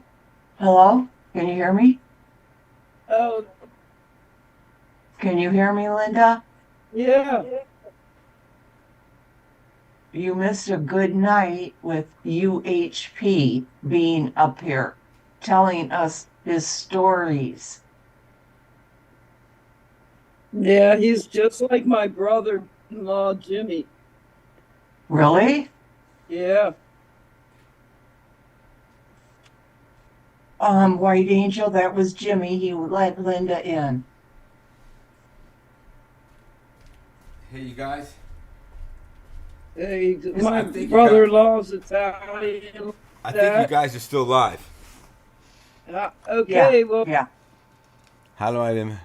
Should I? good Is Carolyn in her chair sleeping? No, she's upstairs in bed. Seriously? Yay. Oh yeah, she's in bed. They got a new one. It's nice. Let me see how do I stop this live? Let's see. We'll turn the live off. All right, everybody, come to Zoom or Okay. Oh no, Good is everybody? night. I'll leave the live on if I should. Should I leave it on? I Well, know I'm what. going to be leaving, so that's up to Linda. Lynn, if you want me to leave it on, I guess I'll leave it on. It's no big deal. Apparently might not like that. We might go over time. Yeah, she probably wanted it off. Okay. So when do I shut it off? And let me see, figure out how I Right do it. now. Let me see how to do that. Good night, y'all. Good For night. me, I mean, I don't even know how to You do think this. Linda probably wants to stay on here. I have no clue, but I can't let anybody in though. Why not? I have you. Didn't I put you as co-host? You, yes, Jenny, yes. I did. Feed the birds. So I'll wait.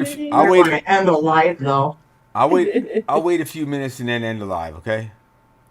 If some of the people want to go to Zoom or whatever, Okay. that's all I could say. All right. I gotta Good find night, glasses to Angel. read the chat. I'll have to figure out how to end the live anyway. I'm sorry. I'm not. I see live. If I click on that, what happens? Nothing. Nope. Oh yeah, I see it where it says end stream. Okay. Hi, Julie. Good morning. Good night, y'all, for me. Good See night. y'all later. So I'll Good wait night, a few minutes. Linda. I'll wait a few minutes and then I'll end the stream. Good night, Okay. Heart. Good night, White Angel.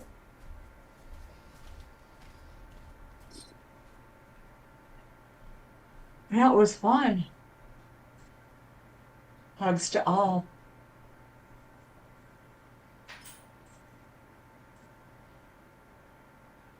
God, it's only Tuesday. Feels later in the week. Does it? It does.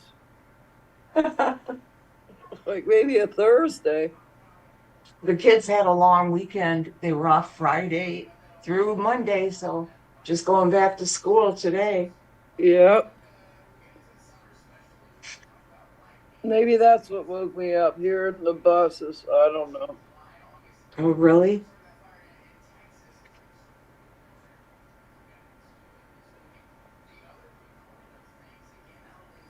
My brain isn't computing the two things, the Zoom and then the waiting and then hearing my voice again. You know what I mean? It's not computing that this early in the morning.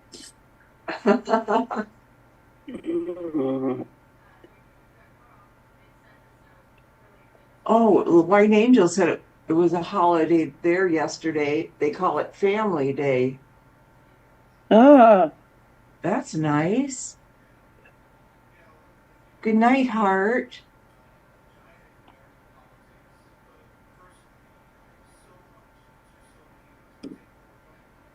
ah.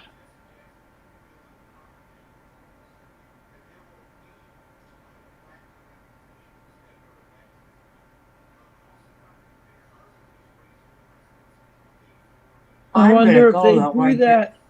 Huh? I wonder if they closed Canada because our banks are closed. Oh, I don't know. They probably do if it's a holiday, I would think. Yeah. Got it all scheduled perfectly. Yeah.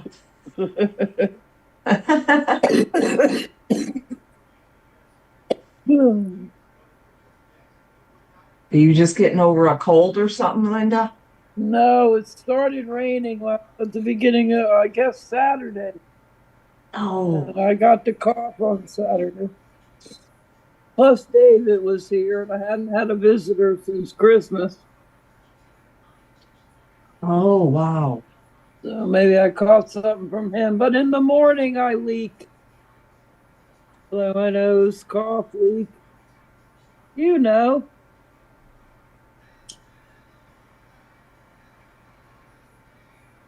In the morning you leave? I leak. Blow my nose. Oh, yeah. I leak.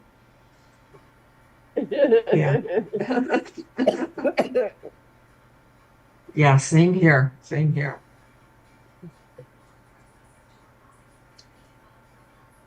Wow. In an hour, I'll sound normal, I guess.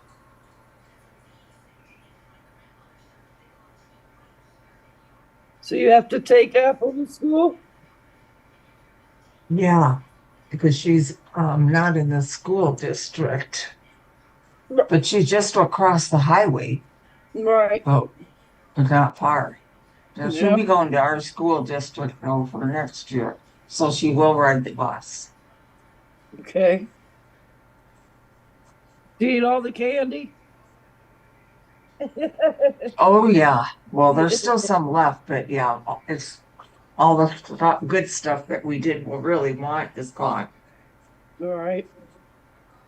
Oh I yeah. wanted everything. But like those buttermints, they're, not chocolate. We still have those. And those little espresso beans covered in chocolate, there's still some of those. Mm, So yeah. I think it cut off. Huh? Live cut off. Or it's a commercial.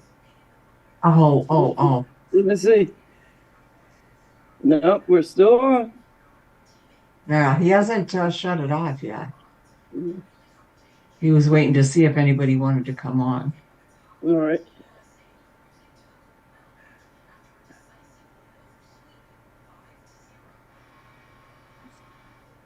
But I am going to go, so. Okay, sweetheart. I'm gonna All go right. too. Love you, Linda. Well, he Love did leave it so everybody. I could let somebody in, I see. Okay. But I haven't heard the bell. Well, have a blessed day, Scooter. I'll see you later. Okay, I'll be going to sleep after in a Okay, little bit. I All might right. go back Bye-bye. to sleep. All right. Bye. Good night. Good night.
Jimmy, can you still hear me?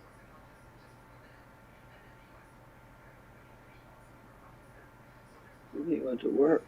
Okay.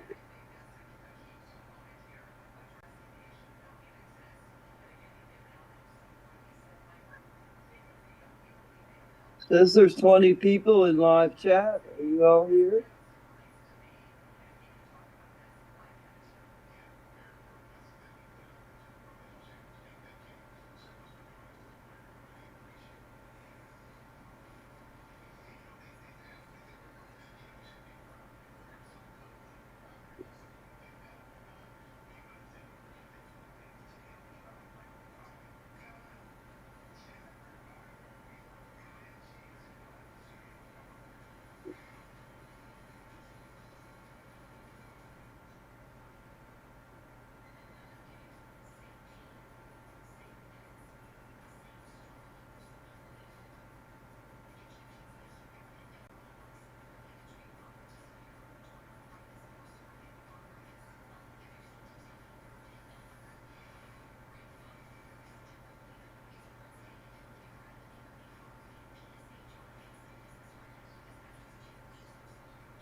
Yeah, I know, White Angel. They're asleep. With it on. Live on.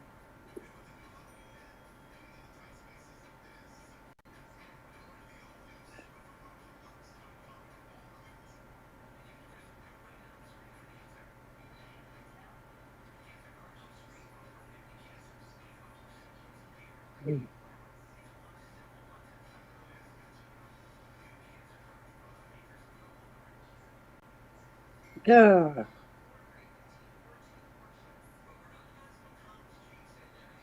It's 7:53 here where I am.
I'm gonna stop the live, guys.